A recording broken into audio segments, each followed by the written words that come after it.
Welcome back everyone to another video.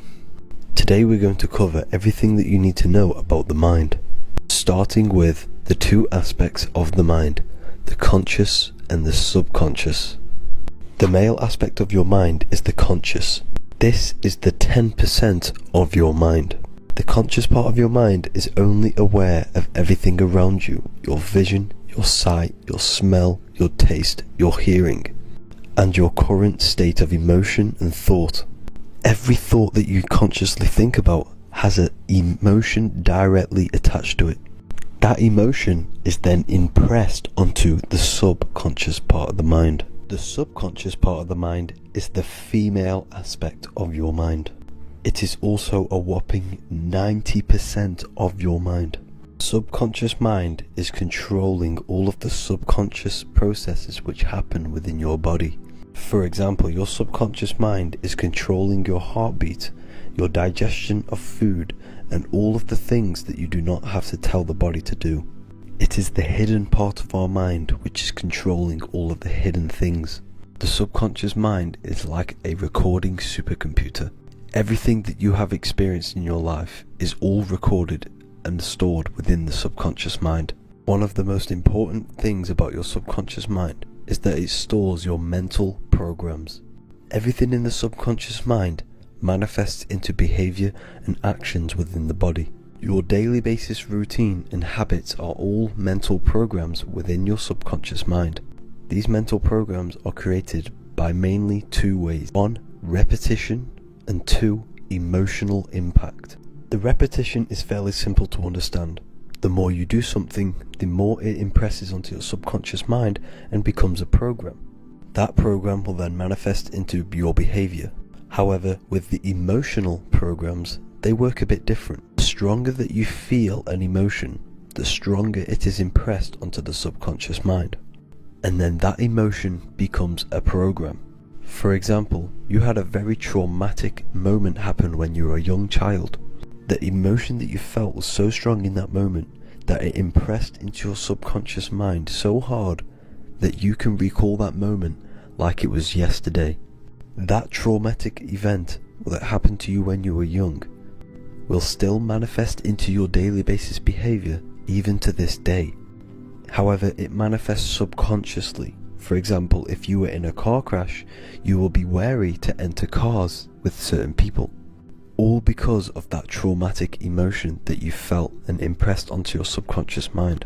Another example of the subconscious manifesting into our behavior is posting on Instagram. Most of the time, the reason why you post is because your subconscious mind is seeking gratification. So before you actually do something, question yourself and find out the root cause of why you are doing this. Another thing that you need to understand about the subconscious mind is that it takes everything you say and hear literally. So for example, if you go and say you are an idiot to someone, your subconscious mind will only pick up the word idiot. It only knows yourself. It doesn't know anyone else. You are casting a spell on yourself just by saying that to someone else. This is why the golden rule is to treat others like you'd like to be treated.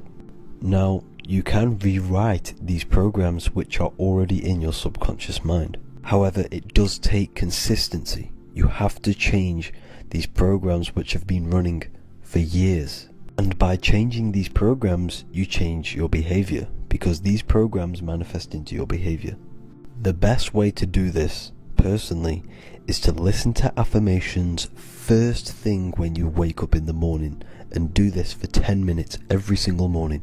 Then at night time, you want to think and feel that you are becoming the reality that you desire. The more that you feel this reality, the more it will become a program and impress your subconscious mind. For example, you're trying to gain financial freedom. If you trick your subconscious mind into creating a program saying that you are financially free, this will manifest into your behavior. You will start doing more work. You will start looking for ways to make money. Your mind will be set on the frequency of money and financial freedom. Therefore, you will receive thoughts based around this program. If you take enough action, your life will dramatically change because of this program that you created in the mind. This is why we call it a mindset, because your mind is a frequency tuner which sets its frequency onto different thoughts, because thoughts are frequency. If you fill your mind with a specific frequency, you will gain thoughts and ideas based around that frequency. To create a stable mind, you need to master your emotions. You need to change your mindset. Everything that you experience is neutral. Based upon the mindset that you see it, you either give it a positive or negative charge. By understanding this deeply, you will then control your emotions. I hope you gained some wisdom and enjoyed this video. Please, if you can, leave a comment and a like, and subscribe to the channel if you like this content. Love and light to you all.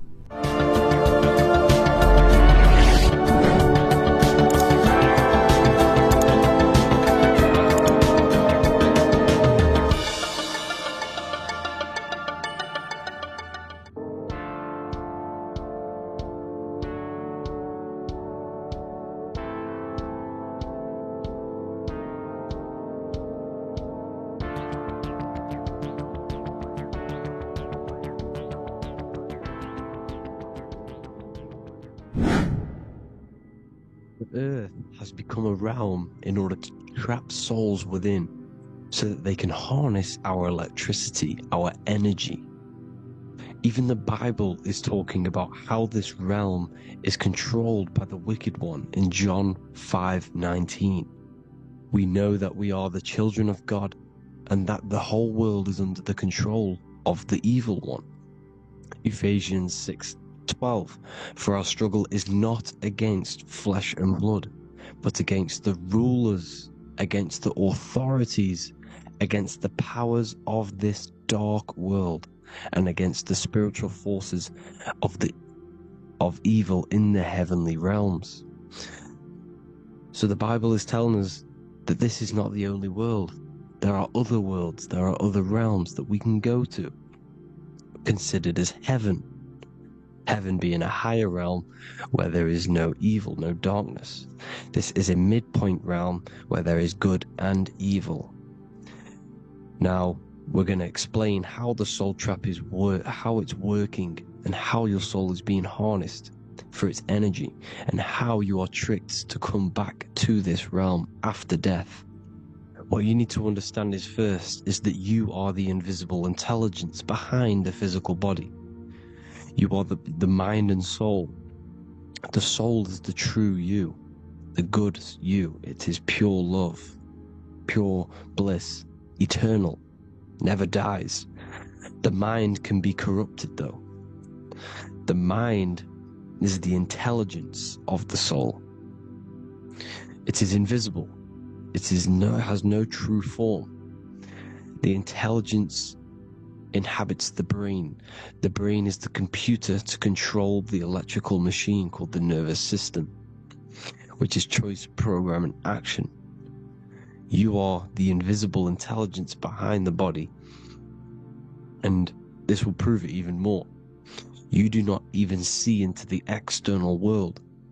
You are seeing an image produced by the brain, because the light is being sucked through the retinas of the eyes. The image is produced in the visual cortex at the back of the brain. What does this mean? This means that we are the consciousness in the center of the brain, in the pineal gland, that is experiencing the program being ran by the central nervous system in the brain. This is the sigil of Lucifer. Lucifer in Latin is Lucy. Lucy is light in Latin. Lucifer is known as the light bearer. This is how the eyes work, people. It's not a demon or a devil. The sigil for Lucifer is how the eyes work, and how the left eye is controlled by the right brain. The right eye is controlled by the left brain. There is a crossover. It's the same with the body. The left side of the body is controlled by the right brain. The right side of the body is controlled by the left brain. There's a crossover with our hemispheres in the brain. Now, This empty chamber in the center of the brain is where this universal cosmic intelligence is held, known as the most holy place in the Bible, the throne of God. Okay? This is above the 33 vertebrae on the spine. As you can see here, you are the being in the center of this point. All of the nerves are being sent back to this one particular point, which is the seat of our invisible intelligence. You can see it's an empty chamber. Our consciousness, our intelligence is not a physical thing. This intelligence is the true voice inside of your head. This is why your head is heaven, your heart is earth, your heel is hell. Your head is heaven because this is the seat, the throne of God. God is in heaven because the consciousness, this divine intelligence that's controlling the body, is sat in the center of the brain. The brain is taking commands of this invisible intelligence. When you close your eyes, you can feel your awareness, your consciousness, your intelligence is all in the brain. Your awareness is not in the feet, the heart, the legs, the arms. It's all in the center of the brain. Now, if you meditate deeply, you will find that you are beyond the mind. You are the being observing the thoughts. You are the soul observing the thoughts. Now, with this being said, you are the consciousness experiencing the program being ran by the central nervous system in the brain, because you're not seeing into the external world. It's an image, it's a simulated image produced by the brain and the central nervous system. You do not experience the external world, you do not feel the external world, you feel electrical impulses on your nervous system. Your nervous system is decoding what you are feeling. So the only thing that you truly feel is the electrical impulses on your nervous system. This is why the nervous system is the tree of knowledge of good and evil, because it gives your invisible intelligence, your mind, the knowledge of good and evil. It can detect good things, it can detect bad things. If it's hot, if it's warm, if I need to go, the nervous system is doing this. It is the tree of knowledge of good and evil. Okay? Now this universal intelligence is symbolized as the single eye. Okay? Matthew 18:9. It is better for you to enter life with one eye than to have two eyes and to be thrown into the fire of hell. What does this mean? It's symbolic, it's metaphorical, people. It is metaphoric. Your universal intelligence is the single eye, the one eye. It's the balance between the two poles, between the left and the right, the good and the evil. It knows the right thing to do all the time. This is our inner guide. The inner self is the inner guide. And when you are operating your life off duality, using your two eyes, you'll be thrown into the fire of hell, lower states of consciousness. Because you're split. You need to live in oneness, even, balance. Matthew 6:22, the light of the body is the eye. The light of the whole body is the eye. You are a light being. Human. Hue means an attribute of a color. Man is the word manifested. We are light manifested into physical form. Depending on your vibration is depending on what color that you are vibrating on, which is a hue, a human. If therefore thine eye be single, thy whole body should be full of light. Again, it's talking about the single eye, oneness, completeness. When you balance the hemispheres of the brain, we'll go over that later. But anyways, the body is the earth. This is what we need to understand, people. The body is running the simulation, the program that our consciousness is experiencing. So when we leave the body, during death and astral projection, we leave the earth. This is how it works. The body is the vehicle for the earth, for this realm. Everything exists within our mind. You have the soul, mind, and body. The soul is the observer, the watcher, the true being. This is why she has many different heads, because the soul inhabits different bodies.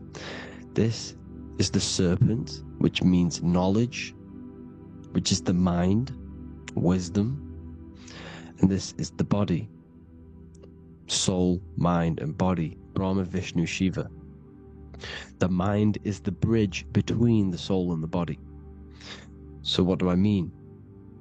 When you astral project, you are using your mind to project your awareness, your observing consciousness outside of the physical body. The mind is the projector, projecting consciousness. By using your mind, you can project your consciousness outside of the body, which is known as the astral realms, which is known as walking on water. Jesus was never walking on physical water, people. It's metaphorical for leaving the physical body. The water is the ether, which is the veil between the physical and the astral realm. It's a fluid substance. It's on either side. It's physical and astral. The ether is the fifth element that they hide from us. Why? Because they're trapping you in the physical. They are hiding all of these realms. Etheric, astral, and mental. People think their mind is their brain. It's two separate dimensions. These are completely different dimensions. The mind is way more intelligent. The mind is formless. There is no form to the mind. You can think anything you want. You can manifest anything you want within your mind. It is not a physical object. The physical realm is being controlled by the mind. Everything's being controlled by the mind. Everything exists within the mind. This is why the Egyptian says the universe is mental. So when we project our consciousness outside of the physical, we go to the astral. The ether is the water that Jesus is walking on. This is the veil between the physical and the astral world. The word together has ether within it because it joins the two worlds together, together, the astral and the physical. The word either is ether because the ether is on either side, physical and astral, physical and spiritual, physical and non-physical. In the astral realm, the mind can manifest anything we want. We incarnate to restrict our minds. This is why Saturn, if you go and watch my video on Saturn, how Saturn is this simulation, okay? Our minds can manifest anything we want in the astral plane in the click of a finger. However, when we incarnate in matter, we now have to labor for our manifestations. This is why Saturn's known as the great teacher in astrology, because he teaches you a lesson. When your mind incarnates into matter, it's teaching your mind a lesson, the knowledge of good and evil. This is why the Bible says you shall be gods and know the knowledge of good and evil. When you incarnate here, you have to know the knowledge. You need to know the knowledge of good and evil to become a god. Okay? Now the square is the physical plane. The triangle's the ethereal plane. The circle's the eternal plane. The circle has no beginning, no end. It's eternal. The physical plane is the square. It's limited. The square is limited. The cube is the geometric shape which gives rise to matter. Now, the term think outside the box has truth in plain sight. You have to think outside the box to project your consciousness, use your mind to project your consciousness outside of the box, the physical plane, into the astrals. The astral realm is the realm of the stars. Above us is the stars. Through the stars is the astral plane. This is why astral has the word star within it. The devil is the de-veil. When you sell your soul to the devil, quote unquote, it's metaphorical. The devil exists in the physical plane. It's the lowest state of consciousness. You deveil yourself into the physical when you are the devil. The deveil. The ethereal plane. Now, we all know what the famous symbol of the all-seeing eye, right? The all-seeing eye with the eye in the triangle. Look at the Masonic artwork showing you the triangle above in the sky. This is symbolizing the ethereal planes.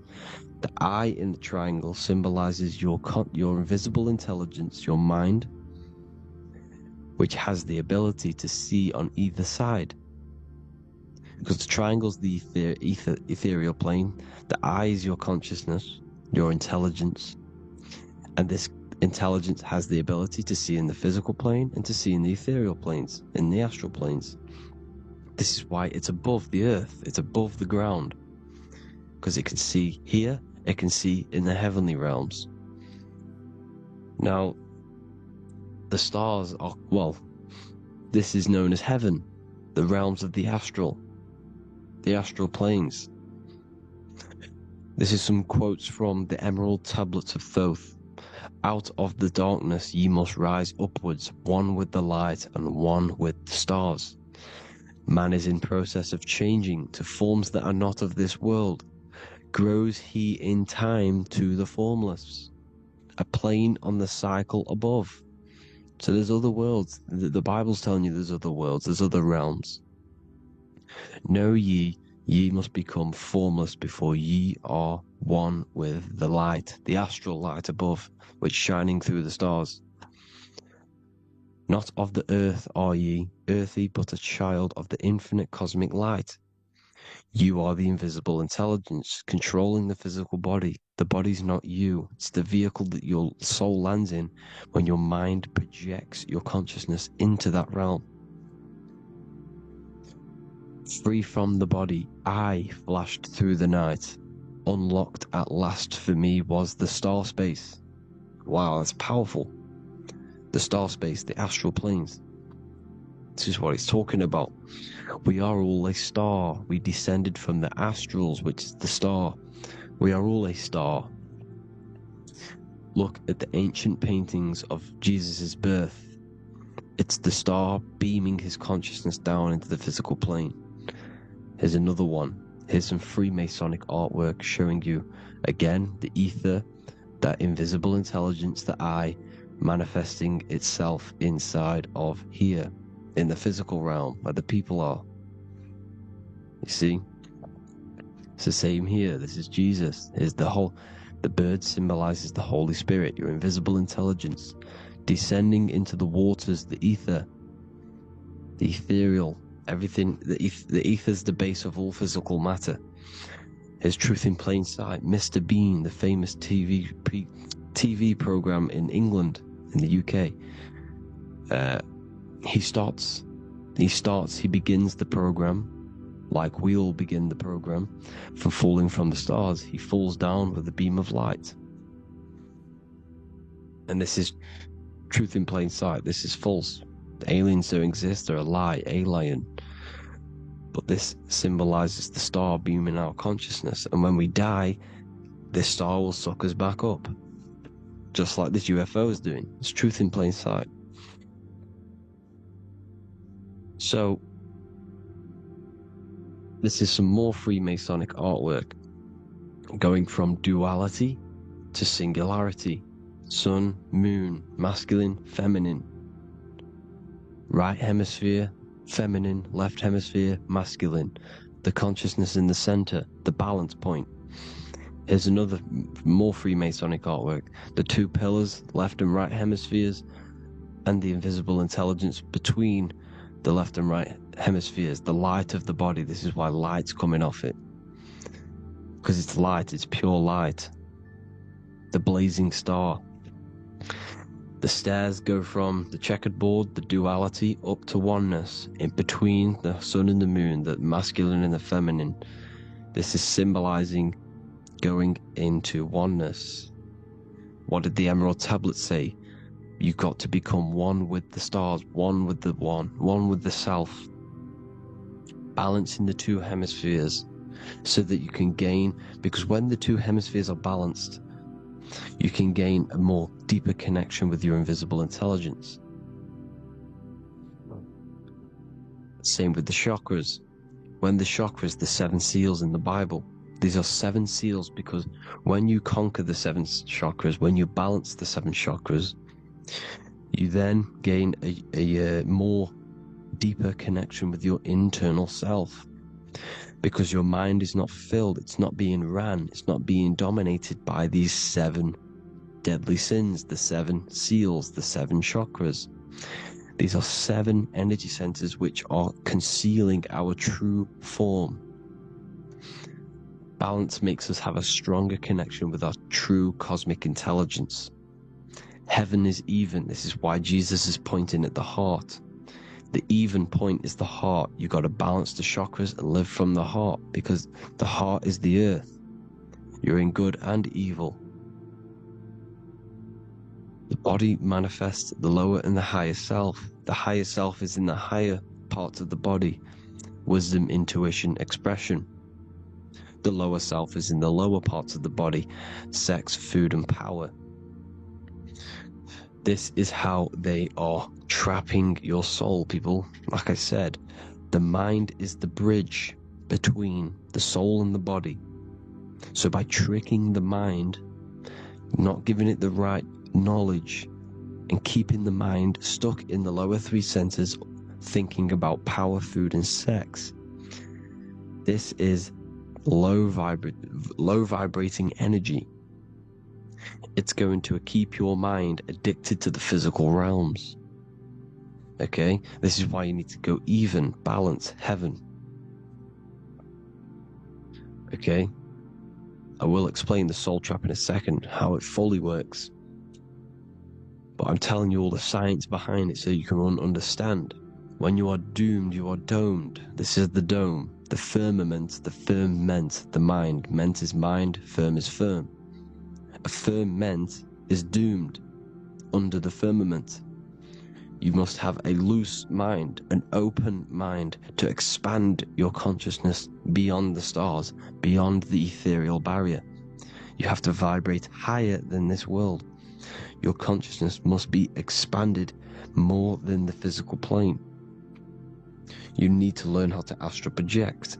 You need to learn how to leave the body, how to operate outside of the body, so that when you do leave the body, you will have recognition, you'll have knowledge, you'll have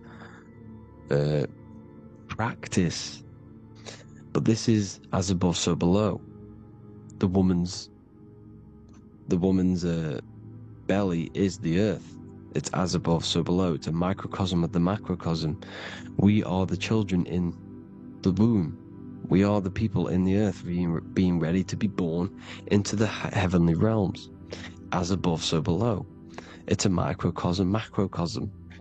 Everything is in everything on a bigger and a smaller and a larger scale. Now, when the baby figures out that there is a world beyond its mother, what happens? The baby starts to move around and tries to get out of the mother. Because once it starts to hear the external world, starts to hear people, it's going to wonder, what's outside of why am I in here? What's outside? So the baby will force its way out of the mother. It's the same with our minds, as above, so below. When our minds figure out that there are other realms beyond this world, we will seek a way out. This is the womb, the Mother Earth, Mother Nature. It's the mother. We're in the womb. We can be born out of this world, which is being born again in the Bible. When you are doomed, you are domed under the dome, under the firmament, the firm mind. The firm mind will keep you under the firmament. Due to the law of polarity, there has to be other realms. There has to be. Because the law of polarity works in this world, and it will work on every scale possible. It's universal laws. These are universal laws. The law of polarity means that there are other realms polarizing this realm. There is a hell, there is a heaven. There is a midpoint, which is Midgard, which is the one we are in now. Earth, heart. Earth is the heart. Heart is the center, good and bad. The balance between good and bad. Your reality is your level of realization. Your mind realizes other worlds, you will seek a way to them worlds. It's that simple.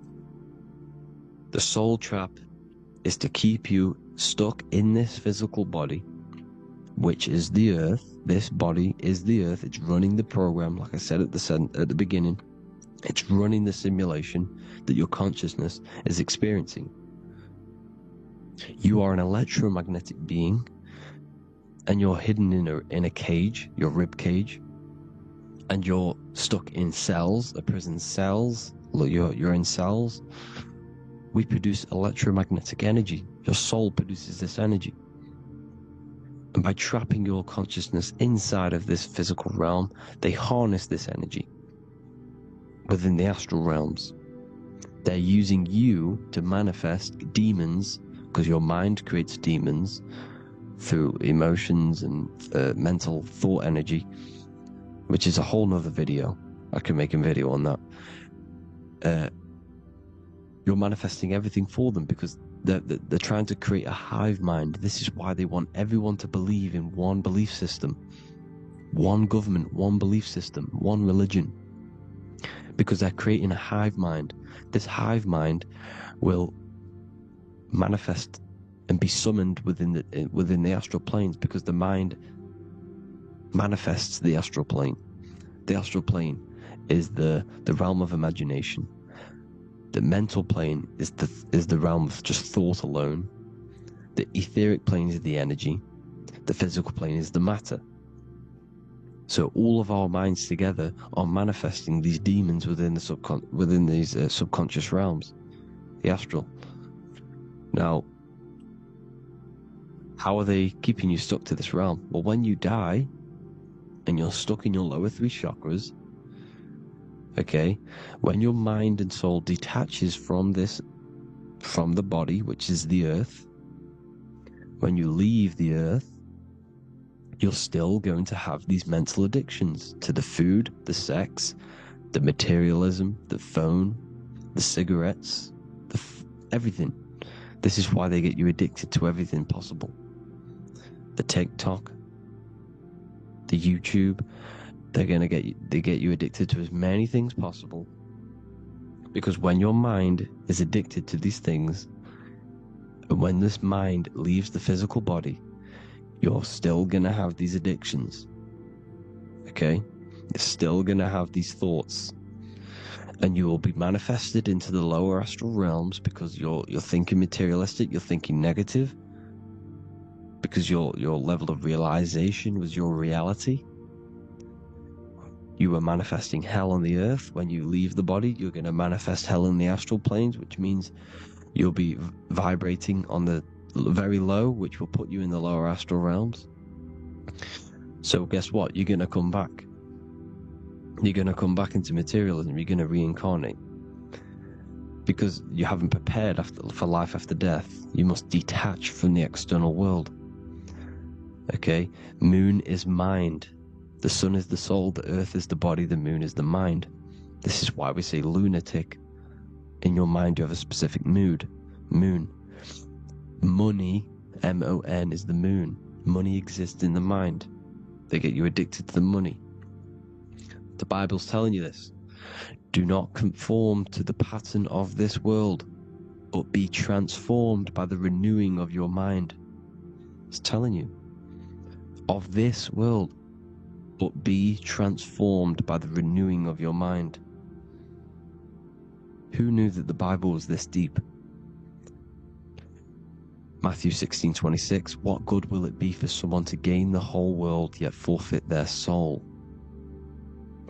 James 4:4, Don't you know that friendship with this world means enmity against God? Therefore, anyone who chooses to be a friend of this world, of the world, becomes an enemy of God. John 4:4. Dear children, are from God and have overcome them, because the one who is in you is greater than the one who is in the world. It's talking about the invisible intelligence. It's greater than the physical world. John 2:15. Do not love this world, nor the things it offers you, because this world will create you to, if your mind has attachments to what this world offers, sex, money, and power, pretty much, you will reincarnate here. You will come back here, because when you leave the body, your mind will still have these addictions. Do not love the world, nor the things it has to offer you. All of this is in my newly published book. The paperback versions are now available.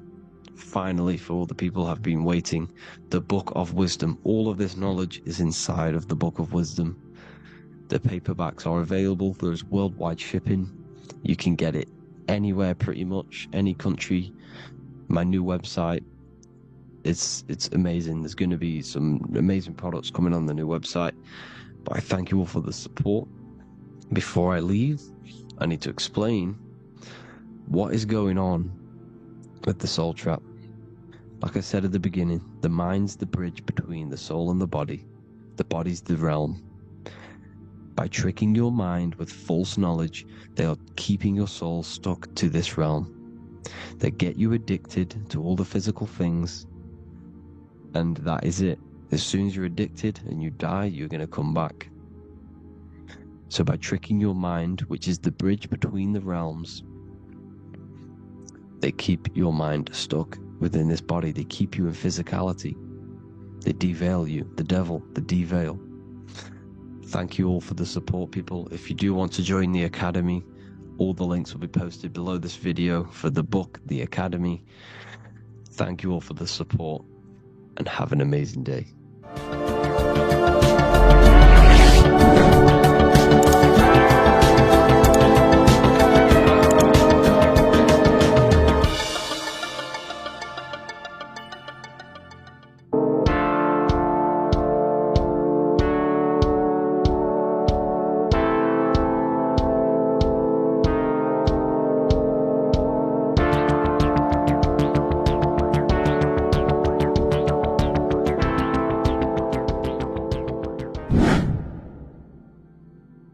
What is good, people? We're back with another video, and this is going to be talking about the connection between the micro and the macro. You know, you are the universe, everything is inside of you. So the first thing you need to understand is that the law of mentalism, we are a thought in the creator's mind, everything's being thought into existence. We have a spark of this mind, this same mind of the creator, and everything is a state of mind. Particles or atoms, whatever you want to call them, are a mental thing. They're a product of the mind. Everything's thought into existence. Thoughts influence everything. Thoughts are energetic effects which send out waves into the quantum field around you. And your consciousness is actually the universe experiencing itself, expressing itself, and viewing itself. So we are the creator, but viewing itself in separate bodies. And this is why they call the material world the world of illusions. Because everything's separate here, but we all forget that we're not all one. We've all been brainwashed to think we're all separate, but we're all one. We're all the same mind, the same consciousness, everything. So everything's created out of toroidal fields. God created the toroidal field. That's the only thing that exists, because atoms are toroidal fields, and it's the basis behind all creation. As you can see it in the owl's eyes, it creates the infinity symbol. And this is the apple. That apple is a toroidal field. And the toroidal field is made out of dielectricity, which is ether. Ether is black light, and this is counter space. This is another realm. This is what creates God to be omnipresent, to be everywhere at one place at all times. He is everywhere, because ether is everywhere. Ether is infinite potential. It connects everything together, and that's what energy moves through. It moves through the ether. And that's black light. Everything is light, as it says in John 4:2. God is light. Everything's a vibrational state of light. So the torus field is made out of dielectricity, ether, black light, magnetism, which is white light, which is the center of the toroidal field. And magnetism radiates, it has no vibration. And then when white light splits, it turns into electricity, which is physical material, and that has a vibration. This is the Holy Trinity: the sun, the moon, Saturn. Saturn, the god of materialism. If you've watched my videos on Saturn, you know that Saturn is crystallizing everything into physical matter. And that's why his old name was El. The ancients called him El. And this is why we get El electricity. This is where El electricity comes from. Because El electricity is only a product of the physical world, which is redshift, blueshift, Adam and Eve. And this is what creates the redshift, blueshift is what is a product of magnetism. When magnetism, white light splits, and this gives us vibration. And this is what creates the toroidal field, which is the basis of all physical creation. The sine wave is created out of the magnetic wave and the electric wave. The electric wave is the blue wave, and the magnetic wave is the straight wave, which is radiation. This is vibration, frequency. So the magnetic wave is straight, and then you have longitude and amplitude, which is depth, which is dimension. You see how the electric wave has depth and a dimension? This is why you get the cross. This is the cross of Earth. This is the symbol of Earth, of bondage, of physical matter, because it consists of magnetic wave and depth, which is electric wave. And this is where you get the sun cross or the Earth cross, whatever you want to call it. It's the cross of physical matter, and the ancients knew this. This is why they used that symbol. Redshift, blueshift, which is the toroidal field, is the basis of all creation, physical creation. And this is why you have the police siren is red and blue. The Matrix movie, red pill, blue pill. You have red blood and blue blood in your body. The Democrat and Republic, the two parties, red and blue. Like your taps on your taps, you have a red and blue tap. One's generative, and one's destruction. Fire, destruction, water, generative. So this is the basis of all things. And electric wave has dimension, like I've already said, depth, material, and it's measured in hertz. It's measured in hertz because it hurts you, it decays, because the electric wave has a vibration, and vibration always has to go back to a standstill point. This wave cannot go forever, but the magnetic wave will go forever. It's radiation. Magnetic is radiation. It radiates forever, it pulses, but the electric wave will at some point come back to a standstill point. And that's why it hurts, it decays. That's why our physical body decays, because we contain of electricity. This body is an electric body, and it will return back to stillness like a guitar string. If you vibrate a guitar string, you pull it, it will vibrate, make a sound, and then go back to a standstill point. It's the exact same with every single toroidal field within the body. It will decay, and this is why our bodies decay, and everything in creation decays. So we're born into sin. The sin of Eve. The sin of Eve is us biting into the tree of knowledge of good and evil, which is the systems in the body.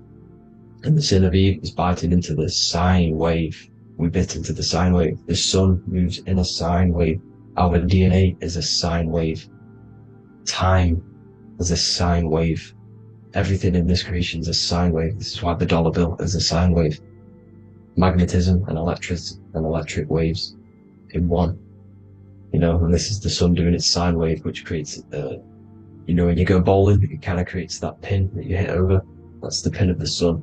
The zodiac sign is a sine wave, because the zodiac sign is an expression of the toroidal field, because magnetism unfolds into 12ness. And that's why you have 12 zodiac signs, 12 systems in your body, 12 cranial nerves in your head, in your brain. So if you can imagine this, see where my pointer is? Always starts with Aries. Aries is the head. It's the first thing that's created in the womb. And this is Aries, the ram. And this is why it's called a cerebrum in the brain, which is the first thing that creates when you're in the womb. And what's the element of Aries? Is fire. Fire is the first element. F-I-R, first, because it's the first thing on the wheel, the first expression of energy. As you can see here, my pointer, this is the center of the toroidal field. It would go Aries, Virgo, Capricorn, Pisces, Scorpio, Cancer. Then we go back to Libra. Libra would be center. But you see how the toroidal field is the expression of the 12 energies. That's what the constellations are, the energy expressions of the toroidal field. So it would go outward, starting from Aries here, all the way back to Pisces, which is beyond the bottom half. But Libra would be the center. That's why Libra is the equinox. It's the equinox. Libra is when it goes from summer over to autumn. It's the equal. It starts to transition into the winter side. Equinox, equal, which is Libra. And that's why Libra has the two scales. It's symbolized with the two scales. That's because of, the sun moving over. It's being judged. It's equal now, but then it's going to tip over into the winter. That's why Libra is here, the center of the sine wave. And like I said before, magnetic energy unfolds into 12ness. Magnesium is number 12 on the periodic table. It's the sacred number. And this is why the scientists are trying to, NASA is trying to bring in another constellation to destroy the holy science of astrology. So Aries rules the head, which is Mars. Taurus rules the neck, the lower head. Gemini, the two twins, which is your lungs, your two twins, your arms, two twins. Cancer, the breasts, or the chest area. Leo, the heart, which is the sun, which is fire, the center of the toroidal field. Virgo, the belly, which is the intestines. Libra, the kidneys, the two scales, the kidneys, balancing out everything. Scorpio, the sex organs. Sagittarius, hips and thighs. Capricorn, I've missed that out, which is the kneecaps. Capricorn, kneecap. Aries, which is the ram, which is the cerebrum in your brain. And then Aquarius, the calves and the ankles. And the Pisces, the two fish, the 2 feet. So everything corresponds, as you can see here. This is an ancient way of depicting it, of the folded human. And this is everything. Each constellation rules that part of the body, gives energy to that part of the body, makes you do certain things. So magnetic energy unfolds into 12ness, electricity unfolds into 7s. That's why when you get electric, the light spectrum that we see, it consists of 7 colors. Why we have 7 planets. The 7 planets give us our 7 metals and the 7 solfeggio scale frequencies. So the rotor, this is the rotor. And rotor is an anagram for Torah. The Torah, which is I think it's the Hebrew Bible. Don't quote me on that, but it's one of the holy books. Which is the Torah, the Taurus. Everything goes back to the Taurus field because it's the basis of all creation. So the chief cornerstone, it says in the Bible that the builders rejected the chief cornerstone. The chief cornerstone, you are the builder. You decided to incarnate into the physical world, into the electric world, the world of Saturn. When you are created in the womb, it takes you 9 months for you to be created. So for example, if your parents, if you went into the womb here, it'd take you 9 months. So let's say you're born in Scorpio. So you'd go back 9 months, 1, 2, 3, 4, 5, 6, 7, 8, 9. You consist of all of these 9 energies because it takes 9 months or however long you took to be born. Some people are born earlier. You'd have to find out how many months you were in the womb for.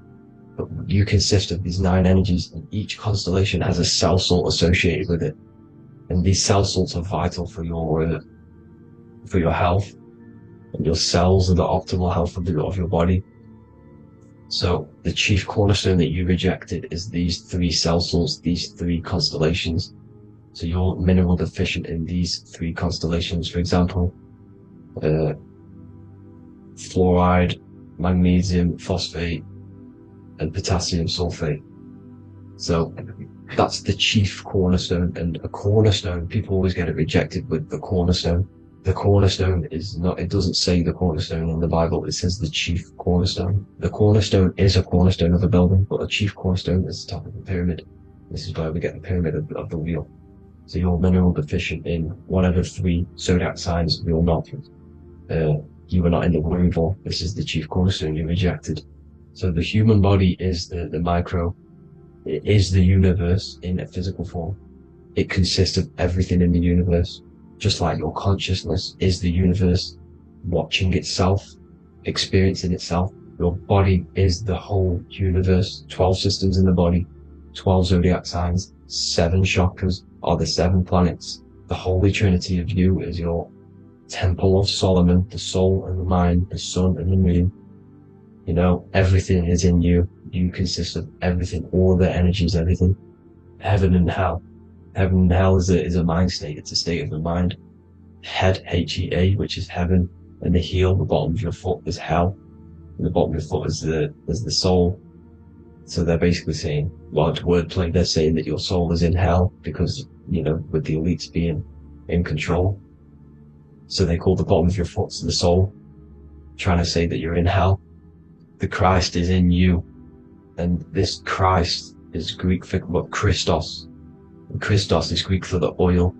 And this oil is produced in the cerebrum, the Aries, the ram, the cerebrum, pineal. It goes down the pineal, well, the pineal and the pituitary are underneath the cerebrum. It goes down the pingala and the ida. The pingala being the positive charge connected to the pineal gland, pin, and the ida connected to the pituitary. And this is the 2 serpents going down the spinal column. And this is why Jesus goes from Nazareth to Bethlehem, and then Joseph and Mary are waiting for Jesus in Nazareth. Joseph and Mary are the pineal and the pituitary gland waiting for Jesus to come back up the River Jordan, or spinal column. So this is the oil. This is the story of Santa as well. Santa comes from the North Pole. Why? Because the North Pole of the Earth is the center of the toroidal field, and the North Pole of you is your spinal column, which is the North Pole of the toroidal field. The North Pole, he comes from the North Pole. This is the North Pole. This is the South Pole of the toroidal field. Comes from the North Pole, which is your mind. And he goes down the chimney and then back up the chimney. This is the chimney. And he drops off the present, which is the Christos, the oil.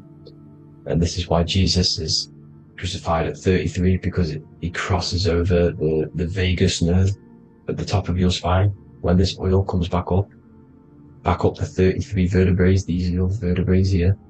When it goes up the 33 vertebrae, it gets crucified at 33 because it crosses the vagus nerve, and he's crucified on a cross at 33. This is the story behind Jesus and Santa.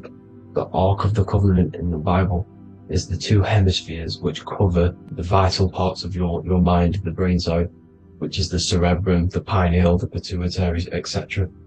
So the 2 hemispheres are the 2 angels, the Ark of the Covenant. This is the Ark of the Covenant covering the 2 vital parts of your brain. So these are the optic thalamus is another part, and it protects the Christ oil, which is inside at the center of the brain. See, the Bible is all a massive metaphor about yourself, because you are the universe. You are a microcosm of the universe. Your consciousness is experiencing itself, and the universe experiencing, and your body is the whole universe. Your head's heaven. So Moses crosses the Red Sea. These are the 2 hemispheres of your brain. This is the corpus callosum, the Red Sea. So he's pretty much saying that he's uniting the 2 hemispheres of your brain, because most people in this generation are stuck in the left brain, which is just logic, reasoning, science and maths, writing. You know, this is what school teaches you to do. It keeps you stuck in your left brain. And you want to cross over to you want to cross the Red Sea, which is the corpus callosum, to the right brain, which is awareness, art awareness, creativity, imagination, intuition, insight. You know, using the higher mind, creativity, imagination. If you don't have intuition, then you can't read energy, you can't pick up on bad things. This is what Moses is symbolizing by crossing the Red Sea. And it's also the upper room where Jesus met the 12 disciples. 12 disciples are the 12 cranial nerves in your brain. It doesn't just represent the 12 zodiac signs. The 12 disciples symbolizes many different things. Because like I said, energy the universe consists of 12ness. So you have 12 cranial nerves in your brain. And that's the 12 disciples as well. And they want you stuck in your left brain, which is the 5 senses, materialism. So they say in the Bible that Satan blinds the mind. Satan is Saturn. If you've watched my videos, Satan is Saturn. And you consist of the Holy Trinity, which is the sun, moon and earth. The soul, the moon, the soul being your sun, the solar, the moon being your mind, the earth, the physical body. And Satan blinds the mind. Why? Because we enter a soul system. This is a soul system, not a solar system. And Saturn is the Lord of the Rings, which is the outer ring. When your soul enters the soul system, your soul starts to materialize. It hits Saturn. Why? Because Saturn starts to materialize you. You take on the 7 virtues, which are the 7 planets, which are your 7 chakras. And to get out of this soul system, you must get out of your lower nature, your animal nature, which is lust, desire, greed. You know, the number of the beast, 666, which is Saturn, Satan. So you enter the soul system, you take on the 7 energies, which you turn into physical matter. And this is your descension from heaven to, well, to say hell. And then you must raise back up from matter to spirit. They say Satan blinds the mind. Why? Because your mind gets materialized. Your soul and mind get materialized. And when you get materialized, it's an intense experience. You lose the divinity within you. You forget the divinity. So Satan, which is the first planet, first energy you take on, the material body, he blinds the mind. He makes you forget everything, your divinity. Then you must remember, ascend up Jacob's ladder, the 33 vertebrae, to heaven. And this is a microcosm of the macro, because you will ascend back up to heaven if you do this, when you leave your physical body, when your body decays. So when it talks about in the Bible, completely destroy them, the Hittites, the Amorites, the Canaanites, all the ites, this is what God says to the Israelites. It says completely destroy them. It's basically symbolizing saying destroy your lower nature. The Canaanites, cannibals. We're under a Canaanite system now, which is cannibalism. And this is flesh eating, lust, greed, all the demonic stuff, all the lower vibrational stuff. You know, the lower nature, eating, sex and survival, the lower 3 chakras. You must get out of these lower 3 chakras and return back to spirit, which is heaven, which is spirit, love, being holy, being truthful, being passionate. Going back to Satan blinding the mind, all of the planets are made out of these 3 symbols. Satan blinds the mind, and that's why Satan's symbol, this is the symbol for Saturn, Satan, this symbol of Saturn is the cross, which is physical matter, the earth, over the moon is your mind. So the Saturn symbol saying matter over mind, he blinds the mind, Satan blinds the mind once you enter the soul system. And you must remember, in the Bible it talks about the Genesis, which is Eve, the sin of Eve, which is biting of the tree of knowledge, with the serpent which wraps around the tree. It says the serpent placed himself on the tree. Well, the serpent is the spinal column. It's the serpent telling you eat from the tree of knowledge of good and evil, which is your nervous system. And eating from the tree of knowledge of good and evil is doing bad things. For example, over-sexualized, overeating, eating the wrong food. That's eating from your nervous system. It's decaying you, and it's preventing you from achieving the God self, the God consciousness. This is the symbolism of, you know, the tree on the serpent, telling you to eat from the left brain, with the left brain being the sinister. Sinister is Latin for left. That's sin. Sin is left. And left is lefty Lucy, Lucifer, right, righteousness, right, God, godly. The tree of knowledge of good and evil, which is your nervous system, because it determines good or bad. You know, that's the only thing you experience in this world is your nervous system. And then the tree of life is the cardiovascular system, and the Garden of Eden is your body.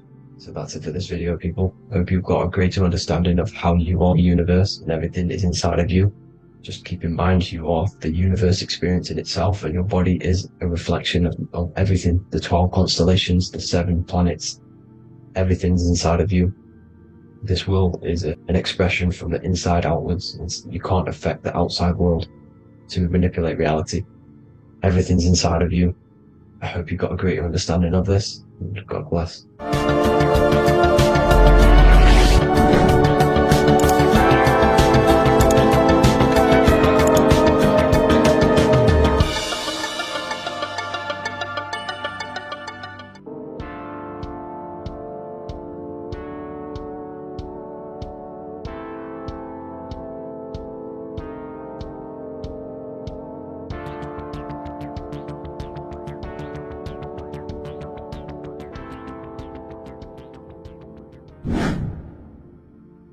How are we all doing, people? It's Revival of Wisdom from the Wisdom Academy.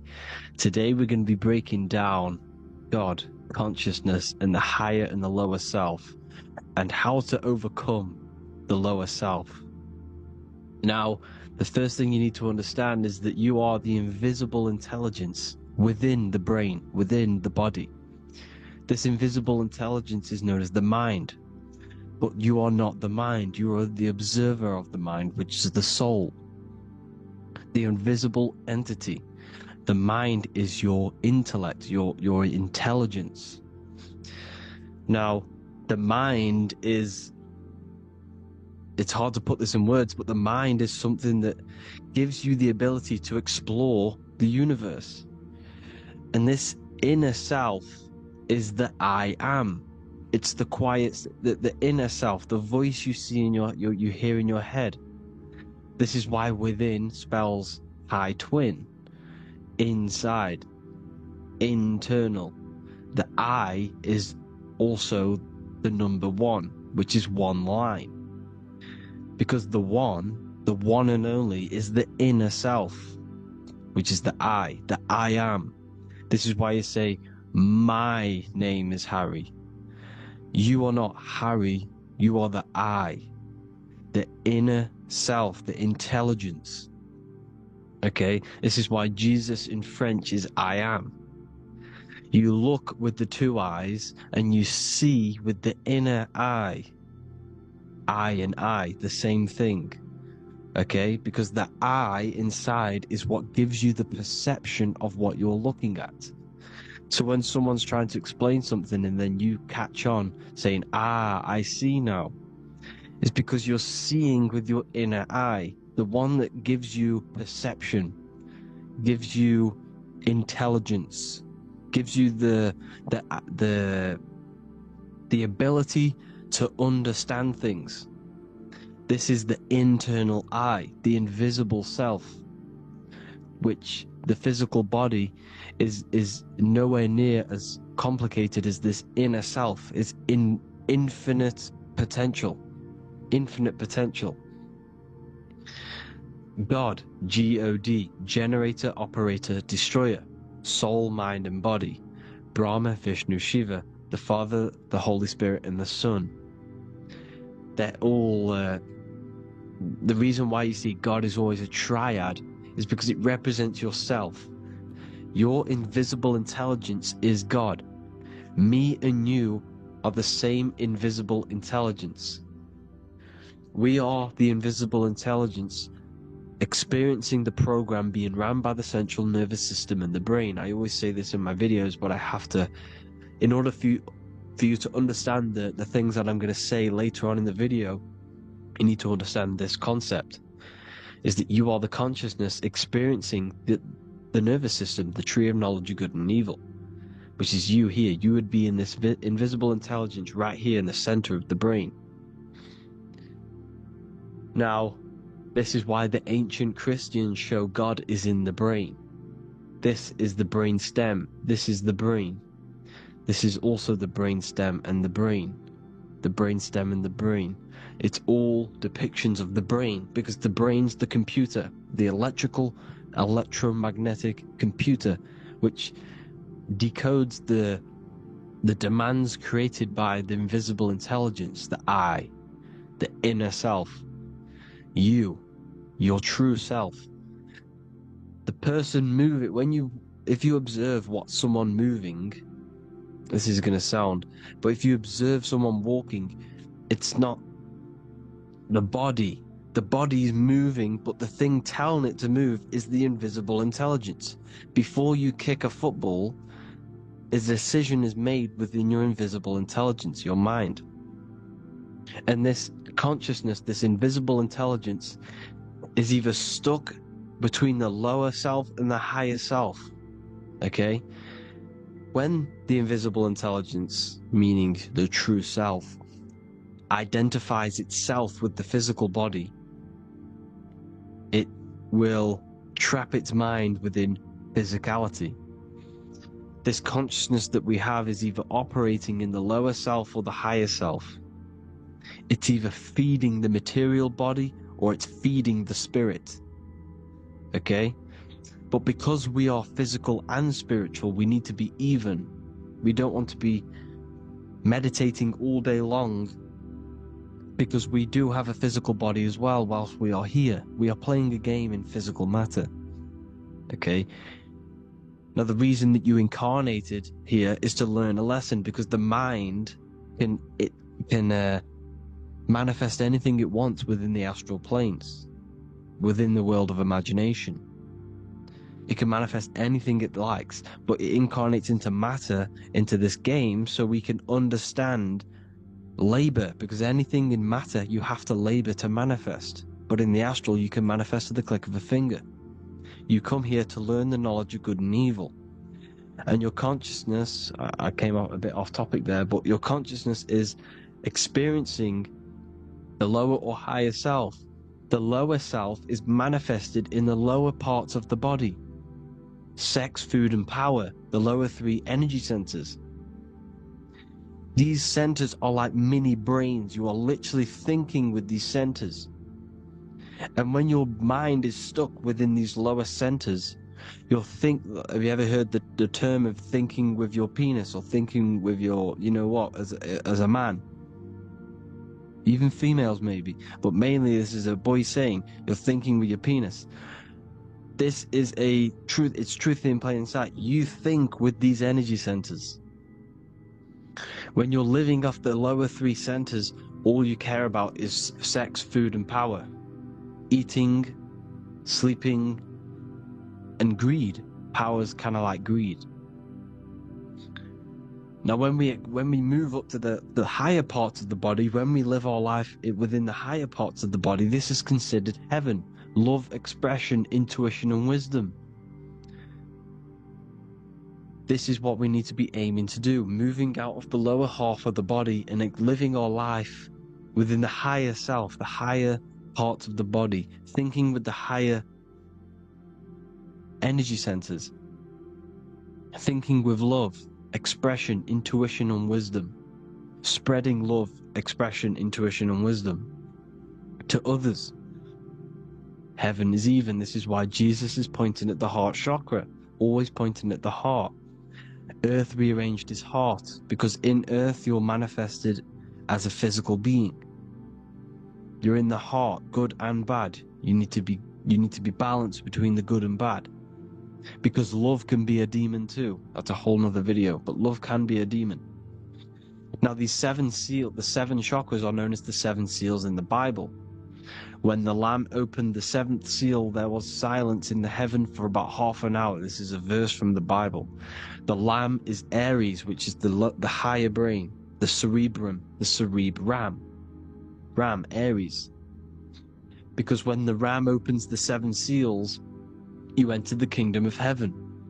Because these chakras seal your invisible intelligence. They seal your true self. You are behind these seven seals. Your true invisible self. Your true consciousness. Because behind these seven seals, you do not think about anything materialistic. Your intelligence is not material. It's not physical. It's not from the physical world. It does not desire the physical world. The body is the beast. The body's the animal, the lower self, which can corrupt our intelligence. It can corrupt the intelligence. Okay? Now, we need to balance these chakras so that we gain a deeper connection between this intelligence and the brain. Because when there's a strong connection between the brain and the intelligence, your body and the intelligence, you have a strong connection. Therefore, you can manifest what the intelligence is saying at all times. Meaning, when, for example, your higher self, this is intelligence, the higher intelligence is always speaking to you. It's always guiding you. It's always telling you the right thing to do. You can feel it. When you're doing something wrong, you can feel that you're doing something wrong. Because this higher self This intelligence knows what it needs to do here. And when there's no connection between the body and this our intelligence, our true self, when we strip away, when you close your eyes for long periods of time, you will figure out you are this invisible, infinite, creative being. There's no words that I can't describe what it is, but it's the voice inside of your head that you can feel when you close your eyes. You are this being inside of the head, heaven, because this is heaven, this intelligence. And when there's a strong connection between the body, you can manifest everything it's saying. When everything is balanced, when you're no longer thinking with the lower centers, when they're all balanced, you're not thinking in particular with every center, you balance them all, you can manifest everything it says. Your body will act out what the intelligence is always saying. This is God in the brain, the intelligence, trying to touch Adam, representing the lower self. This is why they're not touching. Notice how Adam is resting, but the intelligence is always reaching out, stretching, symbolizing metaphorically saying it's guiding. I'm always reaching out. The intelligence, your intelligence is always guiding you. It's always reaching out to you. But Adam is ignorant of it. The lower self is ignorant of it. And that's why he's so relaxed and God is so stretching out. Because at our highest self, that when you think of when you want to better your life, that highest true version of yourself is God. When you're manifesting this, your highest self, this is God. Your truest form, your most perfect form, that is God. Your highest version of yourself, that is God. Emotions are not what you've been taught. Emotions are not something that should be reactive, okay? You should not let the emotion be you, except that you should experience them instead of letting them become you. You need to understand there's a separation in our consciousness. You have the soul, which is the person who is observing your thoughts. When you think a thought, who's the one observing that thought? The soul, you, the I am, the I, the inner self, the one and only. And inside of every single body, inside of me, inside of you watching this video, there is this same intelligence that is inside of me, inside of you. And it's the exact same intelligence, experiencing a different body. And this is what we mean by the universe is mental. We all sharing the same ball of consciousness in a different body. The animals, the fish, the cells, all expressing this one consciousness. Me and you are the same. This is why the golden rule is treat others like others should be treated, because I am you and you are me in a different body. Now, going back, you need to identify that there's different levels of consciousness: soul, mind, emotion, and body. Okay? Your emotions are on a separate layer than the body, the mind, and the soul. So when you identify there's a difference between all of these, you do not let them become you. You do not let your mind rule you, because your mind can be corrupted. Your soul is the one that is pure good, pure love, but your mind can be corrupted. Okay? Your emotions can be corrupted. The body can be corrupted, but the soul can never be corrupted, only layered on top. You can only throw piles of programs within the subconscious, layering the soul down, but deep down inside of every single one of you, there is a loving being. Because love comes from the heart. Love is the universal emotion, expression. Now, your thoughts can become bondage, your emotions can become bondage. Now, what do I mean by bondage? By conquering the lower self, we need to conquer our own mind, because the mind is what's manifesting the lower self. When you're thinking with the lower half of the body, when you're becoming your emotions, you need to experience the emotion, not become the emotion. Do not let the emotion become you. Do not let your thoughts become you, because your thoughts are tools that you can manifest. Your thoughts are the idea. Your emotion is the energy that you can use to manifest that thought. Your emotion is energy in motion, emotion. You use emotion to manifest, to feel as if you already have the thought. Therefore, you become that vibration. Therefore, your emotions are actually a creational force that is given to you to manifest things, because you're a human, a manifester. You're here to manifest things. You're a creator. You are a god. Your inner self, your intelligence, your I am, the one and only inside of you, the inner self, the quiet one, the one that's deep, deep down, the invisible intelligence, is it's creating things all the time. All the time. Speak no evil, see no evil, hear no evil. This is the astronauts, they're Freemasons, but they understand this. Because thinking, seeing, and hearing can corrupt your mind. And when you have a corrupted mind, you'll have a corrupted subconscious. The subconscious will manifest into the body, because 90% of your behavior comes from the subconscious mind. So you gotta speak, see, and hear no evil. But sin, what is a sin? To overcome our lower self, to overcome our lower self, the 7 deadly sins are not something that goes against an external God. A sin is something that goes against your inner guide, your inner conscience, the inner self that's always speaking to you. It's always telling you the right thing to do. A sin is something that goes against this inner guide. And this is why you can feel something where you can feel you're doing something wrong, because the inner guide is speaking constantly.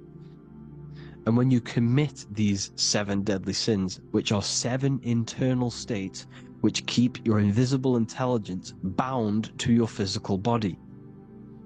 Because evil, right? Evil love bondage. This is why they stay in this realm and they control this realm, because they love the bondage of the body. They like matter. They want to stay in matter for eternal life. They don't want to ascend back into the heavenly realms, where you do not have a physical body. You can explore the universe within the astral planes. They stay bounded to the body, bounded to the 3D construct of the physical world. They have greed, lust, envy, gluttony, wrath, sloth, pride. They want all of this. And if you want that, that's okay. But deep, deep down, you don't want that, because your soul is always telling you the right thing to do. Your soul knows what to do to get out of here. It needs to detach from the external world. Detach from all of these 7 internal states which bound you to your lower self, your lower centers. That's what a sin is. You know, you have a left and right brain. The left brain is always analytic. The right brain is metaphorical. So the right brain is producing a holistic view of reality. Now, what do I mean? And not view, perception. When you see, because your eyes are parts of the brain, when you look at something, and you look, that image is produced in the back of the brain in the visual cortex. And then the right brain produces a perception, a holistic it breaks down what you're seeing into a holistic image, a holistic perception. So for example, if you're in a woods, the right brain sees the whole woods as one big woods. The left brain is breaking that perception down into individual trees, branches, and leaves. So the left brain's to do with duality, the right brain's to do with wholeness, unified. The left brain's dualistic, analytic. This is necessary so that we can pick things up and manipulate them and break things down. We need the left brain, we need the right brain. I'm not saying any of them's bad, but the left brain, sinister in Latin, means left. Because when you're left-brained, you see everything in dualistic. You see everything is dual, when everything's actually one. We need to be focusing and strengthening our right hemisphere. I'm not saying sit in the right hemisphere all the time, but we need to be strengthening our right hemisphere. And this is why left is sin and right is right. Because when you focus on the right hemisphere, you see the holistic perception of creation. The right hemisphere sees humanity as one unified consciousness. The left hemisphere sees everyone as individual persons and egos. Because the left hemisphere is dualistic. And this is why the Bible says, cast the net onto the right side of the ship and ye shall find. John 21:6. What does that mean? Cast your energy, cast your perception into the right hemisphere of the brain, and ye shall find unified consciousness. You shall find your higher self, the one and only. If then you have been raised with Christ, seek the things that are above, where Christ is seated at the right hand of God. Wow. Powerful. What does this mean? Seek the things that are above, where the Christ is seated at the right hand of God. God is your consciousness, your invisible intelligence between the two hemispheres. The right hand of God is the right hemisphere. Seek the things that are above the heart. Love, intuition, expression, and wisdom. Seek the things that are above the heart, the higher self, the higher part of the body. Because when you seek the things of love, expression, intuition, and wisdom, you create a strong aura. You attract the same frequency. And this frequency is heaven, God. This is the Sumerian artwork showing the Lamb. This is a step symbolizing stepping upwards, raising up. He's stepping over the Lamb up to the bird. His hand is going to the bird. The Lamb symbolizes the lower self. Okay? The bird with the wings is in the sky. It represents the higher self. This is why angels always have wings, because it represents the higher self in the sky. The lamb is a ground animal, symbolizing the lower self. He's stepping over the lamb to the bird, his higher self, his invisible intelligence. Horus and Set, Jesus and Satan. Look, Horus has an evil brother, Set, just like Jesus and Satan. Horus is a bird, higher self. Set is a ground animal, lower self, which is the devil and the angel on your shoulder. You see? The right and the left hemisphere. The two wings. So, the devil and angels always speaking to you. The higher and the lower self. It's the battle between the higher and the lower self. Between the invisible intelligence and the physical body, because the body's the one that wants the sugar, it wants the pleasure, it wants the sex, it wants the porn, it wants all of the materialistic things, it wants the 7 deadly things. Okay? It wants this. There's a battle between the higher and the lower self, your intelligence and the body. This is why you need to become balanced, so that there's a deep connection between the body and the invisible intelligence, the I am. You need to master your mind with discipline, and you gain a connection between the brain, the body and the intelligence. Resurrection, transmuting sexual energy. Okay, this is important. Res is resh, which is Hebrew. The early Hebrew resh symbol is the head. This is the head. Resh, erection. Erection is a sexual stimulation. Resurrection is rise erection. You got to raise your sexual energy up the base from the spine to the head. This is the Christ, the Christos. Because there's a psychophysical psychophysical oil produced in the brain every month. Go and watch my other video on raising the chrism. Okay?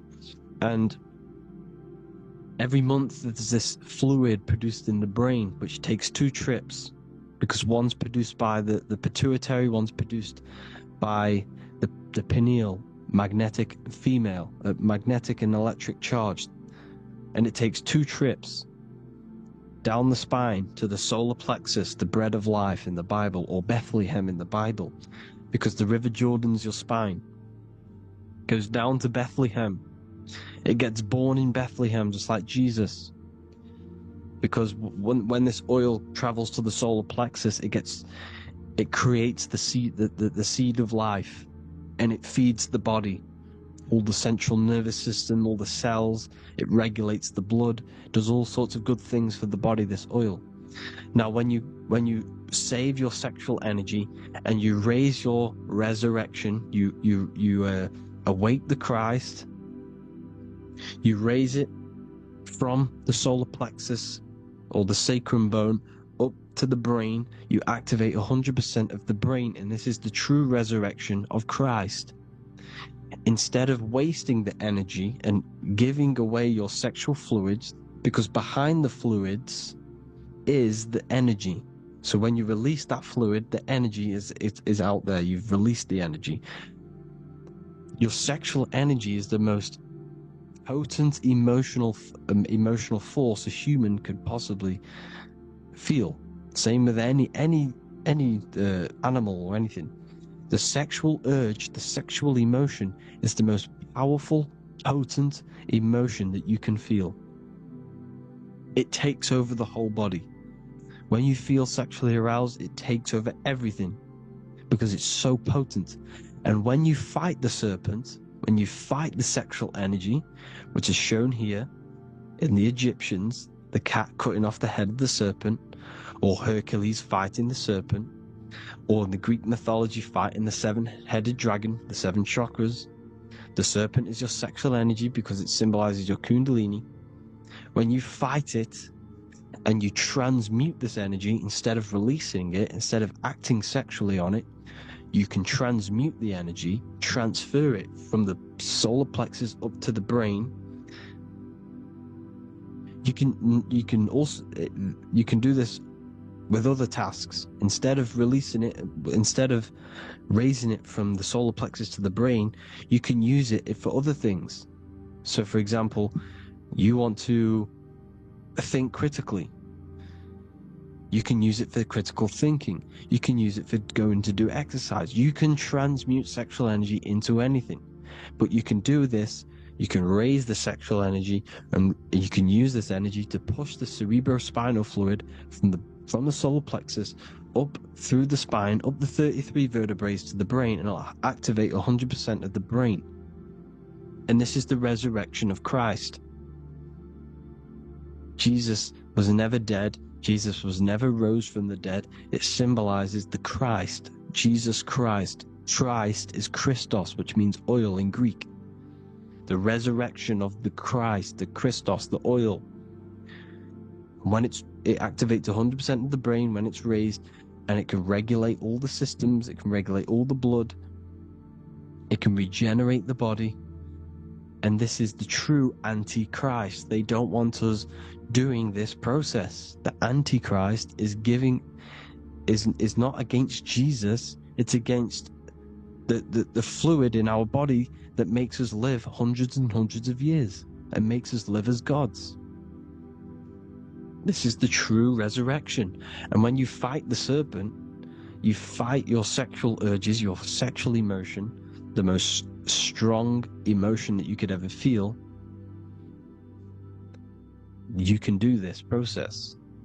And this is the true secret of transmuting sexual energy. Because when you transmute the sexual energy, you can become a god. And this is why Hercules is fighting the serpent.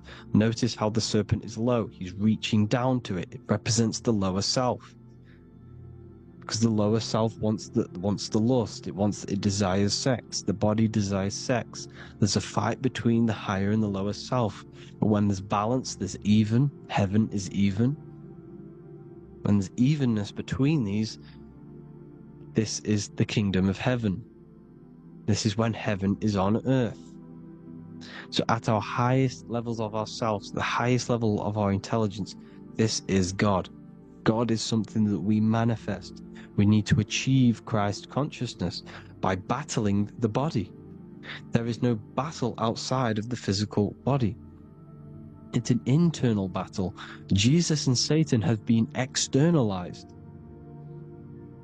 Nothing exists outside of you, because I explained in the beginning how you are the consciousness experiencing the central nervous system. Therefore, there is nothing outside of you. It's all internal. Jesus and Satan have been externalized. Why?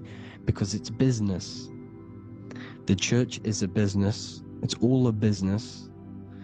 They've created these figures to be historical when they're not historical. The Bible's not historical.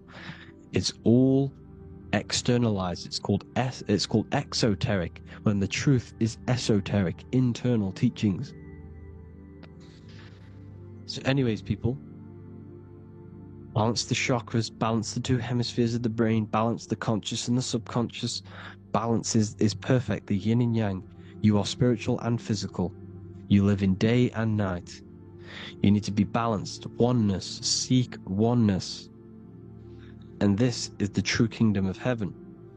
And when we all realize that we are all the same intelligence, the same consciousness expressed in different bodies, when we all realize this, we all realize we're all one. Doesn't matter what race you are. It doesn't matter what race you are, where you're from, your nationality, because none of you are actually from here. None of you are from the physical world. You're manipulating the physical world through the physical body. You are the I am. We all have a soul. Every single one of you has a soul. We all have souls. The reason why they say some people don't have souls is because they're trying to suppress your mind. They don't want you to know that you have a mind. That sounds crazy, I know.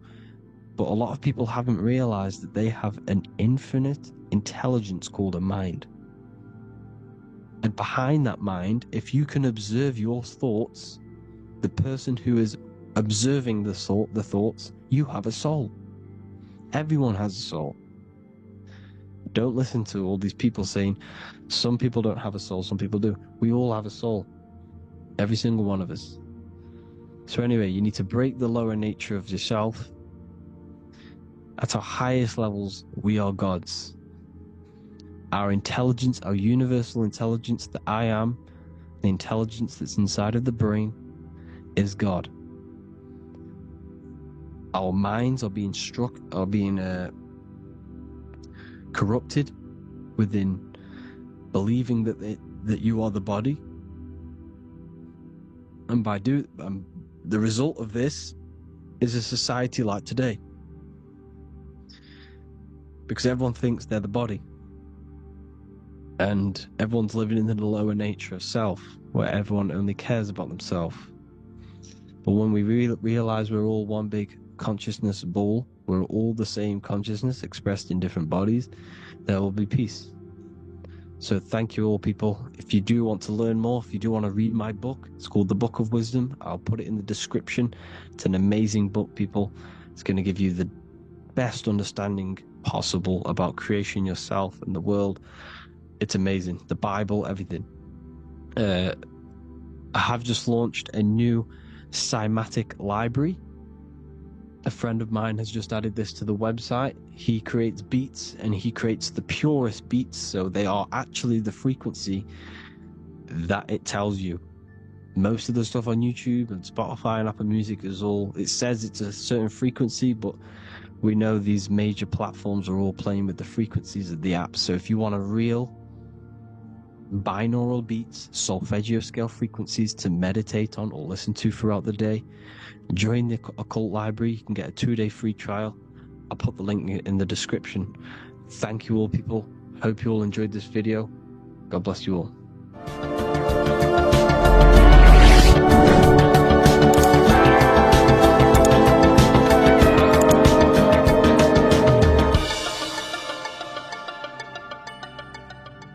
Welcome to Revival of Wisdom. Welcome people, we're back with another video, and this video is about Freemasonry and their connection to the Illuminati. Please, as always, to make sure to hit that like and the subscribe button and turn on the notifications to never miss a video. On May the 1st, 1776, the founder of the Illuminati, Adam Weishaupt, founded this secret organization, and this date can be found in Roman numerals underneath the all-seeing eye pyramid on the $1 bill. This $1 bill also says Anno Coptus Novus Ordo Secularum. This is Latin for announcing the birth of the New World Order. This New World Order will be headed by Lucifer, the all-seeing eye, and followed by the 13 layers of bricks for the 13 elite bloodlines. So your Orsini's, Rockefellers, Rothschilds, Soroses, and the other 9 elite families. So when Adam Weishaupt created the Illuminati, he made it consisting of high-level degree Masons, French and Latin philosophers, and many more powerful people to all become one society. So this is why you see Masons using the same symbol of the all-seeing eye inside the pyramid. But not all Freemasons are part of this Illuminati secret society. As the 33rd degree Freemason Manly P. Hall said in his book The Secret Teachings of All Ages, Freemasonry is a fraternity within a fraternity, an outer organization concealing an inner brotherhood of the elect. So what he's saying here is that Freemasons have to go up the degrees of Freemasonry, and once they hit the top, they either get elected or not into these secret societies like the Illuminati, Skull and Bones, and Knights Templar.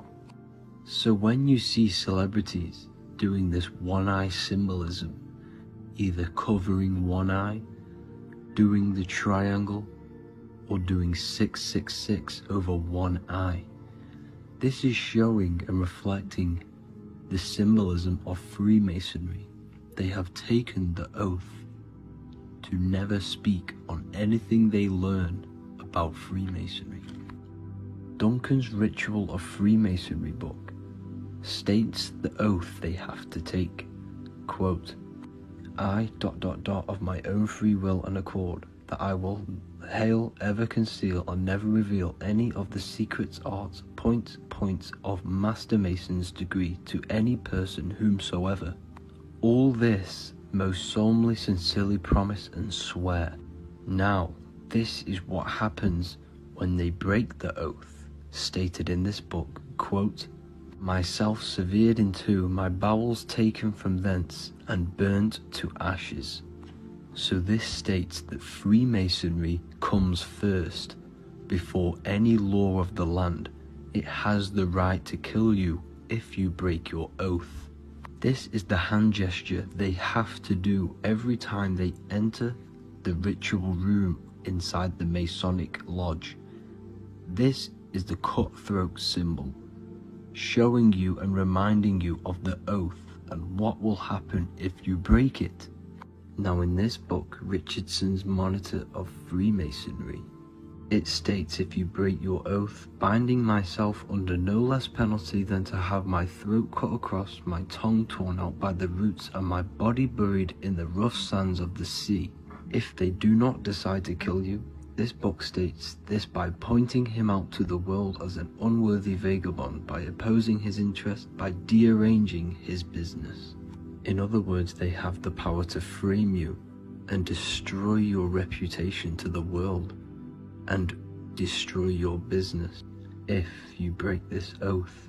So yes, they do kill to keep this truth hidden, because this truth of this reality is what keeps them in power. They have the ability to manipulate people, because people do not know what manipulates them. This is why they call themselves the government. They govern the ment, which is the mentality, because the mind is the root cause of reality. They control what you perceive to control what you manifest. By knowing the truth, you are set free, and you no longer need no controller above you. So this is why they are willing to kill and do whatever it takes to keep the truth concealed within these high-level degrees of masonry and these secret societies. However, going back to Manly P. Hall's book, it states, part of the symbols are displayed here to the initiate, but he is intentionally misled by false interpretations. So this is saying even Freemasons are intentionally misled and told lies to conceal the truth, to make sure the truth is hidden in the high degrees of masonry. So that's it for this video, guys. Thank you all for tapping in. Please leave a like and a subscribe. God bless.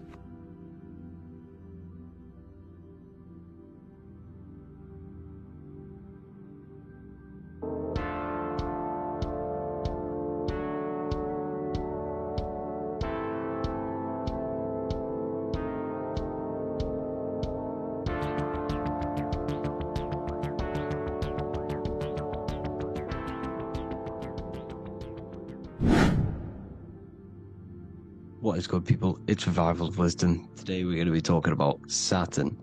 I've done this video in the past, however, this video is going to contain a lot more in-depth explanation of Saturn. So the 33rd degree Mason, Manly P. Hall, said, Saturn is the key to crystallization, physical matter. Light is matter, matter is light. They are interchangeable. Low vibrating light turns into matter, high vibrating matter turns into light. And Saturn is the god of this world, this physical world. He crystallizes light into matter. This is symbolized as the Masonic checkerboard, matter and spirit, matter and light, light and matter. He's also the god of time, destruction, justice. He creates and destroys, because all things in time die. He creates and destroys you. So, because we live in this physical world, which is the electric world, this is why we say electricity, because it comes from the root word of El, Saturn. They used to call Saturn El, E-L. This is why we used to say Elohim is God. The real god of this world is Saturn, but it's being hid. This is being hid. Jesus is Saturn. All of this is Saturn. It's all Saturn worship. It's the real god of this world, So, physical matter is a result of two opposing forces equalized on the plane of inertia, because everything is created out of electromagnetic toroidal fields. And these two poles equalize on the plane of inertia, which gives you planet Earth, plane of inertia.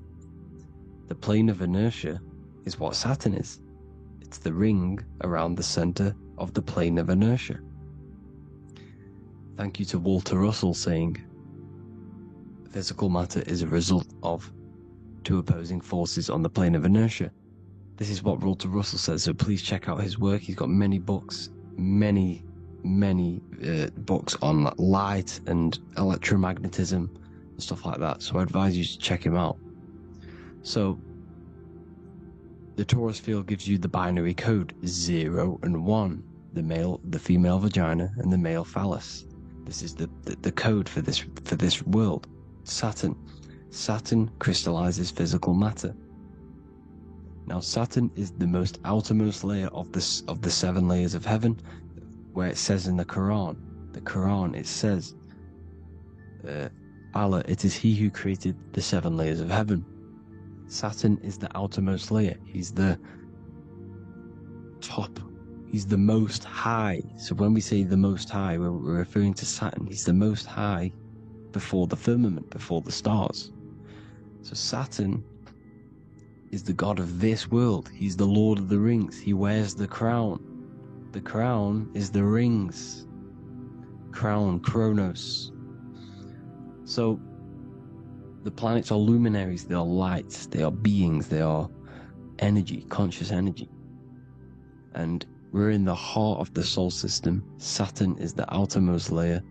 He is the one of this world. He's the god of this world.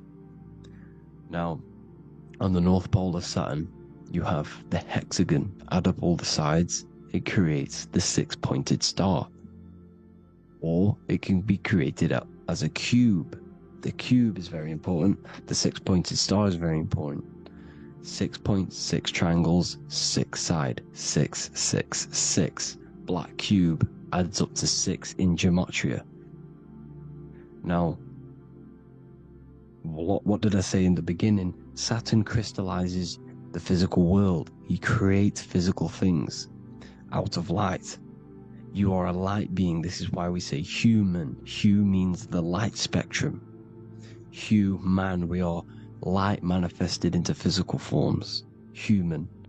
And we are incarnated through Saturn. Satan, same thing.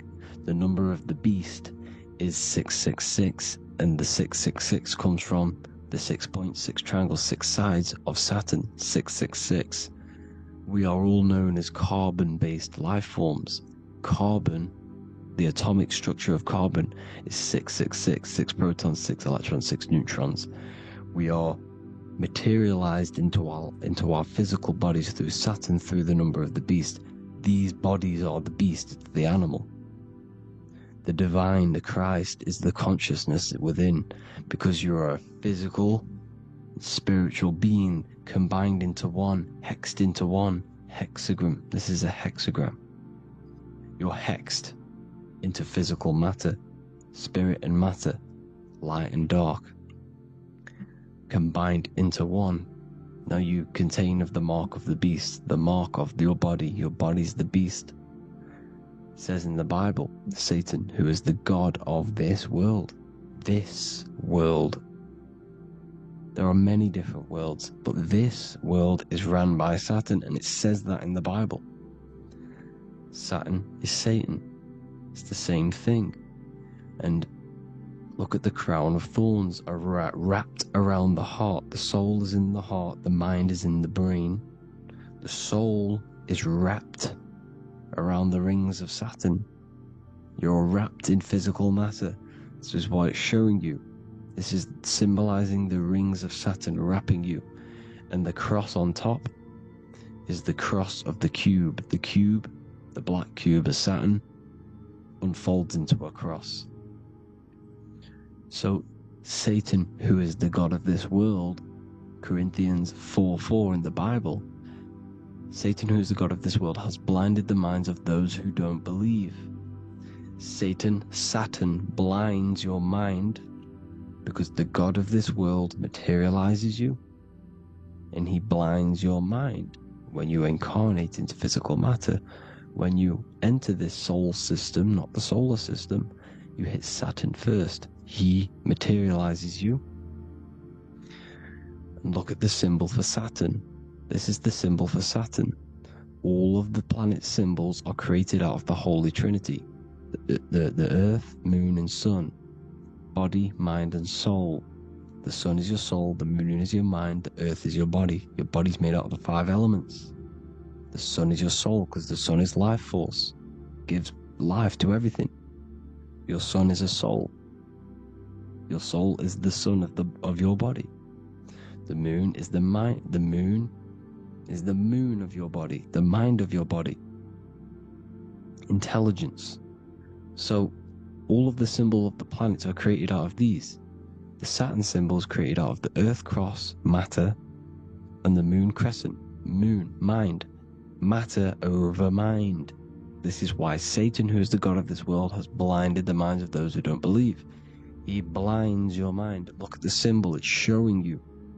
The Saturn symbol is matter over mind when it should be mind over matter.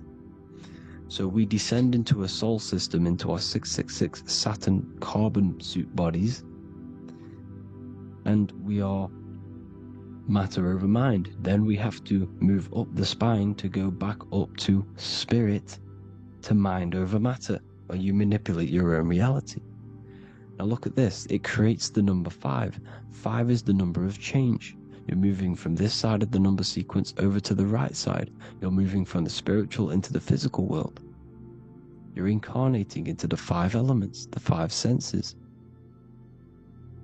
So the cube, the black cube of Saturn, is another major symbol. Very important symbol. Here you see the cube, and the color black is associated with Saturn because Saturn is associated with death. He creates and destroys. Light and dark. Death is associated with black, spirit, because you can't see spirit, which is blackness. So the black cube is black because Saturn rules the nighttime, which is dark, blackness, and he rules the winter, which is death, blackness. So Saturn is the black cube. Cubes have 6 sides: up, down, right, left, back, and forward. Cubes are 6-sided.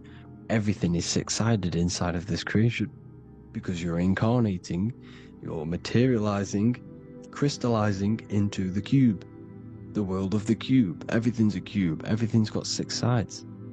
Here's Leonardo da Vinci showing you that you're in the cube. Leonardo da Vinci did this famous painting. You're in the cube, you're hexed into physical matter, or you're incarnated into the 3rd dimension, the 3-dimensional world, which is a cube, 3D. And black cube adds up to 6 sides of the black cube. The Kabbalah means cube god in Arabic. And look at what they do. They worship the cube, the black cube, and they stand in rings like the rings of Saturn. Australia, Denmark, Manhattan, Santana all have these black cubes. You go to New York, you will see the black cube there as well. These black cubes are everywhere because it is the real God of this world, So look at the cross. The cross unfolds into the cube. Xbox, Nintendo GameCube, Sega Saturn, anything to do with a simulated gaming reality, they put Saturn in it because we're in the simulation of Saturn. This is a simulation.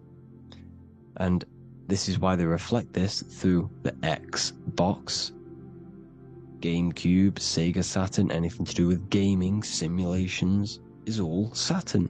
Because we're in the cube of Saturn, the black cube. We're in the GameCube, the Xbox, the Sega Saturn. As above, so below. So they reflect it through the simulations that they create inside of this simulation. Cubes have 8 points for the 8 points of time and space. 8 is the number of time. Everything's cycling, infinity. So, look at the cube. The cube is symbolized as in Judaism. The Judees have the black cube. They wrap themselves in a black band and they cover their eyes into blackness.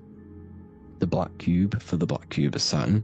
They use the star of Saturn, and they worship their god on Saturn Day, because it's all Saturn worship. And look how the Saturn god is wrapped around with these thorns or leaves, just like Jesus is wrapped around his heart.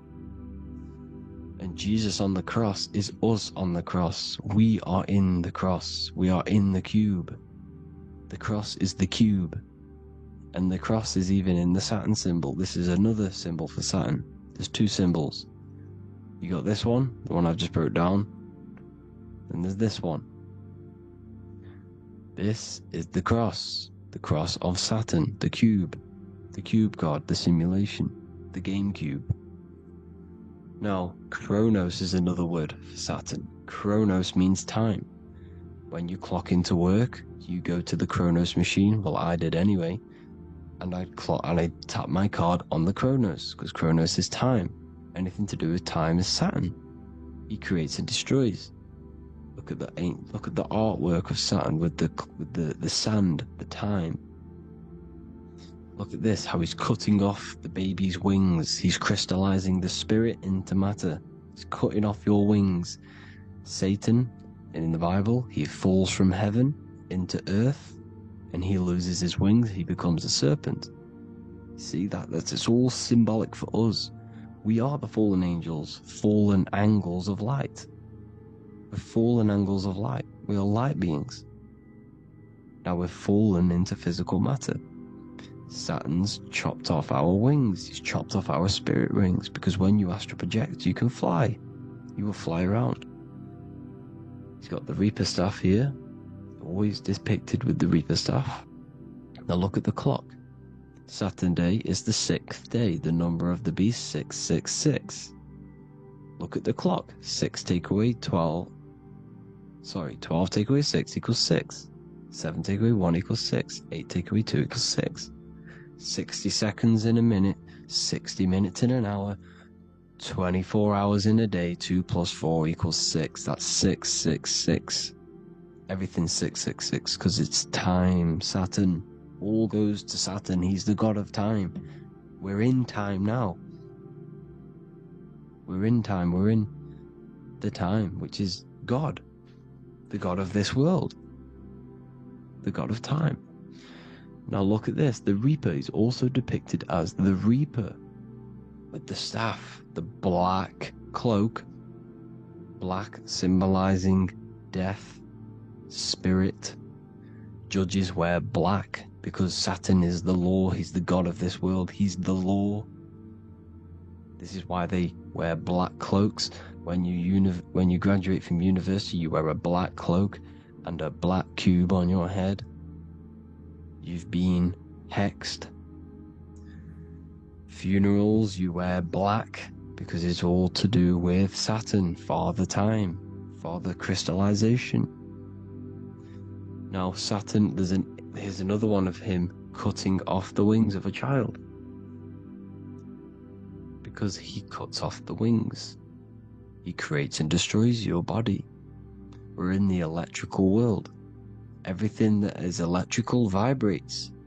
All vibrations have to come back to a standstill point, which is death. This is why your body dies. Your atoms stop vibrating. Corona. Look at the crown. The crown is the corona. Corona means crown. And look at this is an alcohol brand for beer. You can see the staff of Saturn in the symbol with the moon crescent. Corona, which is the crown. Saturn, the crown on Saturn, the rings. And then you've got the staff. It's all Saturn worship.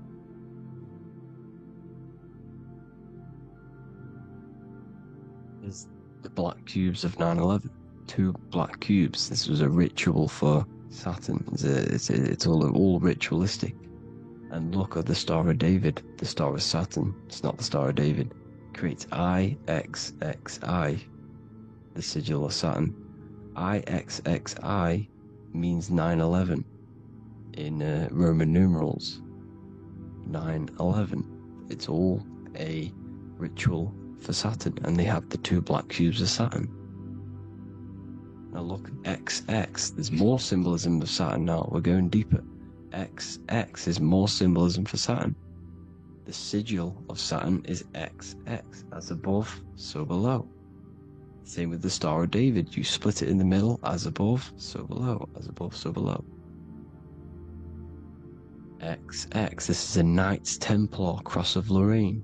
XX, Knights Templar, High Order of Masonry, they all worship Saturn. Well, Saturn's the real god of this world.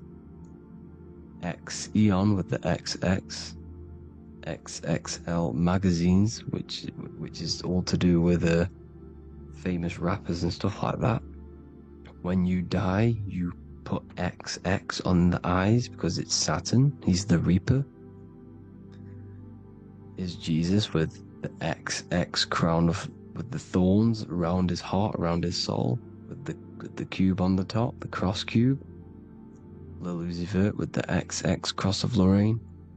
Jay-Z with his alcohol brand, XX Cross of Lorraine.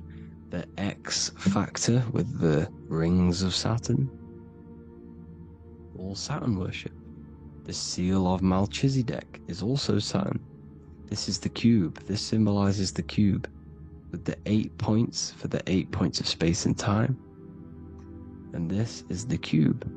It's another ancient symbol for Saturn. Here you see the star of Saturn with the Melchizedek symbol around it, which is all to do with Saturn.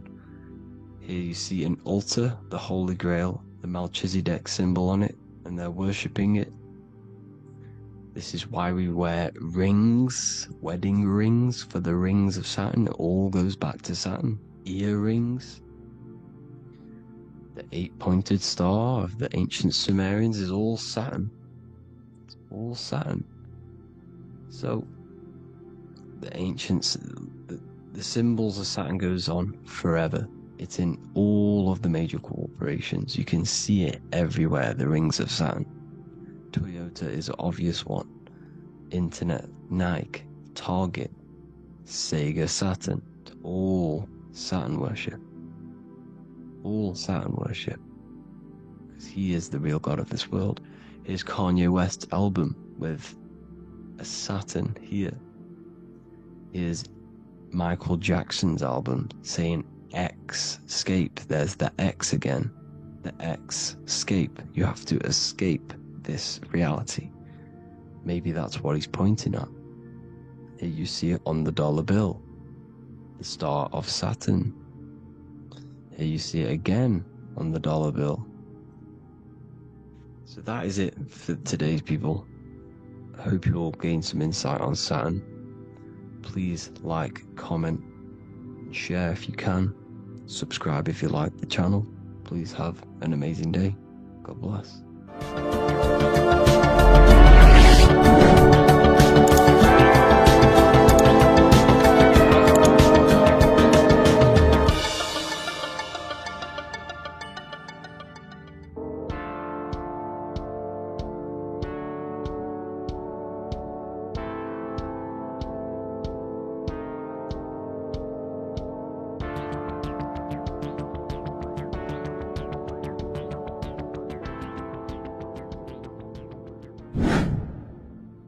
Welcome back, people, to another occult lecture by Revival of Wisdom.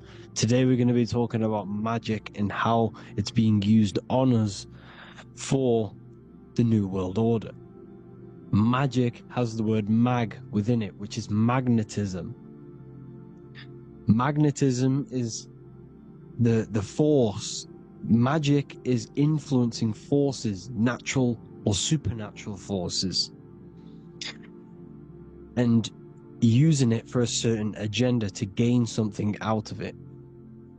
Now, magic is not what everyone's being thought. It's not some sort of fantasy thing. It's actually very common, and we all do it, whether you believe it or not. Magic is all to do with the mind. As I said, always say in my lectures, your mind is what creates matter. Your mind is what creates your external world. So it's all about manipulating and planting seeds within the mind, because your mind is a garden, and thoughts and words are seeds which are being planted in that garden. your life, your physical life, the people you have in your life, your friends, your car you own, the job you have, is all a reflection of the thoughts that you've been thinking in the past. You are where you are in life because of the thoughts that you've been thinking. Therefore, your life is a direct reflection and manifestation of your mind. The Garden of Eden. Okay? The mind is what they are targeting. What you see, say, and hear has a direct effect on your mind. Me talking to you is influencing you. The words I'm saying is planting seeds within your mind. Now it's up to you to consciously act on these thoughts or these words, or to maintain these words. As above, so below. As within, so without. What's inside of me is outside of me. What comes into the storehouse comes out of the storehouse. You have the left, you have the right, you have the up and you have the down. As above, so below. Whatever is in your mind will be expressed in some sort of way, consciously or subconsciously, spiritually or physically. The mind is what manifests everything. And this is what we need to understand. We need to understand is that the mind is not physical. All things spiritual manifest physical. All things seen come from the unseen. The words you're thinking, that everything you have is coming from the unseen. The actions that you do come from the unseen mind. Another expression for as above, so below is you are the universe itself. You are a universe, a mini universe. But just because you are mini does not mean you are the whole thing. If I take a little piece of infinite, let's say there's an infinite light source. Let's say I take a little chunk of that infinite light source. That little chunk I took is still infinite because it's been taken from infinite. You are the universe. Your awareness, your mind is the universe. It's information. You are the universe experiencing itself. This is why we say we are all God. As above, so below. What is in me is outside of me. The sun, the physical manifestation of the sun, is your soul. The 12 constellations are manifested in the physical body. The 5 elements are manifested in the physical body. They're manifested in the 5 fingers you have. As above, so below. This is manifested, well, this is a symbol symbolized in Freemasonry and secret societies as the 2 pillars. The mirroring reflection, the reflection of reality, the mirror. As above, so below. What happens in the mind, what happens in the astral, happens in the physical. This is Aleister Crowley. This is all symbolism. This is the 2 pillars with the all-seeing eye and the triangle at the top. Aleister Crowley was a master magician, very powerful dark magician, black magician. There's 2 types of magic. You have white and black, just like the checkered board, the Masonic checkered board. You have white and black. You have good and evil. White magic is influencing natural forces to gain something that will help the collective consciousness, help the collective, help the earth, help other people. Black magic is something you manipulate something so you can get something personal out of it. Doesn't matter if it's good or bad. It's still considered as black magic because you're being selfish. Everything you do should be contributing towards the collective consciousness and helping others.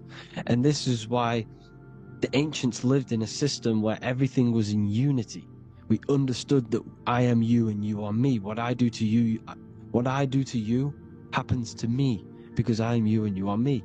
We are the same mind substance on the inside. We're all the same mind substance being expressed in different bodies. So what I do to your mind will have a ripple effect on my mind, because all of our minds are connected within the mental plane. So this is why they know all this knowledge. They know all this knowledge. So yeah, this is the mirroring effect of reality, the two pillars, or symbolizes the number 11. The number 11. We'll go deeper into that. The technology we're using is magic. It's a form of magic. Television is tell a vision. They're telling a vision into your subconscious mind, into your memory. And when you turn on the television, you get a program, because they're telling a vision to create a program within your subconscious mind. You see, the conscious mind is only 10% of your mind, which is to do with your, what you're aware of, your five senses. What are you consciously aware of? Well, I'm aware I'm here, I'm talking. I'm aware of what I'm wearing, the five senses, what I can hear, taste, smell, hear. What I'm wearing, I'm aware of what I think of. But the subconscious mind is the 90% of your mind. It's the hidden part of the mind, which is telling your heart to beat, telling your body to breathe. It's storing all of your emotions. It's storing everything you see, storing all the belief systems that you have. It has everything. It stores all of the habits you have, the values. It stores everyone's name that you know. All the words that I'm speaking right now is all coming out of the subconscious. Everything is subconscious. And it literally manipulates 90% of your daily basis behavior. Most people don't know this. What you did yesterday is what you will do today, because of these beliefs and mental programs within the subconscious, stored within the subconscious. So the subconscious is what they're aiming at. They're trying to create programs within the subconscious, because the subconscious manifests 90% of your thought patterns, 90% of your actions and words. They know all this stuff. So the subconscious mind is the most powerful part of the mind. Another way the subconscious manifests and influences your life is, let's say you were in a car crash years and years ago, 10 years ago. Let's say you're in this car crash, right? And you really hurt yourself. The emotion you felt in that time when you were injured in that car crash had a great impression on your subconscious mind. You see, the stronger you feel something emotionally, the stronger impact it has on the subconscious. You can remember and recall that moment, and very vividly, because of the impact it had on the subconscious. For example, you become that terrified of cars that it manifests into your life today, that you are wary to go in certain cars. You don't want to go into cars at all, maybe, because of that moment that stored within the subconscious. And it will manifest into anxiety. It will manifest into not going into cars. It will manifest into depression, maybe. These things, these emotional, very emotional, traumatic events have a great impression on our subconscious, and they control your life. This is why you need to meditate and let go deep within yourself and let go of these internal, deep emotions that you may have repressed and keep pressing down and ignoring. But you need to address it and let go of these subconscious impressions you have, which are controlling your life, like anxiety, depression. All of these things are stemming from things that are stored within your subconscious years and years ago, more than likely. Broadcasting. They're casting spells to a broad audience, to news, north, east, west, and south. They're casting spells. No, if you watch the news, everything's red. breaking news in red writing or the red background. Everything's red. Why? Because red's the root chakra, which is all to do with survival. They want to stimulate this root chakra because they want you down there in survival mode. They want you in survival mode because you're easier to control. They control out of fear. And not only they're casting these spells as if, because most of the things they cast in the news hasn't already happened. They're constantly bombarding you with, there might be a war breaking out, war this, war that, kill here, kill there, murders. It's impressing, it's casting spells on your subconscious mind. So when the event does turn up in real reality, in physical reality, you're less emotional, you're less surprised. You're not as surprised because you've already heard it before. Your subconscious has already heard it all before. If you never heard of a war and then a war broke out, you'd be going crazy. So they subtly program your subconscious mind through the words, because the words they say is impressing your mind. It has an effect on your mind, which will have an effect on your behavior, your words, your conversations you have with people. They're casting spells to north, east, west, and south on the tell a vision. They're telling a vision by broadcasting, by saying spells. This is why we call it spelling. Even the word, listen, the words we say cast spells. Bless. Oh, bless you. That's be less. The subconscious mind only picks up literal things. You see, when I say bless you, your conscious mind picks that up as, oh, thank you, you're blessing me. But your subconscious picks up as be less. You see? Because the subconscious it has no filter. It's just, it is what it is. Everything is factual in the subconscious. Therefore, if I call you an idiot, your subconscious, my subconscious will think I'm talking to myself. I'm calling myself an idiot, and it will take that as true. That is truth. Everything is truth within the subconscious. And the subconscious manifests your behavior. The devices this is the biggest one. Black scrying mirrors. Device, the devil's vice. The device. Okay? Black scrying mirrors, black screen. Screen is scrying. Black scrying mirrors were used to communicate with spirits within the astral plane in the medieval times. They're still being used now by black obsidian mirrors. And look at your phone, it's a black mirror. And there's some sort of, I'm not saying this is facts, but personally I believe these are portals for spirits and ethereal entities to come into your life, to come into your surroundings. So this is the next big thing. The TVs, your iPhone, your iPod, all black mirrors. And mirrors are very, very powerful. Even just a normal mirror. Mirrors have an effect. Whatever you say into a mirror, what you say is energy. And when you say something into a mirror, you're saying it into yourself. It's an infinite cycle of words of energy, because it's being reflected infinite times. When you say something into a mirror, it has a massive effect. You're saying it directly into your eyes, into your mind. So what you say in a mirror should be said with precaution. Never say anything negative into a mirror, because mirrors are very, very powerful ways for you to reprogram your subconscious mind for the good. You can say very positive things into mirrors and it will reprogram your subconscious mind. Okay?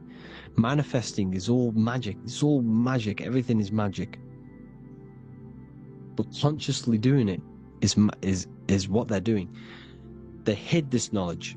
Your phone is magic. It manipulates your mind. The iPhone. Okay? See, magic isn't all of this with wands and see, Harry Potter, okay, that was created to give you this perception of a mystical and amazing form of magic with magic wands and all sorts of stuff like that. Yes, that stuff was true when the collective conscious minds were on a higher level and our belief systems believed in these things, because the universal mind, all of our minds contribute to reality. If the masses don't believe in magic, if the masses don't believe in a certain thing, it's going to have an effect on physical reality. So when the collective minds are higher and have more open minds, things like Harry Potter can come true. See, it's all in the mind. The iPhone, the I is the symbol for the mind, the invisible intelligence. The triangle is the ethereal plane. Okay? So the eye in the triangle is the eye that sees into beyond the ethereal planes. The square is the physical plane. So the iPhone, your phone, is a black box, just like the Saturn black cube. It's a black mirror. It's taking photos of you every 2 seconds. And it's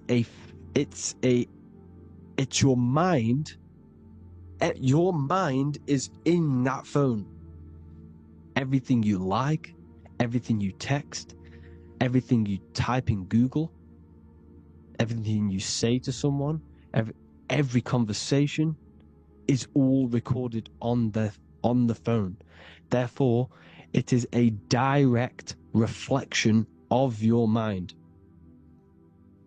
Your mind is imprinted into your phone because your mind, everything you think in your mind, you're manifesting into typing, saying, taking pictures into the phone, and it's collecting it and storing it. And what they're doing, and this is for all forms of magic, it's manipulating the mind. It's all manipulating the mind. Reels, Instagram, TikTok, this is all dopamine. It's all controlling the mind. Every like you get, every follow you get, every share that you get is dopamine within your brain. They're literally targeting your brain and mind. It's all manipulating, because what they're pushing through the phones, through the media, through the news, through the televisions is visions and programs. You are the one manifesting the New World Order.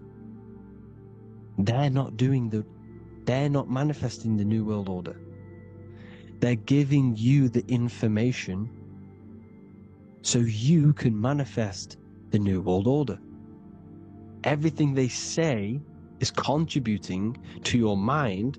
For example, digital money and all the information they put out for you to see is contributing to your enslavement. Your mind is manifesting the New World Order. They know this. They don't manifest it. There's billions of us. We could easily run over them physically.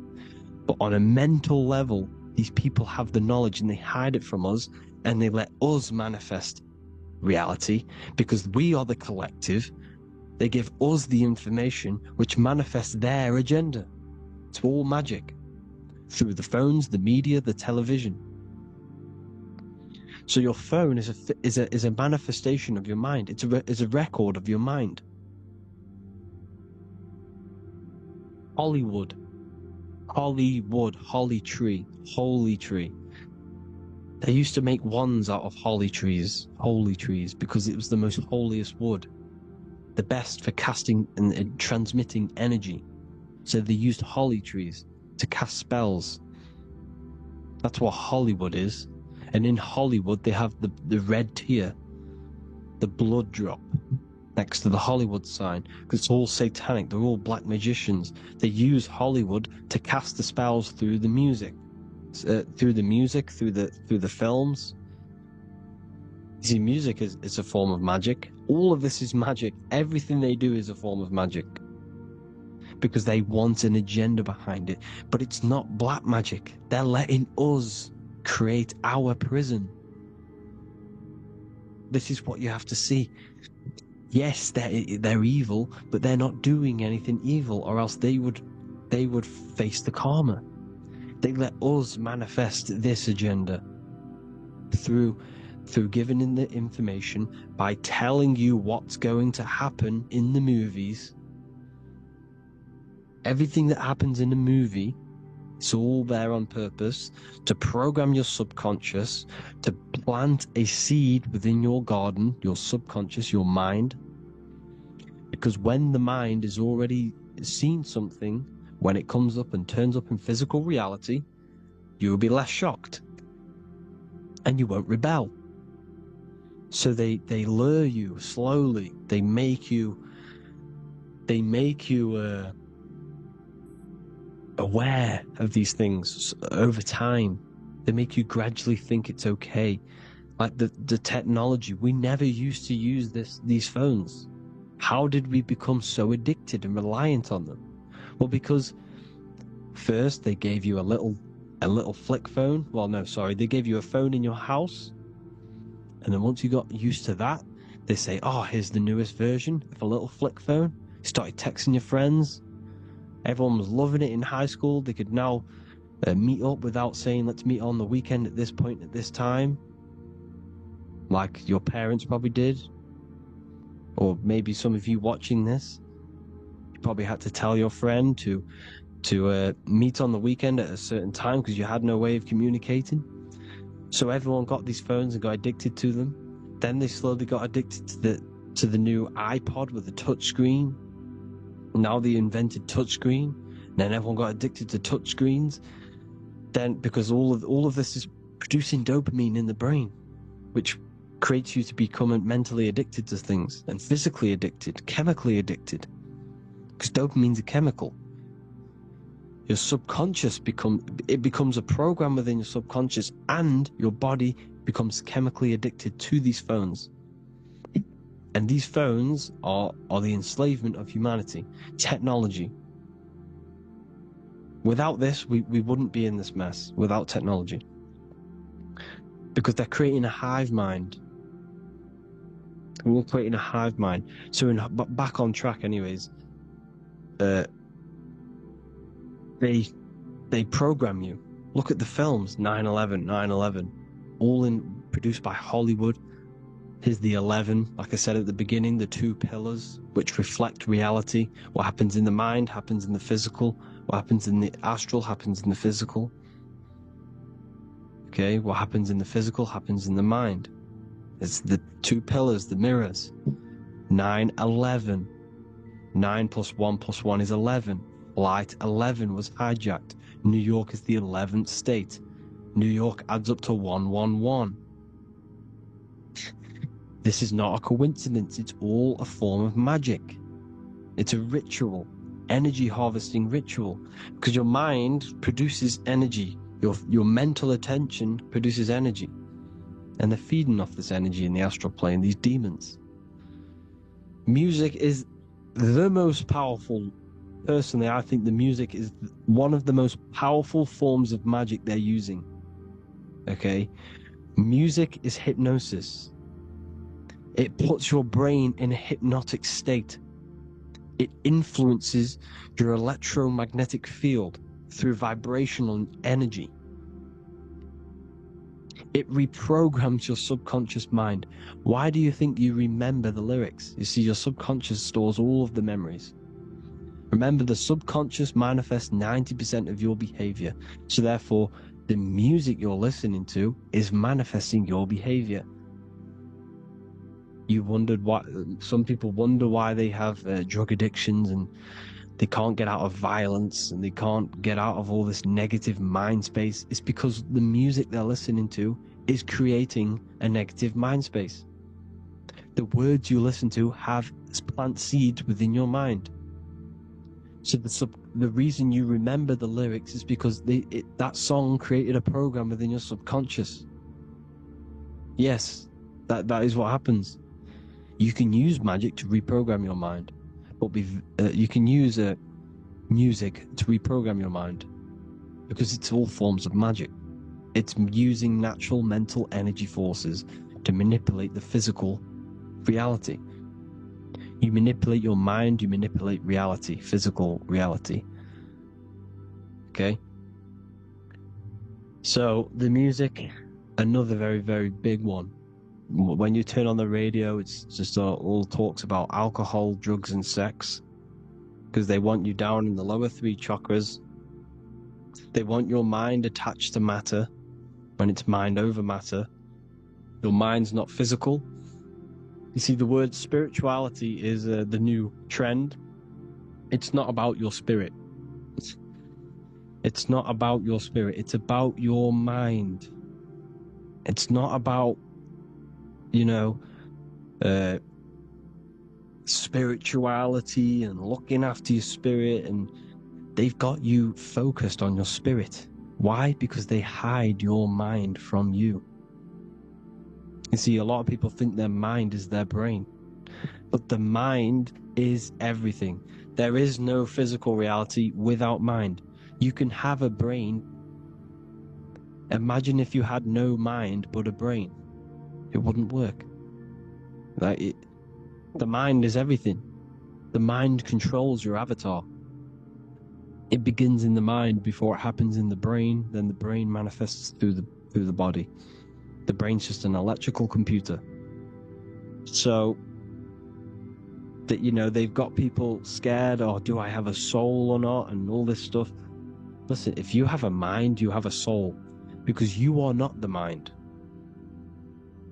This is why everything is sort of an illusion, because beyond the mind is your soul. But what is the soul without a mind? You can't have a soul without the mind. But if the mind didn't exist, the soul doesn't exist. You are the person listening to your mind.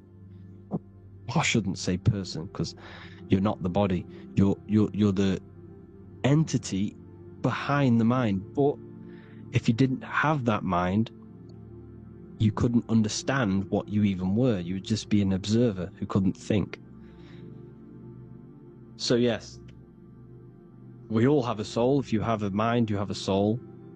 Everything is mind. Everything has mind. Mind creates everything. God is mind. And then manipulating your mind through TV, your phone, every little thing. The school, it's all about the mind, people. Control your mind, you control your reality. Just the last thing, here you go. Aleister Crowley, the dark magician, Kanye West doing the exact same thing because they're implementing magic in the music. Here's the Beatles with Aleister Crowley in the background. Bet you never noticed that. Aleister Crowley was influencing music and placing magic within the music to influence the subconscious. This is what Baal worship was. This is why they killed children. They sacrificed these children. Why? Well, because in order to ascend, in order to raise your consciousness internally, godly, by being good, God, or being in order to be good and raise your consciousness and to get something in the physical world, you have to sacrifice yourself. And what do I mean by that?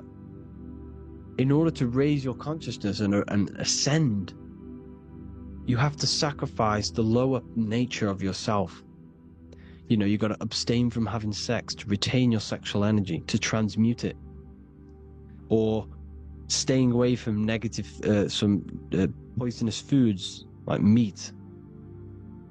So, staying away from blood. We shouldn't be consuming other animals' blood. We should be keeping our blood pure. We are humans. We shouldn't consume chicken blood, chicken germs. We are the most divine creatures on this creation. We are the most intellectual creatures in this creation. Therefore, we should keep our temples pure. We are not animals. If you want to associate yourself with an animal, go out in the wild, go and find a wild boar, and go and try rip its guts out with your bare teeth, because you can't do it. You're not a carnivore. Okay? So in order to ascend, you have to kill and sacrifice your lower part of yourself to ascend up to your spirit self, your mind self, the highest version. And the elites don't want to do this. So they sacrifice other things like babies to kill them, to exchange their life over to the astral plane, so these demigods in the astral plane can give them something in return in physical. They don't want to sacrifice their lower self, so they sacrifice other things for exchange, for physical pleasure. But the godly person sacrifices their lower self for their higher self to do good and ascend. So this is what all the Baal worship is, people, and this is why they're doing it. Hope you all had an amazing lecture. If you haven't already, go and get the Book of Wisdom for more information. You know, I don't go into dark stuff in this book, because all I do is enlighten people in this book. You can get it in Spanish, English, German, Italian, and French. Worldwide shipping. You can get the PDF or paperback. Or there is also a new one called the Human Health Guide 2.0. It gives you a list of all the foods, grains, oils, nuts, you know, everything that's alkaline and positive for the body and not man-made and hybrid. It tells you all the products to stay away from, how to fast, how to improve vision, how to improve everything, literally. So the Human Health Guide has been released. If you want that, I'll pull all the links in the bottom in the description. Hope you all enjoyed the lecture, people. God bless you all.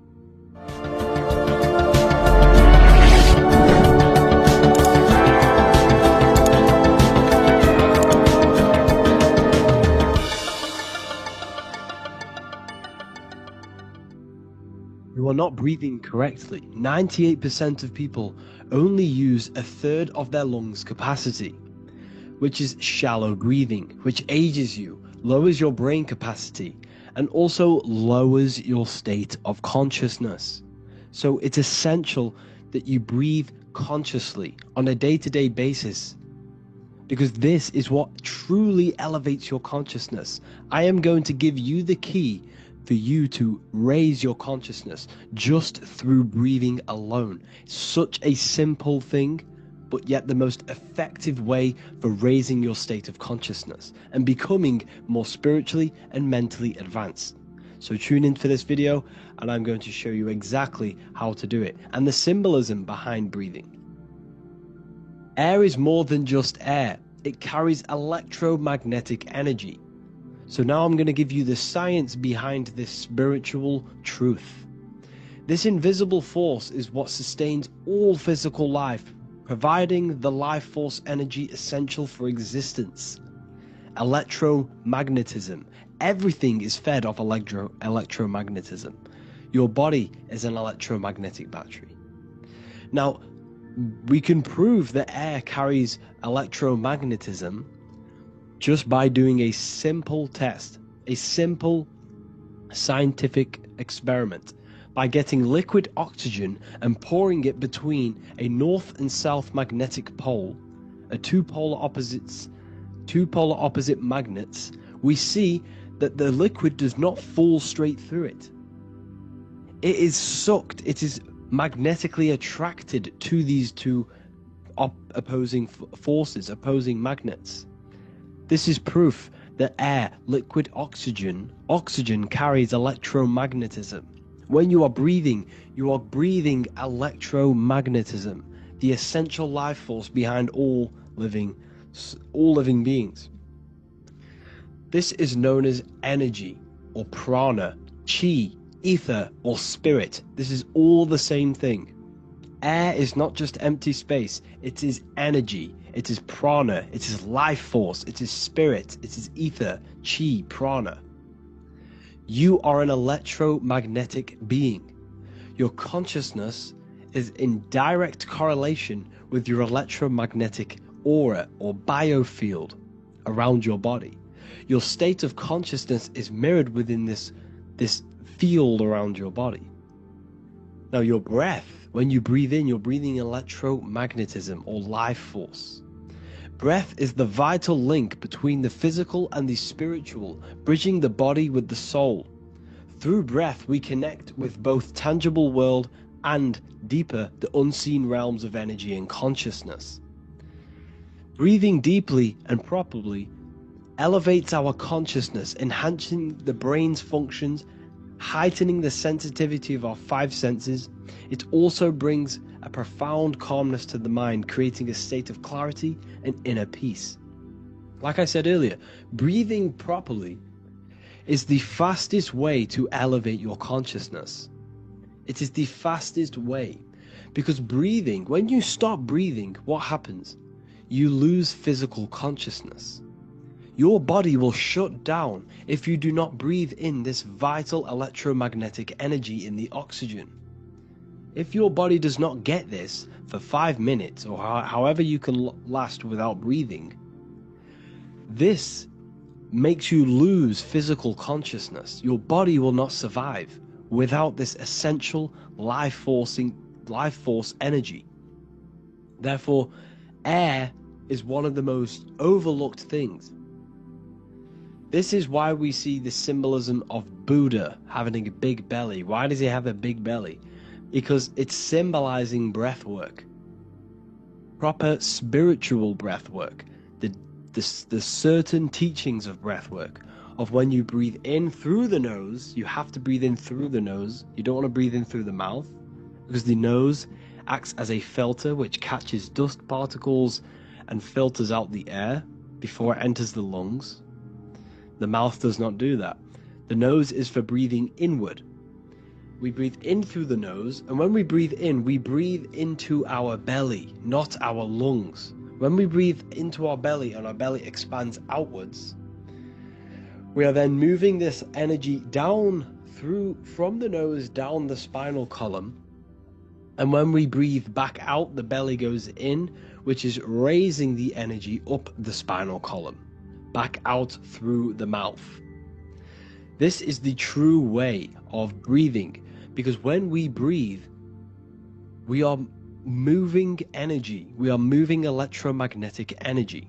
When we breathe in through the nose, the energy travels down the spinal column, and when we breathe out, we are raising this energy back up the spine, some of it going out the mouth, and some of it reaching the brain, activating dormant brain cells in the brain. But when we breathe, we need to make sure we are using 100% of our lungs' capacity, because the lungs is what transforms this special energy into consciousness, physical consciousness. So this is why Buddha has a big belly. It's not because he was fat. It's not because he was overweight. It's symbolism. It's symbolism of breath work. So try this. Do this for 2 minutes while you watch this video. Breathe in through the mouth as hard as you can until you no longer can fill any more air into your lungs and belly. Breathe it into your belly, not your lungs. And breathe out through the mouth. Do this for 5 minutes or 2 minutes, however long. I promise you, breath affects your consciousness. You will notice the difference. If you do it quicker, the quicker it'll affect your consciousness, and you might go lightheaded. But that lightheaded is you activating your spirit, your energy body. So try this just when watching this video. When you breathe consciously, you are renewing both your energy body and astral body, aligning your consciousness with a higher state. This practice feeds new life force energy into the body, revitalizing and enhancing your overall well-being. Like I said, your brain requires the most amount of oxygen. When we have shallow breathing, this is reducing the brain's capacity. Because when we are not breathing properly, which 98% of people are only using a third of their lungs capacity, we are essentially only using a third of our consciousness, because your breath is directly correlated to your consciousness, your state of consciousness. When you breathe in through the mouth, out through the mouth, out in through the nose, out through the mouth, consciously and deeply for 5 minutes, you will notice that your senses are more powerful and sensitive. Your brain is quicker.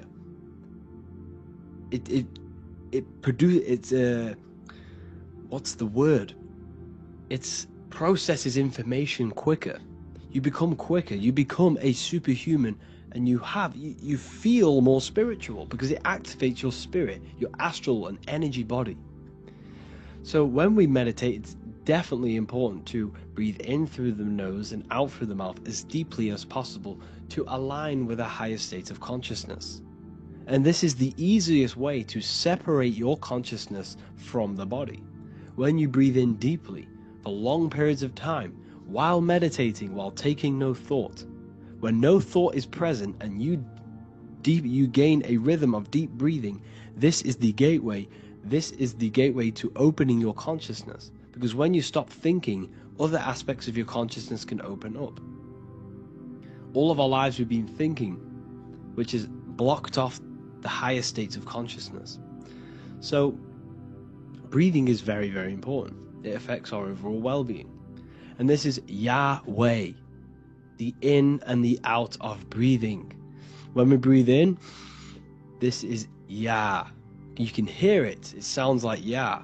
And when we breathe out, that is Way. This is the name of God, apparently. But God is within you. You can connect with God. You can connect with source consciousness within you by breathing, by raising your state of consciousness through breathing and meditation. This is why the Bible tells you the Spirit of God has made me, and the breath of the Almighty gives me life. You are consciousness. You are God. You're an extension of God's consciousness. Job 27:3. As long as my breath is in me and the Spirit of God is in my nostrils. The Spirit of God is through breath. John 20:22. And when he said this, he breathed on them and said to them, receive the Holy Spirit. The word spirit means breath. In Greek, Hebrew, Latin, it all means breath or wind or air. The Holy Spirit is a certain way of breathing, a breathing technique that elevates your consciousness, that syncs you up to a holy consciousness, an elevated state. That is the Holy Spirit.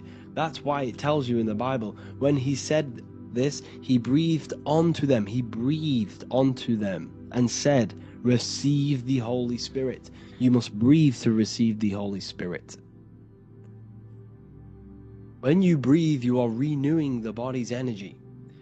You're taking in new life force, which is regenerating your cells, regenerating your brain, nervous system, and also connecting with consciousness, pure consciousness. This is not something that we should be doing during meditation. Yes, it is. We should be doing it during meditation, but this is something that we need to apply all of the time. This is the fastest way you can raise your consciousness. I just want to say, all of this knowledge is inside of the Book of Wisdom, Volume 2.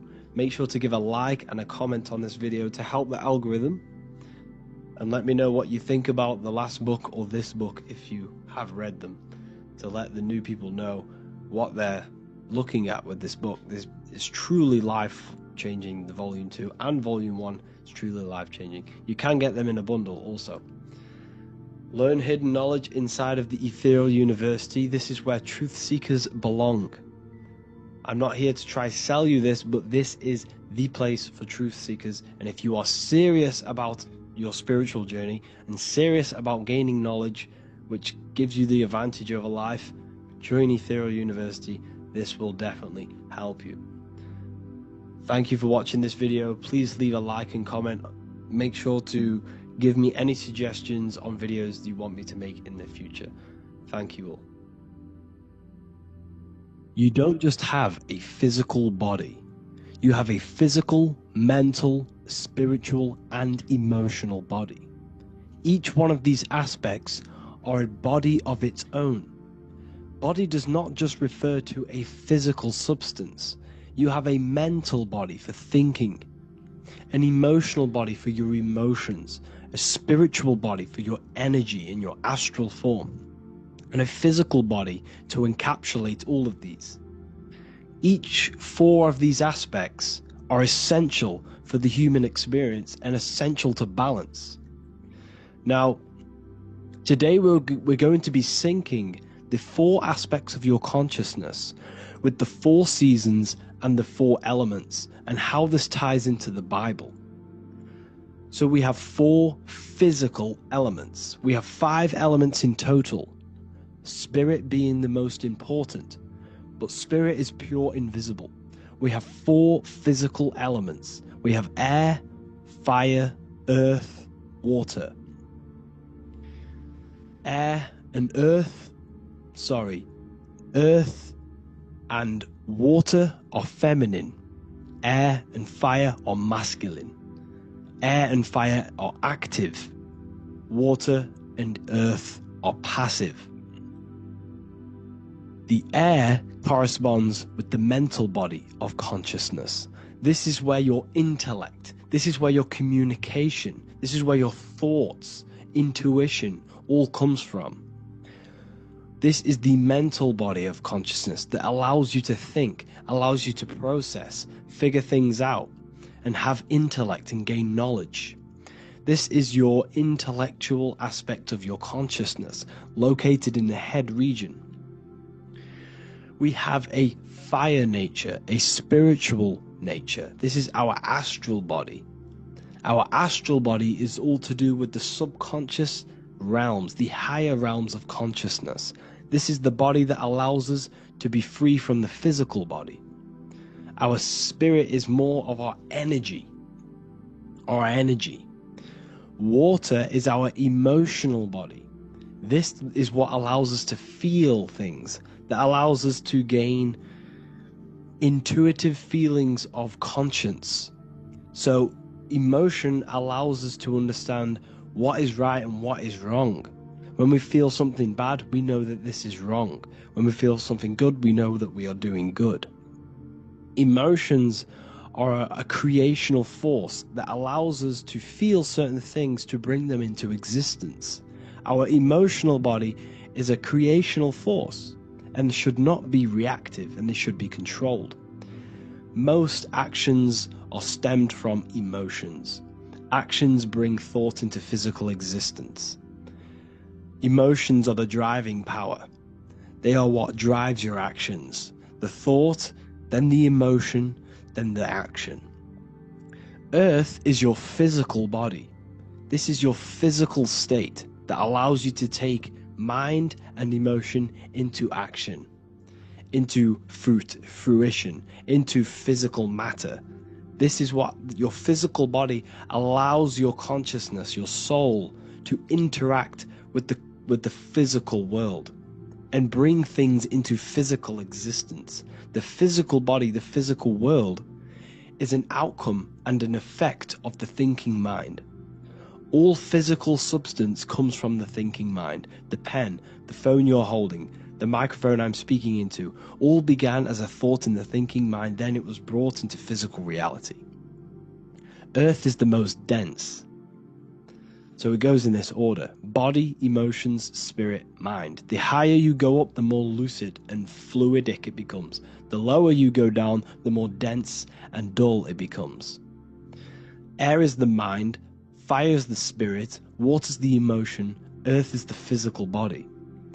So this is why you are a microcosm. You have these 4 things within you. You contain of these 4 elements, which correspond to the 4 bodies of your consciousness, the 4 bodies of the soul. You are the soul. You are the spirit. So this is why in Theologians 4:17 it says, "Caught up together with them in the clouds to meet the Lord in the air." You don't meet God or the Lord in the physical air, in the clouds. This is clearly a parable. A human being cannot go up to the clouds and meet a mystical man in the clouds. This is obviously a parable, a metaphor. The air is your mind. You must raise your consciousness beyond the body, beyond the emotions, beyond the spirit, and enter in the mind during meditation, turning the mind inward to connect with the Lord. The Lord is the highest aspect of your consciousness, the one that exists beyond the physical body, beyond your emotions, beyond the thought. So you meet the Lord in the air, in the mind. The mind represents the air. This is why in America there's a saying called an airhead. You're an airhead. This means that you are stupid, or you don't think, or you have nothing in your mind. You have nothing in your head. When someone's very stupid, you call them an airhead, because air represents the mind. The air is elevated. The air is invisible. The mind is totally invisible to the human eyes. It is a metaphysical substance. In fact, it's not a substance at all. It's so fluidic. It's everywhere. The mind can be everywhere at all times. It can be anything. Nothing is impossible within the mind. Now, this is synced with the 4 seasons. The 4 seasons represent the 4 aspects of human consciousness, the 4 bodies of your consciousness, the 4 bodies of your soul. The sun is your soul, okay? And the sun travels around 4 seasons. Summer, when the sun is the most hottest point. Autumn, when the sun starts to move away from the hottest point. Things start to die. Then it goes to winter. This is when everything dies. This is when things enter in within itself. This is when darkness occurs. Then spring. This is the reignition of the sun. This is when the sun starts to bring back the warmth back to the summer. You have 4 seasons which correspond to the 4 bodies of consciousness. Fire is the spirit. This is when you are passionate. This is when you are taking action. This is when you are fiery. The sun is blazing. You're taking action. You're very passionate. You're very spirit. You're in the spirit. Autumn is water, emotion. This is when you start to become very reflecting. This is when you start to feel emotional. Because in autumn, there's lots of water. This represents the emotional body of consciousness. Winter is the mind. This is air. Winter, what happens in winter? Everything enters within itself. The leaves die. The trees die. Everything dies and goes within. This is the mind. The mind is the darkness, remember. You close your eyes to enter within the mind. The winter represents meditation. In the winter, what do people do? They stay inside of their house. They research more. They read more books. They become more intellectual. They think more in the winter because we are so we're stuck inside. So we're more reflective. We're thinking more. We're more communicative. We're more intellectual. In the spring, this represents the earth, the body. This is when we start to come out of the mind and we awaken to the body, and things start to grow again. The plants start to grow. The earth is growing again and reborn again. This is the body. This is when you become more active in the spring. And then the summer, back to the summer, we then take action on these thoughts and these thoughts that we gained over the winter. Essentially, this is just a massive cycle. And this is a daily cycle also. The nighttime is the winter. The morning is the spring. The midday is the summer. And the evening time is the autumn. This is a microcosm. We have 4 bodies of consciousness. You are the sun. You are the soul. And the soul has 4 bodies: summer, autumn, winter, spring. Emotion, air, body, spirit. Sorry, emotion, mind, body, spirit. So you are the soul. You are the pure essence of consciousness. The sun is your soul in the heart. And the seasons are inside of you because you are a microcosm. Okay, you are a microcosm. The word sun is son. The Latin word for sun is sol, which is soul or solo, because the sun is solo. It's on its own. You are the soul, and the soul has the 4 different bodies of consciousness. So, before we move on any further, if I've blown your mind, please, if you can, leave a like, a comment, a share, and a subscribe. Let me know what videos you want me to make in the future. Please drop a like, it definitely will help me. You are a microcosm of the macrocosm. Man is a miniature universe that goes through its own cycles. The seasons of the summer, winter, spring, and autumn do not occur merely outside of him, but within him as well. The summer is within you. You feel different in the summer. You feel different in the winter. You feel, depending on the body of consciousness, it's your soul's interacting with. So the sun in the sky is your soul inside, and the sun goes through these cycles, which is affecting your bodies of consciousness, because the cycles represent your bodies of consciousness. Now this ties in with the Bible. This is why we have 4 Gospels. This is why Matthew, Mark, Luke, and John are always seen with the 4 different zodiac sign animals or symbols.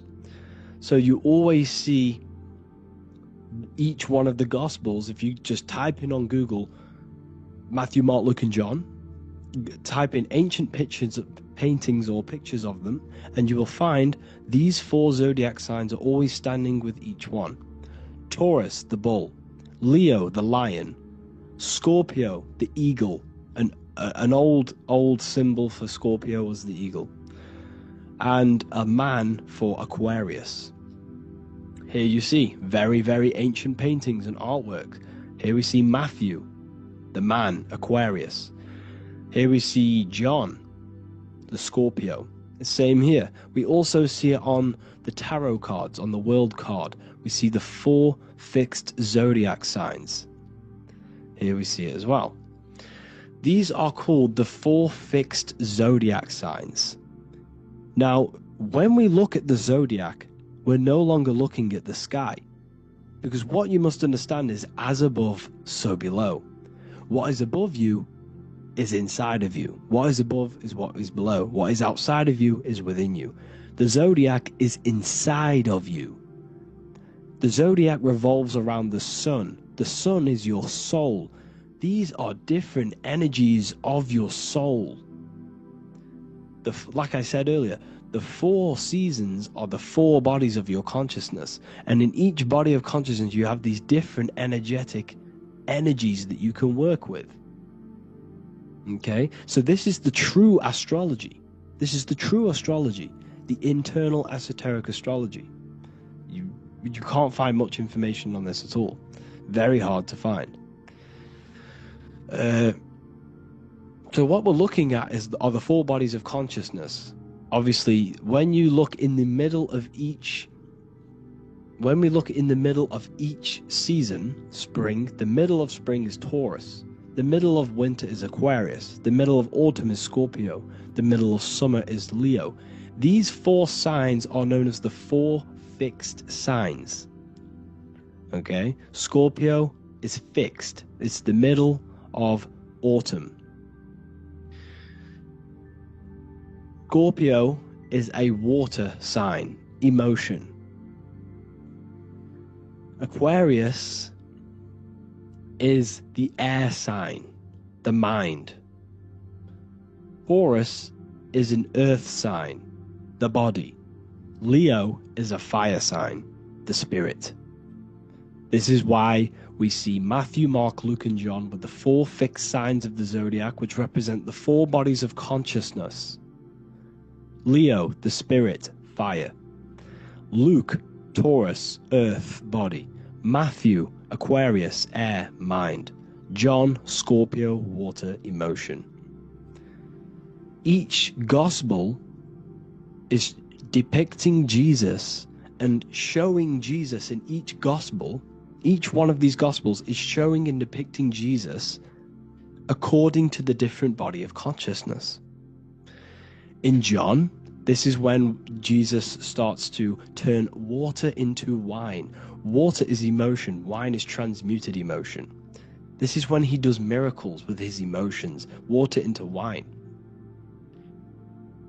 Aquarius, which is Matthew, air, the mind. Inside of the Gospel of Matthew, this depicts Jesus as an intellectual person, a person who's communicating and using his mind, his mental body a lot inside of the Gospel of Matthew. Go and read it, and you will see this. Luke, Taurus, earth, the body. Luke shows and depicts Jesus according to the body of consciousness, the physical body. He shows Jesus as a human, being a human being, helping people physically and helping people's physical needs, like giving away food and doing all sorts of good things for other people. Leo, Mark, inside of the Gospel of Mark, this shows Jesus as a spiritual teacher, a passionate person who is taking action. Each gospel is showing Jesus according to the different body of consciousness, and Jesus represents you, the Son. That's why it's called the Son of God, the light of the world. Jesus represents your soul, and your soul has these four gospels, the four bodies of consciousness, the four fixed signs, the four elements, and the four seasons. These things all correspond to your consciousness. So this is Leonardo da Vinci showing you the exact same thing. Jesus is the I am, the Son, the soul, in the middle, on his own. Luke, spring, earth, body. There are 3 people in each group. There are 4 groups, and there are 3 people in each group. 1, 2, 3. 1, 2, 3, 1, 2, 3, 1, 2, 3. Fall, winter, summer, spring. These are according to the 4 bodies of consciousness. Here we see Aries, which rules the head region. He's on the head of the table. Gemini, he's holding up the 2 hands because Gemini rules the 2 hands, the 2 arms. Gemini is the 2 twins, which is the 2 arms and 2 hands, and the 2 lungs. Here we see the beginning of summer, which is Cancer. You see the big knife here? Cancer, him here, this grey-haired guy, holding a knife for the crab. Cancer, they pinch. You have a knife, symbolizing the crab. Leo, the middle of summer, showing dominance. The sun is very dominant. He's got his elbow on the table, showing dominance. Virgo has no Adam's apple. Cancer here is pointing at this woman's neck, saying there's no Adam's apple. This is Virgo, the virgin, the only woman. Jesus, the sun. This is Libra, the balancing. He's holding his arms out balanced, showing the balancing of the sun, because when the sun enters Libra, the sun is balanced between winter and summer. So it's balanced. This is all astrology, but this is internal. Okay? This is Ezekiel's vision. Ezekiel had a vision in the Bible, and he saw the face of a man, the face of a lion, the face of an ox, and the face of an eagle. The eagle, Scorpio, the ox is Taurus, the lion is Leo, and the man is Aquarius. He saw the throne of God, and he saw the different bodies of consciousness. This is all symbolic for the different bodies of your soul. So when we look at the zodiac, we are actually looking at a map and the energies of our soul, and the energies of our bodies, and the energies of our consciousness. This is what we are looking at. Each zodiac is an aspect of our consciousness and an energy that we can work with and that we must purify. Balance and purification is essential. Imagine playing a brand new video game. Let's say a brand new video game came out and you had to play it. What happens when you play that game? You don't know the controls. You cause chaos in that game. You can't really run properly. You can't do anything properly. You're getting destroyed by other people who are playing that game.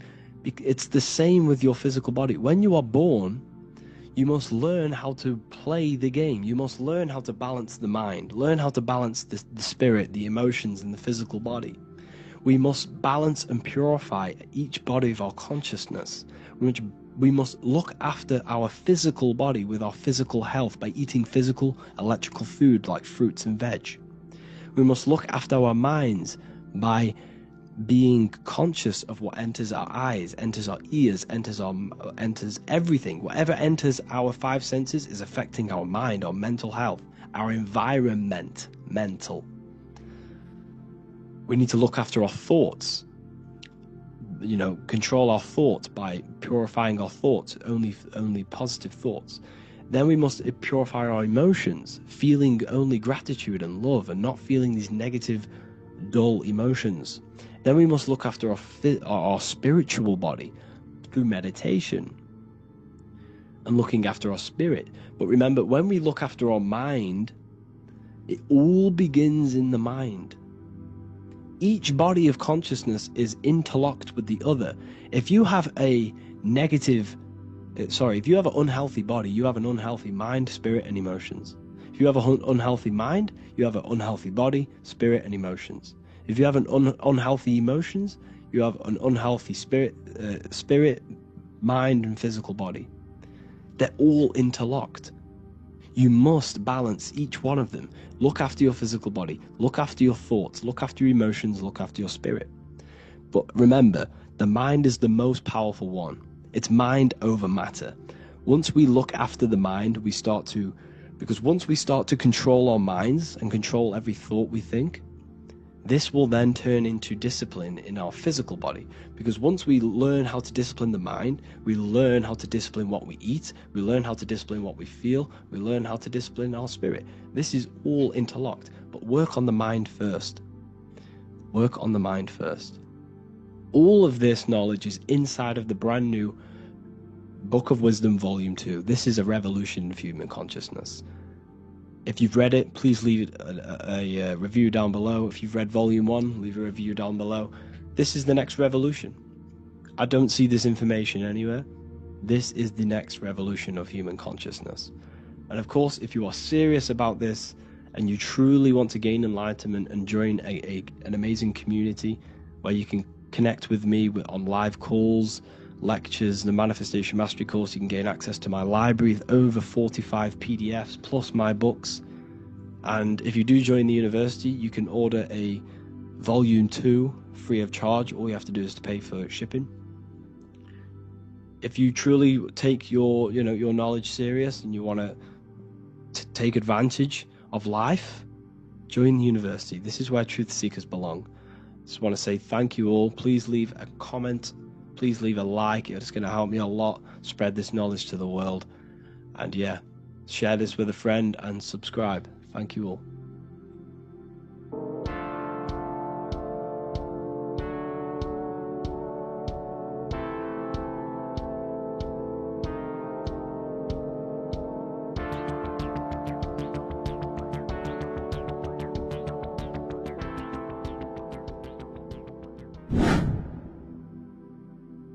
People, how are you all doing? It's Revival of Wisdom, and today we're going to be talking about your birth certificates and how we are slaves to a system and how they have trapped us into this system. Okay, so the first thing you need to understand about this system is there are two types of laws. You have the law of water, which is Admiralty law, and the law of the land. So the Admiralty law is the law of water, and this is what money is. Money is water. This is why we say liquidity, currency, the current. A current is water, something moving through something. Cash flow. And this is why banks are called banks, because a river bank is on either side of the water, and it directs the currency. You see? So money is water. And as you can see here, Ripple, the cryptocurrency, Ripple, water Ripple, and they're building a bridge over water, overseas, international banking with cryptocurrency. So money is water, and this has specific laws about water, but water is the same everywhere, you see. What the difference is with the law of the land is that you can have different laws in different lands. I can't do certain things in the UK that people can do in America, for example. You see, that's the law of the land, but the law of water is the same, because water is everywhere. Now, this is very important to understand when it comes to, you know, these birth certificates. So, Pope Gregory, this is where we're going to start off. Pope Gregory in 1582 took the Orthodox Eastern sunrise calendar and changed it to his own Gregorian timeline, not a calendar, a timeline. This timeline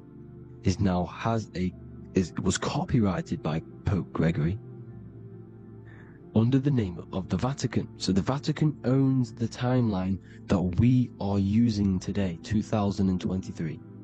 They own it. They own the title of this Gregorian calendar. Okay? Therefore, anyone who is born under this copyrighted timeline, not calendar, they are subjected to Rome, because Rome owns the timeline. They have a patent, a copyright for that timeline. What is on our birth certificates? That timeline. We are born underneath, we are subjected to the Vatican. This is why all birth certificates go to the Vatican. They own every single birth certificate. Okay? So when we use this timeline, we are subjecting ourselves to this timeline, okay, which the Vatican has a claim over. This calendar or timeline is set to sunset, not the sunrise, which is associated with death, darkness, and the moon, lunatics. You see, so this is a sunset calendar timeline. Okay, this is now, they've changed a couple things, right? They say that the new year is January the 1st. Okay? When we know this is in winter. January is winter, which is associated with darkness, death, the death of nature. So this is a death cult, people. These people are evil. They're so evil. The Vatican. And this is why we use April Fool's Day, because April is in Aries, and Aries is always the start of the zodiac. This is why Aries rules the head region. 12 zodiacs, 12 systems of the body. Each zodiac is associated with each part of the body, and this is why Aries is the head, cerebrum. But we're not going to talk about it in this video. But yes, that is what April Fool's Day is. They're putting it in your face. April Fool's Day is the real start of the year, when the sun starts to rise again, when the risen Saviour is resurrected, when it's born again. This is when the Jews celebrate the Passover. This is when the Christians celebrate the resurrection of Jesus, and they eat lamb. The Jews eat lamb because we're in Aries, the new year. The sun is now born again, our risen Saviour, the light of the world. So yes, this is what April Fool's Day is. It's the first day of the year, which they changed. Pope Gregory changed. So you need to understand is that you are in the womb.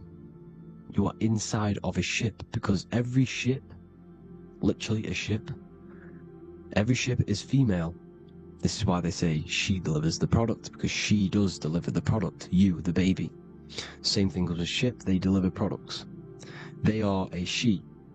And when they pull up to the bay, like you can see on this picture, they're pulling up to the bay. This is now called the birth canal. The ship is now in birth. On paper. Okay, this is law.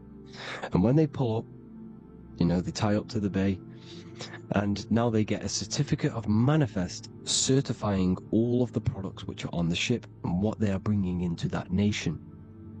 Okay, so you're bringing in this many of that, you know, everything's on the certificate of manifest. And this certificate as manifest is also your birth certificate, because you are traveling through water when you are in the birth canal of your mother, because you are in water when you are in the womb. And you travel through the birth canal, and when you arrive, you get a certificate of manifest with the name, how many, the quantity, you know what, that's your birth certificate. Okay? And this is what it is. We are a well, we're not a corporation, but we represent a corporation, which is your name in full capital letters. That is your corporation. You cannot physically tax a body, but you can tax a corporation. This is why we get charged. This is why we get taxed, because it all goes down to the corporation which our name represents, which we are subjecting ourselves to.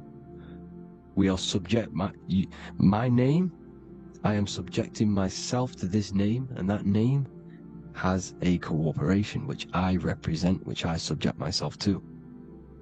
You see, this is how we are attached to this straw man, this character that they have built on paper. So it's a character which is on paper. This is what we represent. So when the woman gives birth, she delivers the baby, and then she has another substance. Now I'm going to break down how they attach this name to us, how they do it. Okay, our mother is carrying us the product in the womb, the water, and it goes, for example, it goes from the United Kingdom into a state-owned, corporate, federal-owned hospital, which is government-owned. She does not declare the package when she enters the building. Aha, so keep that in mind. When she delivers the package in the federal territory, she does not declare the package either when she leaves. Therefore, there is no evidence that we exist when we arrive. On paper. On paper, there is no evidence that we came into the building or left the building. We have not been declared. So we do not exist on paper at this point. When the woman gives birth, she delivers the baby, and then she has another substance, which is called the afterbirth material. Okay? This afterbirth material has the same DNA as our physical body, with the body, mind, and spirit. Okay? This is how they get this corporation. Hold on. The afterbirth material does not get claimed by the mother nor anyone. Therefore, they salvage that substance, because we are under the Vatican. Every state is all Catholic. Your birth certificate is Catholic. No matter what religion you think you are, every single birth certificate is Catholic, because we are subjected to Rome. All roads lead to Rome. Rome runs all of this. Okay? We're still under the Roman Empire. Okay, so Rome are Catholic and they believe in salvation. This is how religion comes into this. This is how they use religion to get this. So they salvage the afterbirth material, and they claim it, and they salvage it and give it and charge it to Rome, and they give it a name. Here's the legal term: born alive. Here's what it says. Each product of such birth is considered live, born, and fully recognized as a human person. So each product of such birth, so that could be anything.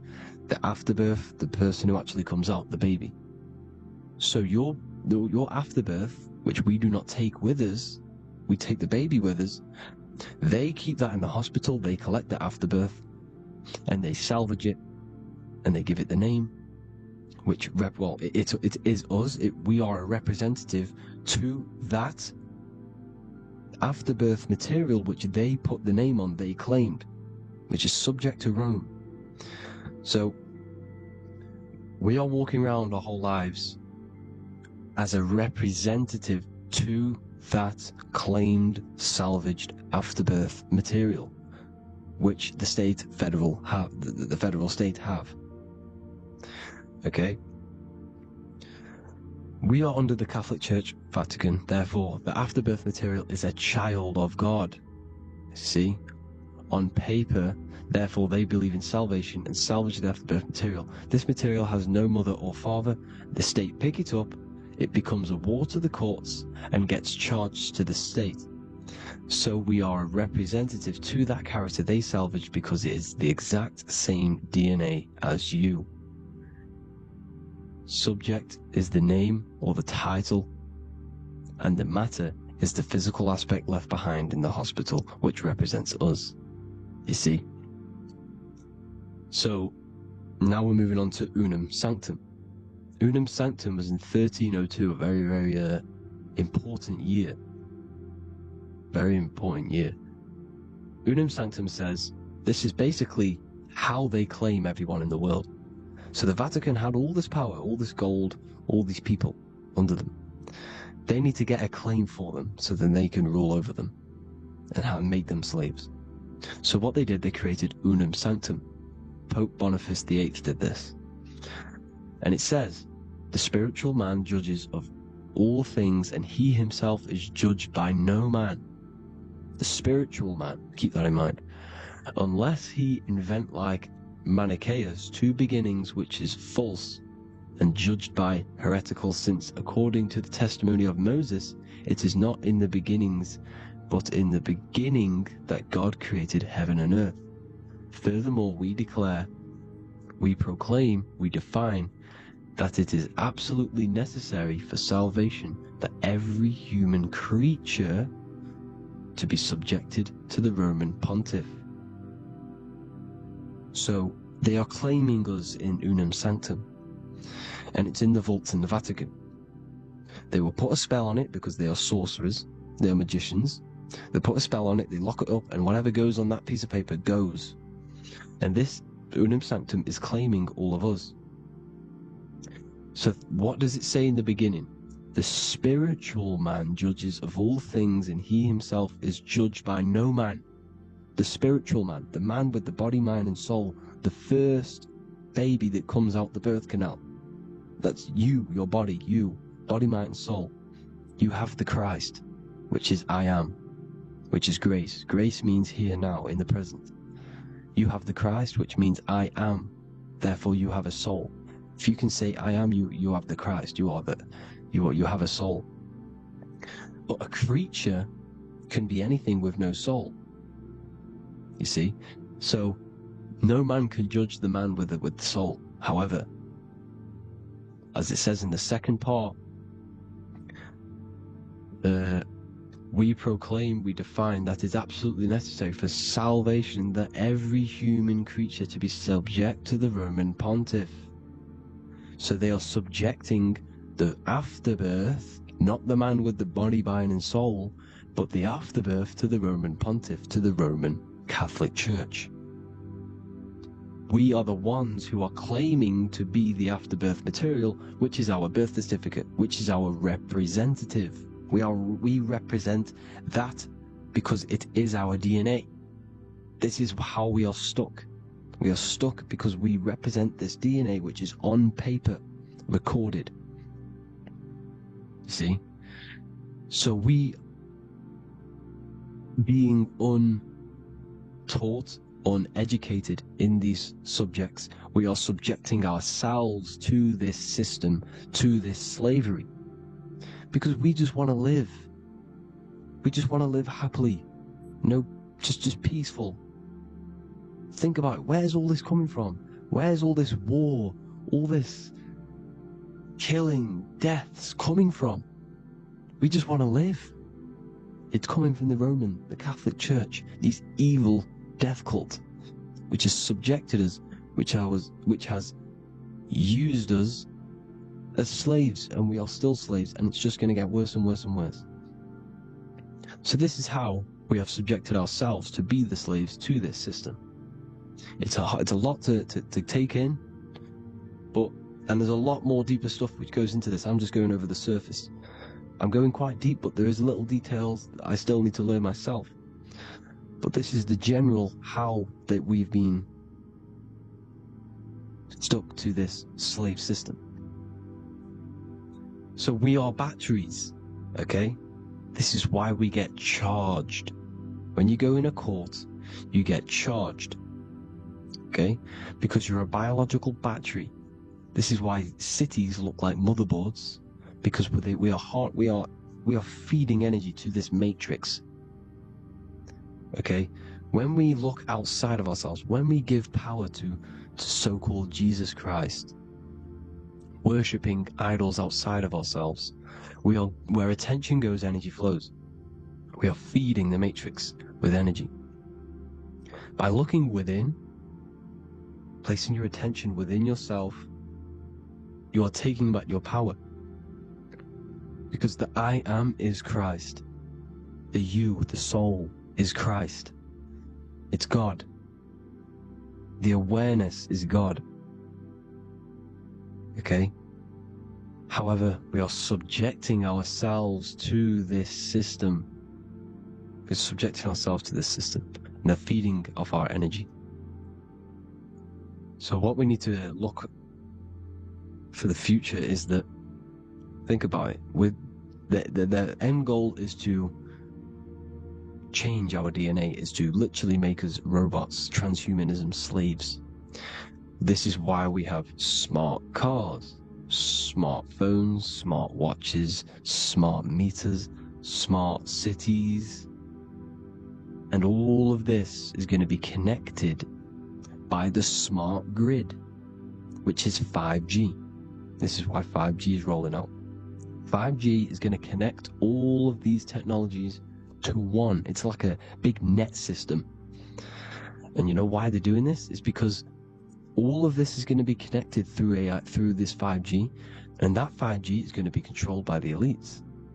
So you say anything wrong, you do something wrong, you say the wrong thing online, they'll turn off your car, they'll turn off your phone, they'll turn off your smartwatch, they'll turn off your TV, because it's all going to be connected and controlled by the smart grid. And this is what the Great Reset is, people.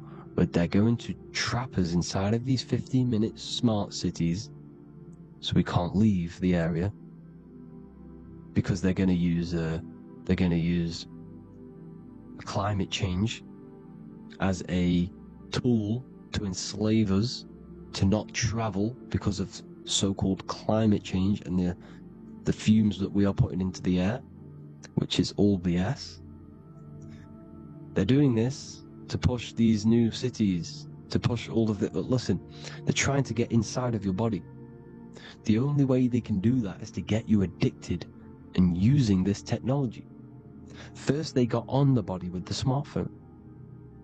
Well, first of all, we use the technology. We get used to it with it in our hand. The next step for them was to get on the body, which is the Apple Watch, as you see down here. They have now successfully got onto the body. The next thing is to get inside of the body. This is the brain chip. You see how they've slowly lured their way in, slowly got you addicted to this technology, got you dependent on this technology. And what they're going to do is that they're going to mold society to be dependent on the brain chip. So in order, for example, if you want to go and pay for food, you're going to have to get a chip to pay for the food, because it's all going to be digital money. And that digital money will be connected to the chip, and you'll need the chip to pay for things. You see? So this is how they're slowly transhumanizing us. These phones, these apps, these things which are all which are all using, was created by Freemasons. Mason means traveler, because they travel the depths of the mind. They understand human consciousness. They understand the brain. They understand the mind. By the deepest root cause, they understand it. This is what Masonry is. It's the occult. So these technologies is designed by these people.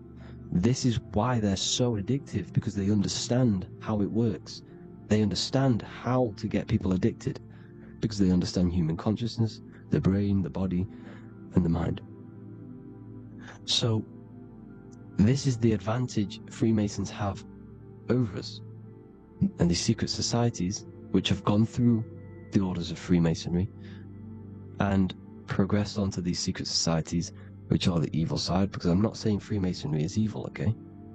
But the societies which they go beyond Freemasonry, because you can go beyond the 33rd degree into these secret societies, and they use this knowledge for the bad, to enslave people.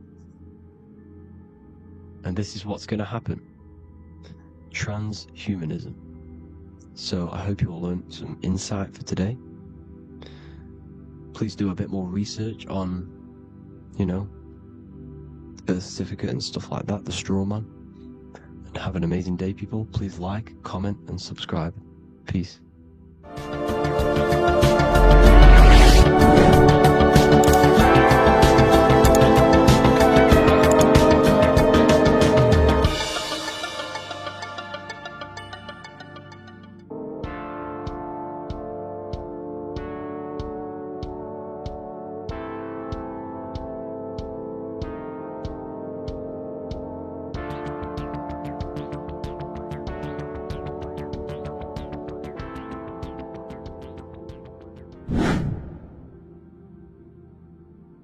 How are we all doing today, people? It's Revival of Wisdom, and today we're going to get real deep. This video is going to get real deep. A lot of people are not going to be ready for this sort of knowledge. Okay, you really have to do is to really deprogram the mind, because everything we've been taught is a complete lie, is to keep us trapped. Okay, this is really advanced knowledge. Now, let's get straight into this. All of the ancients depicted other worlds, and they called this place Midgard. Midgard is the mid-garden, the middle garden. This is why the Masonic symbolism on the floor is always a black and white checkered board, symbolizing the polarity here, the good and bad, because we're in the middle garden, the heart. Earth rearranged spells heart, because we're in the heart of this system, of whatever it is, a super quantum computer, whatever you want to call it, simulation. Now, in the Quran, it talks about the 7 layers of heaven. All of these ancient artworks are depicting these different layers of reality. Okay, and look at the Egyptians here with the boat outside of the firmament. Boats travel on water, and this is exactly what the Masons are doing. So they're still using the same symbols. Why? Because it's the same knowledge, just hidden. The Egyptians have the same knowledge as the Freemasons. It's just hidden. Now, this cosmology that they're showing here, which is probably made maybe 100 years ago, this painting or artwork, is the exact same as the one we see here, with the arch, the boat. You know, it's similar, because the boat is symbolizing traveling these other worlds, because the ether is also symbolized as water, because if you look up at the stars through a telescope, it looks like it's water. It's shining through water, because this ether, whatever this substance is outside of this world, was symbolized as water. Okay, and look at all these ancient depictions showing these different layers of reality. Now, we are being trapped within this 3D dimensional world, which is the cube, the Saturn cube, because there are 6 sides to everything in this world: front, back, left, right, up and down. 6, which is the cube, because we're in the Saturn's world. Okay, now, always been depicted as a tree of life, the tree of the universe has always been depicted as this tree. Because let's get a bit deeper. Now, the cosmology of this reality is the sun, the moon, and Polaris, always in the Masonic art. The sun, the moon, and Polaris, the all-seeing eye. If you go inside of the temples, of the Masonic temples, they always have this star in the middle, shining light beams. Okay? Look here. The light beams coming from the big star in the middle, which is Polaris. This eye is God. It's God's light shining down from his abundance. Now, when you astral travel, you will see this big ball of light above you, and this big ball of light is God. But you cannot travel towards it until you are pure. It doesn't work like that. You have to become formless. You have to become pure before you can become one with the light. In all these Masonic artworks, it's all depicting the star in the center. This star is Polaris, because Polaris is the way out of this place. And this is why you see the stairway to heaven all the way up to the light beam, the light source. What does it say in the Bible? God is light, because everything is made out of one substance, and that substance is light. And it symbolizes the eye, because God is an eye. All things that are alive have an eye. And we all say, I am. We all see these realities through eyes. God is an eye. He's the all-seeing eye. He sees all things at all times. And he is projecting this light. And this light comes down to create all the different levels of the worlds. And this is what the two pillars symbolize the number 11. 11, the number 1, is just a vertical line. It's the 1. It's a 1 point. 11 symbolizes the mirror nature of reality. Everything's mirrored. As above, so below. Now, the 11 also symbolizes openings, doorways. And as you can see here, an opening to the all-seeing eye. And you see here again, an opening to the stairway all the way up to the light. This light is the light of God in the astral worlds, beyond this world. Now, Polaris has also been symbolized as the UFO. They put the truth in plain sight. So you know in the films how the UFOs suck people up. That's what Polaris is doing. If you ascend beyond this world, if you do not ascend beyond this world, you will be reincarnated in this world.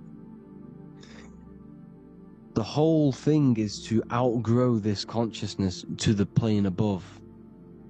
And I'm not just making this up, I'm going to be bringing in scriptures after this.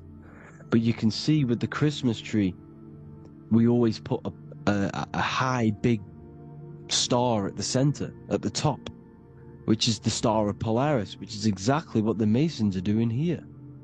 The star at the top. And it's on top of our Christmas trees.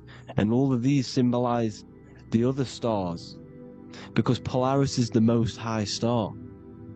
And all the other stars are wrapped around the firmament lower than Polaris. And that's exactly what the Christmas tree is. And it's a triangle. It's a triangle, just like light beams travel from one point in the triangle, just like the all-seeing eye. It's a triangle. The light is coming from one point and sending its rays downward. You see, it's kind of like you see here with the water.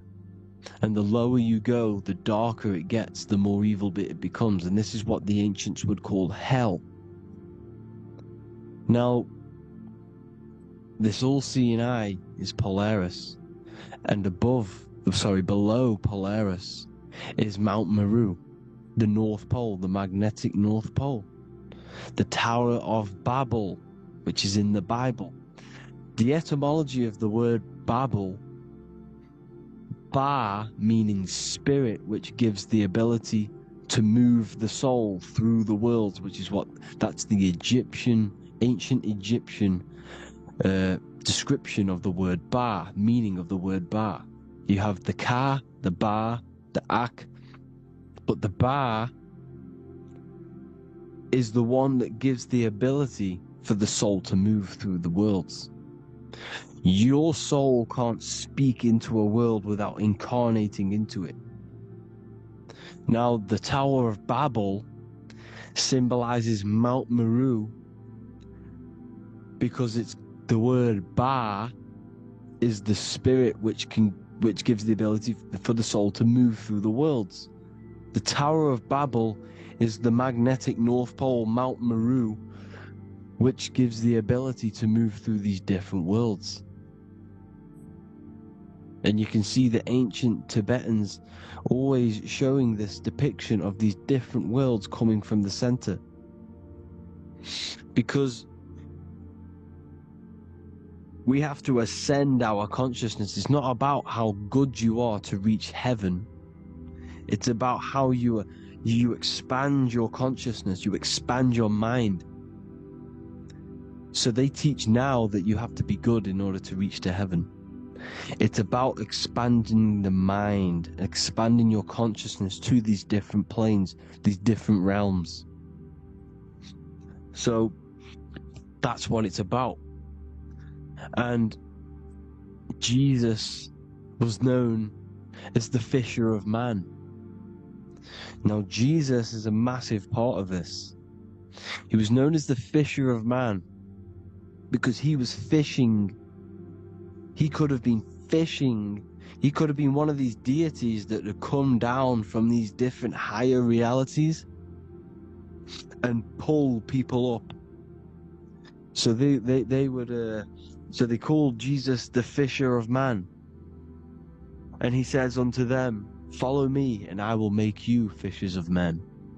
So these deities that we see in the past, like Buddha, Krishna, Hermes, Thoth, Jesus, could all be these entities who were coming down to pick up the minds that were worthy enough to see the higher planes of reality. And this is why they called him the fisher of man. Now, when Jesus walks on water, there is a parable with Paul. And he says, "But Jesus immediately said unto them, Take courage, it is I, don't be afraid." He's talking about astral travel here. He's talking about leaving the body. Because when you leave the body in astral travel to see these alternative realities, you can't be afraid because fear is a bondage, which is what the Emerald Tablets talks about. "Lord, if it's you," Peter replied, "tell me to come to you on the water." The water. "Come," he said. And Peter got down from the boat, walked on the water, and came towards Jesus. But when he saw the wind, he was afraid and began to sink. When you become afraid in astral travel, you sink back into your body. "Lord, save me." So this is talking about Jesus pulling people up into different realities. And you can see the fish is the symbol of Jesus, is another symbol of Jesus, a fish. Because fish symbolize deep occult knowledge, because fish travel the depths of the ocean. And they symbolize us because we are fish underneath the ethers. And Jesus was pulling people up. You see, so the Bible is a people today believe the Bible is a book telling you how to reach to heaven, how to become godly and reach heaven. But you've got to become the Jesus Christ to see these alternative realities. Now look at the Emerald Tablets is a massive part, and it speaks so much about these different realities. Look what it says here. This is in Emerald Tablet 3.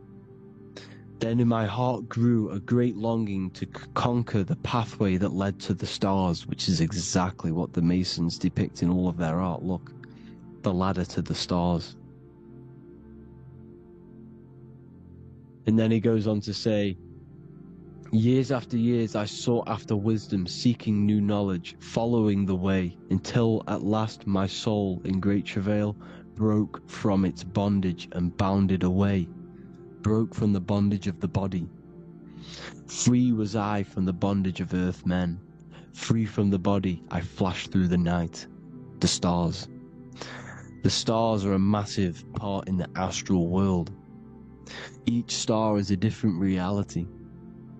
And the true astrology is the star that you came from.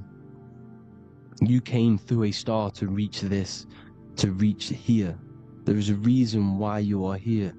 There's a reason why You have the personality traits because your soul came from a specific star. This is why we call them stargates, because they are gates in and out of this reality. And Polaris is the way out to the higher worlds. Now look, far into space, my soul traveled freely into the infinite circles of light. Beyond knowledge were some planets and great gigantic beyond dreams of men. Then he goes to say, lift up your flame from out of the darkness, fly from the night and ye shall be free. Lift up your flame. Your flame is your soul, because it has to be lifted up out of the darkness. This is the darkness, this world, this body is the darkness. Because it's a bondage. You need to break free. You need to learn how to astral travel, people. You have to learn this. If you want to get out of this world, you have to learn how to astral travel and see the other realities. Traveled I through space-time, knowing my soul at last was set free, knowing that now I must pursue wisdom until at last I pass to a plane hidden from knowledge, known not to wisdom, extension beyond all that we know. So he's talking about he went to a place where we cannot even comprehend here, a place that was not even known to Earthmen. He's telling you he's ascended out of this world to the planes that are beyond. And it says here in the Emerald Tablets, man is in process of changing to forms that are not of this world. Grows he in time to the formless, a plane on the cycle above. Know ye must be one, ye must become formless before ye are one with the light. The light, the same light that I was talking about, the Masonic light, with the triangle, God, the one source. Ye must become formless before ye are with the light. Formless, you have to leave the body. You have to leave the body. You have to gain the ability to leave this body and travel to these other worlds. Now, it says here, not as man am I, for free have I become of dimensions and planes. In each I take on a new body. In each I change my form. Know I now that the formless is all there is of form. You see, all things created come from the things that, all things that you see come from the things that you cannot see. All of us have the same spark of consciousness, the same I am. Every dog, every animal, every human has this same I, this same thing which sees through the eye. It's formless. It takes, this formless entity is the same entity of us. We are all the same entity in different bodies.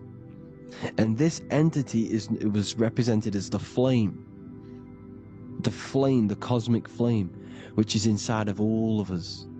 And this is why the Masons depicted your spine as a candle or the Holy Grail. You would either see this or a candle with a flame on the top, because the Holy Grail is your consciousness, which is on top of your spine, which is the candle. Now, Jesus, Thoth, Buddha were all these deities which were coming down to lift people up, because they were fishermen of men. And he would lift you up to the higher worlds, out of this world, to the ones above. Now Thoth, you can see him here, he's leading the way. He's holding someone and he's leading the way with knowledge and power. He was leading the way to other worlds, out of this world. There's no point trying to change this world. This world will stay the same. It will stay the same. You have to get out of this world, and that's what they're telling you. That's what they're keeping you from. They're keeping you stuck within this thin layer of reality. So what the Masons are doing, they have the ability to astral travel. They're living not stuck and bound to one reality, but living within the different layers of reality. And this is what Morpheus was doing in the Matrix. Morpheus was going into the Matrix to go and get Neo, which is exactly what Jesus was doing, pulling up people out of this world to the ones higher. And that's exactly what Morpheus is doing in the Matrix. If you haven't watched the Matrix, go and watch it. It will blow your mind. Everything I'm saying in this video, you will see it. Except that you don't need to use a machine to enter the Matrix. You just use your body. Well, you use your consciousness to leave this body. You see, Neo was also uploading himself into the simulation to pull people out of the simulation. And this is exactly what all of these gods were doing. The Fisher of Man. Look, he was pulling people up out of this reality with the knowledge. Now, Jesus was always depicted with the mushrooms. Look at all this mushroom art. Mushrooms were literally the origin of Christianity. You can see it everywhere. There's mushrooms in all of the ancient art. Every single one of these paintings you see here, there's mushrooms on them. Mushrooms have the ability to see alternative states of consciousness. Now, if you go and do them, and you go to sleep, if you pop mushrooms, you go to sleep, and you will wake up in another reality. You will wake up in another reality. Don't try it if you don't want to do it. But if you've got the heart to do it, do it. Eat them, and go to sleep. You'll wake up in another reality. And Jesus was handing out mushrooms to the bright minds, to the minds that he wanted to fish out and pull up to the higher realities. He was giving them mushrooms to see themselves in an alternative state, in an alternative reality. This is why there was so much mushroom art. And it's not just ancient Christians, it's Sumerians, it's the Mayans, the Celtics, the Egyptians. All used mushrooms. All of them. Look at all this art. It's on stones, it's everywhere. Because mushrooms, see, everything in nature is a macro. Look at the form of a mushroom. It's literally your spine and brain. Because they alter your consciousness. Your body is just a radio receiver. Everything that you're experiencing is a program being ran by the central nervous system, and your consciousness is experiencing this program, these electrical impulses of the nervous system, because it's all feeding back to one point, which is the pineal gland. And this is the candle with the light on it. Type in Masonic candle and you'll see it. It's your spine with your spark of consciousness on top of the spine. And it's a mushroom, because this sends you to alternative states of consciousness, alternative realities.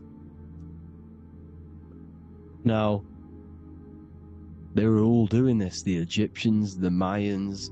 Now, there's more symbolism which goes into this. Look at the Christmas trees we use. The Christmas tree with the presents underneath them. Magic mushrooms grow under trees. And these are the presents under the trees that we symbolize today with Christmas. Santa's red and yellow for the red and yellow mushrooms. The same mushrooms Mario has to collect. And when he gets enough mushrooms, he levels up. And then what does he do when he go past the world? When you win that world in Mario, you go to another reality. You go inside of another world. It's truth in plain sight. And it's using mushrooms. It's using mushrooms. Everything, all of the all of the characters in Mario, well, a lot of them are mushrooms. Look at this one. The presents, black, yellow, and red and white. Red and white mushrooms. And the bow on the top is the mushroom head. That's a bit of a reach, but, you know, the symbolism never lies, is what you need to understand. And it's as above, so below. Now look at the Sumerians. The Sumerians were also multi-dimensional beings. Okay? Look at how they have the double faces. They had 1 foot in this reality and 1 foot in another reality. And look at this one, a double-headed god inside of like a portal. You see? Because it's, and look at these with the wings, the astral travel. Birds, ancient birds symbolize the soul. Because the soul is a bird, it flies to different worlds. It flies around the cosmos. And mushrooms gave you the ability to see these alternative states of consciousness, these alternate realities. Because you exist in infinite realities. You exist in infinite realities. Now look at the 33rd degree Ordo Ab Chao badge. That you get this badge when you become a 33rd degree Freemason. And it's a double-headed eagle. A double-headed eagle. And you can see this in Sumeria first. Sumeria have the same symbol. A double-headed, well, bird. You can see it here. Here as well. And the Masons are still using this symbol today. And when you become a 33rd degree, 33 vertebrae on the back of your spine, above the vertebrae is your consciousness, and it's a double-headed eagle. One reality in one, you become a multi-dimensional being in the 33rd degree. And I've heard many interviews of Masons say it becomes Luciferian. You see, they speak in code. These Masons can't tell you about what they learn about, but they will speak in code. They said it becomes Luciferian. The word Luciferian is lucid. The root word of Luciferian is lucid, and lucid is lucid dreaming, alternative realities, dream worlds. You become a god. Luciferian means you're becoming your own god, pretty much, because you are becoming a multi-dimensional being living in between the different layers of reality at the 33rd degree of Freemasonry. And look at the double-headed eagle, because the birds symbolize the soul. And they reach high, they fly high, just like the soul wants to fly high to the light, to become one with the light, like the Emerald Tablet says. Now look at Janus. Janus was another god, and he's known as the god of doorways. Janus always depicted with a double head. Janus is why we say janitor or January. And January is entering a new year. Janus is known as the god of doorways with keys, always got a key. Because keys open doors. That's why the janitor holds all the keys. And Janus always has double heads, because he had 1 foot in this reality, 1 foot in another. He was a multi-dimensional being, a Luciferian, living between the different layers of reality, instead of being stuck in one like we are. Well, a lot of people. And that's the whole point. You see, all of this stuff is about like changing the world and stuff like that. This world will probably never ever change. It's probably been like this forever, for a long time. But it's about moving out of this reality to the higher states. And the Masons always depict the ladder to the luminaries, the stars, with a key, the same key of Janus. The Vatican is a key, and it's in charge of all the religions. Why is it a key? Because they're holding back the key. They're keeping you stuck within this reality, keeping you stuck as identifying yourself with the body, identifying yourself with this world. You are not in the world is within you. This is a program being ran by your central nervous system, and your consciousness is experiencing this reality. Now, this is going to be a mind-blowing video for some people. You have to have an open mind. You have to let go of all the programs. I'm repeating what the ancients are talking about and the ancient symbolism. Look at Janus with the double-headed god. He was just another god coming down, giving keys to people who had the worthy mind to be pulled up out of this reality, to be pulled up to heaven, just like Jesus was teaching how to reach heaven. But really, it's an encoded scripture. But anyways, hope you all gained some insight on this video. Have an amazing day. Please like, share, comment. All the links are in the bio for the PDF, for the Manifestation Mastery course, and all the other amazing stuff. And if you want to support the channel, I'd greatly appreciate if you became a Patreon member. Hope you all have an amazing day, people. God bless.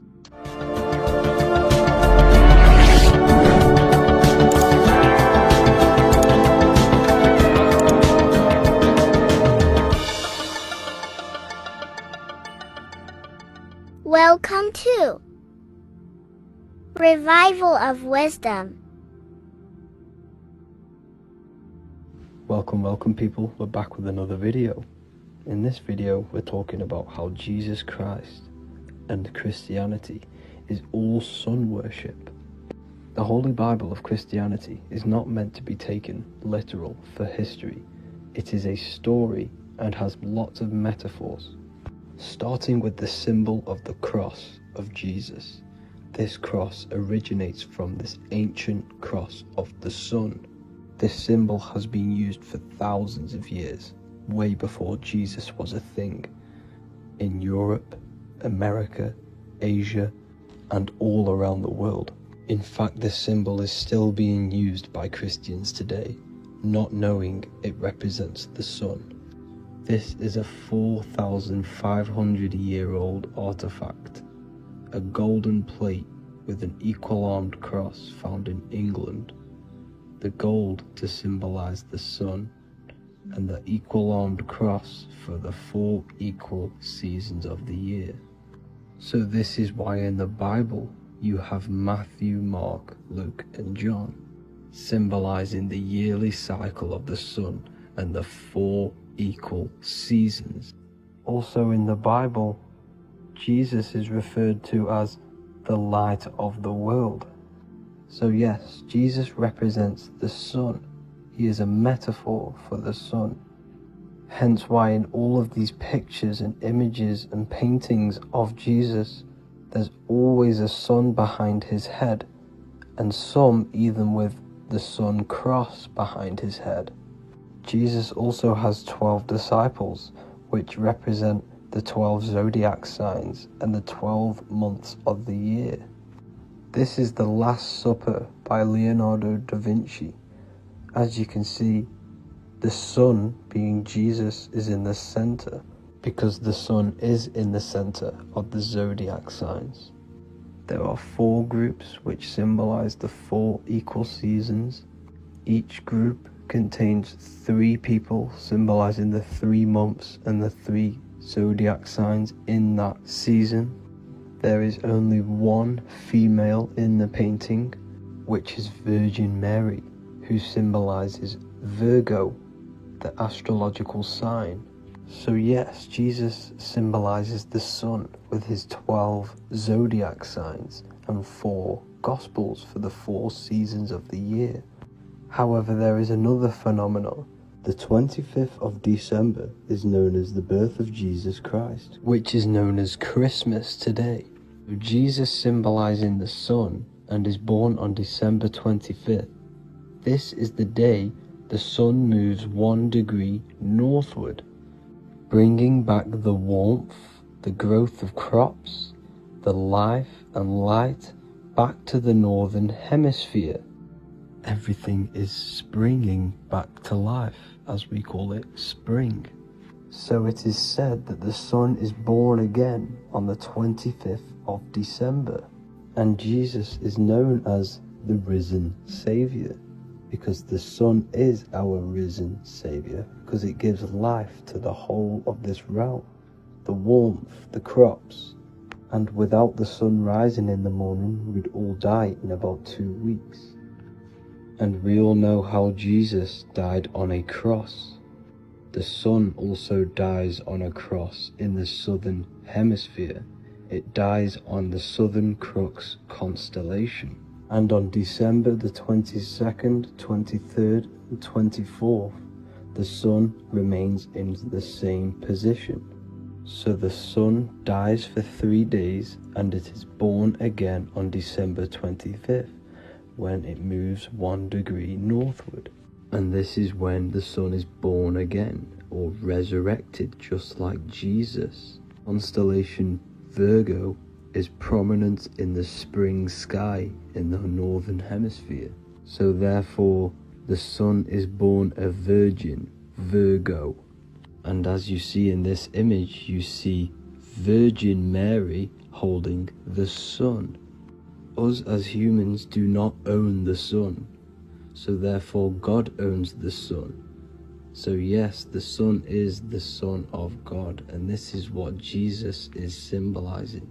And just how Jesus sacrifices himself for humanity, that's what the sun does. The sun gives out all of its energy so we can live. There are many other Bible verses which represent Jesus as the sun. Now in Matthew 8:23-27, his disciples are in a boat and there is a massive storm. Jesus is asleep, meaning the sun has not arose. And the disciples say, "Save us, Lord, we are perishing." Quote, "Then he rose and rebuked the winds and the sea, and there was a great calm." End quote. Now this is a metaphor for the sun rising and calming the storm, because in the ocean, when the sun is down, that's when there are great storms. The worship of celestial bodies go back thousands of years, and it's called astrotheology, and it can pretty much be traced back to all ancient civilizations. Now going back to the ancient Egyptians, the god Horus, the god of war, and he symbolized the sun in the morning. Ancients used to say that he walked over the sky in 12 steps. Yes, this could symbolize the 12 zodiac signs. It also symbolizes the 12 hours of daylight. So we have 12 hours of Horus, but now they've rearranged the word to hours. Horus and hours. And when the sun rises, Horus rises, we say horizon, which is Horus is rising. That's the etymology of horizon. Another Egyptian god called Amun-Ra was known as the god of all creation. He was the first god of them all. Amun was also a sun god. Therefore, after every Christian's prayer, they say Amen, sending their prayer through the sun to God. So this all goes back to the worshipping of the sun. Sun worship was around way before the Romans. However, in the Roman times, their sun god was called Mithra.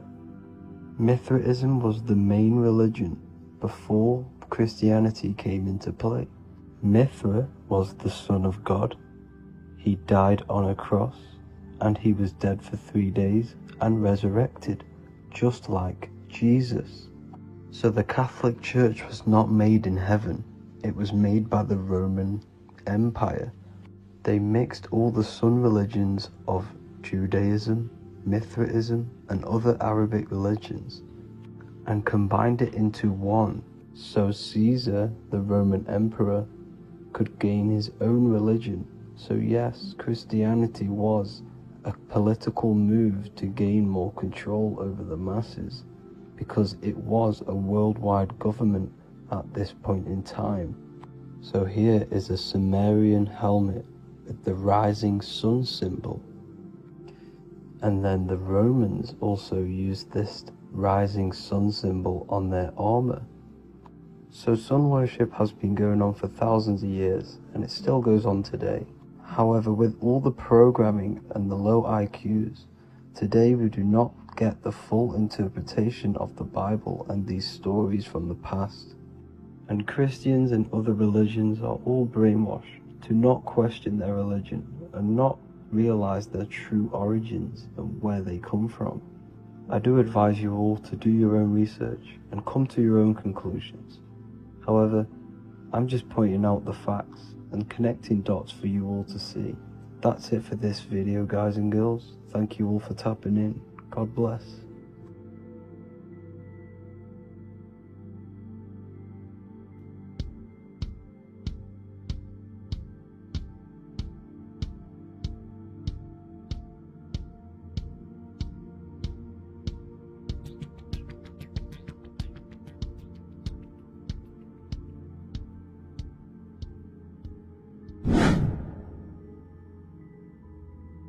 What is good, people? How are we all doing? Today we're going to be talking about the different planes of existence, the occult side of the world, the things they don't teach you in school.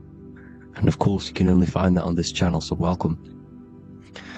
So you need to understand is that your consciousness moves through these different planes of existence, these different states of consciousness, which make up all of you.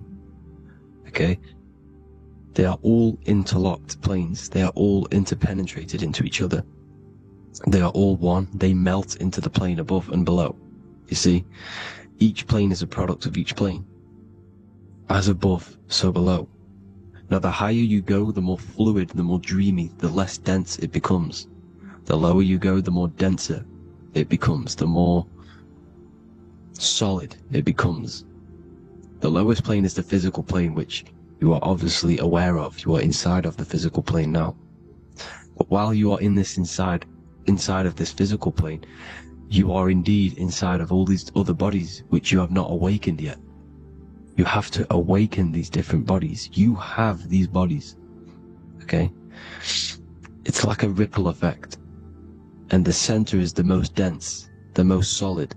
This is Earth, heart, the heart of the ripple. And the lower you, the further you go out from the center, the more dreamy, the less fluid, the more fluid, the more less dense it gets until you're one with the all. You see? And this is what it's like. This is what this system is. It's like a ripple effect. Now, let's jump straight into the planes. First, you have the physical plane, made out of 4 elements. 5 elements. The ether is the mother of the elements. It's the womb of the elements. It's the 5th element. And it gives birth to the 4 other elements. 4 is stability. Tables have 4 legs, and this is why the ether gives birth to 4, because it's the foundation of the physical world. Fire, earth, water, air. They are not pure. Each one of the elements melts into the other one. For example, earth and water both share cold.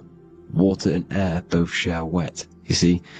They compose of each other. They melt, they mold into each other based off the vibrational state of the ether. That's what it is. The 4 elements are the vibrational states of the ether.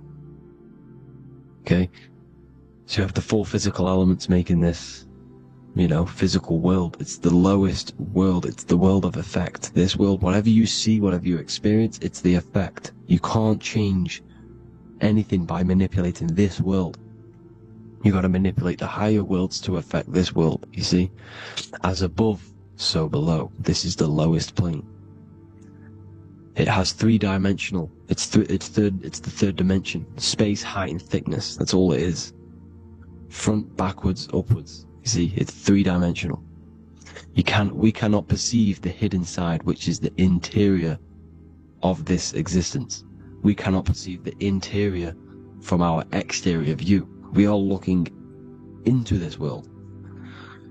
Okay, this is the exterior view. We can't see what's inside of that. That's the fourth dimension, which is the next one. It's the most gross and dense plane. Four states of matter, the most slowest vibrational molecules, exist in this plane. Above this plane, you have the ether. Okay, the word ether and either are the same thing, because either connects two scenarios in languages. I either support Manchester United or Liverpool. Either is connecting them two scenarios. The ether is doing the exact same, as you can see here on the planes of existence. It connects the astral world, which is very important, to the physical world. It's connecting these two worlds. So it's the ether. It's the ether. The ether is pure potential. Energy flows through the ether. It is pure energy, pure potential. Okay? The physical body is an exact copy of the etheric counterpart body. So every physical object has an etheric energy double. It's like a blueprint of that object. Every single object has an energy double, and that's the etheric double. Okay? The etheric body determines the shape of our physical body through its lines of force. All through life, it rebuilds and restores the physical body. Physical problems show up first in the etheric body, because as above, so below. You manipulate the higher planes, it will manipulate this plane. And this is why sorcery works. You know, contact with astral plane entities. We'll get into that a bit later. So, the reason why we can't see this plane, this energy world which is all around us, which we are inside of right now as we speak, is that the molecules that compose it are further apart than those of the physical plane, making it invisible to the two eyes.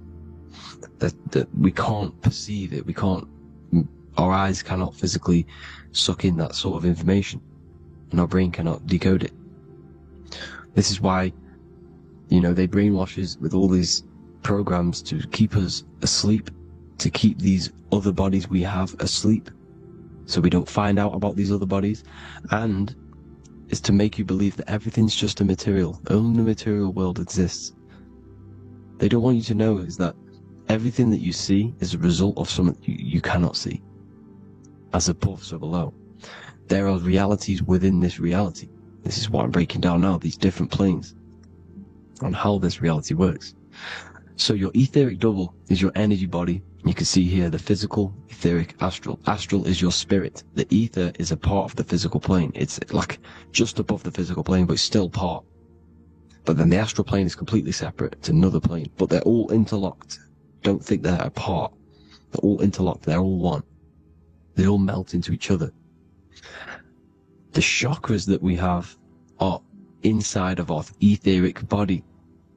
They are our sense of organs which tune us to the fourth dimension. These 7 chakras connect us to the astral world, the fourth dimension. Okay? They are points for the flow of energy from the universe / 7 planets, because the 7 chakras are your 7 planets, and the 7 planets are connected to the astral world. They are feeding these 7 senses in our body. They connect us to the universe, to our etheric counterpart, and then to us, supplying the physical body. Because the energy comes from above. As above, so below. These 7 senses, these 7 etheric chakras, are being supplied with energy from the universe, the 7 planets, the solar system. Then it supplies the physical body. You see? So, the ether is very important. And this is, you know, that the ancients understood the science of the ether, and they could, you know, harness free electricity from it, because it's all around us. The ether is all around us. And this is what they were doing. They were harnessing free energy using the ether. The astral plane, the fourth dimension, very important plane. Very, very important. We've all been there. Every single one of you has been there. Okay? The fourth dimension is unseen of what we see. It's the interior of the exterior that we see. We see the third dimension, but we cannot see beyond what's making this third dimension. This is the fourth dimension. Okay, it's the dream world. This is where you go when you dream. Okay? This is where you go when you dream. It's the place of disembodied spirits or ghosts, entities, whatever you want to call them. When you hear ringing in your ears, that is not tinnitus. That is an entity around you. Okay? That is an entity around you. The fourth dimension is where thought forms exist. Mental images. Thought forms as in what you see in your mind when you think of an image, because the mind is the highest plane of existence. Mind is the highest plane of existence. And it manipulates all of the planes below. So it goes the mental plane, then the astral plane. So the thought is in the mind, the mental plane. That just the thought alone, no image, but then the form depiction, the thought form exists. It manifests in the astral plane as a sort of image, an entity, a living conscious being. So this is why thoughts are things. You see, thought forms exist within the fourth dimension. So when you imagine something, when you are, for example, right now, look into your hand and imagine there's an apple in your hand. If you can see that, you are seeing into this fourth dimension. You can only see into this fourth dimension using the mind's eye, not the two eyes, the mind's eye. When you shut off the two eyes into darkness, the third eye opens. The mind's eye is open, and you can see, this is astral travel. You got to work on astral travel, and you will see this astral plane, this fourth dimension. And there are 3 different sections to this astral plane: higher, middle, or lower. So yes, there is a kind of a heaven and hell, and a mid-God. Heaven being the higher vibrational entities manifesting higher vibrational thought forms existing there, the lower vibrational thought forms existing in the astral plane. But these thought forms are beings. You can create these beings. They're called elementals. Okay? If you entertain specific thoughts for long enough, this will plant a seed and it will grow. If you keep, so for example, you have a bad feeling or whatever, what's a good example? Unforgiving someone. You keep that energy inside of you for long enough, it will manifest in the fourth dimension. You entertain that thought long enough, it will manifest. And it will create an etheric body, and it will be an entity which will harm you. It will feed off you, this low vibrational energy. Your mind is so powerful. It creates thought forms, and these thought forms can take consciousness, can take bodies, etheric bodies. Now, that's why it's very important that you master your mind, master your thought patterns. So this fourth dimension is the astral world. So when you have a nightmare, this is the lower astral plane. You're in the lower astral plane. Whilst this physical body rests at night, your consciousness, you awaken this other body, your consciousness goes inside of this other body, whilst the physical body lays asleep. You see? So it's all inside of you. This way you need to understand. You just haven't awakened these bodies yet. You can awaken them. You just got to awaken them. Okay? The next is the mental plane. This is the mind, the source, pure cause, pure motion, the most less dense, the most fluid. No form. There's no form to the mind. Astral plane is the first plane where a form takes existence, pretty much. The mental world has no form. It's pure mind, pure intelligence. Thoughts alone exist here without any images or manifestation. The most fluid, the most dreamy, the most causal plane. All of the rest take the effects of this plane. That's why it's mind over matter. Your thoughts they create vibrations. Each vibration is vibrating on a specific frequency, which creates mental images, creates effects down here on this physical plane. This is why it's so important to master your mind. Master what you think. Master your mind. It's the hardest thing to master. You could conquer the world, but it's probably harder to conquer your own mind than to conquer the whole world. I can promise you that, because the mind can play tricks on you. You got to listen to that inner guide within you that will constantly manifest the good things. So anyways, people, hope you learned a lot from this. Please work on trying to activate these other bodies. I will maybe do another video on trying to activate these bodies if you wish. Please comment down below if you would like to see that. And have an amazing day. Please like, subscribe, comment down below any video ideas you want me to do, any information you want me to spit. Thank you all. Have an amazing day.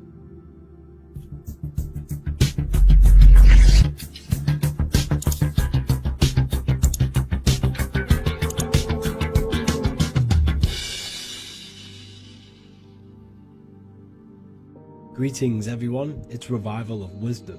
I facilitate human enlightenment through occult and esoteric teachings. I hope this video expands your mind into a new field of thought. In this video we're going to be discovering the true esoteric meaning of the 7 planetary energies. So let's jump straight into this. In order to fully understand this, you must understand the esoteric teaching of as above, so below, and as within, so without. Our inner world is mirrored into our external material reality. We have a physical voice, which you are hearing right now, and I also have an inner voice, which no one else can hear. The inner world is invisible, and the external world is visible. In other words, the inner world is the spiritual world, and the outer world is the material world. The inner world of ourselves reflects and projects our outer world, which means everything in our external reality is somewhat reflection of our internal self. You are made in the image and likeness of God. You yourself are the universe experiencing itself in a 3-dimensional physical form. The Newtonian science has programmed you to believe that you are a physical being inside of a physical universe. They did this to limit your mind to only believing there is a physical universe and that you are separate from the universe or God. But you yourself are the divine essence of the universe, experiencing itself in a physical plane, which means everything you see is inside of you, including the stars, the planets, and the elements. As above, so below. As within, so without. An example of this is the 4 physical elements: fire, earth, water, and air. In the external world, these are physical elements. In our internal world, they represent the 4 bodies of consciousness. We have 4 different bodies. We have a material body, we have a spiritual body, an emotional body, and a mental body. The mind is not made out of the same substance as the body. The emotions is not made out of the same substance of the mind and the body. These bodies exist in 4 different dimensions, 4 layers of consciousness. With that being said, the 4 physical elements are inside of us. The earth is our material physical body. Fire represents our spiritual astral light body. Water represents our transformative and emotional body. Air represents the mental body, the communicative and thinking body. This is the teaching as above, so below. If that resonates with you and you can comprehend it, please leave a like and a subscribe to this channel to see more content. And feel free to leave a comment on any video suggestions.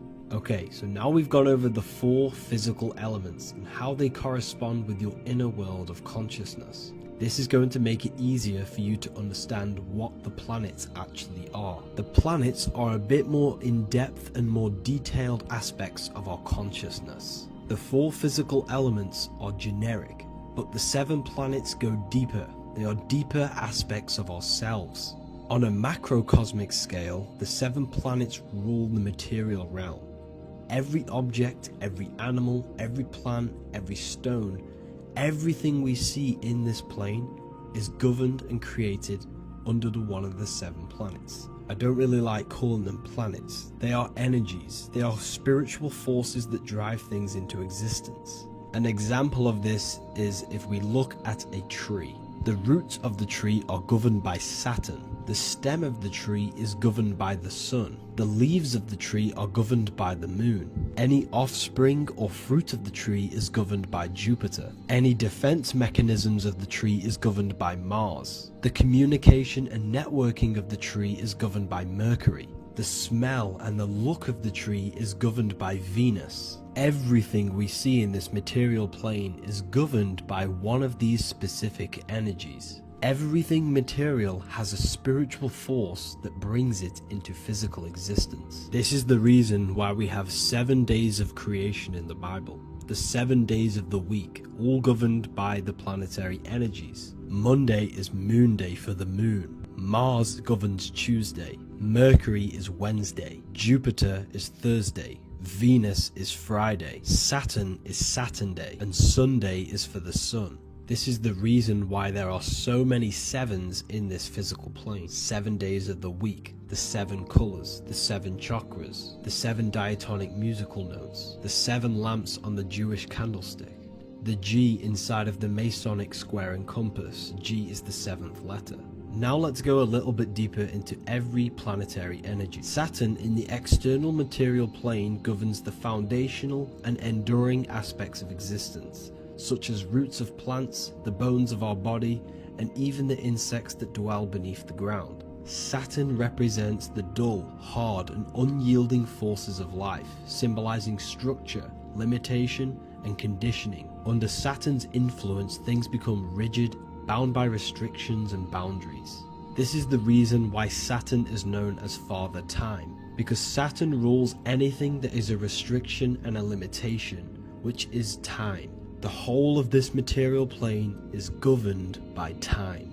You will be born and you will die. This explains why there is so much Saturn symbology in this material plane. Saturn is one of the most important planetary energies. You are a spiritual being in a physical body. Your light, your consciousness is bound to the physical body until you learn how to escape the physical body. The body is a limitation for our infinite minds and spiritual bodies. Our infinite mind is stuck in this material body, governed by Saturn's limitation of time, matter, and space. Now let's dive into what Saturn means to our consciousness within our internal world. We've gone over what Saturn means in the external world.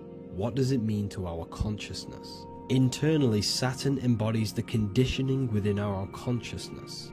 When the Saturnian aspect of our consciousness dominates, we become overly rigid, fixated, and restricted in our thinking and actions. For example, Saturn's influence is strongly felt in today's world, where many people's minds are confined to societal norms and conditioned responses. Saturn is the aspect of our consciousness, our minds, such as limiting belief systems and limiting thoughts and emotions. This is the negative thought that you can't get rid of, that's holding you back.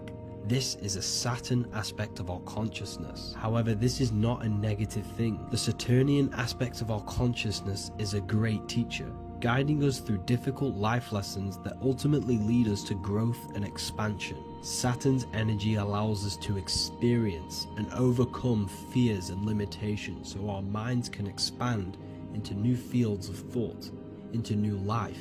Although Saturn's energy is harsh and often challenging, it helps us develop resilience, discipline, and wisdom. However, in the modern day, this Saturnian energy has overpowered the minds of the masses, fostering excessive rigidity and limitation. This is why we see so much Saturn symbolism. It's literally everywhere because our minds are being dominated by the Saturnian limiting aspect of our consciousness. Now, let's move on to the moon. The moon, or lunar energy, in the external material macrocosm plane governs the elements of water, influencing the natural cycles such as the ocean tides, which rise and fall in harmony with the moon's phases. Beyond water, the moon also guides instinctual behaviors such as animal migrations. Birds, insects, and other creatures rely on the moon's subtle energies to navigate their journeys. For example, dung beetles use polarization patterns in the moonlight to orient themselves and travel safely home. The moon creates the months. M-O-N is moon. There are 28-day cycles, and this 28-day cycle of the moon is reflected in the woman's body, known as the menstrual cycle. The moon is a feminine energy. governing the feminine elements such as water and the feminine cycles of the body. The moon is the womb. This is why eggs have the same color as the moon, because eggs are ruled by the moon's energy. Now that's the external world. The internal world, the moon symbolizes the emotion aspect of our consciousness. It represents the subconscious mind, the seat of intuition and psychic abilities. Just like in the external world, things are born out of the moon, such as eggs and the womb. The subconscious mind acts as a womb for our conscious mind. Our deep subconscious emotions and programs are born into light into the conscious mind and controls the conscious mind. The moon represents our hidden psyche, our shadow self. Now let's go on to the sun. The sun represents the life force. In the material external world, the sun is ruling over pretty much all life. The sun gives life to all things. Without the sun, animals could not exist, the human body could not work, and plants would not grow. The sun is the life force. It's the soul of the world. Now, in our internal world of consciousness, the sun represents our passion, our drive, our conscious mind. The aspect of our internal world that wants to drive things and give life to physical manifestation. Now we go on to Mars energy. Mars is well known for being the god of war. Mars energy manifests into the material plane through anything that seeks to protect or defend itself. For example, the holly tree. The holly tree leaves are very sharp and they defend itself. Anything that is protective in the material world has Mars energy and is governed by this specific aspect of consciousness. For example, any predators or animals such as hedgehogs with spines on their backs for protection. Mars represents all things that is driven by conflict, aggression and defense. Now internally, inside of our inner world, Mars symbolizes the aspect of our consciousness that is focused on self-preservation and protection. Mars governs our ego, the instinctual urges of anger or maintaining reputation. Mars is not evil. It's necessary. Sometimes it's necessary for us to protect ourselves. Mars is the aspect of our consciousness that is anger, rage, the desire to fight or conquer. When this energy is activated within our consciousness, we become defensive, assertive, and even combative, ready to dominate others and destroy obstacles in our way. Now let's move on to Venus energy. Venus in the external material world manifests its energy through the aesthetics of creation. This planet governs the beauty and harmony found in nature, including the nurturing environment of a mother's womb where life begins. Venus embodies the essential love, not only in romantic relationships, but also in the bonds between family members and all living beings. Venus represents relationships. We have relationships between plants, animals. They all depend on each other to give life. Plants provide food and medicine, while living creatures contribute to their own growth and pollination. Internally, Venus represents the aspect of our consciousness that yearns for relationships and connections with others. This is an aspect of our consciousness that encourages to care for our physical appearance and embracing beauty. Aesthetics play a role in our interactions and self-expression. This is why there is a beauty brand called Venus. Now let's move to Jupiter energy. Jupiter in the material plane manifests its energy as forces of fortune, abundance, and wealth. This energy manifests itself as plants, as fruits that we can consume and eat in abundance. Anything that is nourishing and cultivated by the earth for humanity and animals. Jupiter embodies the giving energy that provides for and sustains life, fostering growth and ensuring that resources are available to all. Its influence is seen in the natural cycles of abundance, where fruits must grow and ripen before they are enjoyed, symbolizing the importance of effort and patience. Internally, in our spiritual world, Jupiter represents the aspects of our consciousness that yearns for abundance and seeks growth in various aspects of our lives, including wealth, knowledge, and personal development of the mind, spirit, and the soul. This is the aspect of our consciousness that wants to gain wealth, that wants to gain expansion and abundance in our lives. However, when Jupiter's energy dominates our consciousness excessively, it can lead to feelings of stinginess and greed. It represents material possession. The last planet is Mercury. Mercury in the external world governs the vital elements such as seeds, air, communication, education, and electricity. Known as the messenger of the gods, Mercury rules over intellect, communication, and the transmission of knowledge. Mercury's state of consciousness manifests itself in the material plane as the network between trees and plants, how they all communicate together. It represents the intelligence behind all physical things. It's the intelligence behind the seed that allows it to grow into a plant. Mercury's creative energy is manifested in the nervous system of the human body and all living animals, the intricate messenger that transmits signals from the body to the brain and then to the mind.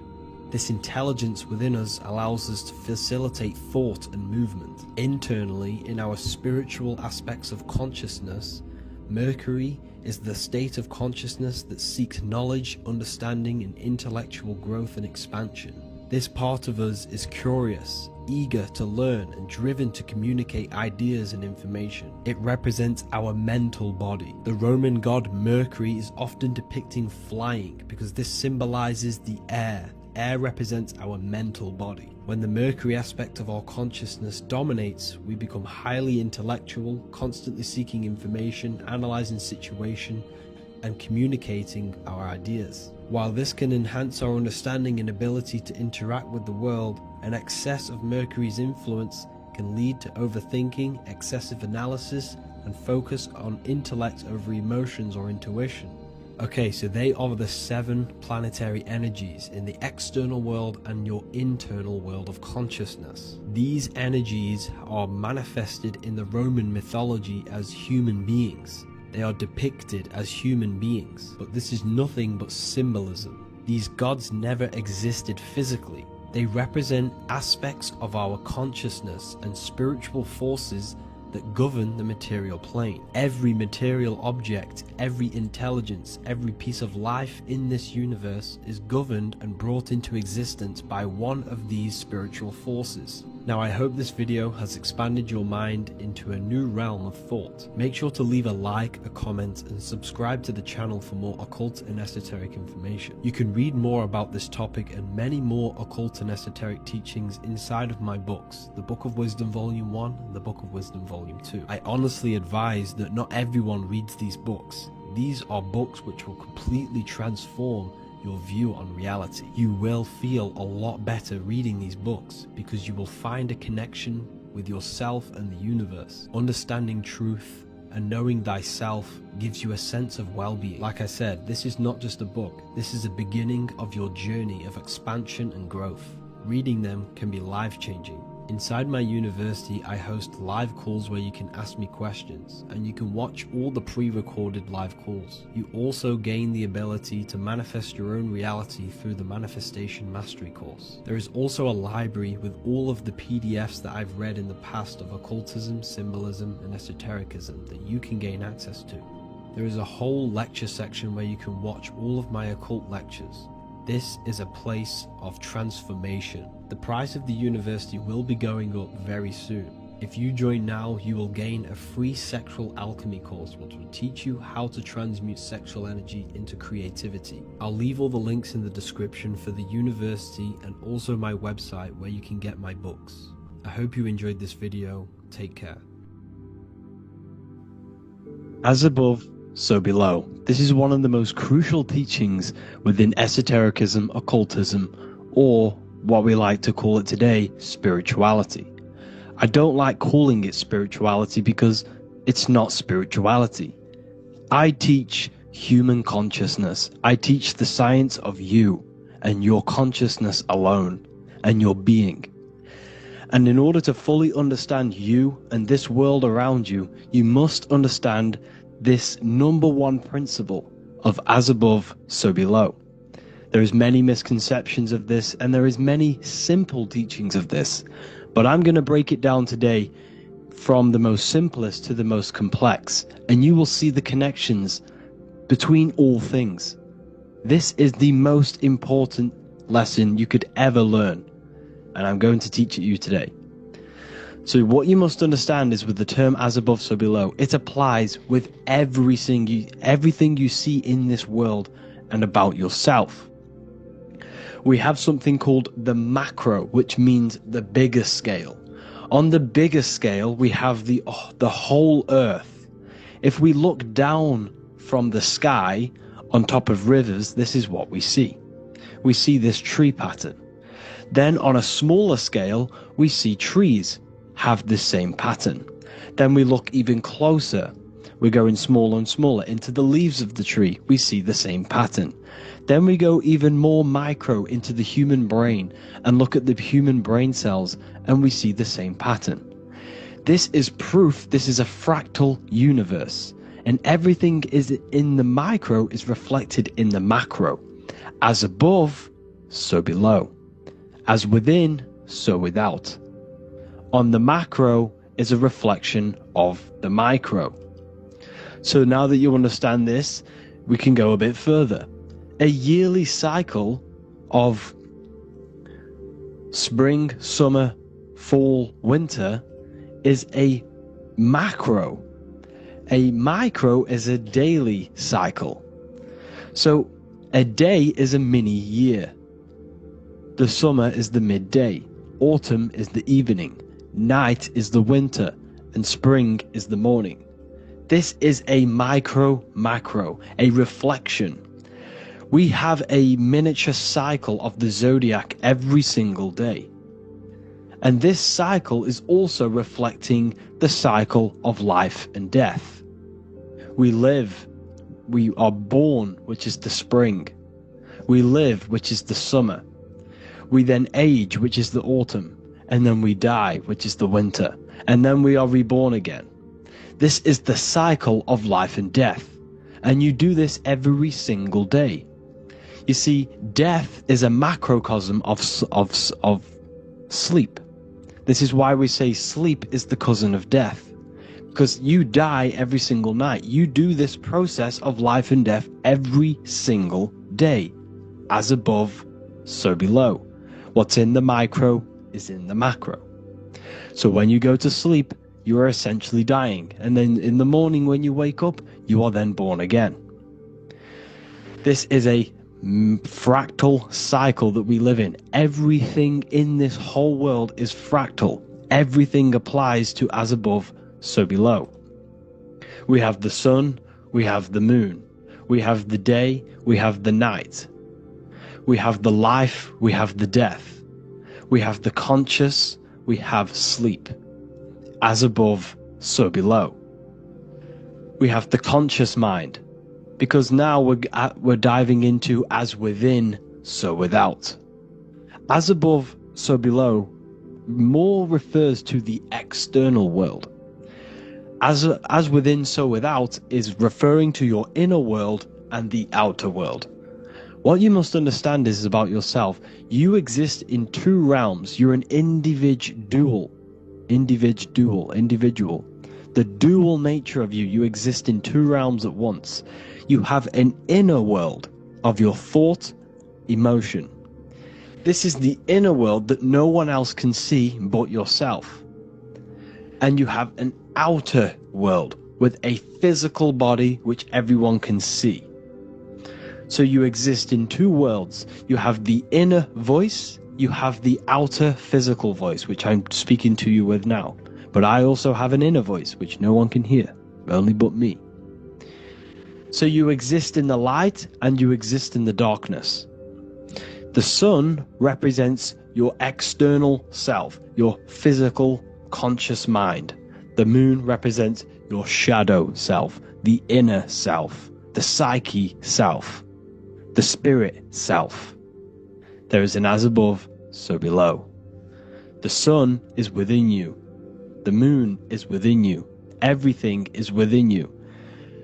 Now that you understand as above, so below, what is your body? Your body is a miniature earth. Let me repeat, your body is an earth. Your body is the earth. Okay? Because like I say many times in all of my videos, you are not in the world. The world is you. You are the universe. Your brain is a computer creating this reality. What you see with your eyes is produced in the back of the brain called the visual cortex. You don't look into the world, the brain produces the world. The body produces the world. When you touch something, you're not actually touching something. This is the electrical nervous system. When you touch something, what you feel is actually electrical signals on your nervous system reporting back to your brain. Therefore, when this body dies, you leave the earth because this body is the earth. Okay? As above, so below. You have the mental plane, the astral plane, the etheric plane, and the physical plane.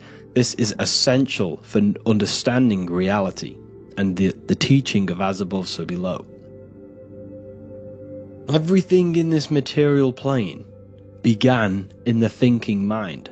For example, the microphone I'm speaking into, the phone you're watching this video off, or the laptop or iPad. Where did this begin? It didn't begin in the factory. The first ever place this item begun was in the mind of an individual. The invisible realms of mind is where all physical things and physical items begun. Essentially, this physical plane is the effect of the thinking mind. This world is the world of effect. It's the world of outcomes. When you see something, it is already manifest. It is already being manifested. It is an effect. And in the effect of the cause, which is the thinking mind. Therefore, the mind creates thoughts, which is the mental plane. Then after thoughts creates imagination, which is the astral plane. These two are spiritual. They are non-physical. So spirit kind of means non-physical. Then you have the physical planes, the etheric and the physical plane. As above, so below. What happens in the mind is manifest on the physical plane. Like I said, the phone that you are holding, it was a thought, and then it brought down into a physical reality. As above, so below. You change the mind, you change your reality.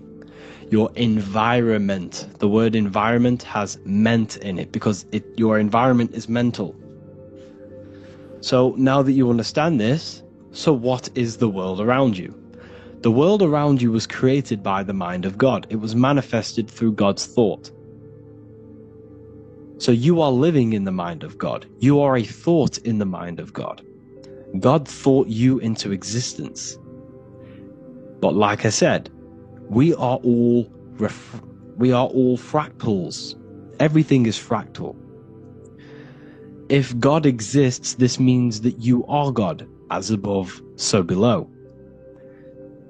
God created you through the thinking mind, and he gave you a thinking mind. So God created the macrocosm. God created the macro, the whole world. He designed the whole world, the sun, the stars, the moving. He designed this. But then he gave you the thinking mind to design your own life and create your own life in his world. You are a microcosm of God's macrocosm. Just like God thought you into existence and the whole world into existence, you are a microcosm thinking your world, your reality into existence. You see this now? Everything is a reflection. Everything is a mirror. Everything is fractal. So in order for you to change your reality, you must change these higher planes. Your thought and imagination are the two key aspects of creating physical reality. Every object you see around you was begun in these higher planes of the non-physical, and they were brought out of spirit into physical matter through the thinking mind and physical action. So now we're going to get a bit deeper. The brain is not the mind. Now that you understand, we have spirit and matter. As above, so below. You have a non-physical side of reality and a physical side of reality. The mind is the spiritual brain. The brain is a physical manifestation, a physical effect of the mind. The mind uses the brain to operate in the physical world, and it's the same with the heart. The soul manifests itself physically through the heart. The heart is a physical manifestation of the soul, of the emotion, thought and emotion, the mind and the soul, the brain and the heart, heaven and earth. So you have the inner world and the outer world, the spiritual, non-physical, and the physical. So essentially, we are all on this process of awakening, an expansion of our minds into new fields of thought, into new fields of awakening ourselves. Because essentially, we are born into this world. But you are born many, many times. You can be born physically and you can be born spiritually. Like I said, everything is fractal. So just like when the baby finds out that there is a world outside of its mother, what does the baby do? The baby seeks a way out of its mother, and then the baby is now born into a new world, a world outside of its mother's womb. It's the same with you and your spiritual process. As your mind becomes aware that there are other realities beyond your physical body, it then seeks a way out. And this is why you are probably watching my YouTube, because you are now on the path. Something within you has guided you to this path of knowledge, truth, enlightenment, and expanding your consciousness. And it is your soul who brought you here. Your soul speaks through emotion, like guidance. Emotion is the language of the soul. When you feel very bad, this is your soul telling you you're not in the right place. You're doing the wrong things. Because the soul is always unfolding its purpose, which is expansion and learning. That is it. The mastery of the self and the learning of the mind is the only thing that counts in the end after this life. So you are on a journey of expansion, of learning, creating, and spiritual rebirth. As above, so below. What does this body tell you? When I see someone overweight, I don't see the overweight. I don't see the body. I see the mind. I see an undisciplined mind. I see a mind that lacks self-control. I see a mind that seeks external validation. That's what I see when I see an overweight person. I don't see his body. I see the result of his mind. Because what does the Bible tell you? You shall know them by their fruits. It's the same saying as above, so below. You shall know them by their fruit. The fruit is their manifestation. Your body is a direct correlation and manifestation of your mind. Your inner world projects your outer world. As within, so without. As above, so below. Now, what do you see when you see this man's body? I see discipline. I see strength. Mental strength, not physical strength. I see mental resilience of pain. Because all of this man's mental energy has been manifested physically within his muscle.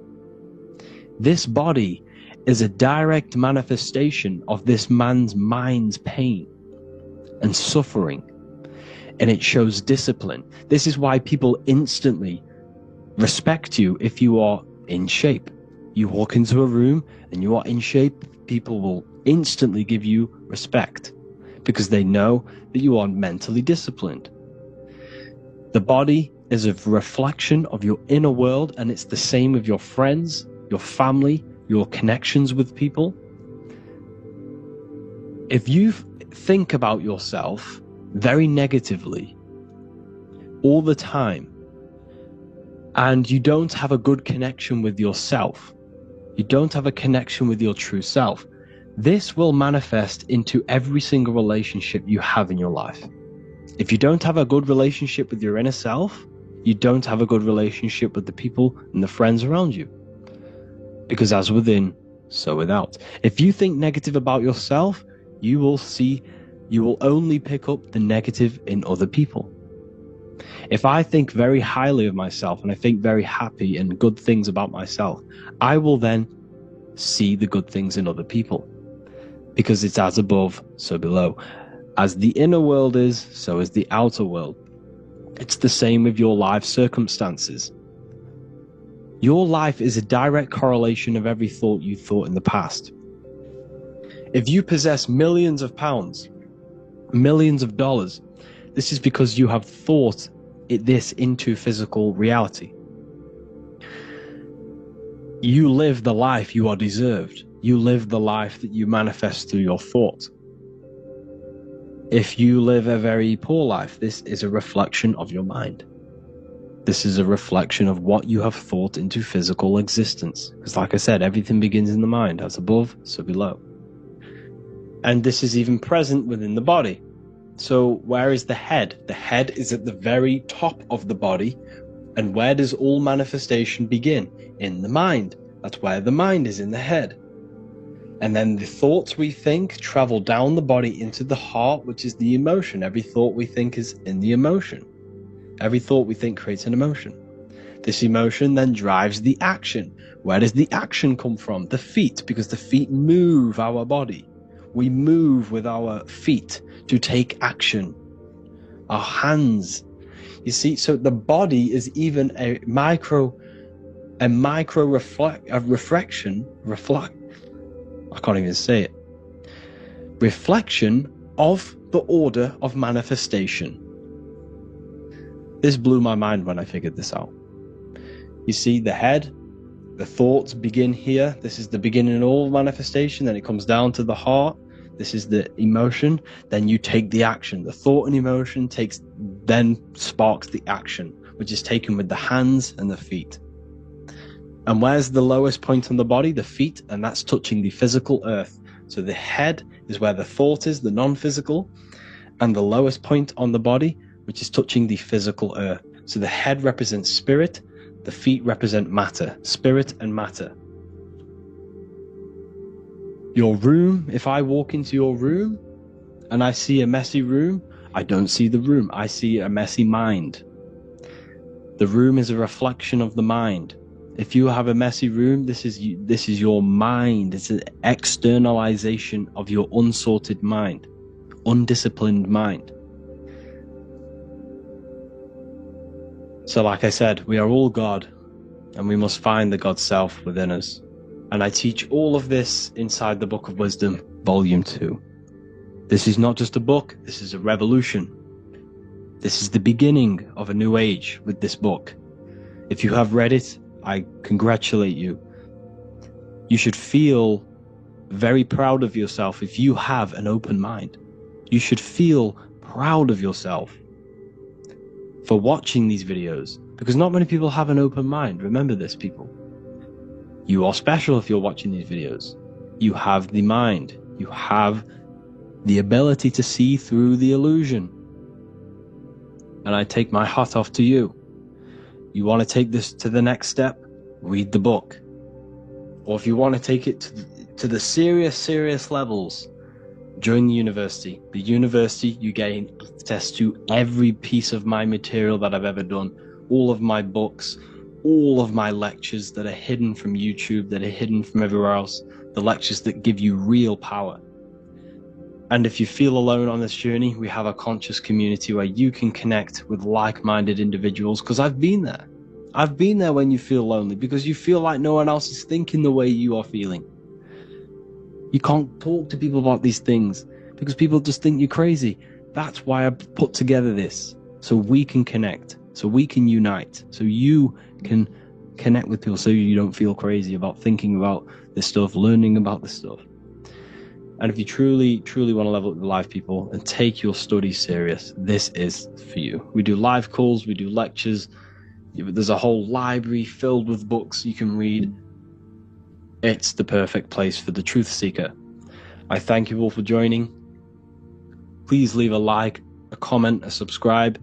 Let me know any future videos you want me to make in the comments. Thank you all. Have an amazing day.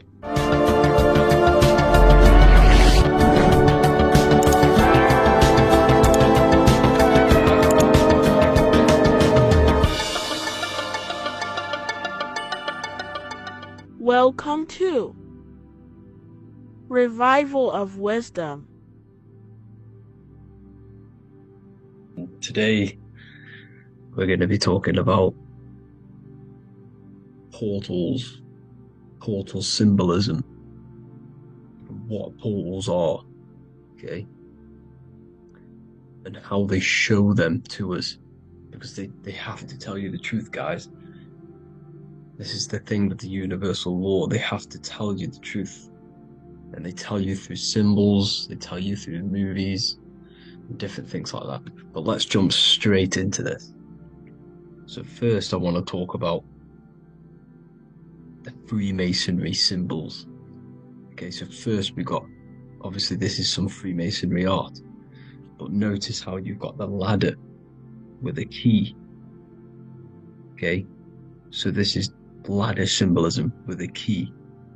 So maybe this is talking about ascending. Okay, because look, because this is ascending into the heavens, because it's a ladder with humans going up it with a key. In order to ascend, you must have the key. Okay, so what else do we have with a key?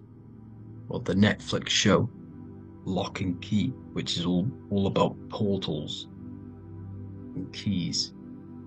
Because what the keys do, they open doors, gateways. Okay, so what's interesting about this is that they've got this key here, which represents the Kundalini energy rising up the spine. Okay, but we'll come back to this. But it's that same portal key symbolism. We've also got the Vatican. The Vatican is in the shape of a key. Okay, so you can see the start of it here and the end. So this is key symbolisms. Keys open doors. And notice how it's got the 8-pointed star.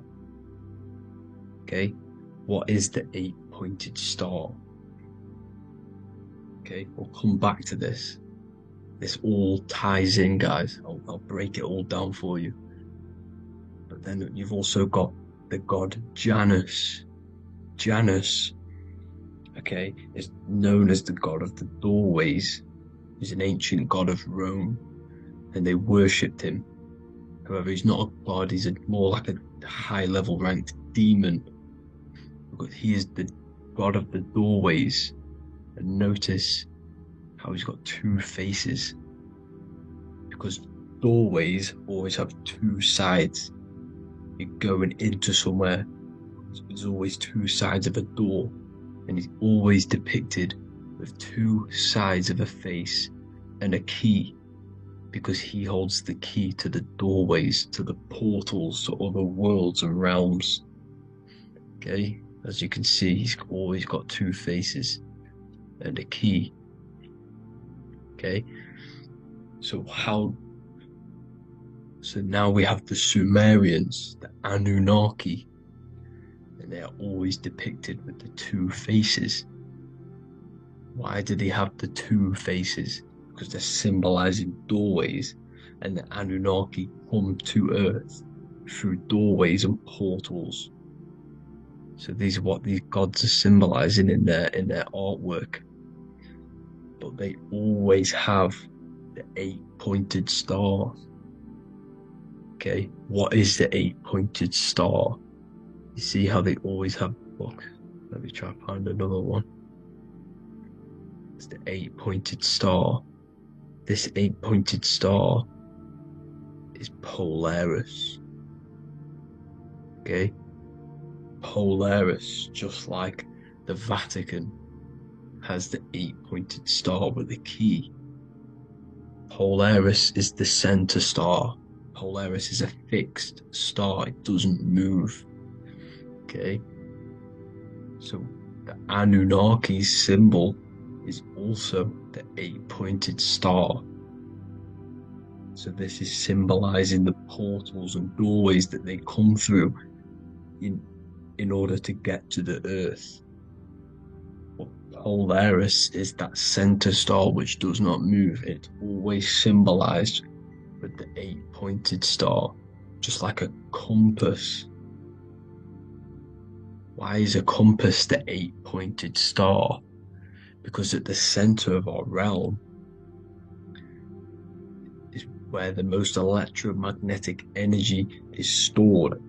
As you can see, we have an aura field, an electromagnetic aura field. So does the Earth. And in the center, so like our heart, for example, is where the most energy is stored. And like the center of the Earth, this is why all compasses point to the center, because this is where the most electromagnetic energy is stored. It's at the center of our realm. Okay. So like I was saying with the lock and key series, see this here? The Kundalini energy rising up the spine, just like your Kundalini energy rising up the spine. Let me try. I can't zoom in, but you know what I'm trying to say here. Let's go back to Polaris, because at the center is where pole. Can you see the pole of electromagnetic energy? Polaris, the North Pole. It's symbolized. The truth is in the words. It's like a pole of electromagnetic energy, and this is where the aurora borealis comes from. Notice how it's got the word aura in it, because it's the Earth's aura, electromagnetic field, just like you have an aura, also known as the Northern Lights, because it's coming out of this center hole in the center of our realm, where the black sun is. And this is where the electromagnetic energy is coming up from. And this is what the aurora borealis is, or the Northern Lights. It's just electromagnetic energy. And it's symbolized through our symbols, the original O. Okay, because it's like a hole through the middle. Polaris. So this Polaris is the sky vault. It's the portal into this realm, because this is what the Anunnaki are always talking about, always symbolize it with the 8-pointed star. And just like a compass is the 8-pointed star pointed to the center, to Polaris. Okay, see here on the Sumerian tablets with the 8-pointed star again. And how we know it's talking about portals with this 8-pointed star is because CERN 666 are opening up portals to the underworld, letting in demonic entities into this realm. How do we know it's a portal? Because their Hydra Collider has 8 points, just like the 8-pointed star.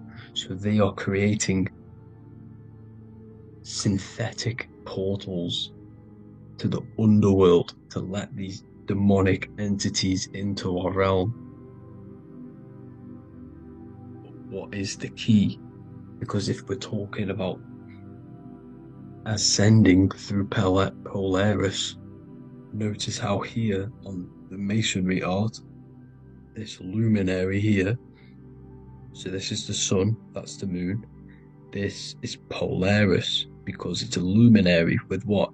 1, 2, 3, 4, 5, 6, 7, 8 beams coming off the luminary, just like the 8-pointed star.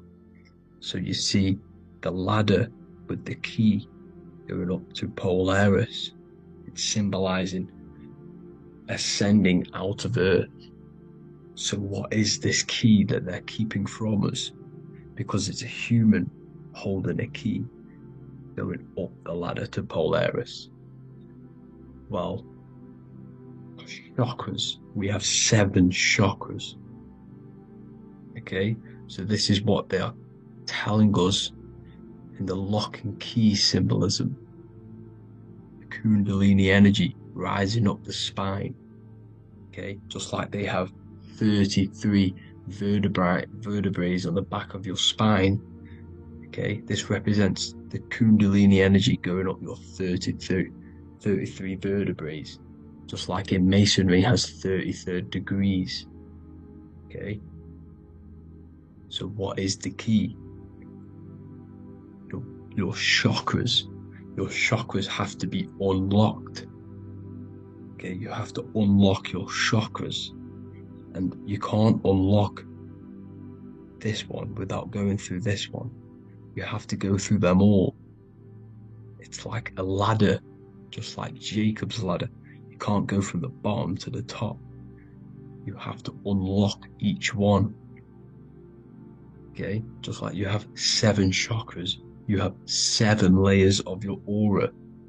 Okay, you have to unlock your chakras to the highest point in order to reach Christ consciousness. And this is the key that they're talking about. They're symbolizing the organic portal within each and every one of us to ascend out of this realm. Okay, so this is the key that they're talking about, and they're holding back this knowledge to keep us trapped in this 3D realm.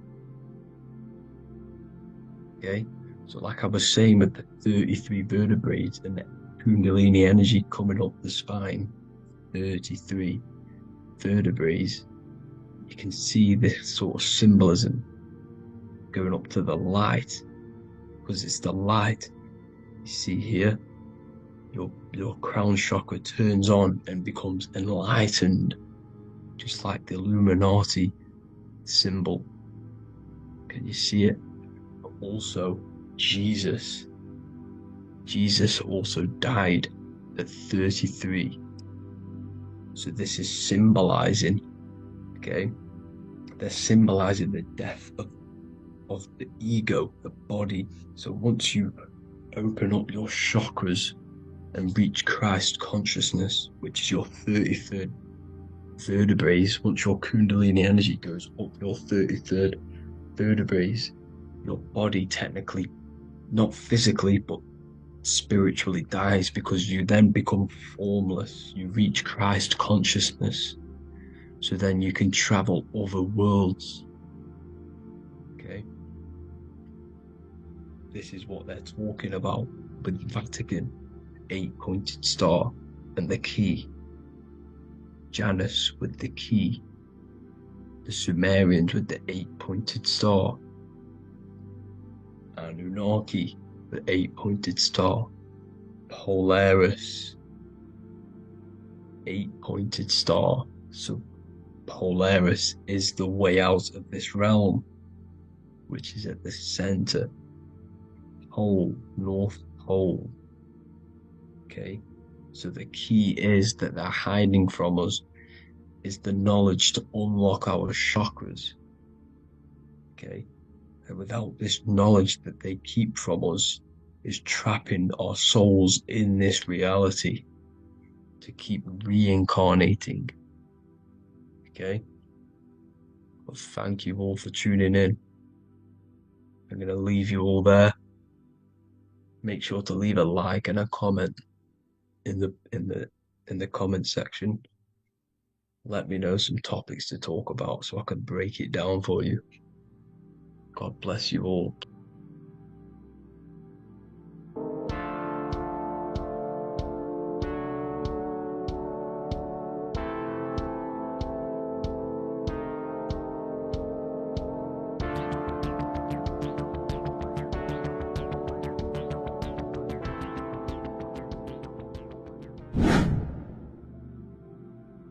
How are we doing, people? It's Revival of Wisdom. We're back today talking about sun worship. Okay? And please enjoy, sit back and enjoy the video. First thing we need to understand is that the sun is the risen Savior. It's the light of the world. Without the sun, we have nothing. Now, the sun is the Son of God. We didn't make the sun. No one owns the sun, but who created the sun? Obviously, the Creator created the sun. Therefore, it is the Son of God. And that is what Jesus is symbolizing in the Bible. The Bible is a metaphorical story. That's why it's called the greatest story ever told, because it is a story about the sun, the zodiac. It's about you, the systems in the body. It's about everything that is sacred in this creation. Now you can see the suns behind Jesus' head in all of the ancient portraits. Even the ones that are more modern, you still see a sun on the back of his head, because he is the sun. He's the light of the world, our risen Savior. And this is what Christians are lost, because they don't realize it's a symbolic story, and they think Jesus was a historical person. He's not a historical person, okay? This is what we need to get out of our mind. This wasn't a historical person. It's the Son, our risen Savior. The Son is the soul. It's the soul of this creation.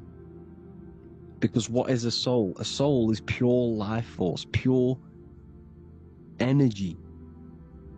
Whatever a soul inhabits, it gives life to. Like our soul feeds our body. The sun feeds the earth, because the sun is a soul, and that's why the ancients called it Sol. Because it's the soul, and it's in you, and it's the light of the world. It's the light of everything. It gives life to all things. Here's Jesus and his 12 disciples. The 12 disciples symbolize the 12 zodiac signs. Aries, it rules the head region, because the 12 zodiac constellations rule specific regions of your body. Aries, the ram, you have a cerebrum in your head. This is Aries on the head of the table. His Gemini rules the arms and the lungs. The two twins, Gemini. He's holding up two hands for the two hands and arms. The twins. Cancer has a knife in his hand. It's not so clear, but he has a knife in his hand. Cancer is the crab. Crabs have claws. And he's pointing at Virgo's Adam's apple, saying there's no Adam's apple there. It's a woman. Who's the sixth sign? The sixth sign is Virgo, the Virgin. The only woman in the painting. Now notice how there are 3 people in 4 groups for the 4 seasons and for the 3 months and 3 zodiac signs in each season: spring, summer, fall, winter. Matthew, Mark, Luke, and John with the suns on the back of their heads, because it's the 4 states of the sun. The 4 states of the sun. Now, 6th sign, Virgo, the Virgin, the only woman in the painting with no Adam's apple. Then we have the sun, Jesus, red and blue, red shift, blue shift. Electromagnetism. The ancients knew this. He's got one hand open, one hand down, because the sun gives and retrieves. The sun rises and it falls. It gives, then pulls away. That's what the sun does, and that's what he's doing. His arms are out, symbolizing the rays of the sun, casting down onto the earth, giving and then receiving. Libra, his 2 hands are equal. He's holding his arms out equally, because Libra is the 2 balanced scales. Libra is when the sun is balanced between the summer and the winter. It's being judged. The sun isn't balanced. That's what Libra is, the 2 scales. Capricorn is the goat. Goats have 2 horns, and you can see the 2 horns on his head here. See? So this is astrology. This is what Leonardo da Vinci is depicting here. It's astrology. He knew the story of the Bible is all astrology. It's all based on astrology. The Son of God, the real Son. Now here are some Bible verses. I am the light of the world. Obviously, that's the sun. What other light is there that lights up the world? The moon can't do it. It's the sun, the one and only Son, our risen Savior. Because if the sun didn't rise, we'd all be dead. So it's our risen Savior. And it dies for our sins every night, and then gets reborn every day. Now Jesus calms the storm. Mark 4:35-41. The disciples are all on a boat and there's a heavy storm, but Jesus is asleep. The disciple says, Jesus is asleep, we need to awake him. They wake up Jesus, and Jesus got up and rebuked the wind and said to the waves, quiet, be still. Then the wind died down and it was completely calm. Well, when Jesus was asleep, this is the sun not being risen. It's not risen yet. Because in the night times, that's when the storms happen on the sea, in the ocean. And when they awake Jesus, Jesus rises because he's the sun. He rises and everything calms. Because when the sun comes, the storms go. You see? So it's the sun. It's all about the sun. Here's another, Luke 22:10. A disciple asked Jesus, when will we know it's the end times? And Jesus says, as you enter the city, a man carrying a jar of water will meet you. Follow him to the house that he enters. Well, this is clearly talking about astrology, the topic that Christians think is satanic, when they don't realize the whole thing's based on astrology. Because the end times is the end of Pisces, which is the two fish, which is the age we've just gone out of. And you can see all these ancient churches here with two fishes, because they knew it was the age of Pisces. There's an ancient photo, ancient artwork with the two fish, Pisces. And the end times, as it talks about in the Bible, when Christians think the world's going to end or something. But no, it's just the end of Pisces. As you enter the city, a man carrying a jar will meet you. Follow him to the house. The house is the zodiac sign that he enters. And the zodiac sign is Aquarius, because that's what it is, a man carrying the water. We know this is astrology because a woman, that is a woman's job in the ancient times. In the ancient times, the woman used to get the water. You would never see a man collecting water back then. That was the woman's job, whilst the man builds the houses, for example. You see, so we know it's talking about astrology because astrology is the man holding the bucket of water. It's the end of Pisces. Now we are in Aquarius. And of course, Luke 24:36, the risen Savior, the Son. Now the Son is also born on the 25th of December, a virgin, just like Horus, Mithra, Buddha, Krishna, Hermes, and thousands of other gods, all born on the 25th of December. Well, it's because the sun moves 1 degree northward on the 25th of December. And on the 22nd to the 24th, it stays in the same degree because it's moving south. But then on the 22nd, it stays in the same degree on the Southern Crux constellation. And the ancients called this the sun dies on a cross, because the cross is the Crux constellation, the Southern Cross. And it stays on that same degree for 3 days on the cross. The sun dies on a cross, and then on the 25th moves 1 degree northward, bringing back the summer, the light, the warmth, the growth of crops. And this is the sun being reborn again, a virgin, because it's pure. And here's Mithra, another sun god before Jesus was around, before Christianity. It was Mithraism, and Mithra. Ra is Ra, the sun god, Egypt. It's all about Ra, the sun. You see the crown of thorns on Jesus' head, symbolizing the rays of the sun. And here are the rays of the sun on the back of Mithra's head. Krishna, the sun. Buddha, the sun. Horus, horizon. All born virgins, all did miracles, all resurrected. Dead for 3 days. Well, here he is, dead for 3 days on the cross. And resurrected, because it's the most ancient religion ever been on the face of the earth, the worship of the sun. And we should worship the sun, because without the sun we are nothing. The sun feeds us, feeds the earth, feeds everything. Without the sun we are nothing. It's been reversed, and now we're worshipping man.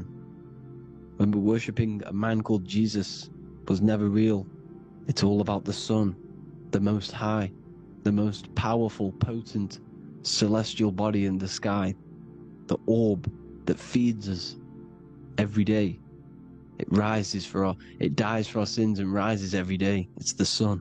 Now on the Holy Communion Day, it's the worship of the sun. They give out mini suns. It's Jesus holding a sun. And they raise the sun on Sunday, because they go to worship their sun god on Sunday. Not Saturn Day, not Moon Day, Monday, but on Sunday when the sun is exalting.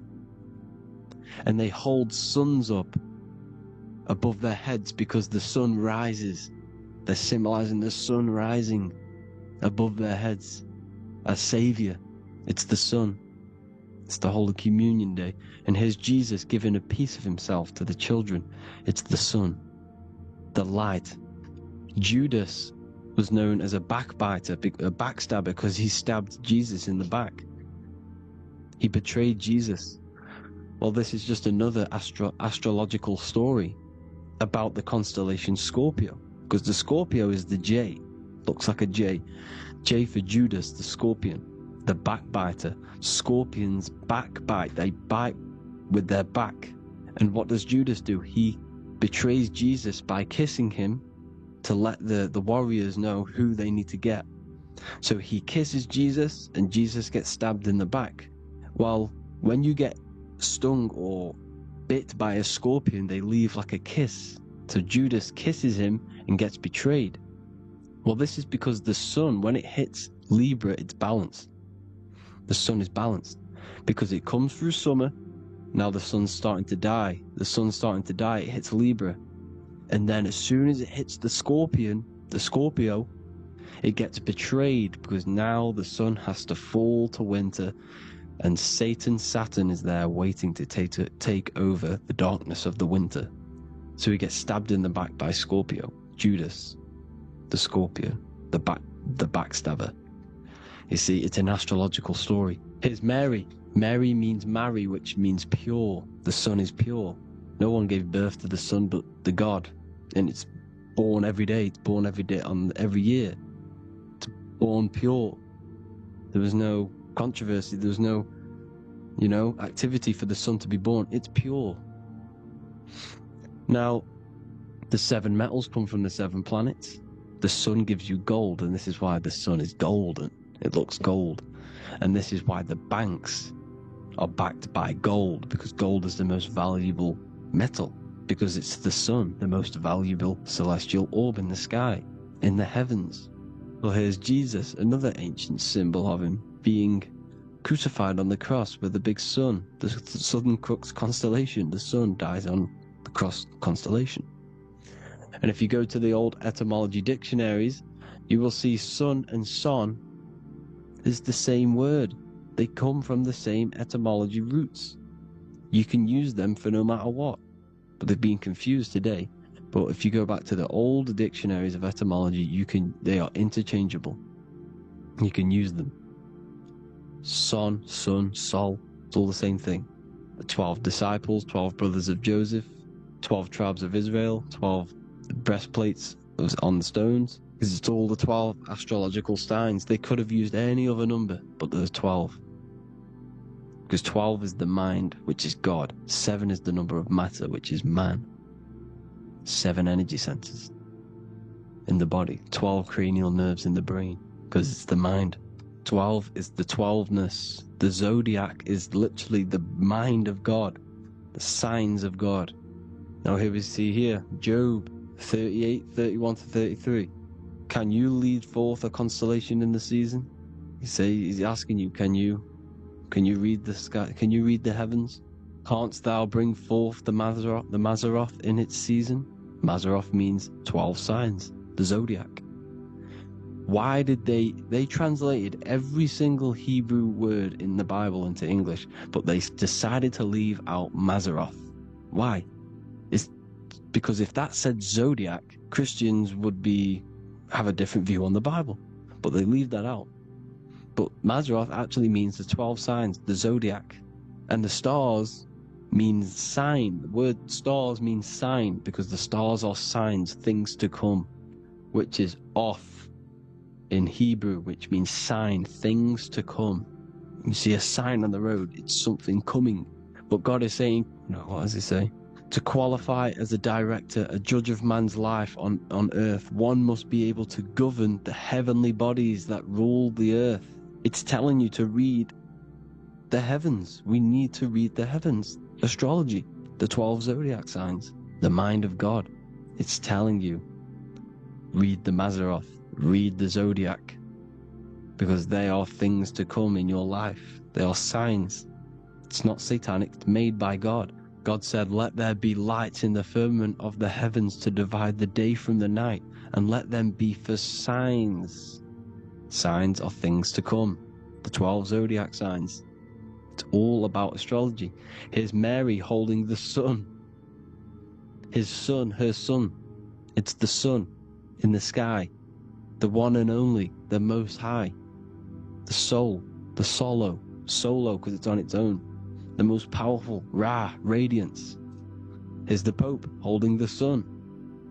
All three popes holding the sun, because they're sun worshippers and they know the true meaning and origins behind Christianity. Sun worship. Here's the Vatican is a sundial. Yes, this is literally a clock. Your clock, your watch is a sundial. It's got 12 sections on it for the 12 zodiac signs. 12 hours, 12 Horuses. Now here you see Jesus walking on water. Well, it's the sun, and here's the beard of the sun.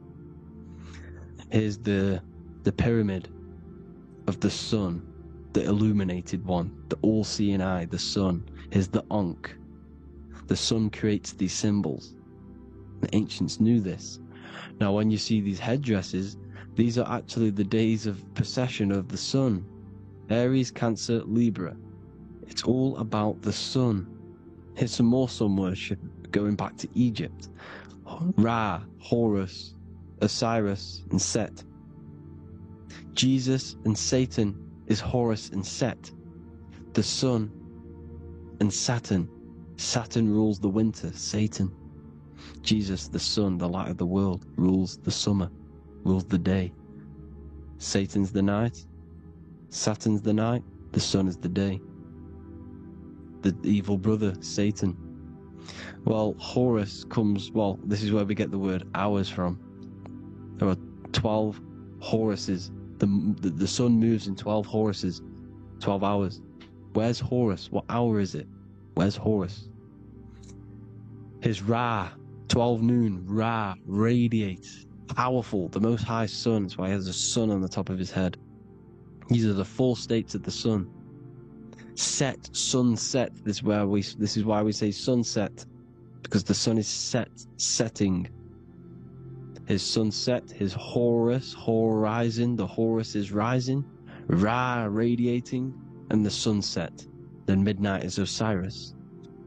Here's another ancient symbol for the sun, the scarab. Ra, the sun, scarab. It's got the word Ra in it because it's the sun.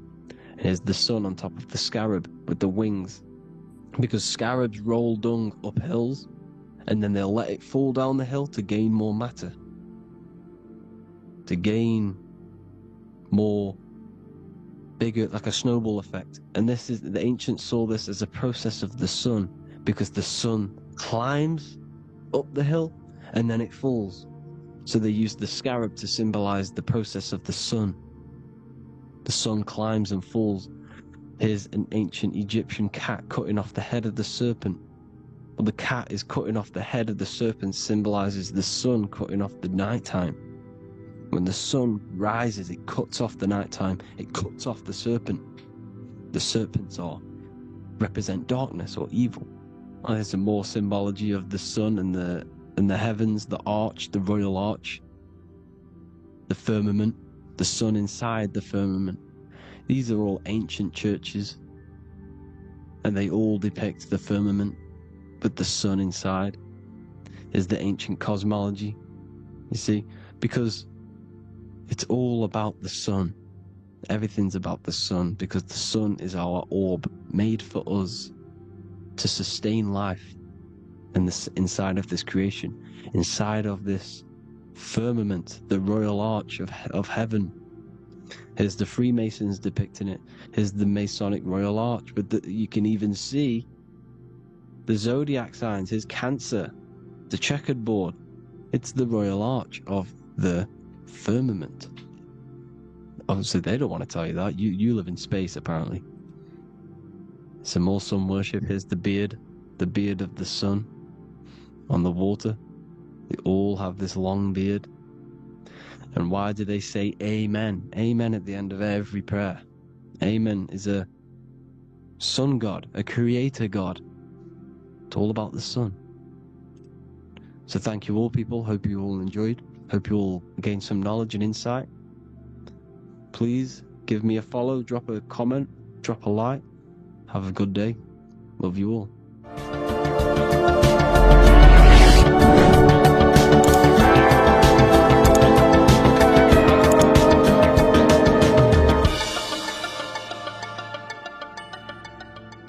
Neo is plugged in on the back of the neck, which is the reptilian brain stem. The reptilian brain is all to do with survival mode, survival state. It's always scanning the environment for safety, whether that's physically, emotionally, or mentally. It does not think. It is instant. For example, do I smack the guy or run off?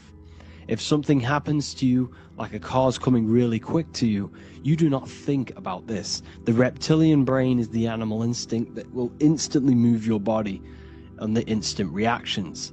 Hence why it's the closest brain to the rest of the body. It has instant access to the electrical nervous system to control the body at instant reactions. Now Neo is plugged in on the back of the neck, which is the reptilian brain.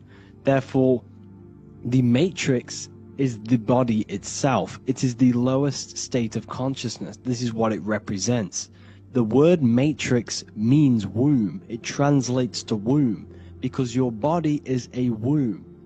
Your body is a vessel for universal consciousness, for God consciousness. And the body is also a womb where you can be born again outside of this body by raising your consciousness, by awakening the neocortex. This is why Neo is called Neo, because it represents the neocortex. This is the higher aspect of our brain. This is all to do with new things, higher reasoning, higher thinking, new learning. You see, the brain is a receiver for universal consciousness. And what do I mean? It is a radio receiver. Think of it like this. You have a radio tower which emits frequencies. And each little frequency, 00.1, 00.2, 00.3, each 00 point is a different person. We are all the same universal consciousness, encapsulated inside of a different vessel. This is why our body is the temple of God inside of the Bible. Your body is a sacred temple of the divine essence of the universe.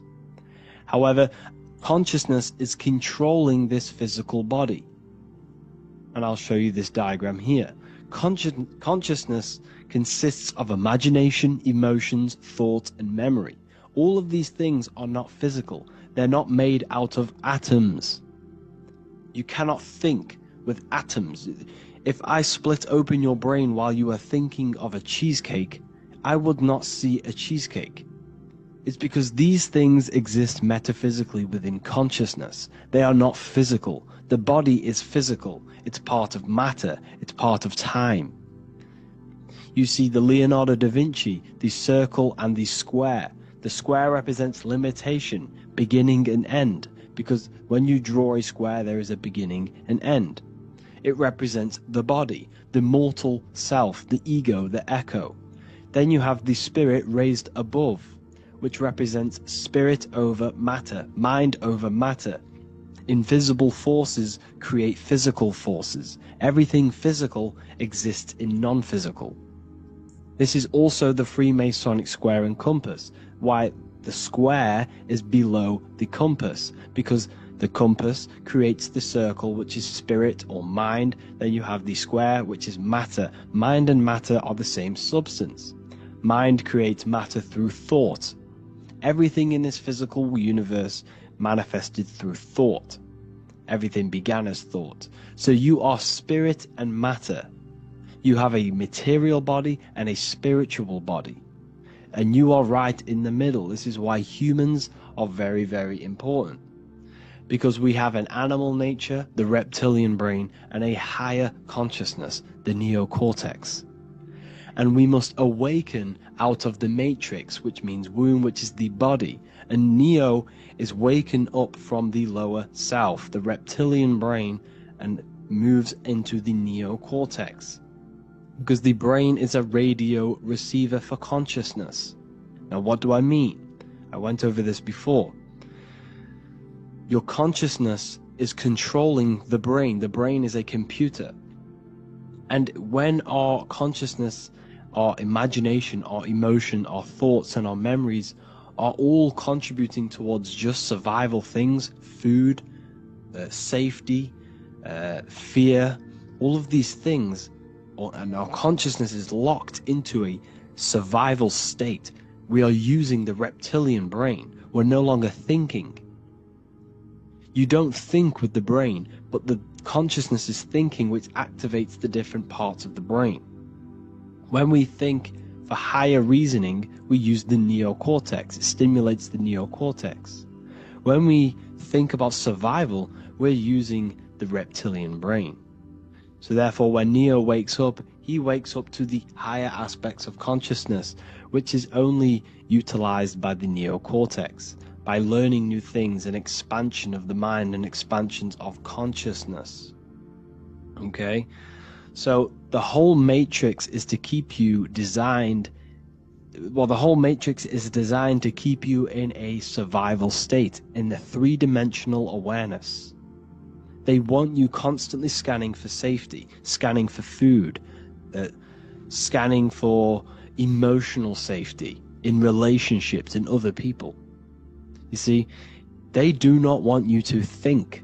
They want you stuck in that reptile, that animal state, that beastly state that most people are in.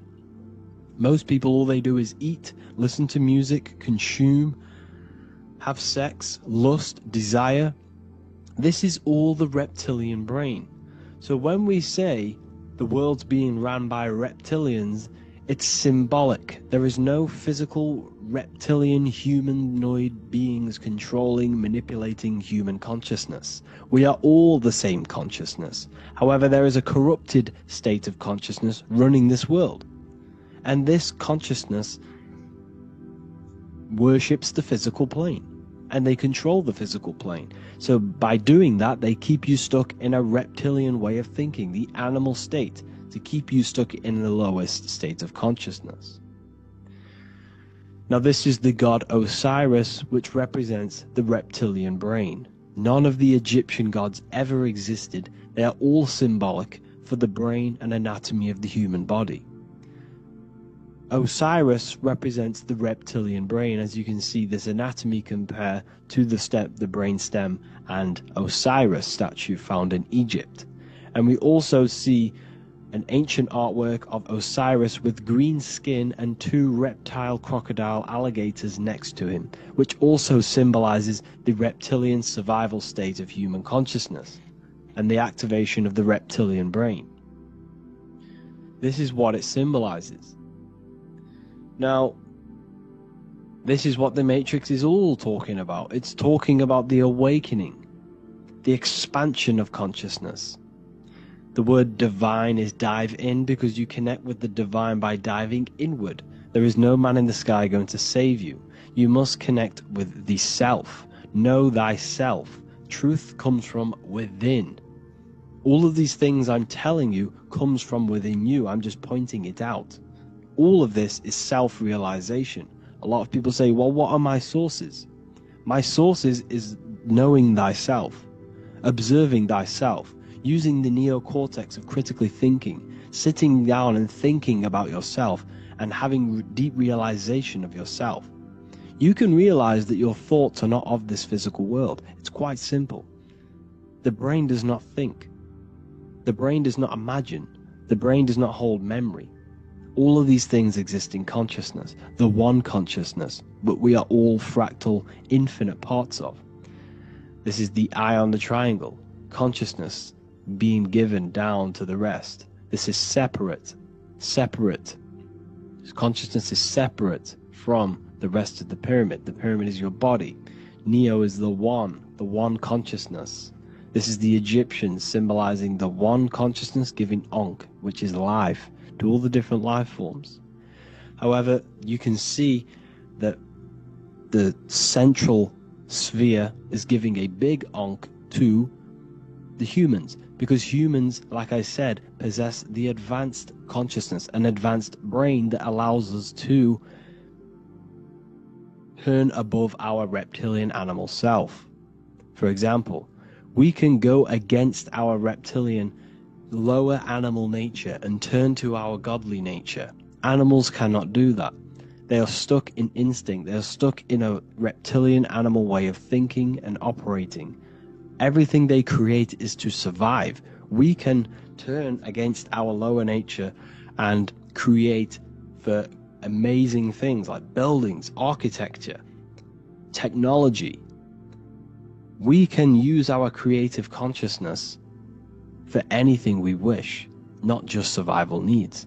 And it's the same with your spiritual journey. You can raise your consciousness beyond this animal state that they try to keep you in through fear, consumption, food, and the reptilian brain. We must awaken, start to think critically, and awaken to our divinity, because the mind, the consciousness within you has infinite potential to expand. There are infinite fields of knowledge that you can explore. The mind can never be filled. It can never ever be full of knowledge. It always expands, and that's why you are alive. That's why you are part of this universe. That's why the science always says the universe is always expanding, because the universe exists in your mind, and the mind is always expanding into new fields of thought, new fields of knowledge and information. And that is your whole sole purpose, of expansion of mind and expansion of consciousness, and the exploration of the mind of God. We are living in the mind of God. You are a thought in the mind of God. You must awaken out of this body. This is why Jesus says you must be born again to see the kingdom of God. You must be born again. You must raise your consciousness beyond physical limitation and awaken to your divinity. And this is pretty much it for this video. I hope you all understand this, that this is all symbolic for consciousness.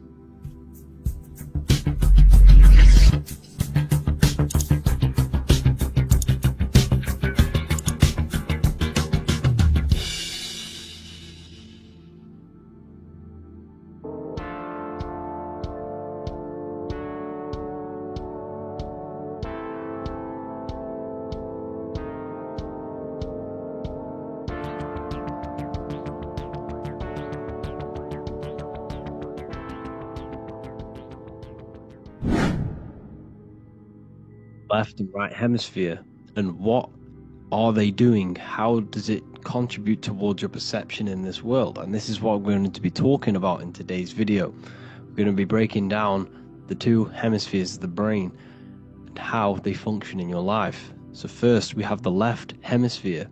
This is the logical hemisphere. This is the analytical, divided, scientific, or verbal hemisphere.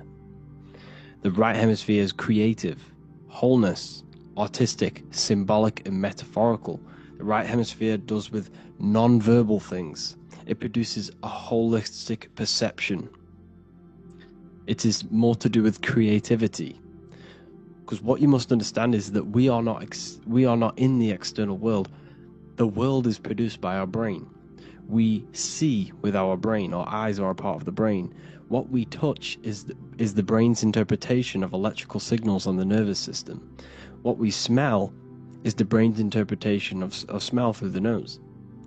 What you taste is your brain's interpretation of chemical reactions on your taste buds.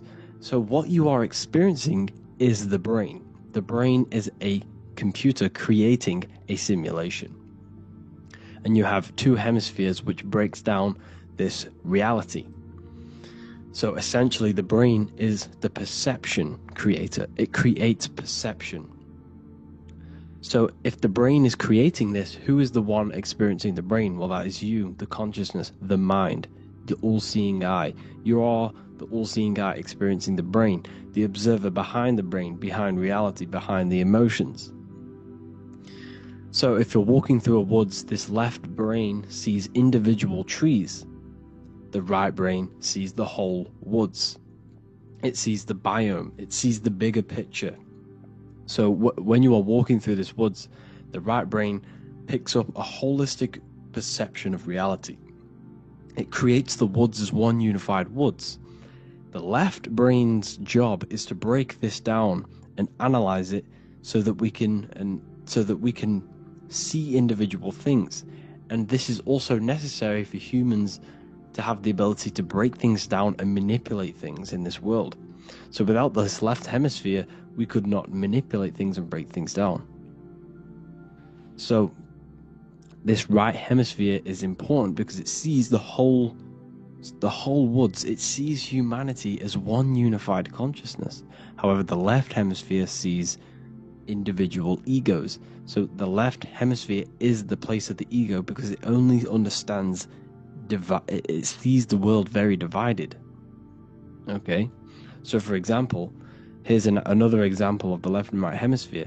If someone pulls out in front of you in traffic, your left brain is going to start going crazy and analyzing them, calling them names.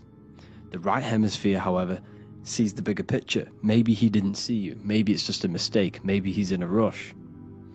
You see how the two brains are very different. They do the same thing, but they function in different ways. The right hemisphere is feminine, the left hemisphere is masculine. So, like I said, this person pulls out in front of you, you start to think with the left. If you start to perceive that in the left brain, you're going to start analyzing them, you're going to start going crazy and calling them names because you're analyzing it. You're not seeing the bigger picture behind it. You're not seeing it from his perspective. So there is a crossover. So the left hemisphere of the brain controls the right side of the body, the right ear, the right eye. Everything to do with the right side of the body is connected to the left hemisphere, and the right hemisphere controls everything on the left side of the body, including your eyes, your arms, your legs. So everything is crossed over, and even your visual field is crossed over. So this is your visual field, as you can see here, and even the left side of your visual field goes to the right brain. There's a crossover. No one really knows. There's not really a reason for this. However, this is how the human body is designed. As we all know, the human body is the most advanced piece of technology on the face of the earth. They cannot replicate the human body. And they tell you it has no creator. This is crazy. People are that brainwashed, they can't even understand that their body is the most advanced piece of technology. Your body is so advanced, the computers that you use are mimicked of the body. Everything they create is mimicking nature, but they don't show you how intelligent nature is because they don't want you to understand you're in an intelligent design. So anyways, let's get back on track. There is a crossover in the brain, and this is why they teach you to write with your right hand. And I was speaking to someone who's in a nunnery, or whatever you want to call it. They were a nun, or they knew someone who was a nun, and they forced these people, these nuns, to write with their right hand. You had to write with your right hand. This is why, I'd say at least 70% of the world, or 80%, is right-handed and right-legged, because they taught us this to activate the left hemisphere more because of this crossover that happens in the body. So when we are using this right side more, we are using that left hemisphere more. Why? Why are they doing this? Well, they also called it writing. Writing is a spell, to cast a spell on you to use that right side of the body so that you use this left hemisphere. Because they want you to see the world as a divided perception. They don't want you using the right hemisphere, using that left side of the body to activate the right hemisphere to see the bigger picture and see how everything is all one and everything is created. This left hemisphere domination keeps you from seeing the connections between everything. Because that left hemisphere analyzes, it breaks things down. So when we are left hemisphere dominated by using the right side of the body, we are essentially seeing everything as divided. And this is why so many people will not understand my work, because my work connects dots and connects fields of knowledge, and makes you see the bigger picture. So people who are left hemisphere dominated will see my work and think this guy's crazy.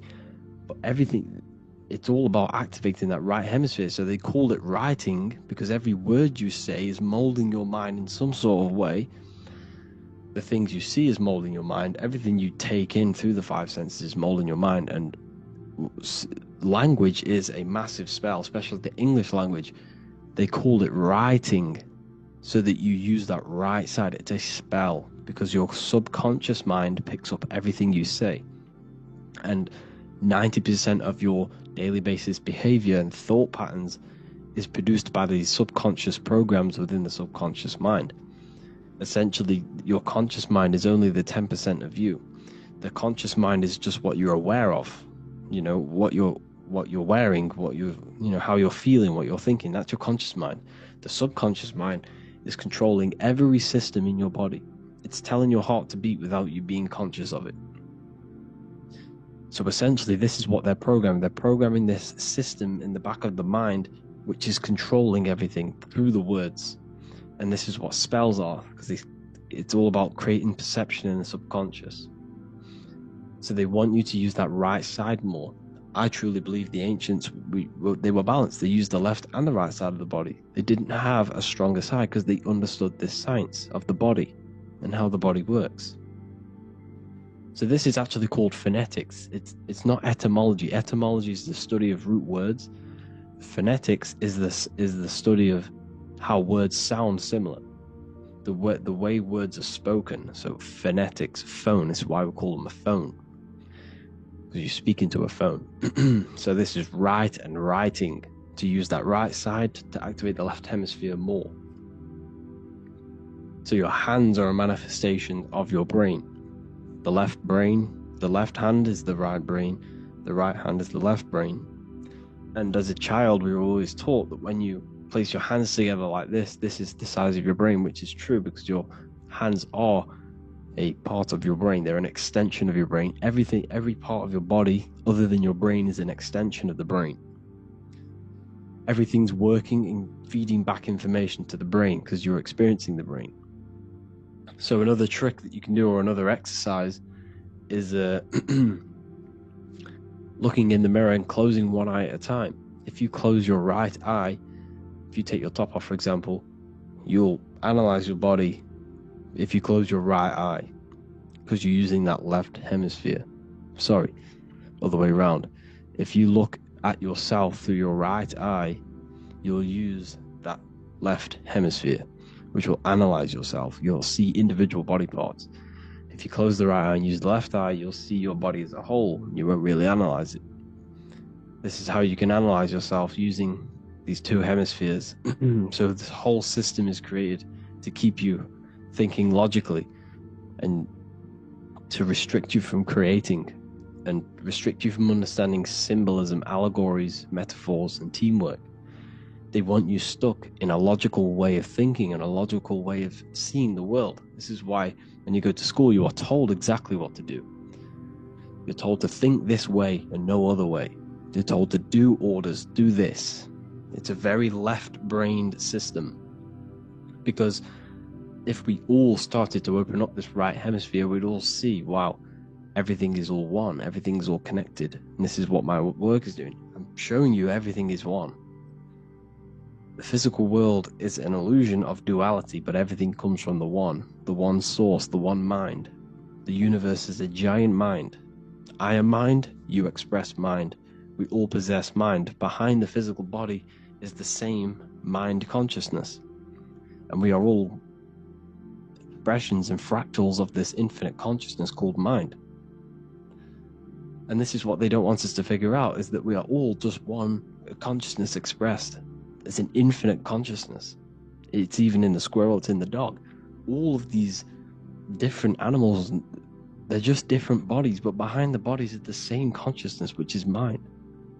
That's what the pineal gland is. The pineal gland is not the mind, and it's not the third eye. The third eye is your mind. If you have a closed third eye, it just means you have a closed mind. If you have an open third eye, it just means your mind has expanded from beyond physical things through astral projection and mystical experiences.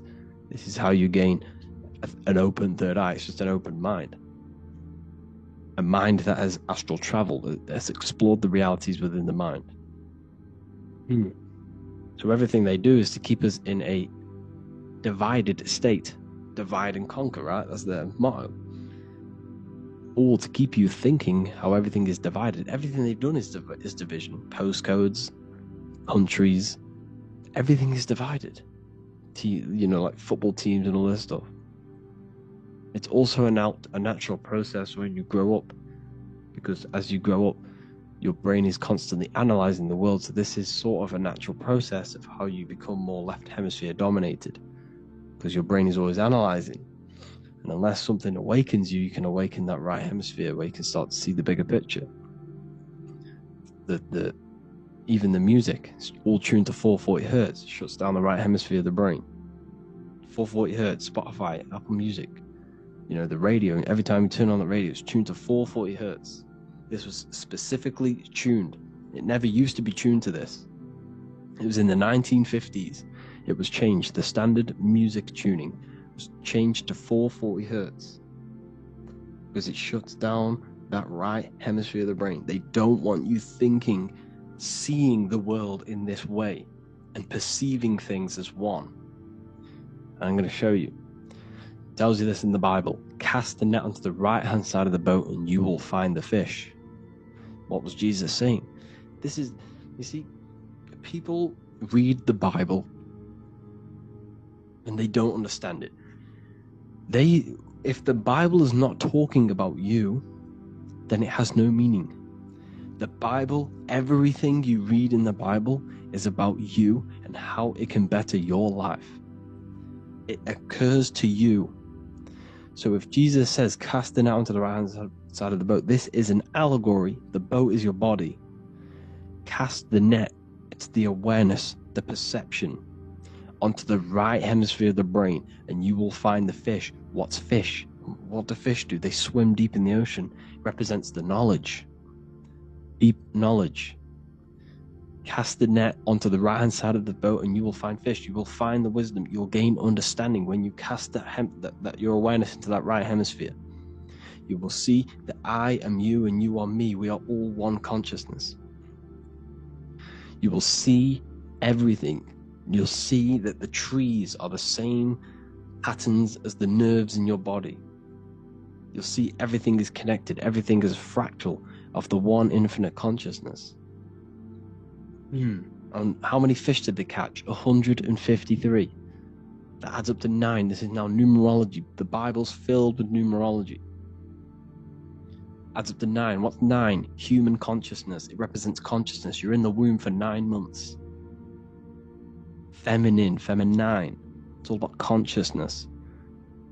And then Revelation 14. And I looked, and behold, the Lamb standing on Mount Zion. That's the spines, the mountain. With him, 144,000. 144 adds up to 9. It represents consciousness on top of the spine. You see?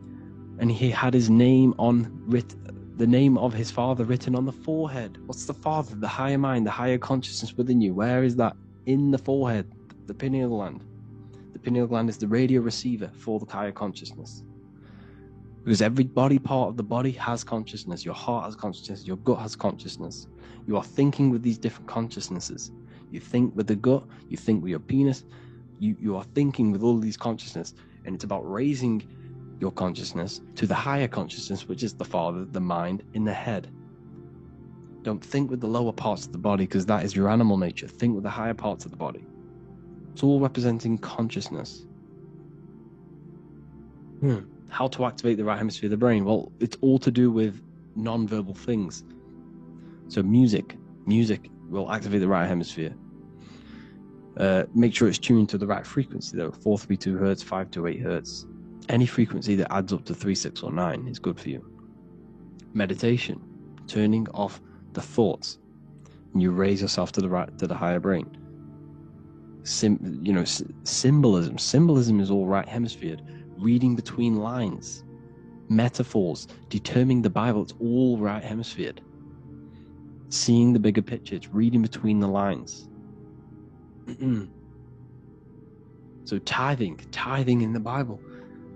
These people in the churches are giving 10% of their money to the church. It's nothing but a scam. What these people have done is they have externalized the Bible. They have taken the Bible and literalized it so that they can make a business out of it. So what they're doing is a tenth of the produce of what it says in the Bible, a tenth of the produce of the land, whether grain or fruit, is the Lord's and is holy. So what's that saying? The tenth of, it's basically saying give the 10% to the Lord, to God. What does that mean? Well, what's the land and the fruit? This represents physical things, the physical things that you have. The tenth of the physical things that you have, what's that? That's your ego. All the physical things that you have is all to do with your ego. That's the lower self. The ego, what is the ego? It's the mind's perception of the physical self. You had no ego when you were a child. Okay, when you were a child, you had no ego. As you grew older, you created the ego. The ego is the full self. It's the echo. Ego, echo. It's the echo of the full self. So it's saying give the ego over. Take away the animal self. In that left hemisphere, that's all to do with the left hemisphere. That left hemisphere sees the ego. It sees individuality. It's divided. So it's saying give that 10%. Give that 10% of you over to the right hemisphere. The 90%. The 90% of you is in that right hemisphere. The higher self. Now, I'm not saying the left hemisphere is bad.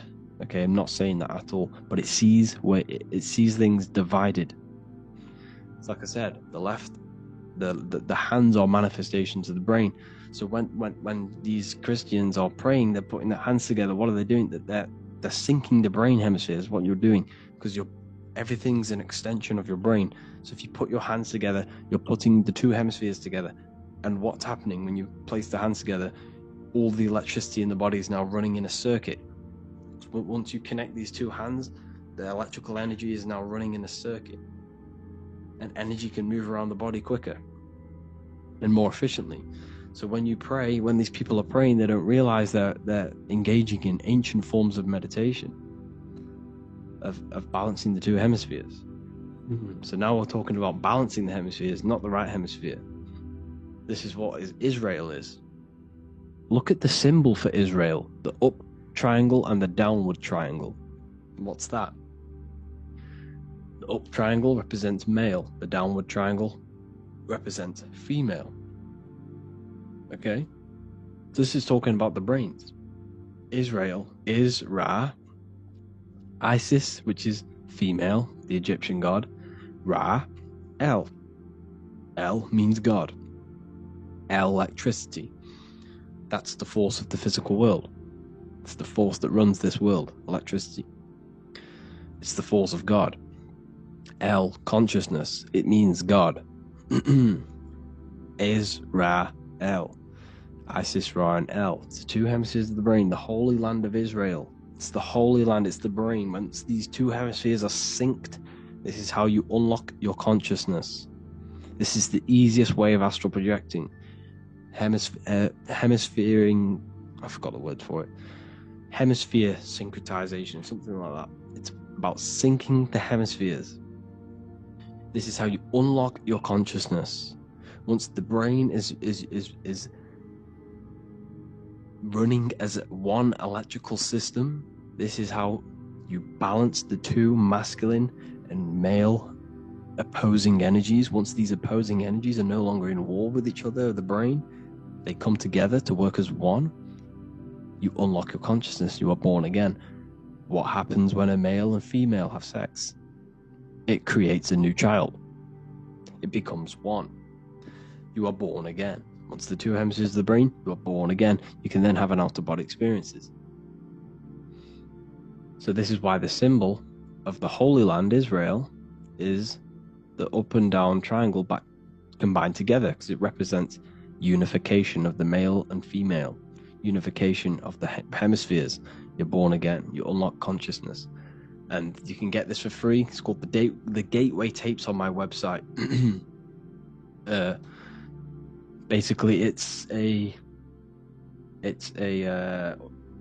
audio track from the government, and they did this in the Gateway Experience. It's a CIA document, and what they do is there are different forms of meditations you go through. I think there's about 5 waves of meditations you do, half an hour each one, and it will teach you, it will sync your hemisphere. Because what does it do? They understood that playing one frequency into one ear and another frequency into the other, they understood that the right ear is connected to the left hemisphere, the left ear is connected to the right hemisphere.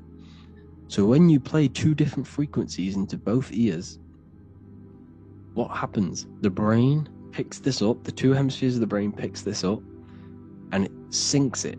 It syncs these 2 hemispheres, these 2 frequencies together. So now the brain is working as one to sync this frequency.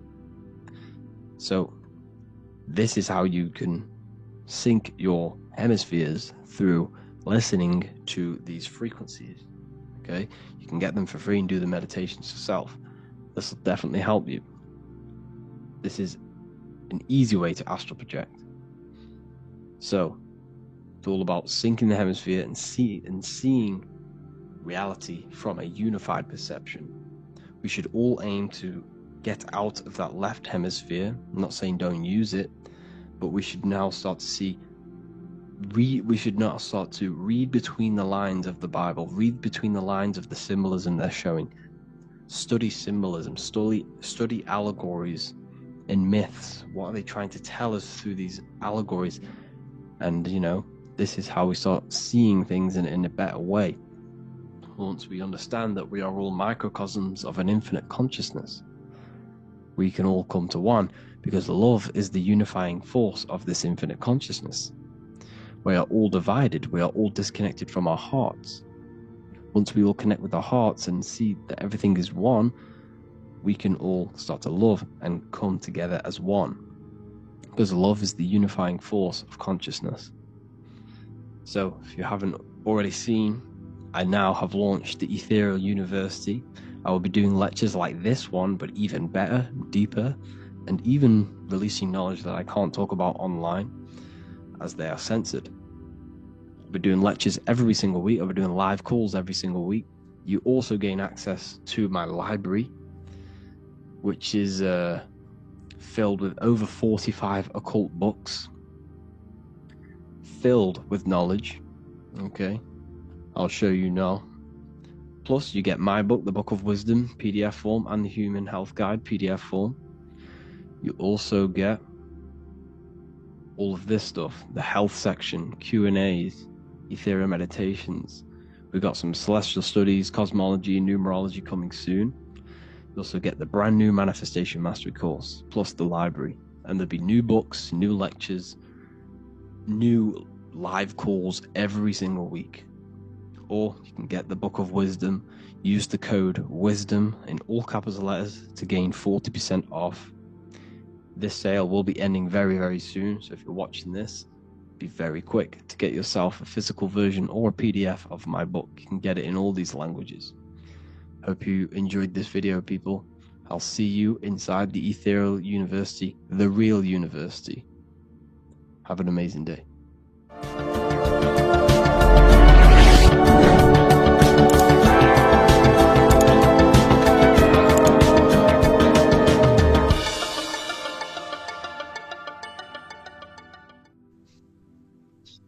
Matthew 21:1, Jesus went into the temple of God.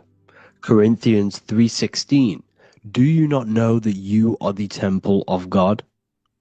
Now what is this telling you? That God is within you. Hence why in Luke 21:12 it tells you the kingdom of God is within you. And the side of your head region is called a temple for a reason.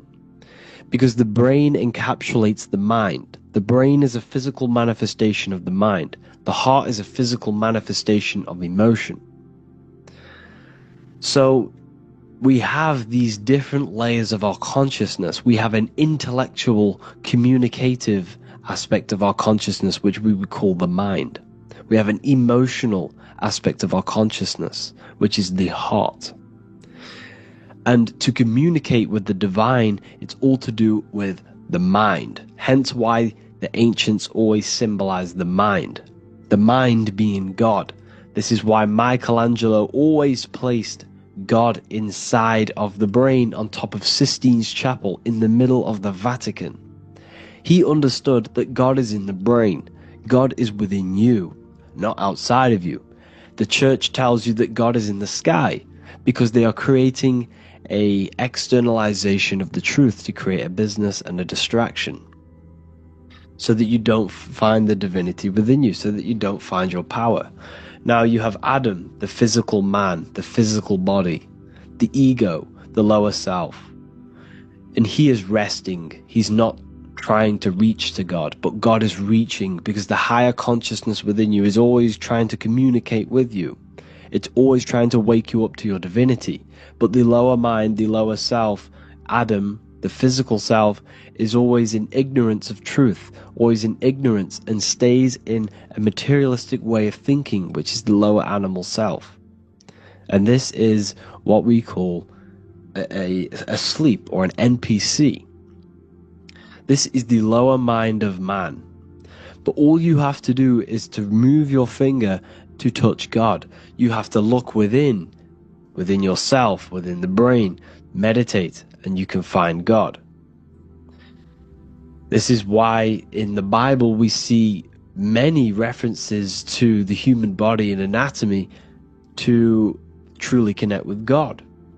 Kings 6:8, the door to the middle chamber was in the right side of the house, which is the right hemisphere of the brain. The middle chamber is the pineal gland, where the seat of your consciousness is, where the seat of your higher consciousness is, the mind. And they went up the winding stairs, which is your spinal column, into the middle chamber, and out of the middle chamber into the third. So they went up the winding stairs. This represents raising your consciousness up the winding stairs. Your spinal column acts as a stairway of consciousness. Depending on what sort of consciousness you are operating in, depends on what part of the spinal column you are using. Because the spinal column ascends and descends consciousness. What do I mean? If you are in a reproductive way of thinking, and you're always thinking about sex, you're jerking off all the time, and you're always eating, all of your brain's power and your mind's power is being descended into the lower aspects of the spinal column, which represents hell, the physical state of man, Adam, the ignorant state. We're basically living off low-level pleasures like an animal. And the stairway to heaven is your spinal column. They went up the winding stairs into the middle chamber, which is your mind, your pineal gland, and out of the middle into the third stage of consciousness, physical, etheric, astral. When you meditate and you start to raise your consciousness during meditation, you enter the astral plane when you turn off thought. But this is the middle chamber inside of the brain. Here we see another painting inside of Sistine's Chapel of God inside of the brain. This is the brainstem. This is the brain. This is the frontal lobe. This is the back lobe. This is the back lobe. This is the cerebellum. Here's the reptilian brainstem. Here's the claustrum. This is what we are seeing here. Anatomy. Here is another one in Sistine's Chapel in the middle of the Vatican. This is depicting the brainstem. God's neck looks exactly like the brainstem. Here we see a real brain compared to God's neck, because the neck is just below the brainstem. And this is what they are symbolizing, because they knew that God is within you. God is a part of the human body. God is inside of the body, because the body is a vessel for consciousness, for universal consciousness. Inside of you, inside of me, is the same spark of consciousness.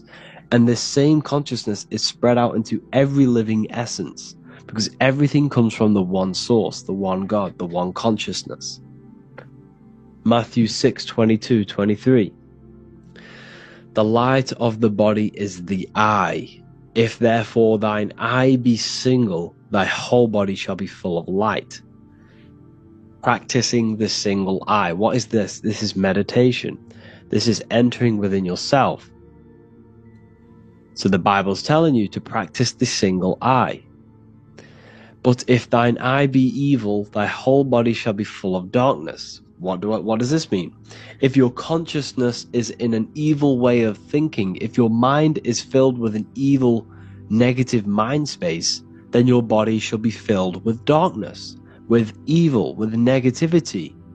Because negative thoughts destruct the body. Positive thoughts heal and regenerate the body. So he tells you to be, the light of the body is the eye, your consciousness, the inner eye of consciousness, the eye that lets you see. And what do I mean? You look with your two physical eyes, but you see with the inner eye. What you see is perception. You look with the two eyes, and what you see is perception. You are seeing, you are understanding, and that's what consciousness, the mind, gives you. Consciousness, or the mind, is the force that allows you to be a human being, that allows you to understand things and interact with things and make decisions. It's an infinite intelligence. See, the mind is not the brain. This is a big confusion with people. Hence why the eye on top of the pyramid is separate from the bottom half of the pyramid, because the consciousness is separate from the body, the eye, the all-seeing eye. It represents the observer, the eye that sees into this body, into this world, into this. You are the perceiver. You are the invisible spirit within the body. Theologians 4:17. After that, we are still alive, and our left will be caught up together with them in the clouds to meet the Lord in the air. You don't meet the Lord in the physical air. Okay? This symbolism of the ancient Christian artwork is showing you this is symbolic. These things never happened. There's no man in the sky. Moses didn't go on a mountain to meet with God. The air represents the mind. This is why you say you're an airhead when someone's very stupid. Earth is your body. Water is your emotions. Fire is your spirit. Air is your mind, the invisible mind. So Anton Mengs, an ancient Christian art worker, is showing you anatomy of God in the clouds, but this is the anatomy of the human body. Raising yourself to the mind and turning the mind inwards on itself during meditation. And that's how you meet the Lord in the air. You meet the Lord in an elevated state of consciousness. The air represents an elevated state of consciousness because the air is up. You have to raise your consciousness to meet the Lord in the air. This is why Moses went on a mountain to meet with God. The mountain represents elevation of consciousness, raising the mind up the spinal column, taking all of the mind's attention away from the reproduction and the physical aspects of self and raising it to the brain and turning off the brain and going inward into the air. It's talking about raising consciousness. It's allegorical, it's a spiritual metaphorical text. The side of your head's called a temple because inside that where that temple is, right in the middle of where you call the temple, is the inner chamber, the open room, the holies of holies in the Bible, or the land flowing with milk and honey, or Mount Zion. There's so many different names for the brain, or the upper room where Jesus meets his 12 disciples, the 12 cranial nerves in your brain. This is the temple of God. Your body is a temple of consciousness. It encapsulates consciousness. It encapsulates the mind and soul. John 10:30, Jesus states, I and the Father are one. Psalms 46:10, be still and know that I am God. He's talking about the I am within you, not within Jesus. Everyone refers to ourselves as I. I am God. I, when you say I, you're referring to the highest aspect of yourself. the aspect that is above all thought, above all emotion, and above all things. When you say I, you're referring to your pure awareness, your pure consciousness, the highest aspect of yourself. And anything after I is egotistical. I is God.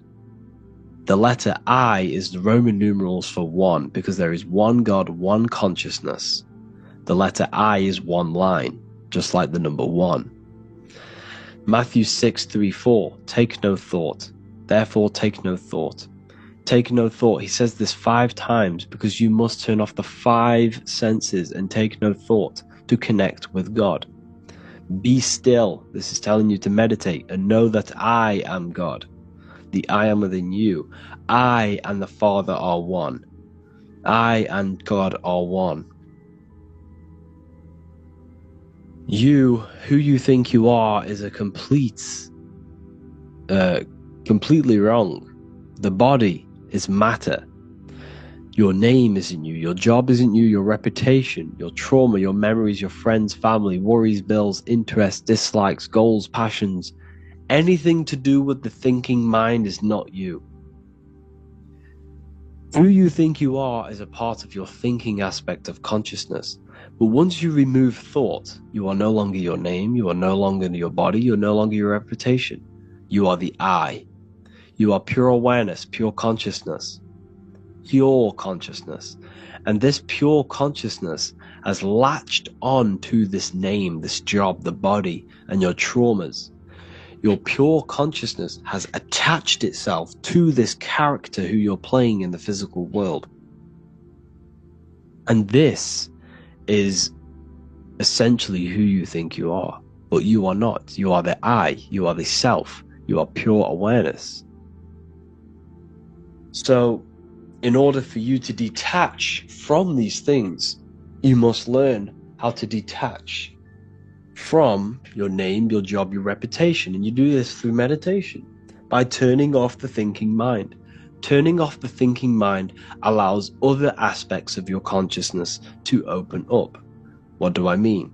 Your whole life you've been thinking, and all of these thoughts has attached you to this physical body. You haven't allowed your consciousness to open up. And you can only do this by taking no thought. That's why Jesus tells you, take no thought. When you turn off the thinking mind, other aspects of your consciousness starts to open up. Other aspects of your being can open up. And this is how you astral project. This is how you do all these mystical things and things to do with consciousness. It's taking no thought. Imagination, emotions, thought, and memory are all to do with consciousness. These things are not physical. You can't touch thought. You can't touch emotions. You can't touch these things because they are not a physical thing. So you must turn off these things for other aspects of your consciousness to open up. Okay?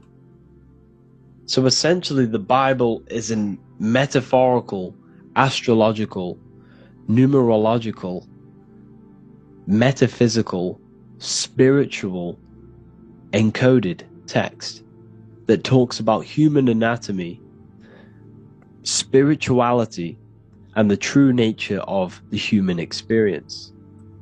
Everything they teach you in school is to make you think that you are this body. Everything they teach you in church is the externalization of the true teachings of Jesus. Jesus was telling you to meditate. Jesus was telling you to practice the single eye. Jesus was telling you to look within yourself and find God. He wasn't telling you to pray to him. Mark 16:19, he was taken up to heaven and sat at the right hand of God, the right hemisphere of your brain. John 21:6, cast the net onto the right hand side of the boat and ye shall find fish. Fish is understanding. The boat is your body, your brain. Cast your awareness into the right side of your brain and you will find understanding, because the right side of your brain is all to do with the creative aspect and the intuition and the spiritual sides of your consciousness. This is why God is here This is why Michelangelo depicted God in the right hemisphere of your brain. Because this is all human anatomy. And I speak about all of this in the brand new Book of Wisdom, Volume 2, which is now available. The start of the revolution has begun. This book is truly going to change the way people see the world. It's got so many more topics than the last one. It's truly a revolution. It's written in so much detail. It's very practical. I cannot wait to share this one with you. I just want to say thank you for the opportunity for me to create this book. Because without you, I couldn't have created this. And I just love sharing my work with you. And I thank every single one of you for the support, the watch, like the views and the likes, everything. Especially the people who have joined the university and stuff like that. And for people who have joined the university, you do get a free Book of Wisdom paperback if you just go to the general chat and follow the description, follow what the instructions that I gave you in the chat, and you'll be able to order a free Book of Wisdom if you are inside of the university. Plus you get all of my other books, 2 books, and over 45 occult books on occult and esoteric things. You get lectures, live calls, a community, a manifestation mastery course, and a whole library and reoccurring updates every month, every week. So yeah, I hope you all enjoyed this video. Thank you all. Please leave a comment to help the algorithm, and leave a comment on what videos I should make. And yeah, I'll get to uploading on the YouTube a lot more now the second book is now released. I have a lot more time on my hands. No longer using my energy to create the book. I am now going to redirect this mental energy into the YouTube. So there will be a lot more content coming. So I need some content ideas. So feel free to comment some ideas, some YouTube videos that I can create. Thank you all, people. Have an amazing day.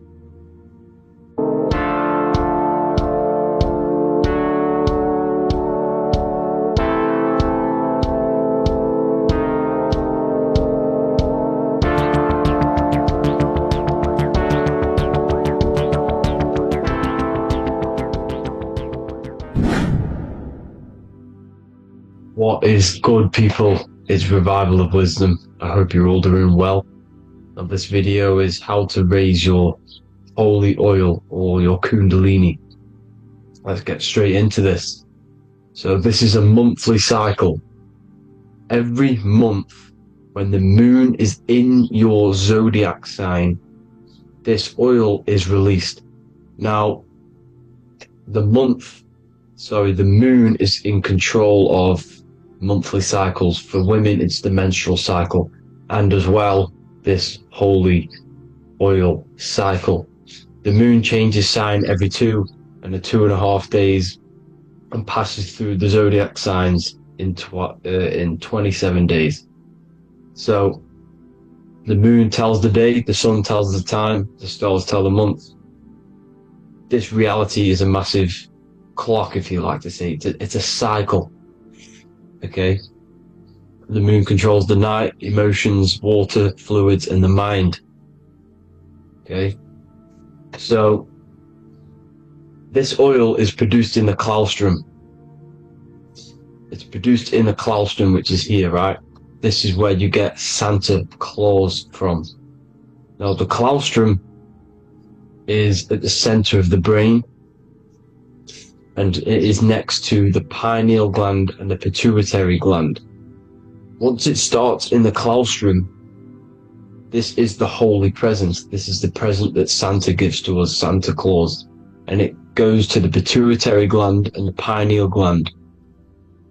And what's connected to the pituitary gland and the pineal gland is the Ida and the Pingala. The Pingala is the pineal gland's nerve, which is the honey, which is the positive charge, electric. And the pituitary is the Ida nerve, which is the magnetic charge. This is the milk, the land flowing with milk and honey. This is the brain, the heaven, okay? And it travels down the spine using these two nerves, these electromagnetic charge. And this is what the ancients symbolized with the two serpents wrapped around the spinal cord, the Ida and the Pingala. And this travels down to the sacrum or the solar plexus. Okay, so once it's here, okay, the spine is an elongation of the brain. So the spine is pretty much the brain. It's an extension of it. And it's kind of a microcosm of how we descended from heaven to physical reality, to physical matter, which is our consciousness has done. Our consciousness has descended from heaven into physical matter, and this is a microcosm of it. Okay, so once we're in the sacrum bone, this holy oil, like I've just explained, this holy oil starts in the Santa Claustrum, goes down the chimney to the sacrum. This is the sacrum, the solar plexus, and drops the present off at the sacrum.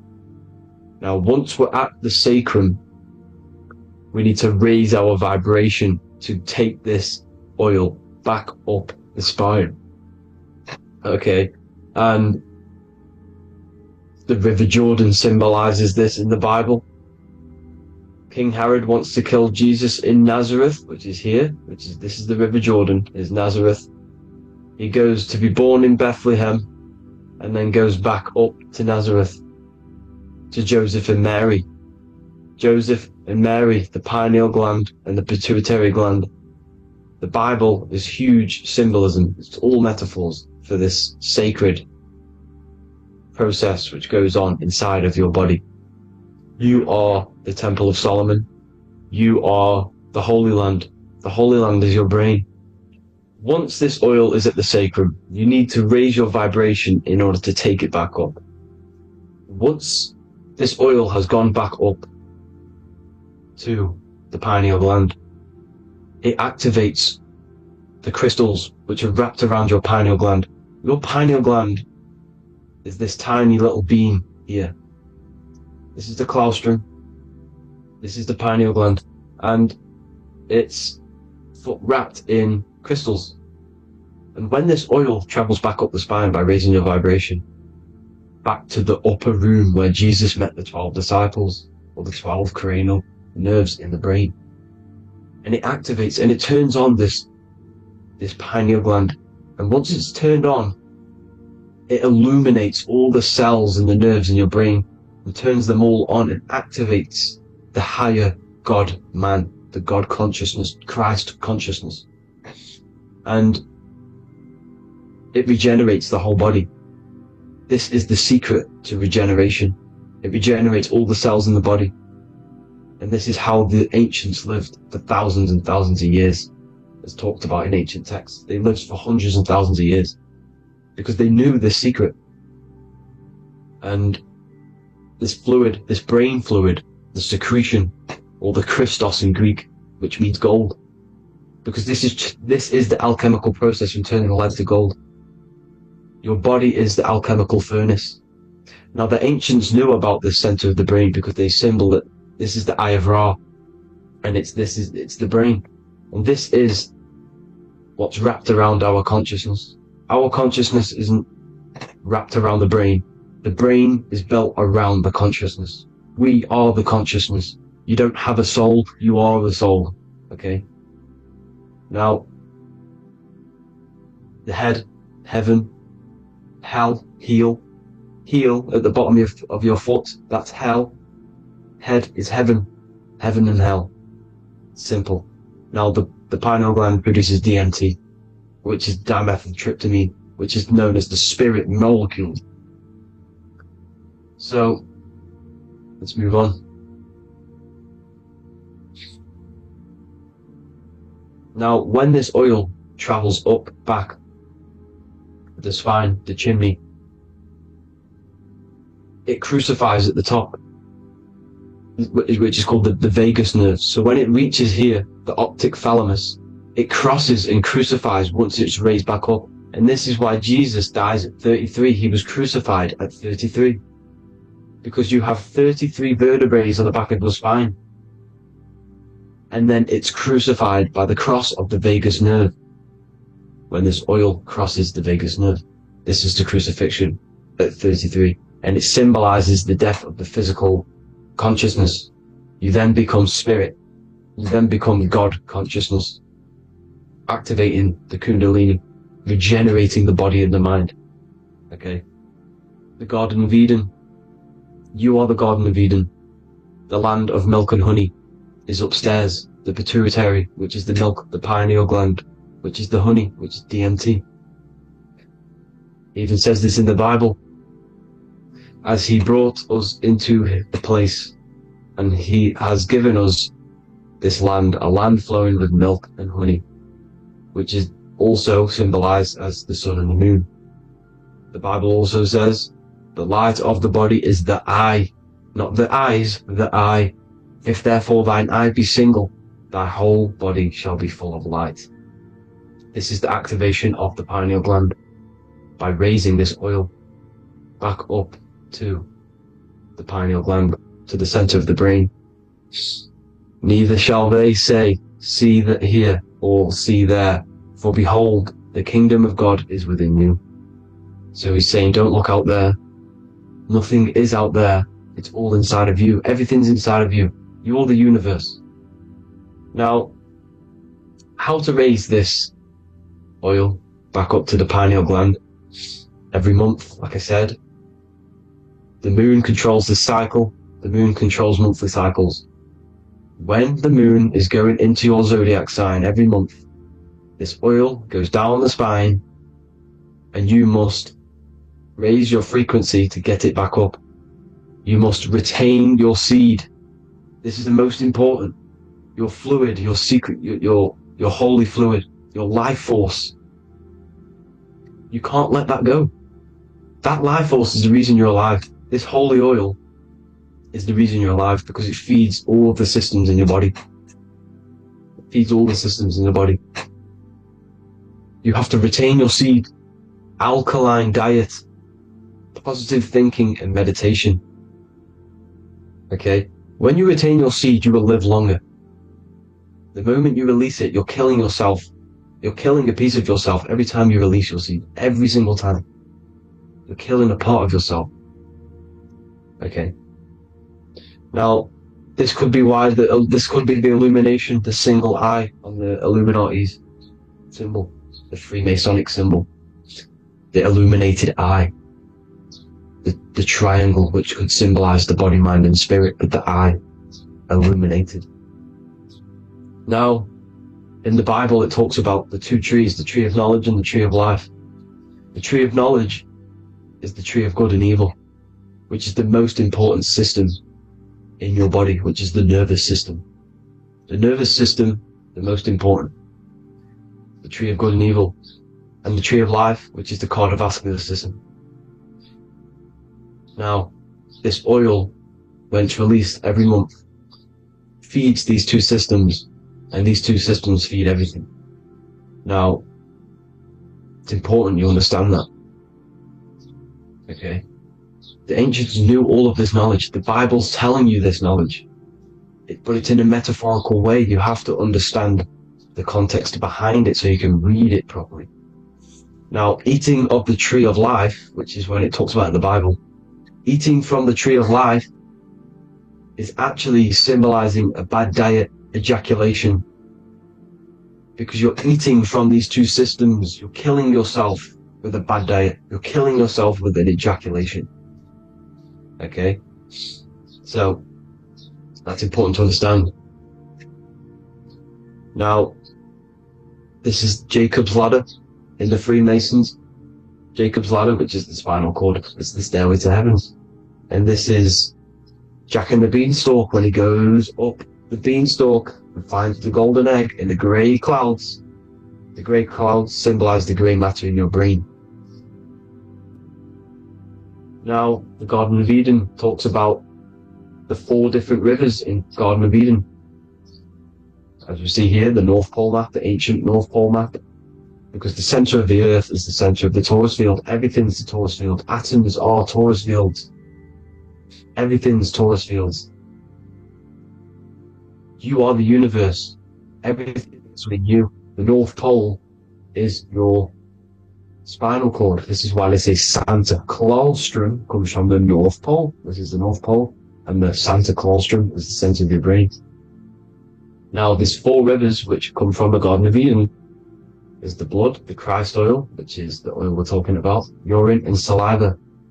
These are the 4 sacred oil, 4 sacred fluids in your body. And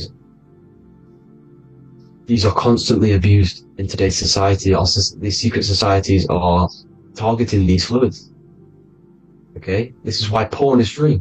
They sexualize society through Disney. Go and look at some of the Disney movies. There's so many subliminal messages which sexualize these children because they want you sexualized, so you release your seed, which is one of the holy fluids in your body, especially your semen, your sexual energy.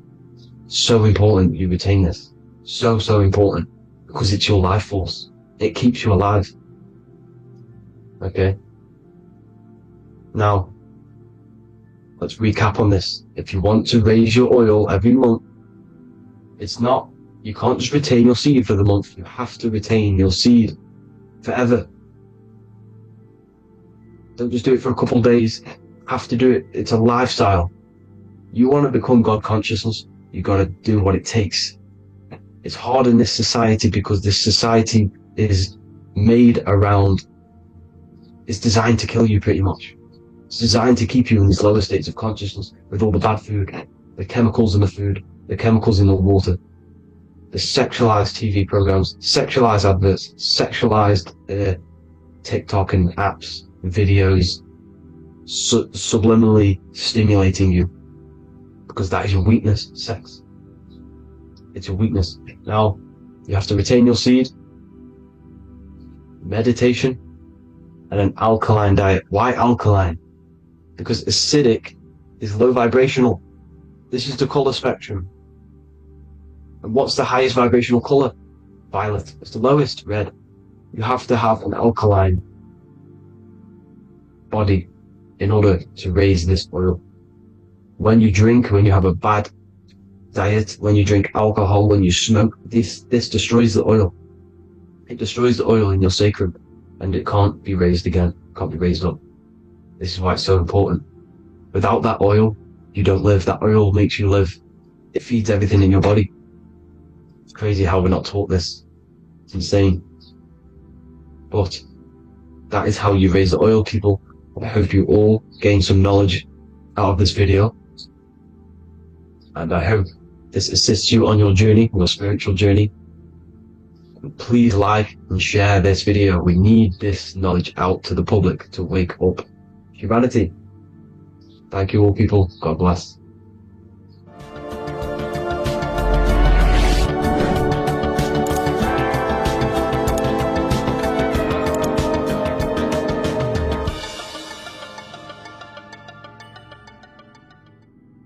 What if I told you many people around you have probably sold their souls?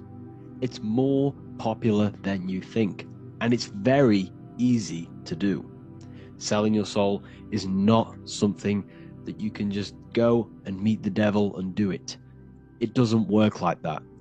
But before I tell you exactly how you can sell your soul and how not to sell your soul, what is the soul?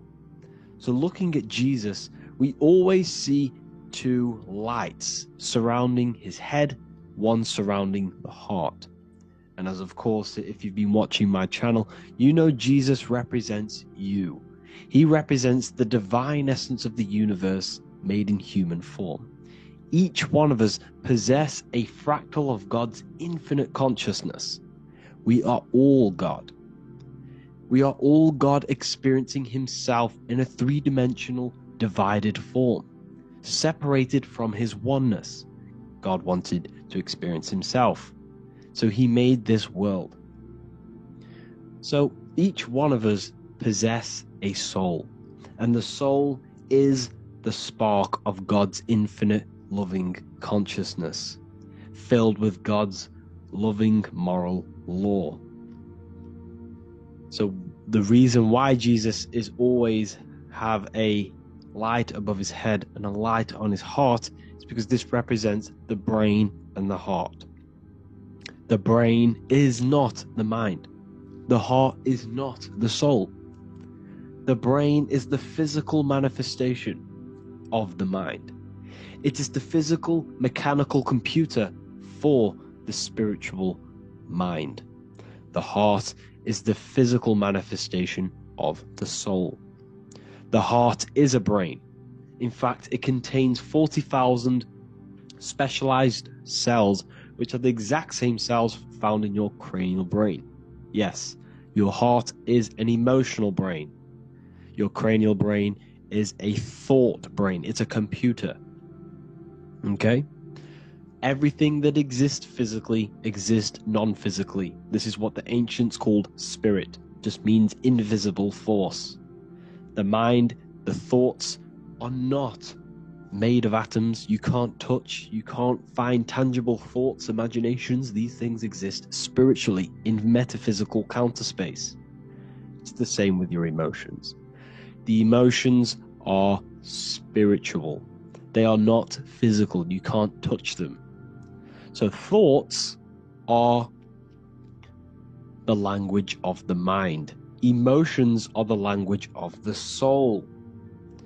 Sometimes we can become eluded by thought, and we can become eluded by emotion.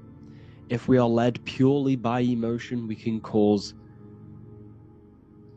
create illusions in our perception. The same if we rely only on thought. We must balance these two.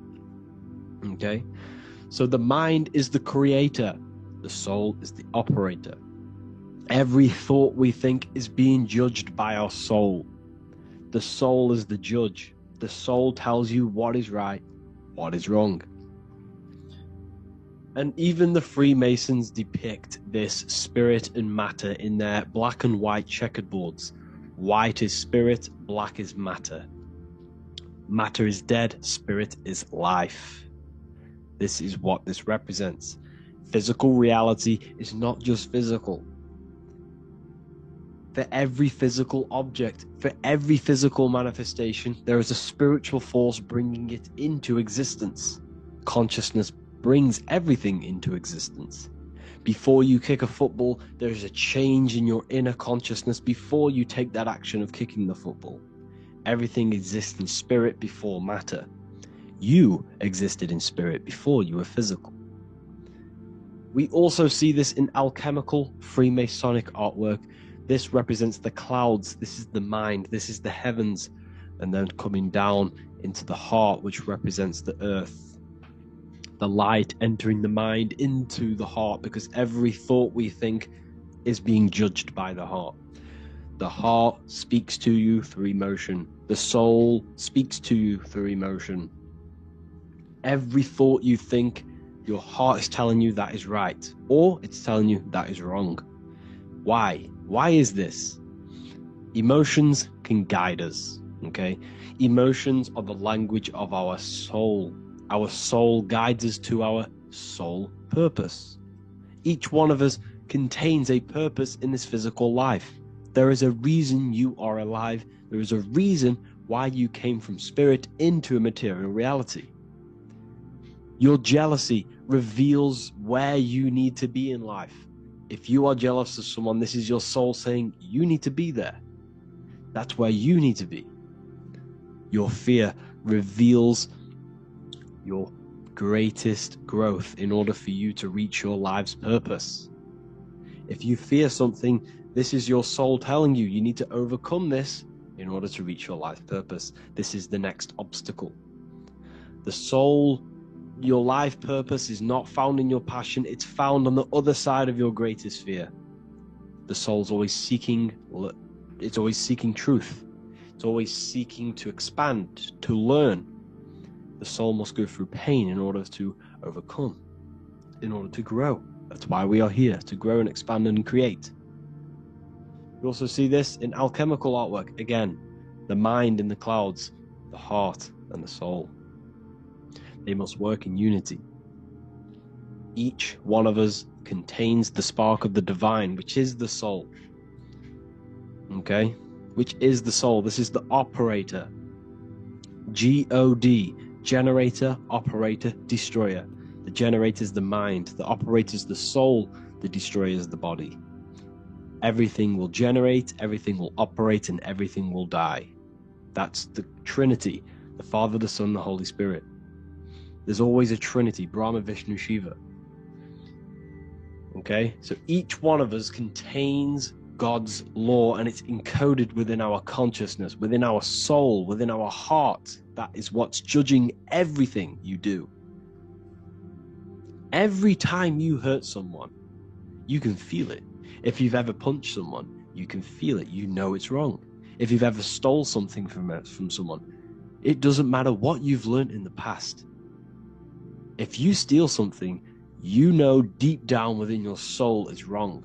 This is because each one of us are encoded with God's law of love and integrity. I don't care how tough you think you are and how hard you think you are and what you've done in your life. I don't care.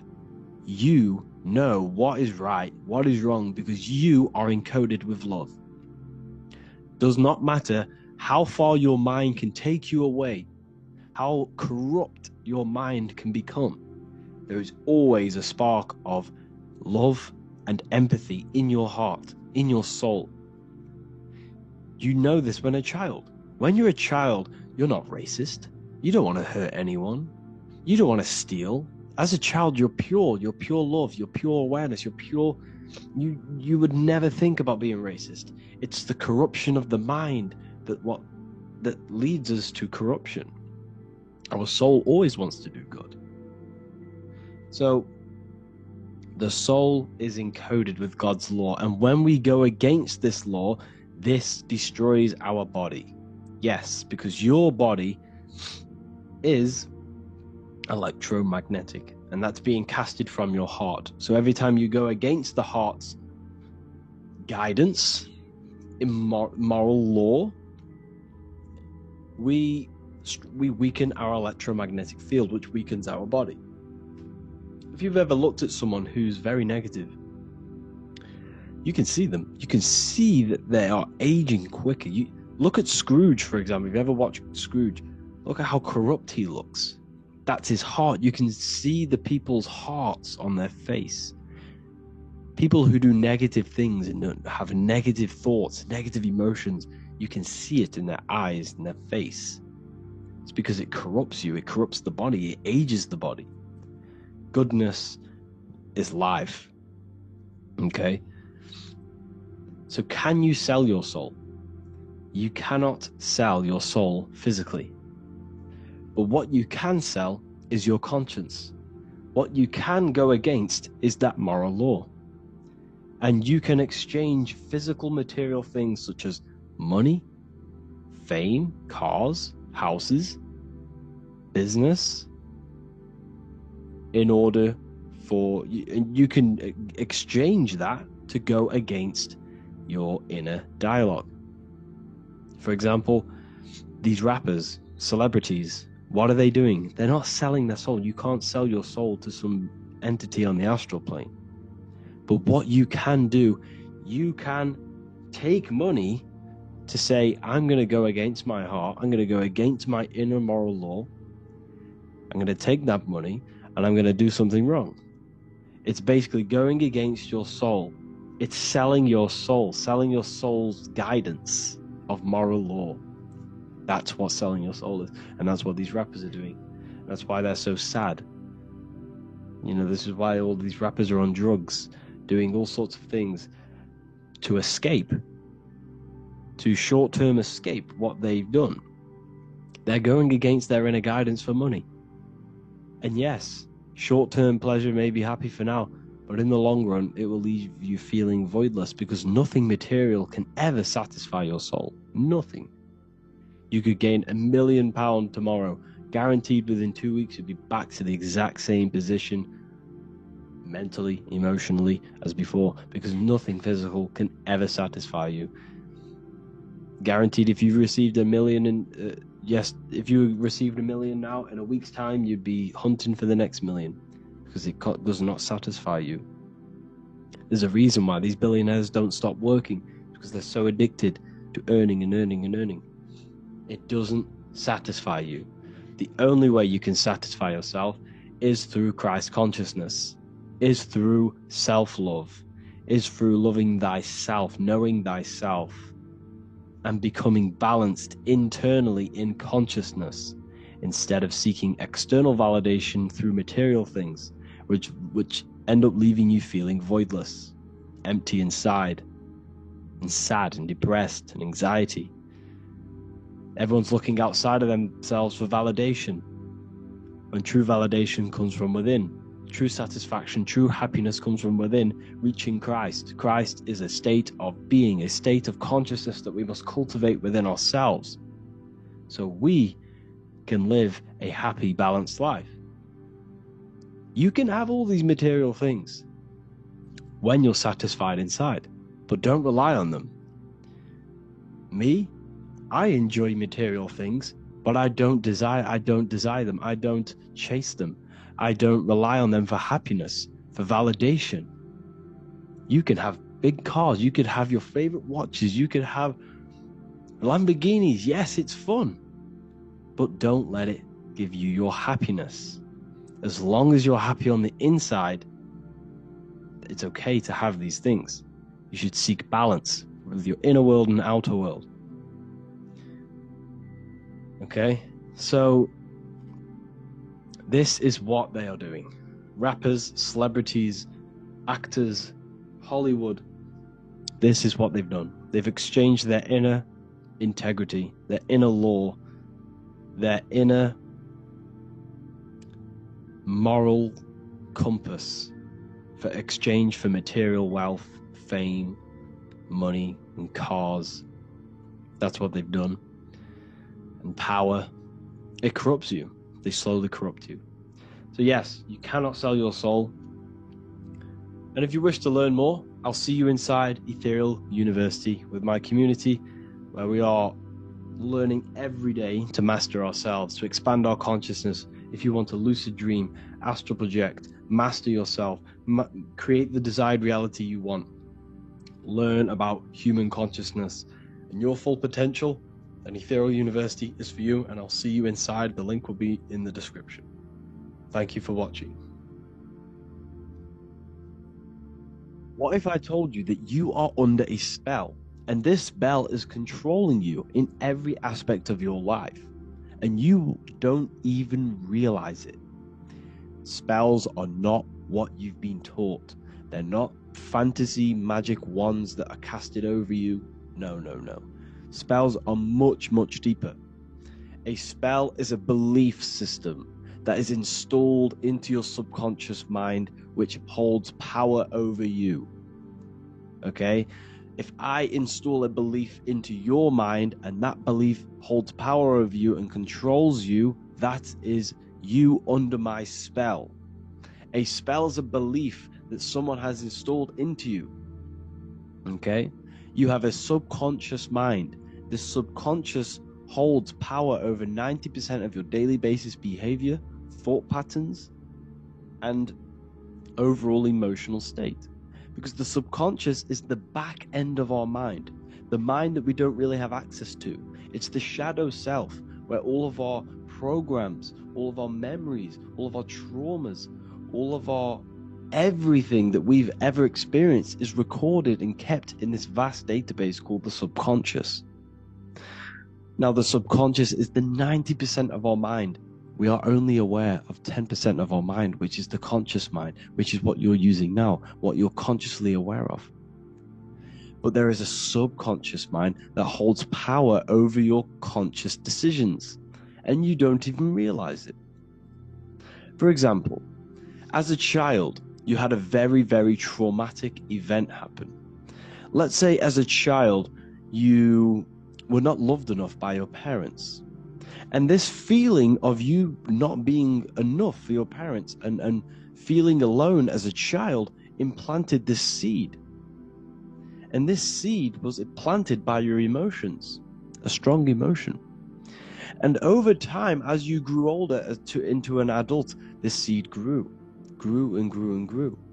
And what this seed grew into is you being very needy. You always seeking validation from others. Okay? But you taking this conscious decision 10 years down the line actually stems from this hidden cause within your subconscious mind, within this little feeling, this seed inside your subconscious where you don't feel like you are worthy. So this results in a conscious decision of you seeking validation from others, being very needy from others. Okay? This is what the subconscious is. The subconscious holds power over us. For example, posting on social media. Why are you actually posting on social media? If you take a selfie with your new watch, new car, and you go and post that onto your social media, why are you actually doing that? On the deepest root cause, it's not because you just want to post a picture. No, it's much deeper. It comes from a subconscious belief or a subconscious emotion of you seeking external validation. Whether you believe that or not, but that's what it is. If you're posting on social media, you're seeking attention, you're seeking validation from others on a deep level, on a subconscious level. You may not even realize this because it's subconscious. Now, this is what a spell is. Money is a type of spell. Remember, money doesn't actually exist. Money does not exist. Money is a physical object inside of the material plane. But the physical object has a belief in the mental plane. See, the mind is the highest plane. This is the root cause of reality, the mental plane. Okay? So our belief in our mind has given this piece of paper value and a meaning. But in reality, it's just a piece of paper with a belief behind it. But this subconscious belief behind this piece of paper is controlling your daily basis behavior. It's controlling your emotional state and controlling your life without you even realizing it. Without you even realizing that it's all an illusion. Money does not exist. It's the belief that gives the piece of paper a power. And the way we break the spell is by realizing that the money doesn't actually exist. The whole world is under the spell of money, and it's controlling all of us. But the spell is the belief.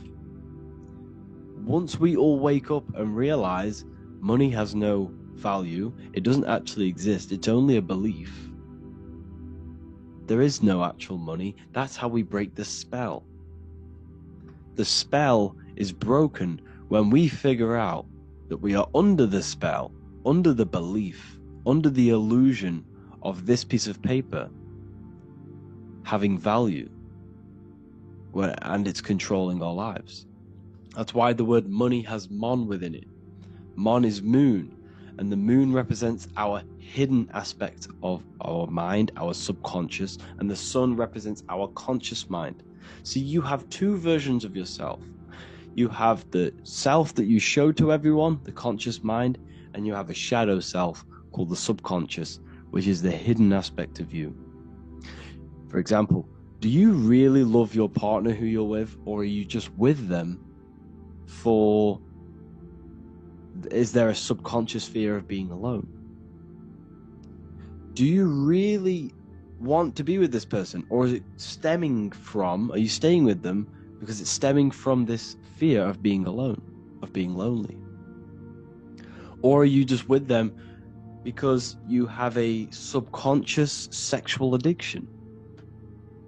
And all of your conscious decisions are actually coming from this little seed of wanting sex or not being alone. You have two versions of yourself, the conscious mind and the subconscious, the shadow self and the self that you show to everyone else. Okay? And the subconscious is what's holding power over you. When you drive your car, you don't consciously have to think about changing gear. You've done it that many times. It's on autopilot. That's the subconscious doing it. You can be walking down the street. Your conscious mind could be thinking about what you're going to cook for tea later, but your subconscious mind is controlling your body and walking your body. You don't have to think about moving the body, you just do it because you've done it that many times. It's a program, it's a belief in the subconscious that's giving this movement power. You see, the subconscious holds a lot of power over you. Our beliefs hold power over our daily basis behaviors and actions. Okay, like I said, posting on social media, this is seeking external validation. There's a subconscious stem, there's a subconscious urge bringing this desire into conscious reality. So we must break the spell of our emotions controlling us, our traumas from a child controlling us. For example, another example of this, let's say you were in a car crash years ago, and this car crash led you to having a very traumatic event, very traumatic emotion you felt in that car crash. You felt a lot of pain. That was impressed into your subconscious. And even to this day, you're probably scared of going into trains, going onto cars, going inside of vehicles. And you might not even be aware that it's actually stemming from this event that happened 10 years ago. That's the spell. That's the spell that's holding power over you, and you don't even realize it. You realize the spell when you realize you're being controlled by this old belief, this old trauma. That's what a spell is. A spell is not something I cast over you with a wand like in Harry Potter. Spell's much deeper. It's the hidden aspects of our mind that hold power over us, that control us. Okay? So how do we get rid of the spell? How do we break the spell? By installing new belief systems, by installing new programs into our subconscious. The subconscious is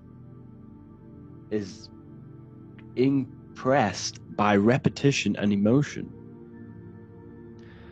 Everything you do on repeat, for example, tying your shoelaces, you can be looking up into the sky, closing your eyes, thinking about what you're going to create for tea while doing your shoelaces. You've done it that many times, you don't have to think about it. That's the subconscious taking over. Okay? That's the repetition aspect of the subconscious. For example, you could probably run down your stairs. You know exactly how to run down the stairs. If I tried to run down your stairs, every staircase is different, I'd probably fall over. But you've done it that many times, you know exactly how to do it.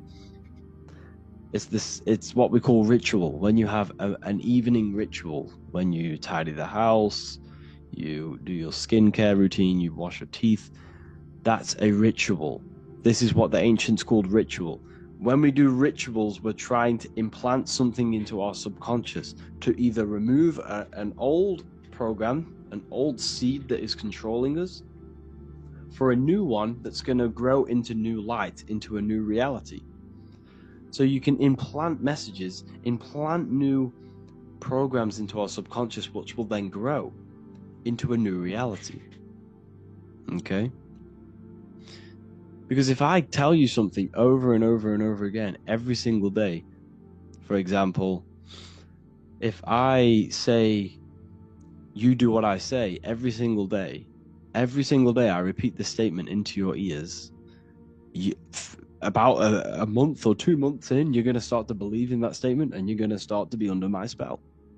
You're going to start to do everything that I say. So this is what spells are. Spells are subconscious beliefs that hold power over you, and you don't even realize it. So we need to remove these old programs we have that are controlling us for new programs. And we do that through ritual, affirmation, and imagination. Repetition and emotion is key to impressing the subconscious. They are the two ways that spells are created, that programs are created. The subconscious only knows the now, and it only knows you. So every word you say is a spell. So when you call someone else a name, you're calling yourself a name, because your subconscious takes everything you say as truth, because it only knows you. It doesn't know anyone else. So every night we can do affirmation. We affirm the reality we want. This is what we call a ritual. We sit down or we stand up, whatever it is, you affirm the reality you are, I am statements. And then you imagine that reality. And you do this over and over again, every day, twice a day, 3 times a day, however many times. And this will cause repetition. This will install a new belief system into your subconscious, which will then start to show in your external reality. It will start to put you under a spell of the new program. For example, if I install into my subconscious that I believe that I am rich, every single night I affirmate that I am rich, I am wealthy, I am free. And then I do a ritual. I start to imagine this reality. Every single night I do these 2 things on repetition, and I start to feel the reality and imagine the reality. Over time, I'm going to start to believe that I am rich, that I am free, and I am wealthy without having the physical reality. And what this will do is that it'll implant a message deep within your subconscious mind. It will plant the seed of this belief. And this belief over time will grow into 90% of my thoughts, 90% of my actions, 90% of my words. My words, my thinking will change due to this new belief. I may not even realize it, but I'm looking for more opportunities to make money. I'm speaking to more people because of this belief that I've installed. This belief has triggered new ways of thinking. My mind, my conscious mind, is now only operating to fulfill this belief. And my conscious mind might not even be aware of it. You won't even realize that you're manifesting this belief of being rich. And that's how it happens. You implant the belief within your subconscious. You implant the spell into your subconscious, which will then gain control over you. So we need to make sure we're removing the negative spells, the negative programs that are controlling us, for new regenerated ones, for new ones that are going to create new realities, a better life. Okay? You don't want negative traumas, negative seeds controlling you and growing into your life. If you don't cut them off, they will continue to grow and grow and grow. Your anxiety will get bigger and bigger and bigger. Your depression will get bigger and bigger and bigger. But it's all actually stemming from one belief system or one trauma. Okay? So this is important. Everything in this physical plane is an effect of the higher planes. It's a shadow of the mind. Everything we think, all physical objects, began as a thought, then an imagination, then energy, then a physical reality. So we must change the mental plane. We must plant seeds into our mind to change down into our physical material life. It's about manipulating this higher plane so we can create change and effect in the physical external material plane.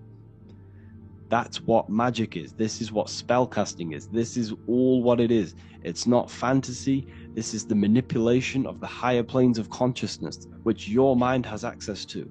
You have access to these higher planes. Okay? This is exactly what I teach in my university. I teach different rituals. I teach specific rituals to get rid of certain things, certain belief systems.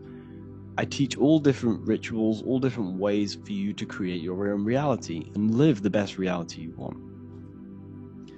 We also have all of these different courses. We have Activating the Inner Eye. This will teach you exactly how to lucid dream and activate your inner vision of imagination. We have the Sexual Alchemy course. This will give you the power of transmuting your sexual energy into creativity.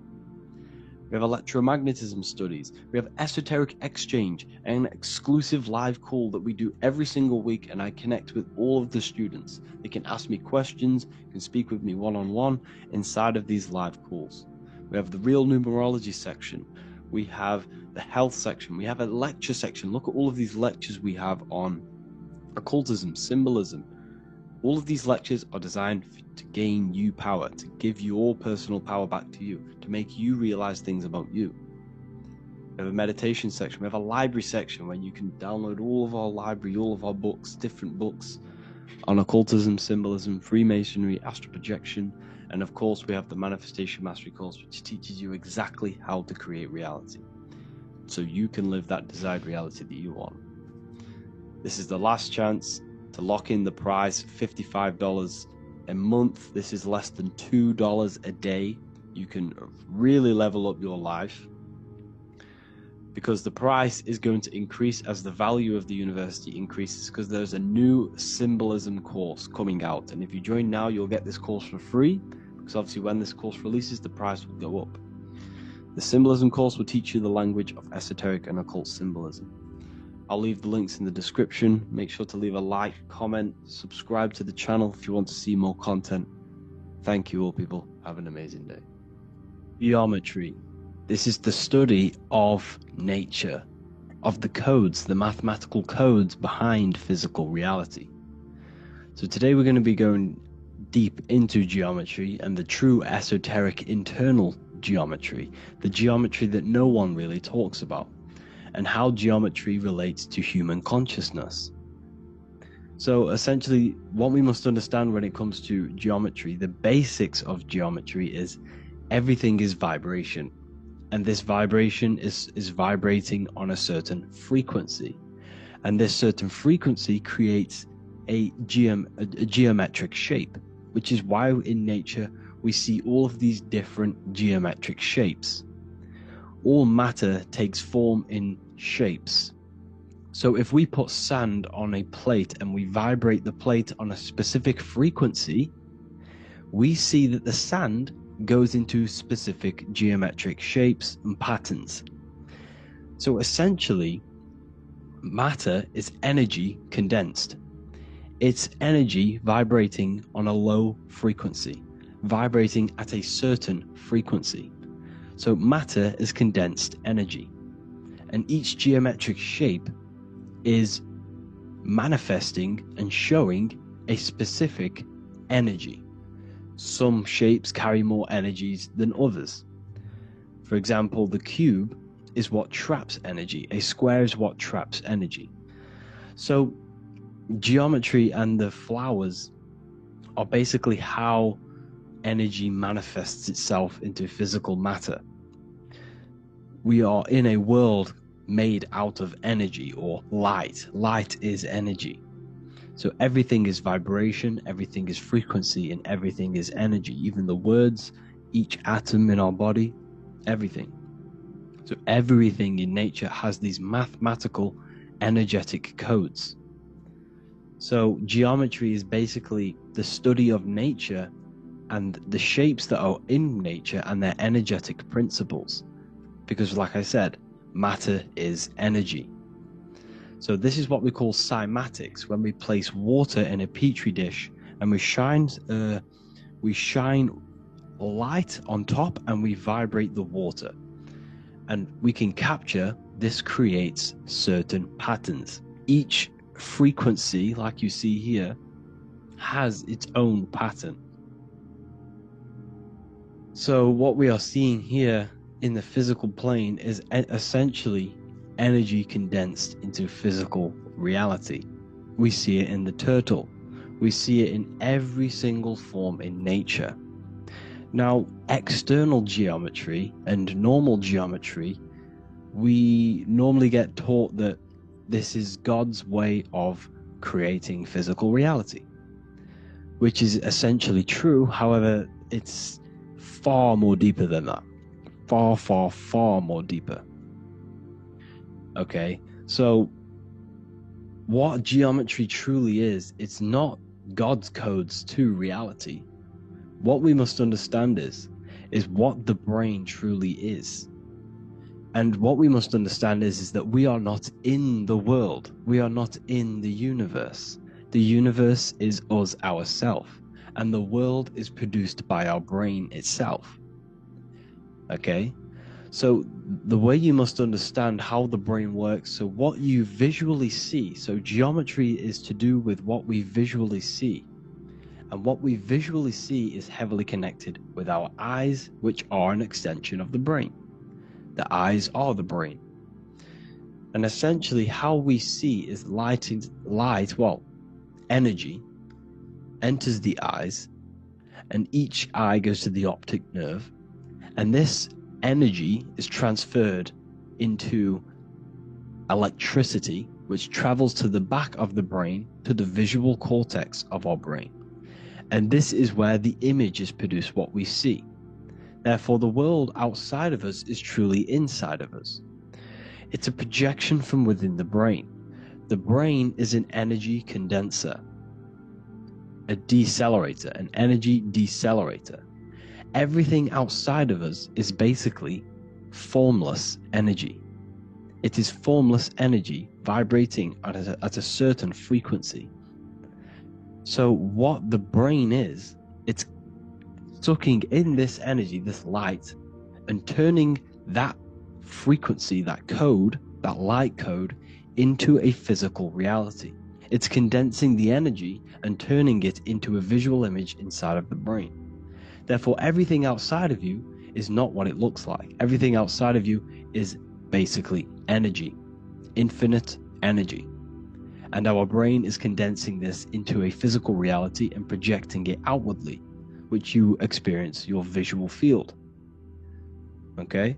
And the ancients knew this. So this is basically called the sigil of Lucifer. Lucifer is known as the light bringer. Lucifer in Latin means to bring the light. This is the sigil of Lucifer, which shows the visual field and the brain. We also see this in the Google Play symbol. It's a powerful symbol showing you the visual field, which is basically a symbol that tells you that reality is inside of the brain. The brain is what produces reality, but consciousness is not produced in the brain. The brain is essentially a consciousness downloader. It's a computer, and it's a reality simulator. The body is a simulation of physical reality. You are inside of the body experiencing the body simulation. The body produces this reality. It's a piece of technology. So Lucifer is to bring the light. Lucifer is the light being produced in our brains. Okay? So this is why they say Lucifer can tempt you. Lucifer can be the devil, because it represents physicality. It represents the false light. Lucifer can trick you because it represents the physical world can trick who you truly are. So now that you understand how the brain is basically an energy decelerator and it creates and simulates a reality to your consciousness, you are no longer a person in a universe, you are the universe itself experiencing itself. Therefore, geometry is heavily linked in with the brain. Geometry is essentially how your brain and how your eyes decode energy. So what you are seeing is the mathematical codes of your brain creating reality. So what they teach you is the external is that geometry is God's way of creating this world, and these are the mathematical codes God's created. But now I'm telling you the internal. This is the truth.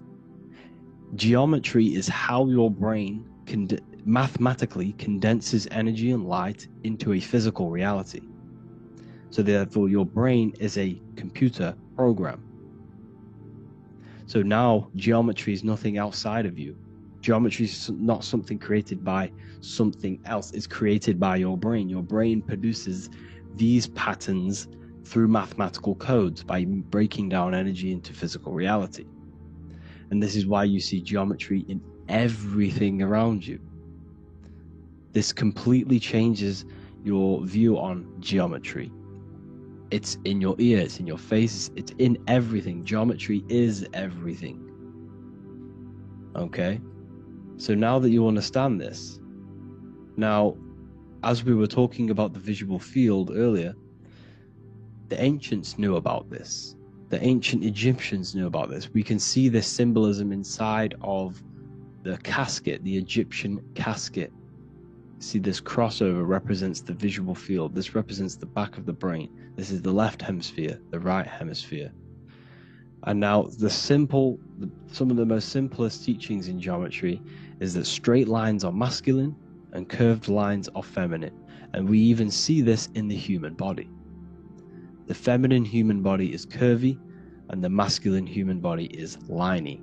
And even with the genital reproductive area, we have a line and a curve, 0 and 1, the binary code of all creation, 0 and 1, because that's basically all that exists. Nothingness and one, nothingness and God, nothingness and consciousness, that's all that exists. Now that I've told you that, the basics of geometry and the line and the curve and the feminine and the masculine, what do we have here? You see this stick here? This is a curve. And what's the right hemisphere? The right hemisphere is the feminine, the feminine energy, the feminine aspect of our brain. Then we have a straight line. This is straight lines. Now this represents the left brain. So the Egyptians are showing you the left masculine brain and the right feminine brain because of the curve and the straight line. And this is the visual field, the crossover. So there's a crossover in the brain. The left eye is connected to the right brain. The right eye is connected to the left brain. Okay, so the left eye is connected to the right brain. The right eye is connected to the left brain. The solar and the lunar. So, like I said, everything outside of you is basically energy. Your body is basically a holographic avatar, condensed energy produced by your brain. There's nothing actually outside of you. Your 5 senses are electrical threads of light. And when you touch something, this is basically electrical signals in your nervous system, which are reporting back to the brain. Therefore, what you touch is actually, you're not touching. The feeling that you feel when you touch something is not the true feeling. That's your nervous system you're feeling. You're feeling your nervous system in the brain. It's electrical signals to your brain. So the 5 senses do not decode, well, what you're experiencing as the 5 senses is not outside of you. This is your brain interpreting electrical signals. You don't experience the world, you experience your nervous system and your brain. The nervous system is an extension of the brain. So this is the truth. This is not woo-woo spirituality. This is true consciousness science. But I'm teaching you here. Okay? So nothing is truly outside of you. It is a universe. You yourself are the universe, the fabric of the universe itself. The only thing that exists outside of you is essentially energy. That is it. And your body and your brain condenses this energy into reality. So when we look into architecture, why is architecture, the ancient architecture, so important? Because what did I tell you at the beginning? Shapes and physical matter is condensed energy. Each shape holds specific energy. Some shapes hold more energy, emit more energy. Some shapes condense energy. Some shapes transfer energy. Each shape, each geometric shape has an energetic principle because matter is essentially energy. So when we look into cathedrals and the ancient buildings, they were filled with geometric patterns, geometric shapes, because they understood the energy principle. Architecture is basically solid energy. It's physical energy. If we create this pattern here is an energy code, and if you stand next to it, you're going to gain that energy. It's going to be imprinted on your body. So essentially, they filled their buildings with high energy geometric shapes, points, triangles, pyramids are very, very energetic. This is why you have crystal pyramids made, orgonite pyramids. They're always in pyramid shapes. That's why the Egyptians built in pyramids, because pyramids hold high energy. They emit high energy. So this is why you see all these different geometric patterns. Okay? So in the real reality, in the energetic plane, this building would basically look like this: lines and grids of energy. Okay, this is what it would look like in the energetic plane, a blueprint of the energy body. So, as you see here, these are the different frequencies in a petri dish, of water in a petri dish. And you can see they are specifically aligned up with these specific patterns. You can see geometry even within geometry. It's fractal. So essentially, when you would stand inside of these buildings, they would imprint the energy of the building in your body, because your body is healed through energy. You have an electromagnetic field around your body. So by creating buildings with geometric patterns, we are essentially increasing the energy of the building, because the building itself is energy. Okay? So when we fill it with geometric patterns, we're increasing the energy. We're giving it a certain energetic imprint. So when you stand inside of that building, you're being imprinted with that energy. Okay? So especially with these windows, these stained glass windows. Well, why are they stained glass? Well, color is frequency.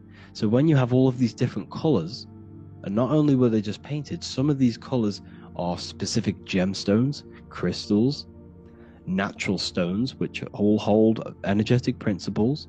Each crystal is vibrating on a certain frequency. Wood has its own frequency. Metal has its own frequency. What you must understand is that everything in nature is not just a piece of matter. It's vibrating. The atoms of wood are vibrating on a certain level, which give it a certain energetic principle. Each crystal is vibrating. The atoms of the crystal are vibrating on a certain frequency, which give it a certain energetic principle, quality. So each thing, this is why the ancients were obsessed with natural stones, natural things, crystals, natural metals, and they wore different metals, different things like copper on their bodies, because they understood the atoms of these natural things are vibrating, which give certain qualities to you if you wear them. So you're not wearing it, you're basically putting that frequency onto your body, because they understood this is energy.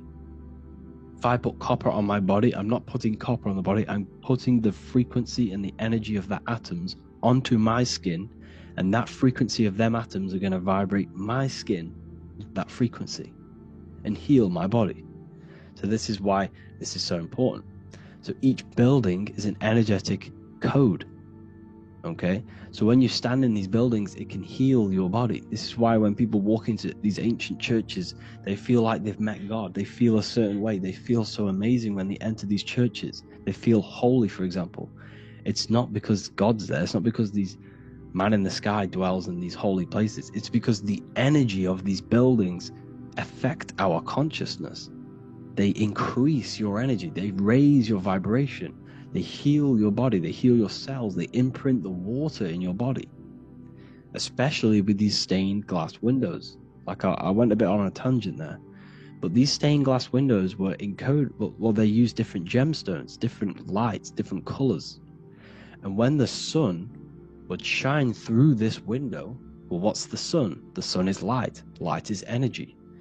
The sun's light would go through this filter of the window, of the crystals and the different gemstones and the different colors, and the sun's light would be encoded, imprinted with these crystals, with these colors and these natural glasses which have healing energetic principles. And when you are inside that building, the sun's encoded energy of the window would be imprinted into your body, into your energy field, and it will heal your energy field, and it would heal your body, your cells on a cellular level. Because your body is what? 60 to 70 to 80, some people say 80% water. And water is encoded with vibration. If you say certain things into water, it gives it a specific geometric pattern. like I broke down in the beginning. If you say love to a water and then freeze it, it will go to this. If you say hate, it will go to a distorted pattern. So when you are in these buildings, you're being imprinted by the energetic codes of these buildings, the energetic principles of the windows, of the structure itself. The ancients never used to build in squares. Their buildings, their insides were never square roofs, because they understood squares trap energy. They always had pointed roofs so energy can escape. So there's many little things that we need to look into geometry. For example, when you see magicians, when you look at ancient magic, why do they stand in circles with different geometric patterns? They use different geometric shapes. Why? Because shapes are energy. They hold specific energy. So when the magician stands in a circle with a pentacle, they're working with the energy of that pentacle. You can work with different energies based upon the different geometric shapes that you draw. And you can use this in your structure, in your architecture, in your work, and it can influence everything. So this is the true geometry. I hope you gained a deeper understanding on geometry and how it relates with you and your consciousness. Like I said earlier, your brain produces geometry. It's basically how your brain decodes energy. It's not God, how God creates this reality. And no, you're in this reality. You are the reality itself. Your body produces the reality. Therefore, geometry is one with you. So therefore, if I play with the geometry of the buildings, for example, like the government have, everything's in squares. If you look outside, everything's a square, everything's a rectangle. You go to a city, every window is a rectangle, every building is a rectangle. You live in a box room, everything is boxed and squared off in this reality, in this modern society. Why? Because they're trapping energy. The cube is the most simple geometric shape, which basically condenses energy and it traps energy. And if you subconsciously see squares all the time, your phone's a square, your TV screen, everything's a square, your keyboard, your desk. Go and look at the ancients. They never used to build in squares and cubes. And if you go into nature, you'll never see squares and cubes. Nature doesn't create squares and cubes. Everything in the modern society is squares and cubes to simple your consciousness down, to dumb your brain down. So the ancients built very, very complex structures. Why? Because they understood what we see affects our brains, because our brains decodes reality and creates reality. If you see a sophisticated building, this is going to give you a sophisticated mind and raise your IQ levels over time, subconsciously. I'm not saying if you look at this building, you're going to become smart. I'm saying if every single building in your environment, ment is mind, mental, every single building in your environment was this complex and complicated, it would increase your IQ on a subconscious level. It'd make you more complex, make you more intelligent. So they've dumbed everything down, they've dulled everything down. Look at everything is being dulled down. So anyways, I hope you all gained a better understanding on this. If you want to gain more occult knowledge and esoteric knowledge, make sure to read the Book of Wisdom Volume 2. If you're inside the university, you can get this book for free. Go to the general chat area and follow the instructions and you can order yours for free. Truly life-changing stuff. Because the issue is with the world is that no one really understands who they are, what they are, and why we are here. That is the issue for people's depression, for people's wrongdoings. They don't understand who they are, what their emotions are, what their mind is, what their body is, what reality is. This book gives you that. This book gives you the sense of understanding, the sense of well-being that will give you a better life because you understand life and what life is. And if you truly want to take your studies to the next level, we have the Ethereal University. This is the place for truth seekers where you can connect with like-minded people so you don't have to feel insane, because not many people think this way. I've been there when you wake up and not many people around you are thinking the same way and you start to feel a bit insane and you can't really talk to people about these things. That's why I created this, so you can connect with people and learn at the same time and become the best version of yourself by understanding truth and knowledge. We do If you join, you'll gain access to free live calls every single week, every single Saturday morning.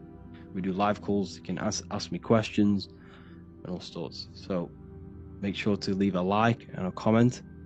And thank you all for tapping in.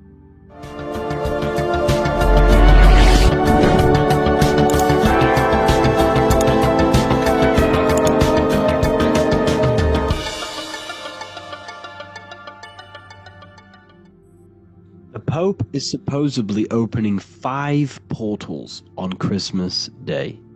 Now, I know this video is a bit late, but I'm going to be commenting on what I think this symbolism and this ritual truly means and what they are trying to do to society with this symbolic ritual. So the first thing we must understand is that everything these people do on a mass scale, all of these major events that they take place on, are all symbolic. They're all ritual. They all have purpose. Okay? So when we look at the locations of these 5 doors that are in Rome, we actually see the sigil of Lucifer when we connect the dots of all of the 5 door locations. This is the sigil of Lucifer. Lucifer is not what you think.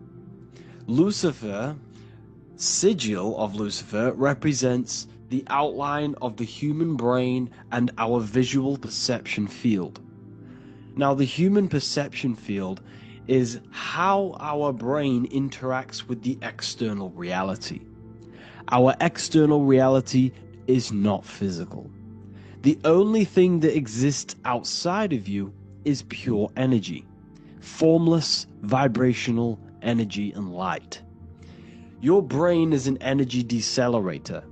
Your brain decelerates this light, this energy, into a material reality or perception that you can interact with. You don't look into the external world. The energy, the light, enters the eye retinas, goes through the optic nerve, and travels to the back of the brain called the visual cortex. And the visual cortex is what shapes your visual screen. Now, if you are seeing the screen, this means that you are not the body, you are not the brain. You are the perception observing the screen that you are seeing. You are the eye behind that. You are the person behind that. So, what this is actually symbolizing is perception. This is a symbol of perception, of perceiving the material plane, of how spirit interacts with matter. Now, what's Lucifer? Now, the word Lucifer means the light bearer. He's known as the light bearer. The word Lucifer originates in Latin. Luci means light, and fer means to bring. It's the light bringer. The eyes, the visual perception of the light bringer to your reality. You see, everything outside of you is light. You are made of light. The word hue man means light. Hue means color, which is a form of light. And man means manifested. We're light manifested into material form. Every single one of us is Lucifer. When we fall for the material world, the external world, is an illusion. It is the false world. It can elude you. It can make you fall in love with the material things, material pleasures, lust, money, fame. These things make you fall. This is the fall of Lucifer. This is the mythological story. This is the symbolism behind Lucifer. It's you. Are you falling for material pleasure because you are a divine spiritual being from the higher planes, not from this plane? Now, if you let your divine being fall for this material plane and fall for the evil that can take place in this plane, then you are Lucifer. It represents the false light, the false reality. This symbol, the sigil of Lucifer, it symbolizes the interplay between light, consciousness, and the perceptual experience of the physical reality. The external world is truly internal. What we visually perceive is essentially light waves carrying information, which then gets processed by our brain, the central computer of our nervous system. Okay? So, how many doors are open? 5 doors. So 5 is the number of perception as well. 5 fingers on each hand, 5 points on the human body, 5 toes on each foot. We have 5 senses. 1, 2, 3, and 4, they're spiritual numbers. 6, 7, 8, and 9, they're material numbers. 5's the gateway. 5 is the middle bridge of how our spiritual self interacts with the physical self, how spirit interacts with matter. So this ritual is symbolic of perception. This is maybe bringing in a new perception. A new event will happen after this, a new perception of the world. Or personally, I think this ritual was to obviously shape the collective consciousness, because your reality is an externalization of your inner consciousness. It's simply just a mirror. Your material life, your material world outside of you is simply a mirror reflecting with mathematical and geometric precision of your internal consciousness. Your consciousness is creating and causing the effect called reality, physical reality. Your life is a result of every thought you thought in the past. Therefore, with that being said, everyone who perceives this ritual of the Pope's opening 5 spiritual portals, who's letting in demonic energy into the world, they're going to let demonic energies and demonic spirits all in the world. Well, what if I told you the only portal they're opening is a portal in your own mind for negativity? By you believing in negative forces coming into the world and gonna possess everyone, that's opening up your own mind. The collective spiritual community has been brainwashed in thinking there's going to be demonic energy. Therefore, what will happen? There will be demonic energy. Not because the Pope opened up a portal to the demonic energy, it's because everyone opened up their own minds to the demonic energy. Therefore, we as a collective consciousness shape the external world on a macrocosm scale. For example, the microcosm is your personal life. Your personal life. You have created it through consciousness. Your belief system is just externalized in your world. But on a collective scale, we all believe in money, for example. And because we all believe in money, and we believe that this piece of paper holds value in our minds, okay, in the mental plane, this has an effect on the physical plane by shaping the physical plane by being ruled by this belief on a macrocosm scale. Yes, I know that money doesn't exist, it's just a belief in my mind.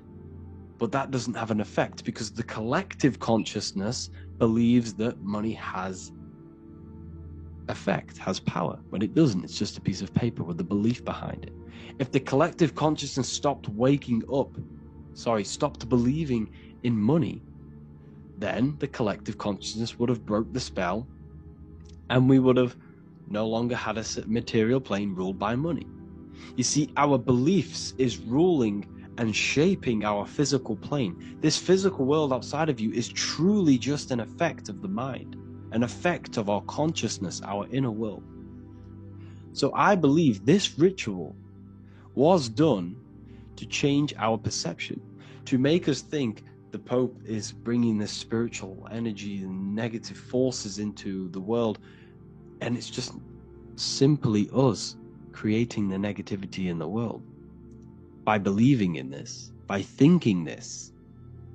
Remember, they have the power to send messages into millions of people's minds through media, and then messages are then believed, and that belief is shaping our world.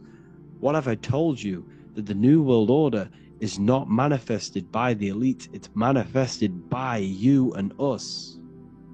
We're all manifesting the New World Order. They can't manifest it, we can, because we are the ones believing it. We believe it, it is reality, it shapes our own prison. We're all shaping our own prison by believing in the prison. by believing in money. So this ritual was all to do with perception, creating a new perception, creating fear in our minds to, of course, distract us from what's really going on. It's all a ritual to implant messages in your own mind. So I hope you all understand this video, and I hope you all gain some insight, and I'll see you inside the university.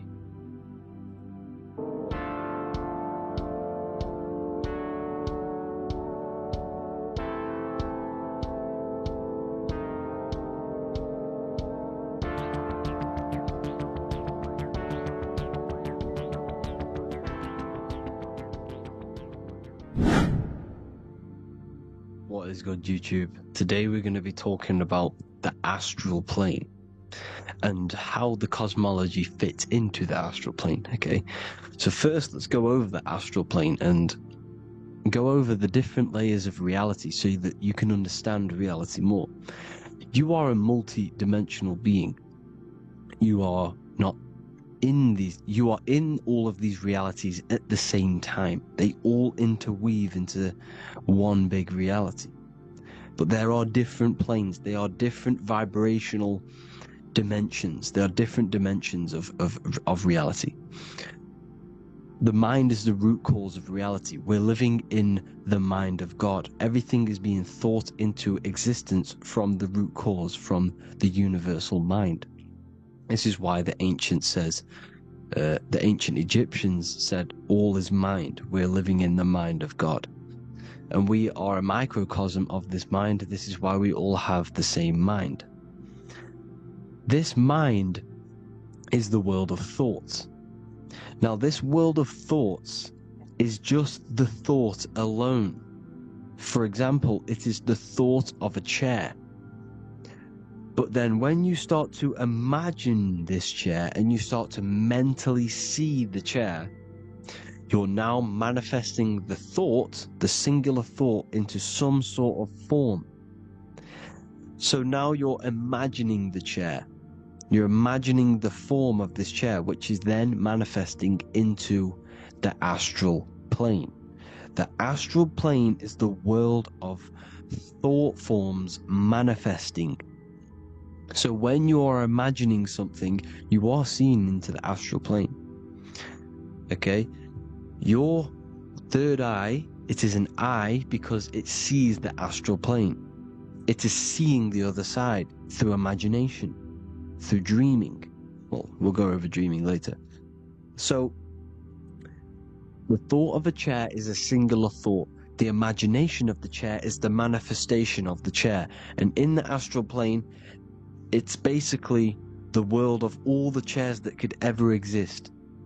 So you're thinking of the chair as a singular thought, which is the mental plane. The astral plane is the imagination of that chair. It's the thought, the manifestation of it. Depending on the vibrational state of the thought will depend what level of the astral plane it will go to. For example, if you're thinking about a chair to torture someone on it, it's going to go on the lower astral plane. Or if you're thinking and imagining happy things, it's going to go to the higher astral plane. So wherever your mindset is, that we call it a mindset because your mind is setting frequencies to certain things. Thoughts are frequencies. And a mindset is setting your frequency, setting your mind to a certain frequency. So when you set your mind to a certain frequency and you imagine something in that frequency, you're going to match everything in the astral plane that are on that similar frequency, just like you would in the physical world. Because we're all in these worlds right now as we speak, but we can't see them with the two physical eyes. We can feel it though. When you're around someone and you've just met a new person, for example, you can feel their vibration, and if you're not on a similar vibrational match, you will not get along with that person, or you just won't not get along, but you won't connect with that person because you're on two opposing frequencies, not matching. And this is something you can't see, you can only feel, because it's the astral plane. It exists within the astral plane. Everything in the astral plane is made out of vibrations. So if you do astral project, and if you already know how to astral project, you will see beings and people and things that are on the same frequency as you. This is why before you astral project, you need to sort your vibration out before you astral project, because you are projecting your consciousness into this. It's the mind. The mind is the bridge. It can move between realities. You are a observer. You are a observing soul which observes different realities. And the mind is the bridge between all of these different realities. The mind can choose. If you want to project into the astral, you set your mind to it, you can. Okay? So, let's not get off track. The lower astral plane is where demons are. The higher astral plane is where heavenly beings are. Heaven and hell are kind of a real thing. The etheric plane is a powerful substance, the ether, the fifth element that they don't tell us about. If you type in on Google the 5 elements, they will try to remove it with wood or metal, because they don't want you knowing about the ether. Ether is the energy double behind all physical objects. So the ether is very important. It is the 5th element. It is part of the physical world, but it's also part of the astral world. It is on either side. You see how they're showing you the truth in the language? Ether and either are the same word.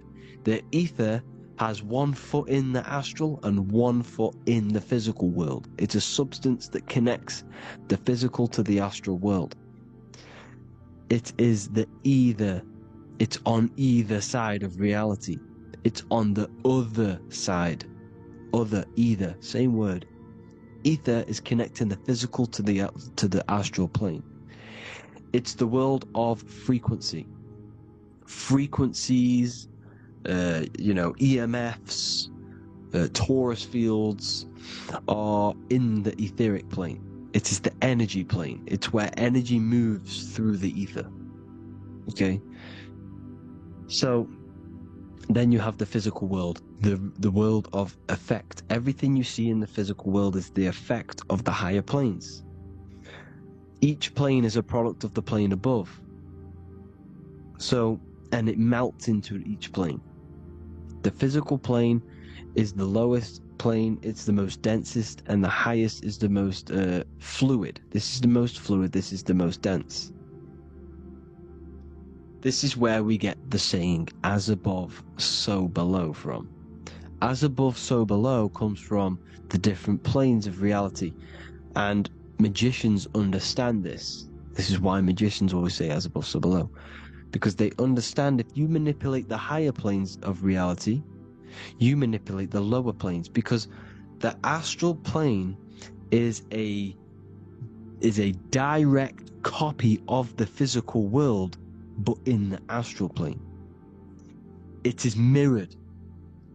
The physical world is mirrored in the astral plane. They are both the same world, but just different vibrational states of the world. Kind of. It's hard to put this in words, people, so just try and understand. The astral plane is the double.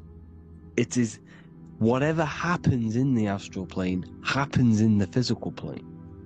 This is why magic works. This is why demons work. This is why spirit communication works. Because if you manipulate the higher planes, you manipulate the lower planes. As above in the astral, so below. Leonardo da Vinci showing you to look up, pointing up. You gotta look up.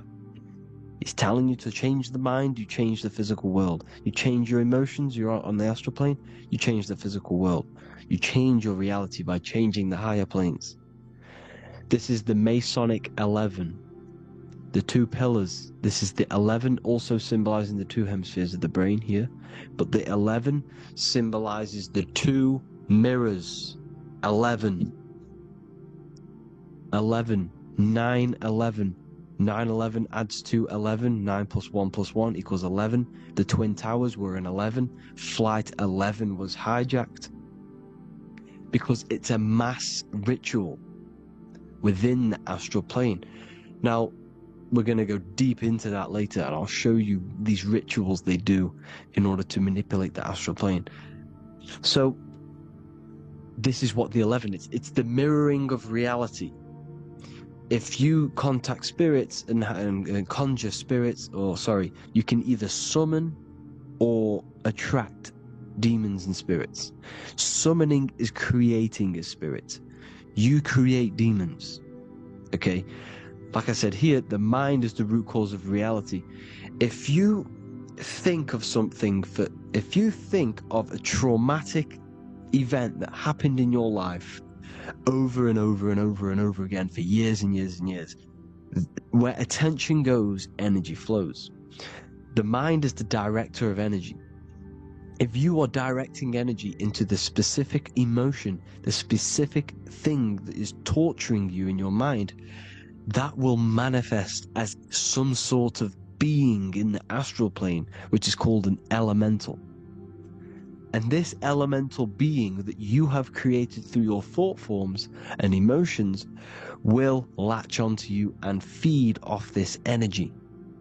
So it's important that you get your mind right, okay? It's important that you file the mind and you discipline the mind.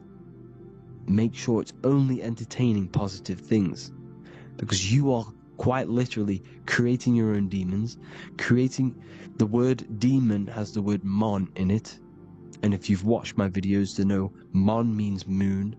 The moon is your mind, the sun is your soul, the earth is your physical body. Demon is mon means mind, moon is mind. You create demons with your mind. Summoning. Now this is where the rituals come in. 9/11 was a ritual because everyone was thinking about this big fearing, the death of 9/11. Everyone was thinking about it, and all of their minds thinking about this horrific thing will manifest and summon a negative energy spirit elemental within the astral plane. That's how all of this works. This is why it was a mass ritual. Okay, Chris Brown, new album name 11/11, release date on the 11/11. This will be my 11th album and contain 11 songs.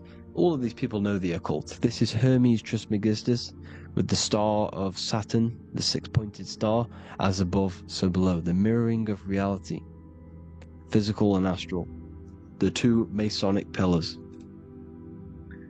So, as above, so below. What's above us? The stars. The stars are connected to the astral plane. This is why we call them stargates. When we dream, we are experiencing these different realities. And what are stars? They tell in the Bible, it says Genesis 1:14. And God said, "Let there be lights in the firmament of the heaven to divide the day from the night, and let them be for signs." Signs translates to things to come. Why things to come? The stars tell the future. Why? And why do we say as above, so below? As above us is the astral plane and the etheric plane. As above, so below. Whatever happens in the stars happens on Earth. The stars are connected to the astral plane. Above us is the astral plane. We are a star in a physical body. This is why we say Mr., Sister, stir equals star. The E and the A are interchangeable. We are stars, and the stars are the start of our incarnation. We start in the stars, same root word, and we descend through the 7 energies, which are our 7 chakras. Then we enter the heart of the soul system. The heart rearranged spells Earth. And this is the true cosmology. Here's the Masonic cosmology. This is Masonic now. Here's the firmament. Let there be a firmament in the midst of the waters to divide the waters from above from the waters that below. Genesis 1:6. The firmament Firmament comes from the word firma, Latin, I'm pretty sure, which means firm. When something is firm, meaning it's stable, it does not move, it is firm. The firmament is firm. So, is the firmament Genesis 1:6? What does he say? Genesis 1:3, sorry. Let there be light. This is before the sun and the moon was created. Let there be light. Before the sun and the moon was created, light was appeared. So what's that tell you? This is a holographic projection from some sort of light being, some sort of projector. And that projector is the all-seeing eye you see in the Masonic cosmology. This is the all-seeing eye projecting the light beams. Let there be light. Everything is made out of light. The universe is created out of light waves. The torus field is one unit of light. The light projecting this reality is Polaris. Okay, the famous all-seeing eye. Now, what else? Then we have, after let there be light, in Genesis 1:16, and God made the two great lights. This is the sun and the moon, electric, magnetic, male and female. Then we have the Masonic checkerboard, the black and white symbolizing dualities within the dualistic reality we're in, spirit and matter, light and matter, rest and motion, positive and negative, good and evil. Everything's dualistic here. Okay? And it's a dance. The universe is a dance between flickering of white and black light, which is the torus field. We're not going to go over that, but this is all connected to the astral plane. This is the true cosmology. The astral plane cannot work on a spinning monkey ball in the middle of space. Does not work. Cannot work. It's impossible. Okay? Impossible. So, even in the Quran, it says, Allah has made the earth for you as a carpet, flat. Quran 15:19. And the earth we have spread out like a carpet, set there on mountains, firm and immovable. It is immovable. In the Quran, it also says 65:12, it is Allah who has created the seven heavens of the earth. The seven heavens meaning the seven layers of heaven, the seven planets. And Psalms 104:5, he set the earth on its foundations and it can never be moved. Never. So here you see in Isaiah 40:22, he sits enthroned above the circle of the earth and its people are like grasshoppers. He stretches out the heavens like a canopy and spreads them out like a tent to live in. We live in a tent. This is the tent. The projection of light. Here you see an ancient picture here. Here you see the ethereal barrier, meaning the firmament, the etheric barrier. And here you see his head popping out. Why is his head popping out? Because your head is heaven. Your heel is hell. Your head has access to the astral plane. This is why your head is heaven.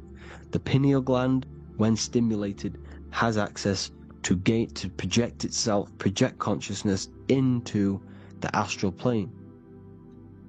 Here you see another ancient picture here with the Masonic Royal Arch, with the zodiac here, the zodiac on the top, arching because there's a firmament above us. Here's God in the brain. Consciousness is God. Here you see the Masonic Royal Arch, symbolizing the firmament. George Washington above the Masonic Royal Arch. These are the stars. This is Polaris projecting reality. Here's ancient churches with the dome. Polaris projecting reality with Jesus. Disney World is under the dome. The seven layers of heaven, ancient paintings, all depict if you go and look at the ancient paintings, they'll all depict the firmament, the arch above us.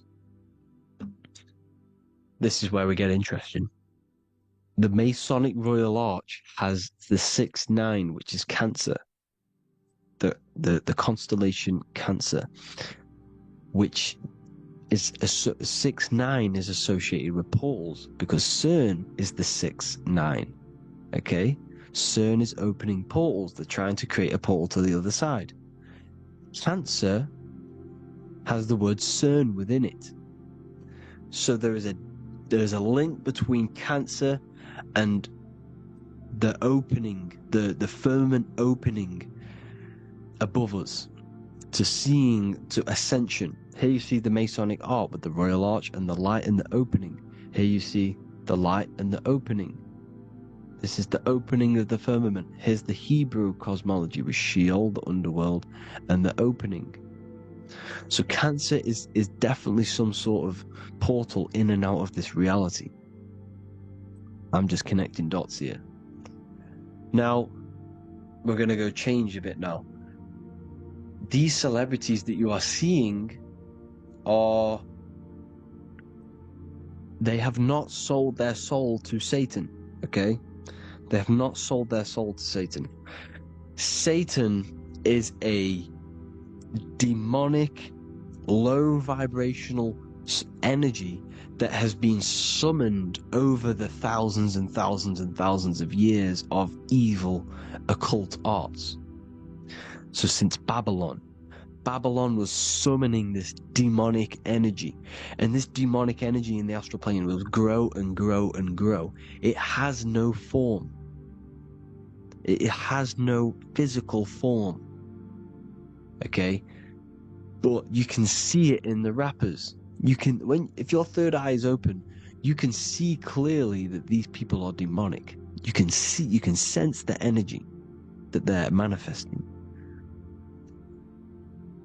Selling your soul is not what you've been told. It is gaining, because your soul is pure love, okay? Your soul does not want to do anything bad.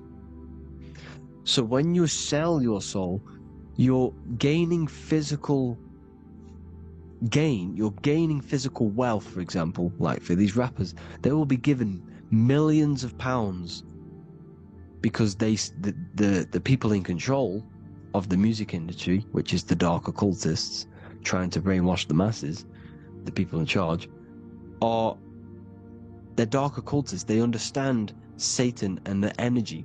They are satanic energy, which has been summoned in the astral plane.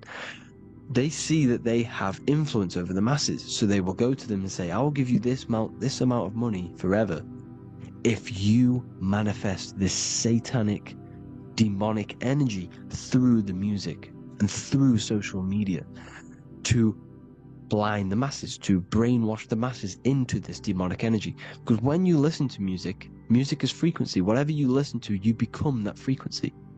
So if you're listening to these people, they're throwing energy, this demonic satanic energy that they sold out to. Soul, same word.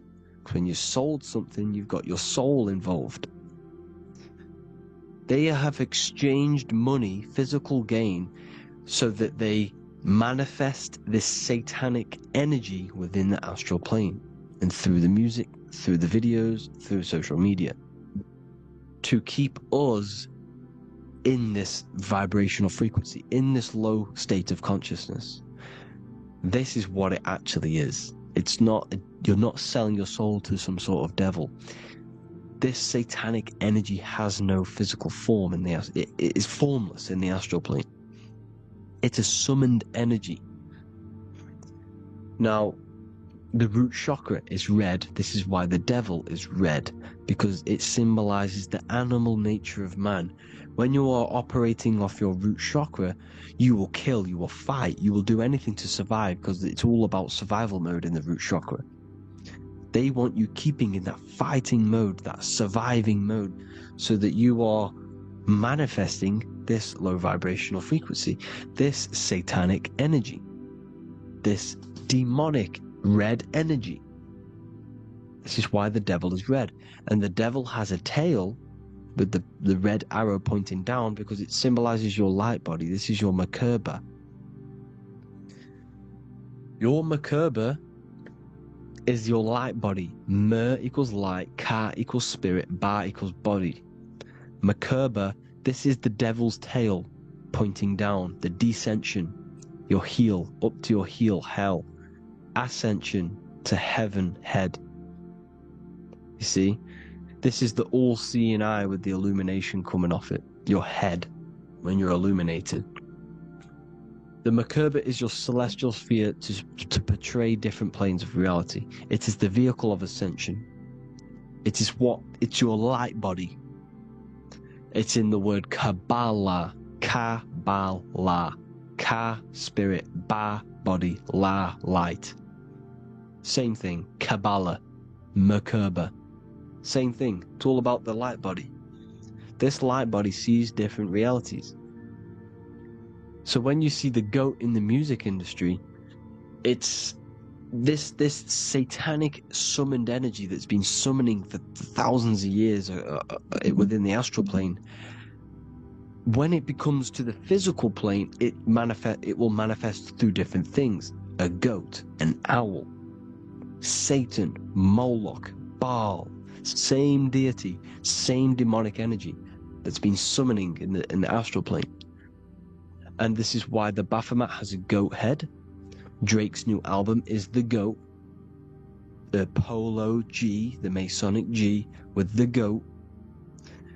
And here's Ryla Rodriguez in the mirror, with the goat in the mirror and him in his physical body. It symbolizes, the mirror symbolizes the astral plane, because he's manifesting the goat, the demonic energy. He's sold out to the demonic energy, and in the physical plane, he's his physical body. The mirroring, the Masonic 11, the mirroring of reality, the astral and the physical. And what do you call them when they're an amazing rapper, the best rapper? You call them the goat, because the goat, you're the goat because you're manifesting the goat energy, the satanic, demonic energy within the astral plane. So Baal, Moloch, all the same thing. Because in the astral plane, if you want to gain spirits to come to you and communicate you, in the physical world, if you want to communicate with spirits, you have to gain their attention. You can either gain their attention or come together and agree to create some sort of being, which is Satan. Okay? You can, like I said earlier, you can create these beings, you can summon them or attract them. One way to attract them is sacrificing. In order for you to become God, man, to turn to God, you have to sacrifice your life. You have to sacrifice, not drinking, not doing things, not doing anything demonic, not doing anything bad, not eating meat. You have to sacrifice yourself to become the light. However, if you want quick, instant gains in the physical world, you can sacrifice something else to communicate with these spirits, because these demonic energies feed off demonic energy, your demonic energy. So these dark occultists will give away babies, they'll sacrifice, torture babies so that they gain, so that they can communicate with these spirits for physical exchange. Yes, you can do this.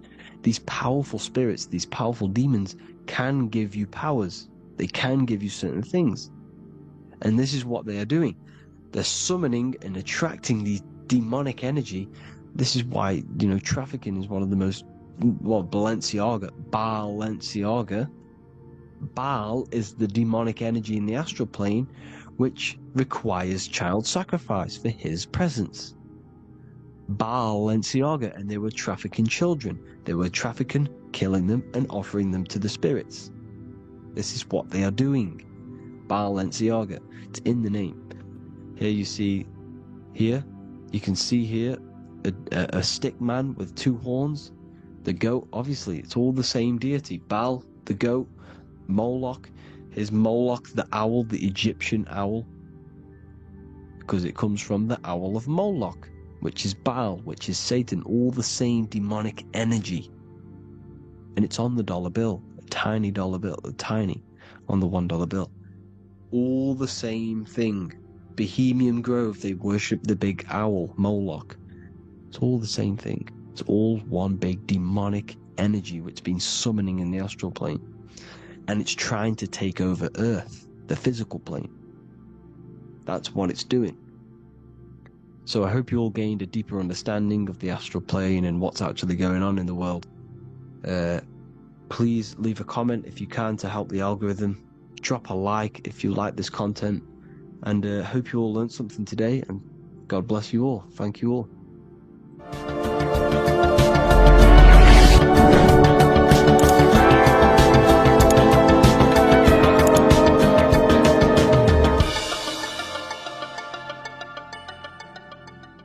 In this video, we're going to be talking about the evolution of consciousness.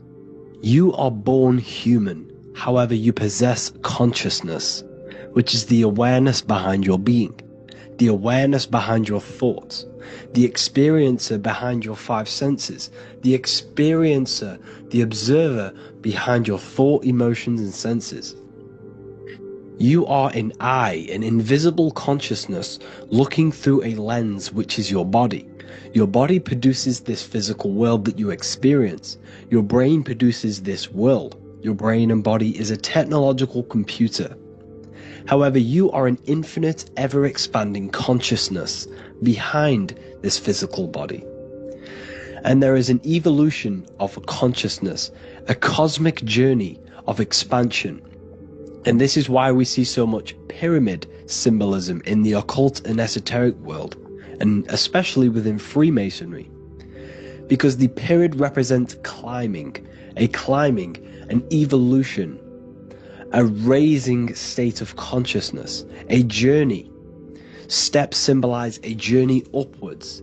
This is the raising and the evolution of consciousness, our inner world.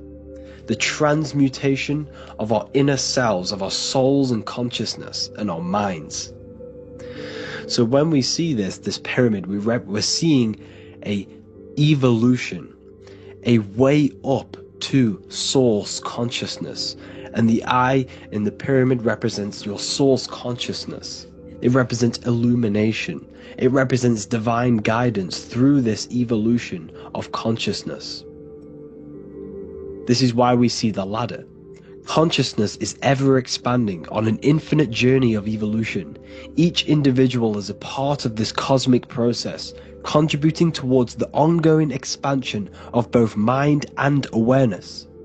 As we evolve, we collectively explore deeper levels of existence, expanding the boundaries of thought and consciousness. The mind has the ability to expand infinitely into new realms of thought, into new dimensions of mind. The mind cannot be filled up. It is not a physical substance. The body can be filled up because it is a physical thing, but you cannot fill the mind. Therefore, the mind is constantly expanding, ever expanding into new fields of thought. So what we see in Freemasonry, the ladder, is again a journey, an elevation of consciousness. When we are born with an infant consciousness, and as we gain older, we gain an adult consciousness. Our inner world, our inner mind, and our emotional intellect changes and evolves. We are significantly different from when we were very young as an infant. It's because our consciousness evolutes, it changes, it alters like water. So, just like this evolution of your own consciousness as growing up, there is consciousness of beings existing in cycles beyond our own. And their consciousness is unimaginably different from ours. They operate on a higher level of understanding and knowing, experiencing reality in ways that transcend our current comprehension. Our minds right now cannot comprehend the highest states of consciousness. There are entities, there are beings beyond our own, existing in higher dimensions of consciousness that we cannot comprehend because they have expanded. They are on a further way up the ladder of consciousness. However, we are all on the same journey. None of us can take the same journey. There is one ultimate goal, reaching source consciousness. However, this is always ever expanding. However, we are all on a different journey. There is one truth, one source, one goal. However, there are billions in different ways of reaching it, and we are all on these different paths to source consciousness, to this ladder, this evolution of universal evolution. Okay? Their awareness is attuned to new dimensions of existence, reflecting a more advanced stage in the cosmic journey of consciousness evolution. So when you take DMT, you are shot into these higher realms of consciousness where you meet these beings who look similar to these images. They are not speaking to you physically. They don't speak to you three-dimensionally through vibration and words. They speak to you mentally. If you have done DMT, then you know this. And if you have met these beings, then you know this. You might have even met some of these types of beings on mushrooms or any psychedelic drugs. Because ultimately, when you take these mind-altering substances, it's altering your consciousness. It's merging your consciousness with the spirit of that substance. And you are essentially attuning your mind to higher dimensions of consciousness. That's why we say we're getting high when we take these substances. Therefore, when you meet these beings on DMT, you are essentially meeting beings who are attuned to higher dimensions of consciousness, and they speak to you mentally. They speak to you telepathically through thought, because the universe is mental. Everything exists within the mind. The way you are now, your physical existence, is a state of mind. Mind, thought creates matter. Spirit and matter are two opposing ways of thinking. If we have a very spiritual mind, we have an expanded mind, we are a spiritual person through the mind. However, if we have a very low state of consciousness where we think about food, sex, lust, and all physical things, then we have a physical consciousness. Matter and spirit are two opposing forces, two ways of thinking. The mind attunes itself to different levels of understanding in different dimensions. So, essentially, this is what we're looking at. The body is a vessel for the fluidic, formless consciousness, a temple that houses the essence of our awareness. While the five senses are limited to perceiving only the physical plane, the mind transcends these limitations, capable of perceiving the full scope of reality. It is through the mind that we access deeper truths beyond the material, tapping into boundless nature of existence. Physical existence is a thin band, a thin layer of reality. It's like 0.001% of reality. And your five senses are only tuned into this layer of reality. But the five senses are, by design, only allowed to perceive physicality. But the mind has the power to expand beyond this physical five sense state. The mind has the power to expand and evolute. It is a conscious decision whether you want to take this path or not. You can stay in a three-dimensional way of thinking, or you can expand your consciousness from within. It's not an external journey. There is no God going to save you. You must save yourself. Therefore, behind every single one of these eyes is the same source consciousness. However, we are all different cells in a different journey. The organs in your body, the cells in your body are all alive. They all possess same consciousness, universal consciousness. However, we are all on a different journey of evolution. As above, so below. As the baby is in the mother's womb, when the baby becomes conscious, there is a world outside of its mother. What does it do? It presses and seeks a way out to be born in the other world outside of its mother. It is the same with your consciousness, your mind. When your mind becomes aware that there is realities beyond the immediate surroundings, it seeks a way out. And this is exactly what I'm doing to you now. I am now expanding your mind and telling you there is other ways of reality. There is other dimensions of consciousness which you can access through inner transmutation, through different ways of thinking, spiritualism, and meditating and connecting with yourself and detaching from external things, we can upgrade our consciousness. Your body is a womb. Why Jesus says you must be born again to see the kingdom of God, because you are born physically and then you must be born again spiritually, awakening your inner consciousness. So like I said, as the baby is in the womb, it's the same principle. As above, so below. You were a baby. You were in your mother's womb and you figured out there is a world outside of your mother. So you seek to weigh out your mother to be born in another world. It's the same now. You must do this now. This is your spiritual evolution. This is the evolution of consciousness. It's ever expanding. When you die, this is a transition. You must learn to not fear death. This is another part of your spiritual journey. You must master death. Therefore, like I said before, the mind has limitless capacity to expand into new realms of thought, continuously exploring uncharted ideas and concepts without boundaries. The mind can ever expand. It can never be filled. It can never ever know everything. There is infinite fields of knowledge, infinite fields of thought. Your current state is just one stage on an infinite pathway. You won't remain human forever. The human experience is a crucial phase where we learn to balance polarities, master the fundamental laws of the cosmos. It is a period of growth and transformation, preparing us for the next stages in our cosmic evolution. The goal is to strive for perfection, yet the true perfection is unattainable. It's like a tunnel, and there is a light at the end of the tunnel. And as you walk through this tunnel, the light is ever moving backwards. You should forever seek to meet that light, but you will never meet that light because consciousness is ever expanding.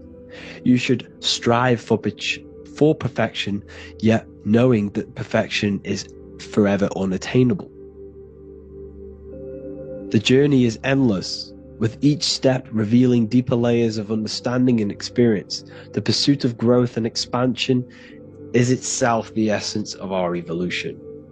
You can find all of this knowledge in the amazing book that I have read for years. I have read this book, The Emerald Tablets of Thoth, the Atlantean, by M. Dorial, translated by M. Dorial. I'm telling you now, this book, now that I've told you this, you have some context on the book. The whole book is about evolution of consciousness. He's talking about higher dimensions beings. He's talking about how you can transcend this physical plane. It is truly the most amazing book you will probably read. One of the best spiritual texts you'll see. It's hard to understand, so you must read it over and over again. And the more your mind progresses, like for me, I read this every couple months. And the more I learn about consciousness, the more I expand my own consciousness. And every time I read this book, I pick out something new that just completely blows my mind. Because you can only understand this book to your level of consciousness, to your level of understanding. So now that I've told you all this information, go and read this book and it will absolutely blow your mind. And so will the Book of Wisdom Volume 2, which is now available. I released it the other day. I'm just going to read a page out now. This page is called Spirit and Matter. The Earth is not merely a dense, lifeless rock drifting through space. It possesses spirit, a living essence that animates its form. But what do we mean by spirit? Spirit in esoteric terms refers to the energy, the life force, animating the principles infused in matter. So essentially, what this page is talking about is how everything has spirit, consciousness within it. You are the middle, you are spirit and matter. You have the ability to expand your mind to the God self and raise above our animal instinct, our material self, and know the divine and expand. Animals cannot do this. Animals are not self-aware. Humans possess self-awareness. We can observe our consciousness. We can say, why do I exist? We can look in the mirror and know that we need growth. And this is what Anunnaki means. Anu means above. Anu was the supreme god of the sky, which is a metaphor. He represents spirit above heaven. Anu came down to earth and married Ki, the goddess of the earth, which represents matter. It's a myth, it's an allegory. Anu married Ki and gave birth to the Anunnaki. Spirit came down and infused with matter and gave birth to the human, which is you. You are spirit infused in matter, Anu and Ki, Anunnaki. You are the Anunnaki. And this is just one of the teachings in my book. Honestly, this book is absolutely amazing. If you truly, truly want to expand your consciousness, give this book a read. And obviously, if you're inside the university, I give you this book for free. A paperback version. If you join the university, follow the steps inside of the general chat, you'll be able to download this book. Or, sorry, not download it. Order a paperback for free. All you have to do is pay for the shipping. You'll also gain amazing knowledge inside of my library, where your mind will just be overblown with the amount of esoteric books. There's over 45 rare occult books, plus you get a PDF of the Volume 1 and Human Health Guide. You get reoccurring updates where I expand on symbolism, occultism, where you will just feel absolutely amazing once you understand esotericism in yourself. You'll also learn how to create the dream reality that you want with the Manifestation Mastery course, where I teach you how your consciousness creates reality. You'll have a real lectures where I post lectures on symbolism, occultism, esotericism. There's a conscious community and live calls and Q&A where you can ask me questions and I'll answer your questions. I just want to say thank you to everyone who has joined the university. Thank you for even liking and watching this video. Any support I just appreciate every single one of you. Please, if you can, leave a comment and a like on this video and let me know any videos you want me to make in the future. And I will start uploading a lot more to the YouTube. So yeah, thank you all for tuning in today. Have an amazing day.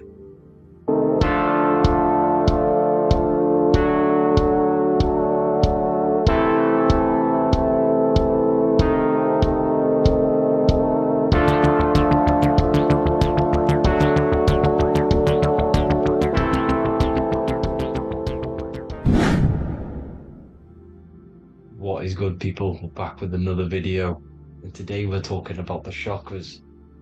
Let's jump straight into this because I know there's been a lot of requests for this video. So let's jump straight into this. So you have 7 chakras, right? 7 chakras, and these chakras are feeding off your electromagnetic field, known as your aura. This is both positive and a negative pole, male and female, right? This electromagnetic field is made out of electric and magnetism, and together they come as electromagnetic. Now, your chakras, the word chakra just means wheel, spinning wheel, because that's what they are. They're spinning wheels of energy.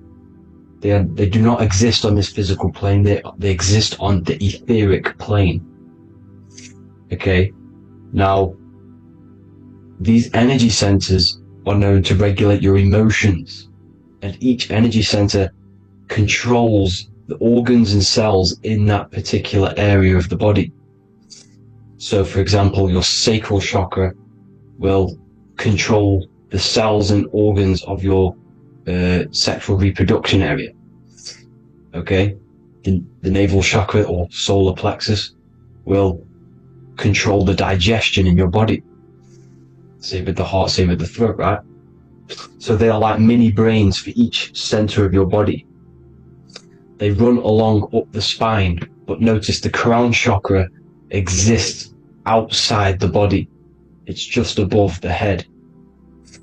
Now, this process of the chakras is obviously the 7 colors of the rainbow, starting from red, which is the lowest vibrational color, all the way to violet, which is the highest vibrational color. This, like I said, these energy centers are feeding off your electromagnetic field. So if these chakras are unbalanced, they are taking too much energy from your electromagnetic field, making it weaker. Now, this is the North Pole. As you all know, the Earth is flat, and we live inside of a giant torus field, and the North Pole is the Earth's heart chakra. And this is why the Aurora Borealis, or the Northern Lights, whatever you want to call them, that's why they are green, and they are being emitted from this center point of the Earth, because it's symbolizing the heart chakra, which is green, right? Now, you do work your way up to these. However, this is a torus field. You are a torus field. You have different layers of this torus field, right? And you need to balance all of these chakras, but you can't move up these chakras until you open the one below it. So it's like a stairway. You can't go to your solar plexus without going through your sacral. You see? So you have to work up these. However, you have to work up these and then live from the heart, because the heart is the center of the torus field. It's the balance between male and female poles, positive and negative poles. So you have to balance all of these chakras and then bring them all into one, which is the heart chakra. Now, they exist on the etheric plane. They exist on the etheric plane, and the etheric plane is a layer of the material plane. It's the one higher than the material plane. And then after the etheric plane, it melts into the astral plane. So they exist just between the physical and the astral aspect. Now, this is the yin and yang matter, which is the lowest root chakra, physical matter, and then to spirit, because high vibrational matter turns into spirit, low vibrational spirit turns into matter. So they're interchangeable. This is the yin and yang. Now, when you see ancient paintings with the halos, you see this is like a toroidal field coming out the top of his head, you see, with a halo. This was symbolizing in the old days, in the ancient days, that they've aligned their chakra, they've reached Christ consciousness, which is God consciousness, right? Now, this electromagnetic field is the apple that we bit out of in the Bible. Because you see, that apple is a torus field. So they were metaphorically or personifying the torus field.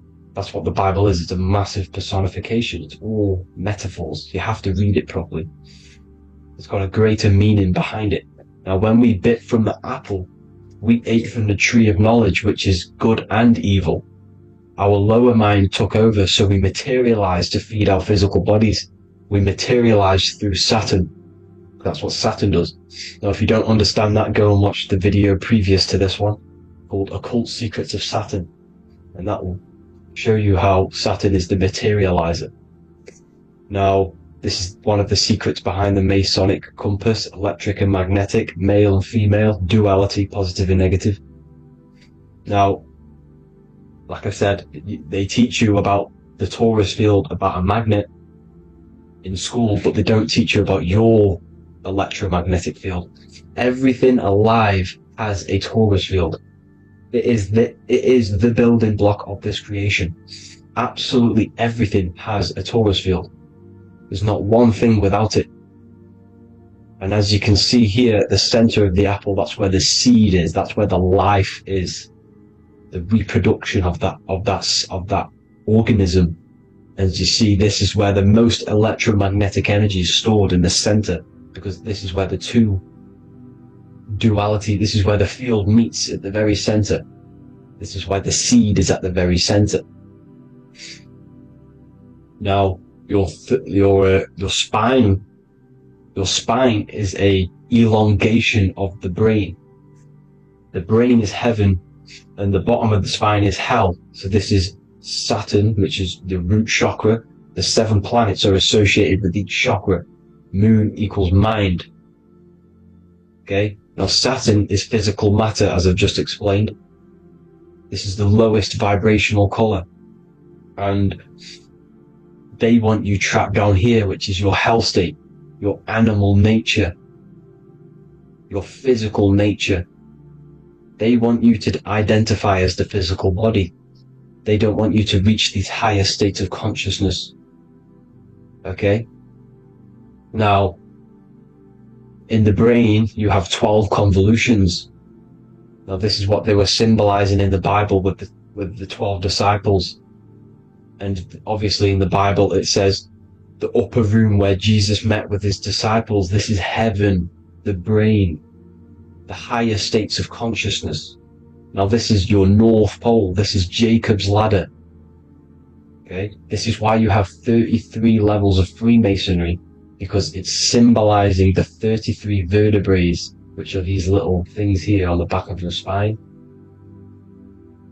Because once the Kundalini energy from the bottom of your spine rises to the top, this is when you get enlightenment and opens your third eye.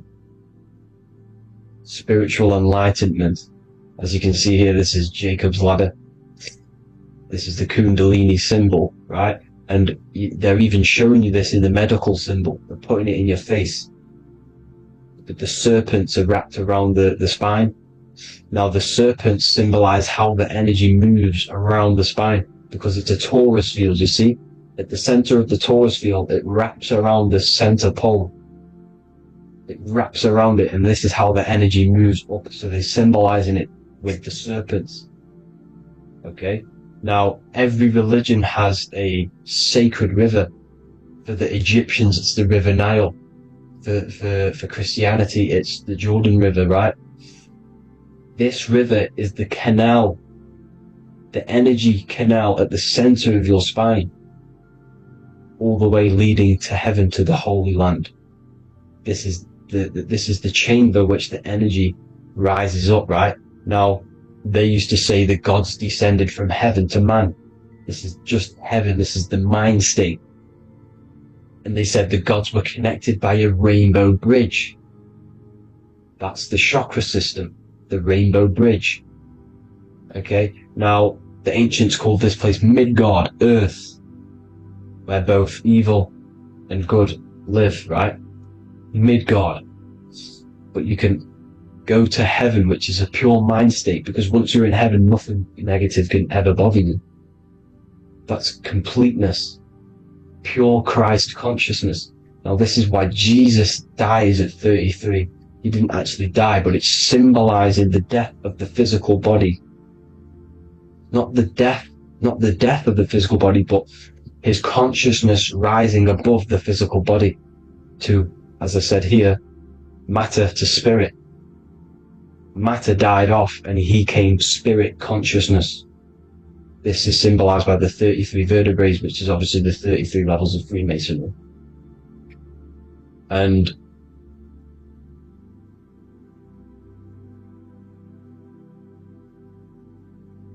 now the pineal gland, which is at the very top of this Jacob's ladder, or the River Jordan, the canal, your 33 vertebrae on your spine.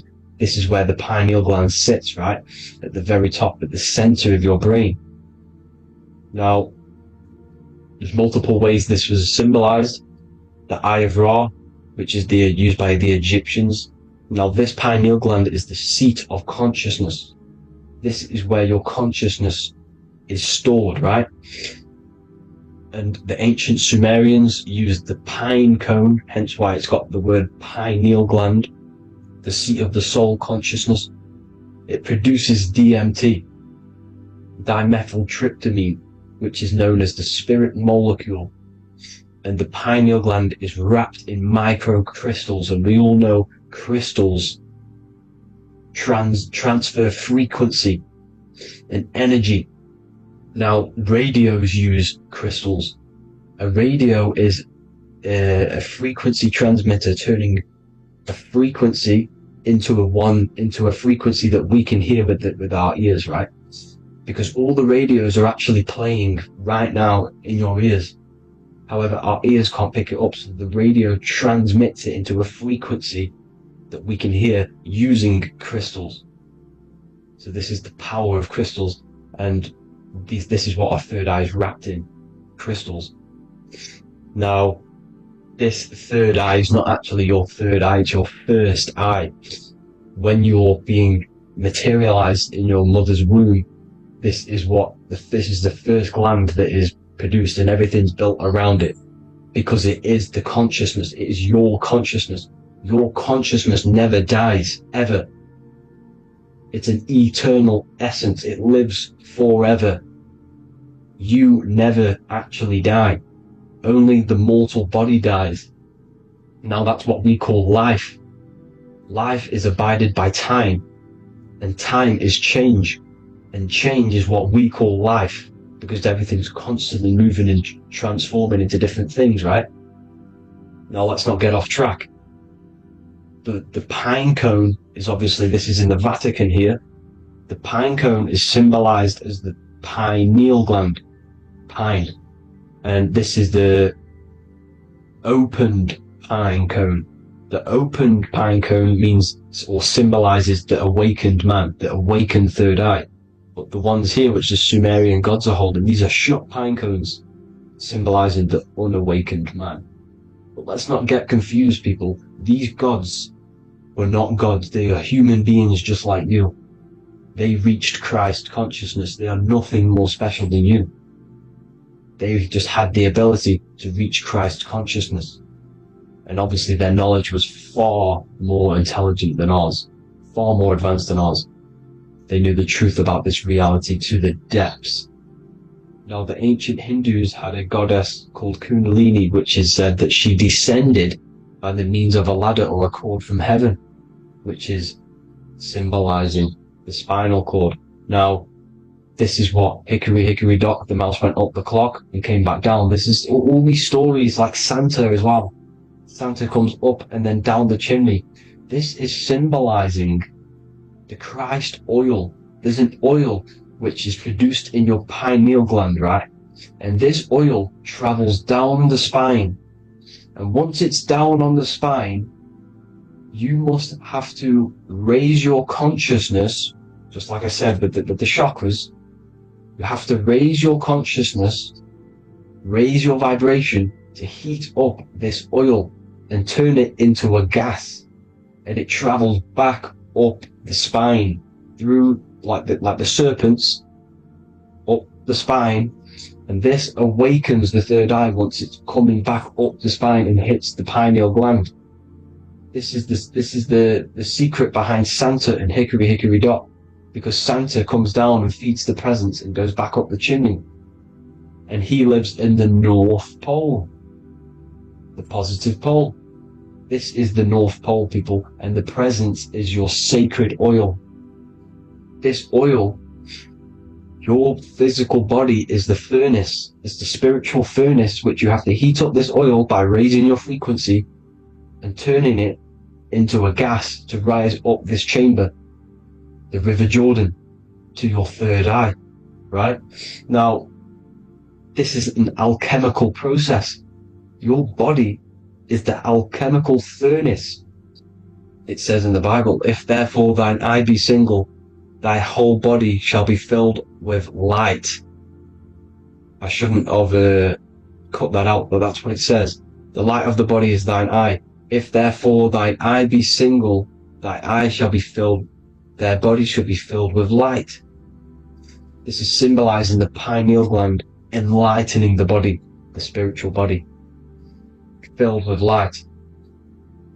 Now, as I said, they want you kept down here, which is the root chakra, which is your animal nature, which is obviously mind, matter over mind. This is the symbol of Saturn, right? As you say, we're built of body, mind, and spirit, the Holy Trinity. That is the sun, moon, and earth. The sun's your soul, solar. Moon is your mind. Earth, which is the cross, which is your physical body, the 5 elements, right? So body, mind, and spirit. So the Saturn symbol is actually made out of the cross on top, which is the earth, and the moon on the bottom, which is symbolizing matter over mind, because earth is physical matter. You don't want to be matter over mind. You need to be mind over matter. See, they want you identifying as your physical body. They don't want you to realize you're an eternal consciousness. You're an eternal essence of consciousness which never dies. They want you trapped in your animal nature. And this is why the Baphomet has a goat head, because it's symbolizing your animal nature, which is evil. Not evil, but you're more likely to do evil things, right? Which brings bad karma. That's your animal side. This is why the Baphomet has an animal goat head. As you can see here, he's got the Kundalini energy here. So when you see the inverted cross, the cross is your body, as you can see here. The inverted cross means your chakra's downwards, down here. Your head's down here. Your mind is down here. But your mind needs to be up here, which is the upwards cross, which is Christ consciousness. And as we all know, 7 colors of the rainbow, 7 planets, 7 chakras. Red light is low frequency and long range. This is why Saturn is the slowest moving celestial body. And it's the lowest chakra, because it's low frequency, long range. The moon being the crown chakra, which is high frequency, this is why the moon moves around the quickest. The moon is your crown chakra, which moon in mind. See, so there are multiple ways of your chakras becoming blocked. Now, each chakra has a specific intelligence. It has a specific thing that it's doing for the body, right? Now, this can be overused. It can be abused. For example, masturbation. That keeps you down here in your sacral chakra, because you're abusing that energy center. You're abusing your sexual energy, which is then becoming unbalanced. So this is how energy, this is why these centers are pulling more energy out your electromagnetic field, because these centers are wheels. The chakras just mean spinning wheel of energy. So when you're abusing these certain centers, you're pulling energy out of your electromagnetic field, which is making your field weaker, which is making your frequency lower, which makes you prone to diseases, prone to lower negative energy, right? So you need to align these chakras. You need to unbalance them. And as you can see here, you can screenshot these to see how they're blocked. I'm not going to go over each one because it'll take me forever, but have a little read yourself. This is why they're blocked. Now, the ancients used to say Aum when they meditated. Now, these are the 7 vowels. There's not 5 vowels, there's actually 7. Now, when they say Aum, they're aligning all their chakras by saying this when meditated. This is where the Aum originated from. Now, emotion is energy in motion. So if you're feeling a certain way, that's the energy you've put in motion. It's a reflection. We live in a mirror reality. Everything's mirrored. Everything's mirrored. As within, so without. As above, so below. Everything's a reflection of some sort. So whatever you're feeling, you're doing something wrong. It's telling you you're doing something wrong from the root cause. Because your energies are the effect. You're feeling the effect of something you've caused. The law of cause and effect. Nothing escapes it. Now, the Jehovah's Witness believe that exactly 144,000 faithful Christians go to heaven or be resurrected, right? This is not true. This is symbolic. 144,000 go to heaven. Now, the petals on the chakras, this is the root chakra, this is the crown chakra. Now, if you add up the first 5 chakras, the petals, add up the petals on the first 5 chakras, you get 48. And then you get to the third eye, which has 2 petals. 48 times 2 equals 96. 96 plus 48, which you got from here, equals 144. The last chakra has 1,000 petals. Times 144 times 1,000, you get 144,000. This is a frequency. This frequency is the frequency of the ascension up your chakras. This frequency is a high frequency which turns that oil into gas, which rises up the spine, activating your third eye. Right? So this is all the religions are all symbolic for this sacred secret of Christ consciousness. As it says in the Bible, the kingdom of God is within. It's not out there, people. You must look within yourself. You are God. You are a spark of his consciousness, infinite consciousness, right? So 144,000 is a frequency, and you must achieve this. Like I said, these people in the past, they're not gods, people. These were just humans. Nothing special. They just reached Christ consciousness.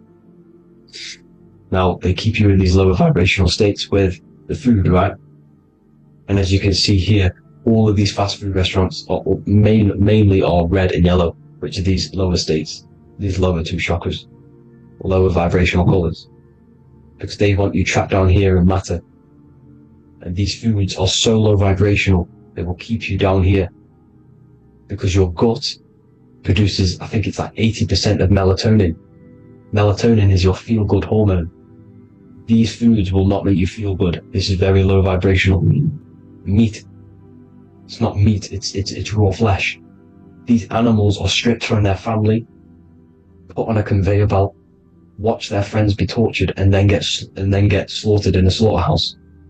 Think of all the fear that's running through their blood, all the hormones, all the fear, and you're going to go and eat that very low vibrational energy. As you can see here, this is the light photons within fruit. You can see the light, the life force in this fruit. You must think, feel, and do positive to raise your vibration. As you can see, earth equals heart. If you rearrange it, everything in nature is green, right? The aurora borealis is green. You must align all these chakras and then live from the heart, because the heart's the center of the Taurus field. You must become the consciousness in the center. So that's it for this video, people. Thank you all. God bless.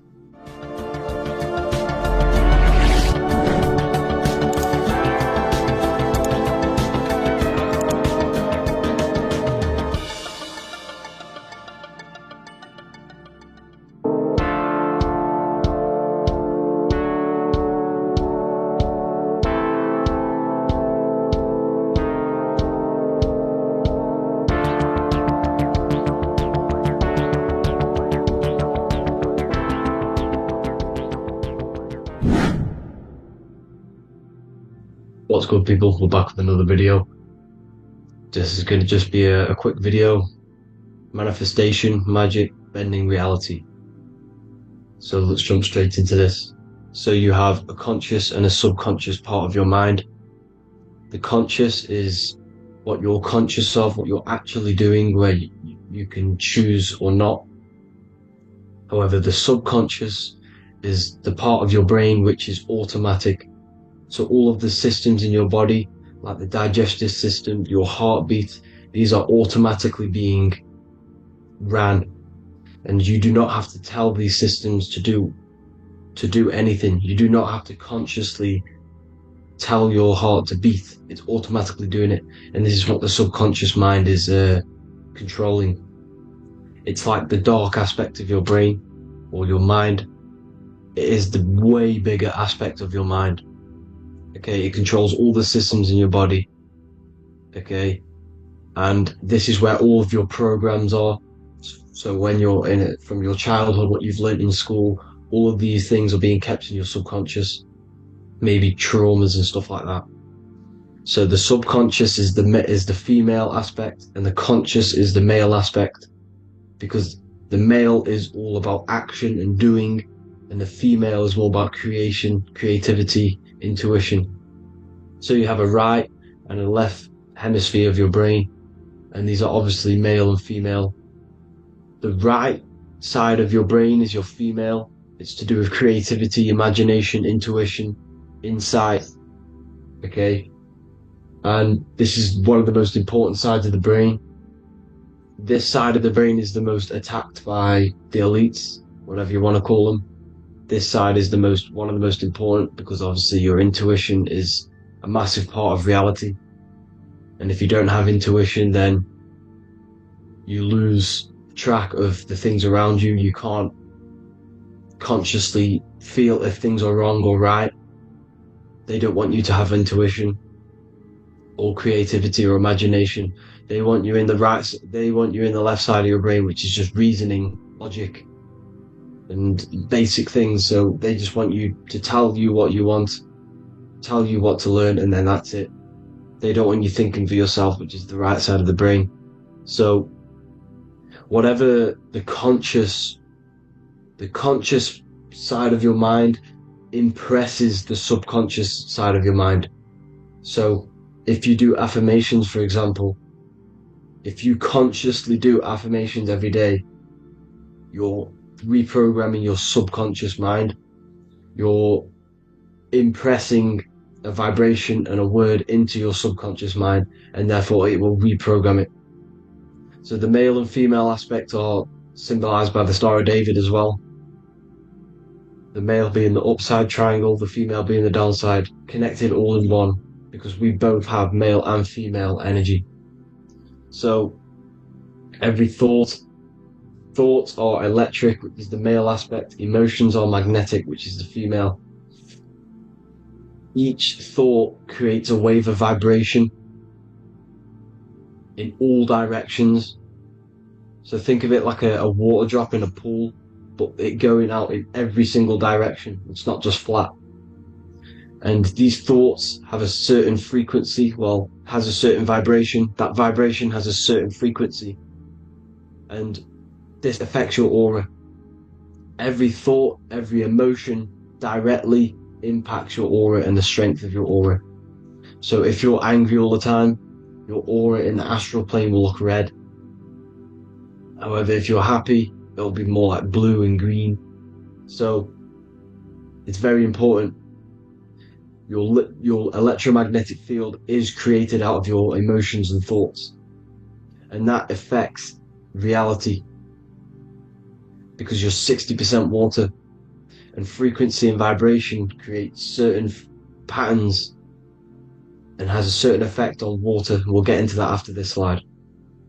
So each thought that people are thinking around you, you are actually subconsciously picking up these thoughts, because it's emitting this vibration in all directions. So this is why you can pick up thoughts of other people on the odd occasion. However, when you're more in tune with your intuition, your right side of your brain, you can start to pick up on vibrations, thoughts, and other people's auras. You can pick up on the energy once your third eye is open, and you know whether you should be in that environment or not. This is what we call an atmosphere. When we go into a room and you can feel the tension, if someone's been arguing, for example, this is the atmosphere, this is the vibrations, these are people's auras emitting these certain frequencies and vibrations. Okay, so our aura is contained of multiple layers. Obviously we have the physical body. This is the electromagnetic layer. However, you have the different planes of existence: the spirit, mental, astral, etheric, and then physical. The physical is the lowest plane of existence, and the physical plane is a product of all of the planes above. So the mental impresses on the astral impresses into the etheric, and then the etheric creates the physical object. So the mind is the root cause of reality. The mind is the cause of everything. Your consciousness is pure cause. There's no effect. Everything you see in this reality is the effect. Everything that you experience is the effect, because the root cause was the mind. The decisions you made you experience that certain experience, and that decision was created on the mental plane. And this is just pure thoughts. And thoughts are things. If it exists in your mind, it is a thing. It's a certain frequency. So if you have a certain level of thoughts, if you're thinking positive, for example, you're going to have a strong aura, you're going to have a higher vibration, and that attracts like. Like attracts like when it comes to thoughts and vibrations and electromagnetism. So if you're thinking positive all the time, speaking positive, doing positive, you're then creating a higher vibration, and that's going to attract people on that similar frequency to you. Everything is electromagnetism, frequency, and vibration. Everything. You see, so this is why, for example, if I put my hand to a TV screen, if my finger was the same vibration as the TV screen, it would go straight through it. However, the particles in my hand and the particles on the TV screen are two separate vibrations, and this is what causes the friction to stop, and not my finger to go straight through it. So like I said, when you don't feel the vibe of someone, when you don't feel right, you don't really get along with someone, this is a vibration. Your vibrations are not matching, they're not similar, they're two complete different vibrations, and they're not aligning properly. So music has a massive part on this. Music is a massive, massive tool for the elites because music is frequency. And in 1975, the musical instrument are all tuned to 440 hertz. So Spotify, Apple Music, most of the music on YouTube is all set to 440 hertz. And 440 hertz is not divisible by 3, 6, or 9. And when you can't divide a frequency by 3, 6, or 9, it's not a natural frequency. As you can see here, this is 432 hertz. This makes a nice geometric pattern. However, 440 hertz is a distorted pattern. So when you listen to this, this actually shuts off the whole right side of your brain. Like I said at the start, this is the most attacked side of your brain. It's to do with creativity, imagination, intuition.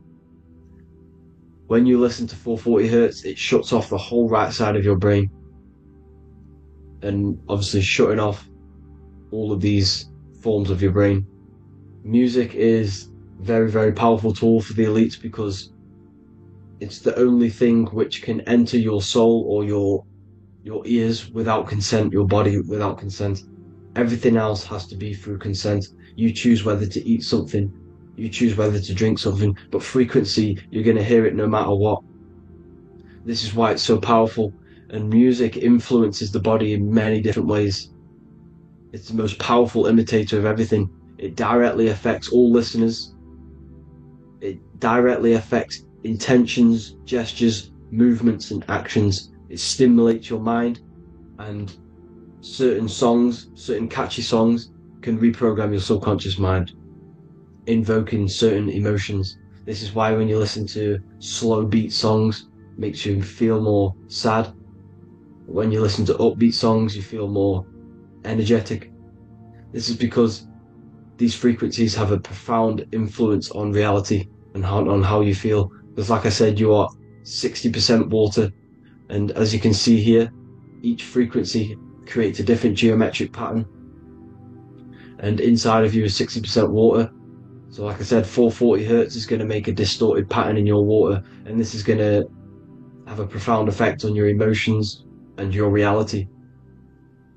So like I said, health is not just the body, you are made of body, mind, and spirit. You need to look after what you put in your body, you need to look after your spirit and look after your mind. It's very important to keep all these in balance, because once one of these are unbalanced, it affects the other two. So if you're eating wrong, it's going to affect your spirit and mind. If you're thinking wrong, it's going to affect your body and spirit. These are all interlocked. You have to look after them all. So it's very important you understand music. Stop listening to low vibrational music. To be honest, you want to listen to music without any sort of speaking inside of it. You just want pure frequencies, which are the solfeggio scale, like one of these, for example, 432, 528 hertz. These are all good frequencies. It's called the solfeggio scale. And these frequencies make you more in tune with nature. 528 hertz is what the earth vibrates at. So it's very important. And the Rockefellers are the one who changed this to 440 hertz. The Rockefellers, one of the elite families. So if you want to manipulate reality, it's very important to have your chakras aligned and having a high vibration, because the higher your vibration, the more powerful your words and your intentions are on reality. So the lower your vibration, the harder it is to affect reality, because you're in a lower state of consciousness. You want, like I said, you have the mental, astral, etheric, and physical. Everything is a product of the one above. As above, so below. This is what Hermes Trismegistus was saying in the Egyptian days. This is where it comes from. As above, so below. If you affect above, it directly affects below. So like I said, meditation helps on this, helps align your chakras. Think positive, feel positive. Like I said, your feelings are magnetic, your thoughts are electric. So once you combine these two together, you're then creating an electromagnetic frequency. And that will have profound effect on reality. So the law of cause and effect. The law of cause and effect. Every effect has the root cause. Like I said, your mind is the root cause of everything. Every decision you make is having a different effect on reality. Everything happens for a reason due to the root cause, which is your mind. You choose everything that happens in your life. Okay? So it's very important you understand this and you constantly make the right decisions, the good decisions to have good effects on your reality. You have to be very conscious of this law because nothing escapes this law. This is the law of all consciousness. So think about it. Imagine a massive ball of consciousness. However, off this ball are different sparks, and each one of these sparks are in each and everyone's body. This spark is governed by these laws, the law of cause and effect, the law of correspondence, the 7 Hermetic principles. It's very important you understand this because this mass ball of consciousness is what is obeying these laws, and everyone has this spark of consciousness inside their third eye. And like I said, everyone is the same consciousness. This is why if you do bad onto someone else, that will directly affect your reality. So if you hurt someone, it's going to come back to you in one way or another because you are that same consciousness. This is like a mirror reality. As within, so without. Whatever you feel on the inside, you're gonna see that on the outside. You're gonna experience that reality, whatever you've impressed. So there's different ways to bend reality to your will. This is kind of a sort of magic. So obviously you have black magic, which is manipulating reality to harm and influence others, or to be very selfish. And then you have white magic, which is manipulating reality for the good of humanity. So you do have to be very careful with your intentions, people, when you're trying to manipulate reality, because this is nothing to be played with. If you are manipulating reality for the wrong reason, it's going to come and bite you in the ass in some way or another. Because everything is balanced. Everything balances out in this reality. Nothing escapes the laws.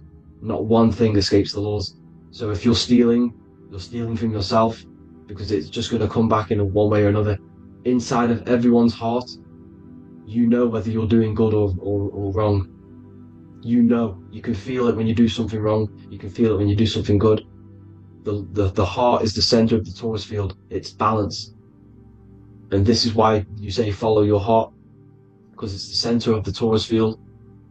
It's very important to listen to this inner voice inside of you, because that is telling you the right things to do, the good decisions to make.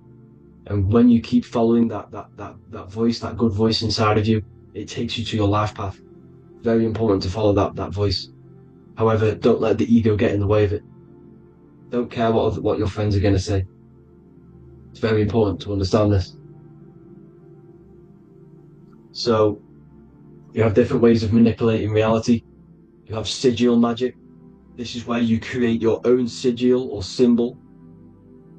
You create your own sigil and symbol, and then you charge it. You behind that symbol, you have an intention. So, for example, if you want to manifest wealth, you create a sigil which represents what you want. You create that sigil, you draw it out, you charge it, because wherever your attention goes, energy flows. So whatever your attention is, you're sending energy that way. So what you do with your eyes and your hands, you place attention on the sigil. Imagine that it's glowing. Imagine that you're sending energy to the sigil. And then you burn the piece of paper once you've done this. And then after this, you meditate on that symbol. You constantly think about that symbol, because that symbol is the frequency, is the thing that you want to manifest. So that's one way. Or you can just meditate on your reality. So imagine yourself having already what you have This is what they call a mindset. You must set your mind to the frequency what you want to manifest. Okay? So if you want to manifest wealth, for example, imagine yourself being wealthy. What would it feel like? What would you be doing? Imagine a scene in your mind. Constantly do this, and you're putting out that frequency. Like I said, you must think, because the thoughts are electric, and then you must feel, which is magnetic. Together, this creates an electromagnetic frequency, and this is how you attract things to you. You will attract the certain people to come in your life to bend reality to your will. Okay? Or you've got mirror magic. Stare yourself in the mirror, because a mirror reflects light, it also reflects energy. So you've got to be very careful with what you say to a mirror. You've got to be very, very, very careful, because whatever you send into that mirror is directly sent straight back to you. So if you're thinking negative, you're sending negative energy back straight to you, and that's going to have an effect on your reality. Affirmations are very important, because your words are frequency, your words are vibrations, and each word you say has a certain frequency. If it's positively charged, it's going to affect you positively. If it's negatively charged, because like I say, your brain and your mind is like the director of energy. That's what your brain is, and it directs energy into certain things. You can either positively charge it or negatively charge it, and this brain is creating your reality constantly. It's manifesting your reality constantly in the present moment. So this is what the government knows. The government know your mind is the root cause of reality. This is why they call themselves a government. The New World Order is not being manifested by them. They are controlling the information. They are controlling your perception of this reality. And they know the mind is the root cause of reality. Therefore, if they control your perception of reality and your information, what you believe, you're going to manifest that information, that perception. So we, the people as a collective consciousness, are the ones manifesting this New World Order. You see, so this isn't black magic. They're actually tricking us into manifesting their own their plans, this New World Order. You see, this is how smart these people are. They know how to get around the laws of reality. They know how to bend reality to their will without facing the consequences. They're getting humanity to do it. You see, there is a collective consciousness. As like I said, we all have that same spark of consciousness, right? So as a collective consciousness, we are on a very low vibration at the moment. However, we are waking up rapidly. There are more and more people waking up at the moment, and light always chases away the shadow. Light is a lot more powerful than darkness, you see. So one person waking up has a massive effect than one person being asleep. It has a profound effect, because like I say, the light always chases away the darkness. It's more powerful. The light is always more powerful. High vibrations are more powerful than lower. So that's it for this, people. I hope you all enjoyed. This is a short, quick video. God bless you all.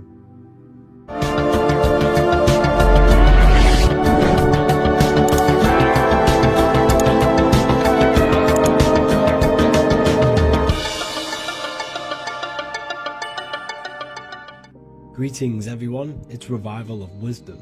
I facilitate human enlightenment through occult and esoteric teachings. I hope this video expands your mind into a new field of thought. In this video, we're going to be discovering the true esoteric meaning of the 7 planetary energies. So let's jump straight into this. In order to fully understand this, you must understand the esoteric teaching of as above, so below, and as within, so without. Our inner world is mirrored into our external material reality. We have a physical voice, which you are hearing right now, and I also have an inner voice, which no one else can hear. The inner world is invisible, and the external world is visible. In other words, the inner world is the spiritual world, and the outer world is the material world. The inner world of ourselves reflects and projects our outer world, which means everything in our external reality is somewhat reflection of our internal self. You are made in the image and likeness of God. you yourself are the universe experiencing itself in a three-dimensional physical form. The Newtonian science has programmed you to believe that you are a physical being inside of a physical universe. They did this to limit your mind to only believing there is a physical universe and that you are separate from the universe or God. But you yourself are the divine essence of the universe, experiencing itself in a physical plane, which means everything you see is inside of you, including the stars, the planets, and the elements. As above, so below. As within, so without. An example of this is the four physical elements: fire, earth, water, and air. In the external world, these are physical elements. In our internal world, they represent the four bodies of consciousness. We have four different bodies. We have a material body, we have a spiritual body, an emotional body, and a mental body. The mind is not made out of the same substance as the body. The emotions is not made out of the same substance of the mind and the body. These bodies exist in four different dimensions, four layers of consciousness. With that being said, the four physical elements are inside of us. The earth is our material physical body. Fire represents our spiritual astral light body. Water represents our transformative and emotional body. Air represents the mental body, the communicative and thinking body. This is the teaching as above, so below. If that resonates with you and you can comprehend it, please leave a like and a subscribe to this channel to see more content. And feel free to leave a comment on any video suggestions. Okay, so now we've gone over the four physical elements and how they correspond with your inner world of consciousness. This is going to make it easier for you to understand what the planets actually are. The planets are a bit more in-depth and more detailed aspects of our consciousness. The four physical elements are generic, but the 7 planets go deeper. They are deeper aspects of ourselves. On a macrocosmic scale, the 7 planets rule the material realm. Every object, every animal, every plant, every stone, everything we see in this plane is governed and created under one of the 7 planets. I don't really like calling them planets. They are energies. They are spiritual forces that drive things into existence. An example of this is if we look at a tree. The roots of the tree are governed by Saturn. The stem of the tree is governed by the sun. The leaves of the tree are governed by the moon. Any offspring or fruit of the tree is governed by Jupiter. Any defense mechanisms of the tree is governed by Mars. The communication and networking of the tree is governed by Mercury. The smell and the look of the tree is governed by Venus. Everything we see in this material plane is governed by one of these specific energies. Everything material has a spiritual force that brings it into physical existence. This is the reason why we have 7 days of creation in the Bible. The 7 days of the week, all governed by the planetary energies. Monday is moon day for the moon. Mars governs Tuesday. Mercury is Wednesday. Jupiter is Thursday. Venus is Friday. Saturn is Saturn day. And Sunday is for the sun. This is the reason why there are so many 7s in this physical plane. 7 days of the week, the 7 colors, the 7 chakras, the 7 diatonic musical notes, the 7 lamps on the Jewish candlestick, the G inside of the Masonic square and compass. G is the 7th letter. Now let's go a little bit deeper into every planetary energy. Saturn in the external material plane governs the foundational and enduring aspects of existence, such as roots of plants, the bones of our body, and even the insects that dwell beneath the ground. Saturn represents the dull, hard, and unyielding forces of life, symbolizing structure, limitation, and conditioning. Under Saturn's influence, things become rigid, bound by restrictions and boundaries.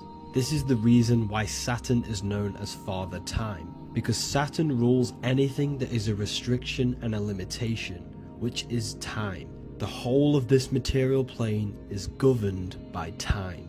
You will be born and you will die. This explains why there is so much Saturn symbology in this material plane. Saturn is one of the most important planetary energies. You are a spiritual being in a physical body. Your light, your consciousness is bound to the physical body until you learn how to escape the physical body. The body is a limitation for our infinite minds and spiritual bodies. Our infinite mind is stuck in this material body, governed by Saturn's limitation of time, matter, and space. Now let's dive into what Saturn means to our consciousness within our internal world. We've gone over what Saturn means in the external world.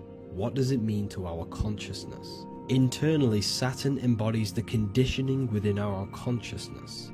When the Saturnian aspect of our consciousness dominates, we become overly rigid, fixated, and restricted in our thinking and actions. For example, Saturn's influence is strongly felt in today's world, where many people's minds are confined to societal norms and conditioned responses. Saturn is the aspect of our consciousness, our minds, such as limiting belief systems and limiting thoughts and emotions. This is the negative thought that you can't get rid of, that's holding you back. This is a Saturn aspect of our consciousness. However, this is not a negative thing. The Saturnian aspect of our consciousness is a great teacher, guiding us through difficult life lessons that ultimately lead us to growth and expansion. Saturn's energy allows us to experience and overcome fears and limitations so our minds can expand into new fields of thought, into new life. Although Saturn's energy is harsh and often challenging, it helps us develop resilience, discipline, and wisdom. However, in the modern day, this Saturnian energy has overpowered the minds of the masses, fostering excessive rigidity and limitation. This is why we see so much Saturn symbolism. It's literally everywhere because our minds are being dominated by the Saturnian limiting aspect of our consciousness. Now, let's move on to the moon. The moon, or lunar energy, in the external material macrocosm plane governs the elements of water, influencing the natural cycles such as the ocean tides, which rise and fall in harmony with the moon's phases. Beyond water, the moon also guides instinctual behaviors such as animal migrations. Birds, insects, and other creatures rely on the moon's subtle energies to navigate their journeys. For example, dung beetles use polarization patterns in the moonlight to orient themselves and travel safely home. The moon creates the months. M-O-N is moon. There are 28-day cycles, and this 28-day cycle of the moon is reflected in the woman's body, known as the menstrual cycle. The moon is a feminine energy, governing the feminine elements such as water and the feminine cycles of the body. The moon is the womb. This is why eggs have the same color as the moon, because eggs are ruled by the moon's energy. Now that's the external world. The internal world, the moon symbolizes the emotion aspect of our consciousness. It represents the subconscious mind, the seat of intuition and psychic abilities. Just like in the external world, things are born out of the moon, such as eggs and the womb. The subconscious mind acts as a womb for our conscious mind. Our deep subconscious emotions and programs are born into light into the conscious mind and controls the conscious mind. The moon represents our hidden psyche, our shadow self.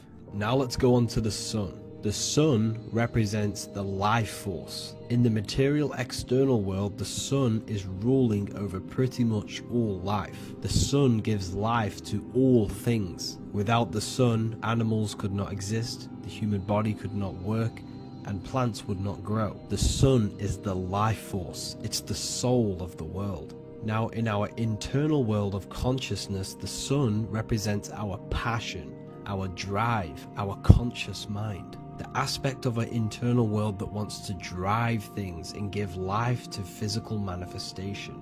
Now we go on to Mars energy. Mars is well known for being the god of war. Mars energy manifests into the material plane through anything that seeks to protect or defend itself. For example, the holly tree. The holly tree leaves are very sharp and they defend itself. Anything that is protective in the material world has Mars energy and is governed by this specific aspect of consciousness. For example, any predators or animals such as hedgehogs with spines on their backs for protection. Mars represents all things that is driven by conflict, aggression and defense. Now, internally, inside of our inner world, Mars symbolizes the aspect of our consciousness that is focused on self-preservation and protection. Mars governs our ego, the instinctual urges of anger or maintaining reputation. Mars is not evil. It's necessary. Sometimes it's necessary for us to protect ourselves. Mars is the aspect of our consciousness that is anger, rage, the desire to fight or conquer. When this energy is activated within our consciousness, we become defensive, assertive, and even combative, ready to dominate others and destroy obstacles in our way. Now let's move on to Venus energy. Venus in the external material world manifests its energy through the aesthetics of creation. This planet governs the beauty and harmony found in nature, including the nurturing environment of a mother's womb where life begins. Venus embodies the essential love, not only in romantic relationships, but also in the bonds between family members and all living beings. Venus represents relationships. We have relationships between plants, animals. They all depend on each other to give life. Plants provide food and medicine, while living creatures contribute to their own growth and pollination. Internally, Venus represents the aspect of our consciousness that yearns for relationships and connections with others. This is an aspect of our consciousness that encourages to care for our physical appearance and embracing beauty. Aesthetics play a role in our interactions and self-expression. This is why there is a beauty brand called Venus. Now let's move to Jupiter energy. Jupiter in the material plane manifests its energy as forces of fortune, abundance, and wealth. This energy manifests itself as plants, as fruits that we can consume and eat in abundance. Anything that is nourishing and cultivated by the earth for humanity and animals. Jupiter embodies the giving energy that provides for and sustains life, fostering growth and ensuring that resources are available to all. Its influence is seen in the natural cycles of abundance, where fruits must grow and ripen before they are enjoyed, symbolizing the importance of effort and patience. Internally, in our spiritual world, Jupiter represents the aspect of our consciousness that yearns for abundance and seeks growth in various aspects of our lives, including wealth, knowledge, and personal development of the mind, spirit, and the soul. This is the aspect of our consciousness that wants to gain wealth, that wants to gain expansion and abundance in our lives. However, when Jupiter's energy dominates our consciousness excessively, it can lead to feelings of stinginess and greed. It represents material possession. The last planet is Mercury. Mercury in the external world governs the vital elements such as seeds, air, communication, education, and electricity. Known as the messenger of the gods, Mercury rules over intellect, communication, and the transmission of knowledge. Mercury's states of consciousness manifests itself in the material plane as the network between trees and plants, how they all communicate together. It represents the intelligence behind all physical things. It's the intelligence behind the seed that allows it to grow into a plant. Mercury's creative energy is manifested in the nervous system of the human body and all living animals. The intricate messenger that transmits signals from the body to the brain and then to the mind. This intelligence within us allows us to facilitate thought and movement. Internally, in our spiritual aspects of consciousness, Mercury is the state of consciousness that seeks knowledge, understanding, and intellectual growth and expansion. This part of us is curious, eager to learn, and driven to communicate ideas and information. It represents our mental body. The Roman god Mercury is often depicting flying because this symbolizes the air. Air represents our mental body. When the Mercury aspect of our consciousness dominates, we become highly intellectual, constantly seeking information, analyzing situation, and communicating our ideas. While this can enhance our understanding and ability to interact with the world, an excess of Mercury's influence can lead to overthinking, excessive analysis, and focus on intellect over emotions or intuition. Okay, so they are the 7 planetary energies in the external world and your internal world of consciousness. These energies are manifested in the Roman mythology as human beings. They are depicted as human beings, but this is nothing but symbolism. These gods never existed physically. They represent aspects of our consciousness and spiritual forces that govern the material plane. Every material object, every intelligence, every piece of life in this universe is governed and brought into existence by one of these spiritual forces. Now, I hope this video has expanded your mind into a new realm of thought. Make sure to leave a like, a comment, and subscribe to the channel for more occult and esoteric information. You can read more about this topic and many more occult and esoteric teachings inside of my books, the Book of Wisdom Volume 1 and the Book of Wisdom Volume 2. I honestly advise that not everyone reads these books. These are books which will completely transform your view on reality. You will feel a lot better reading these books because you will find a connection with yourself and the universe. Understanding truth and knowing thyself gives you a sense of well-being. Like I said, this is not just a book. This is a beginning of your journey of expansion and growth. Reading them can be life-changing. Inside my university, I host live calls where you can ask me questions, and you can watch all the pre-recorded live calls. You also gain the ability to manifest your own reality through the Manifestation Mastery course. There is also a library with all of the PDFs that I've read in the past of occultism, symbolism, and esotericism that you can gain access to. There is a whole lecture section where you can watch all of my occult lectures.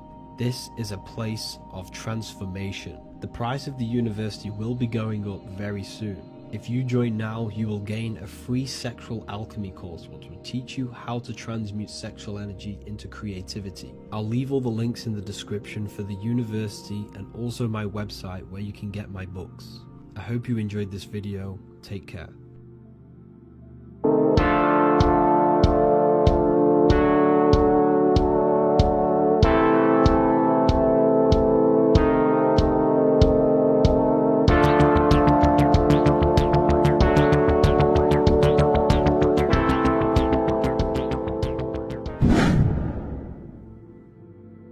Welcome back, people. We're back with another video.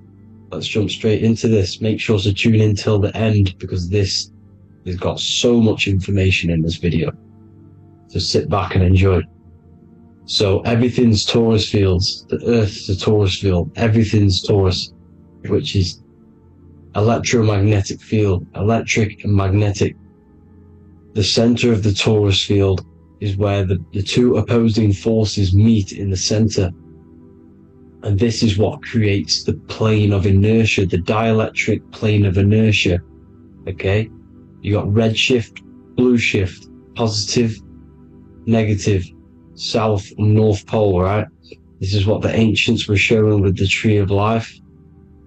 As you can see here, this is the plane of inertia and this is the Taurus field.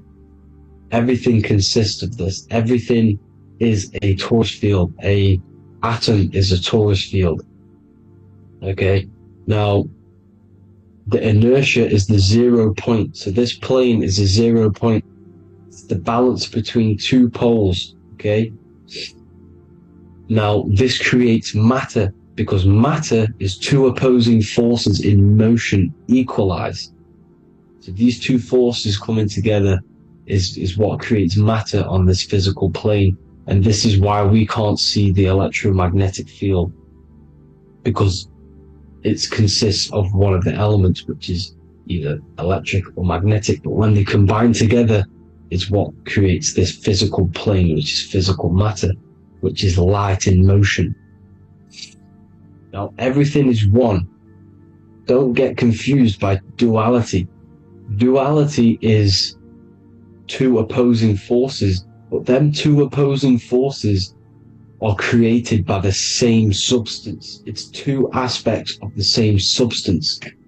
So for example, water and ice are the same thing, you know what I'm trying to say, but it's two aspects of the same substance because all is one. The whole universe is one. All goes back to the one, which is God, the creator, or magnetism, whatever you want to call it.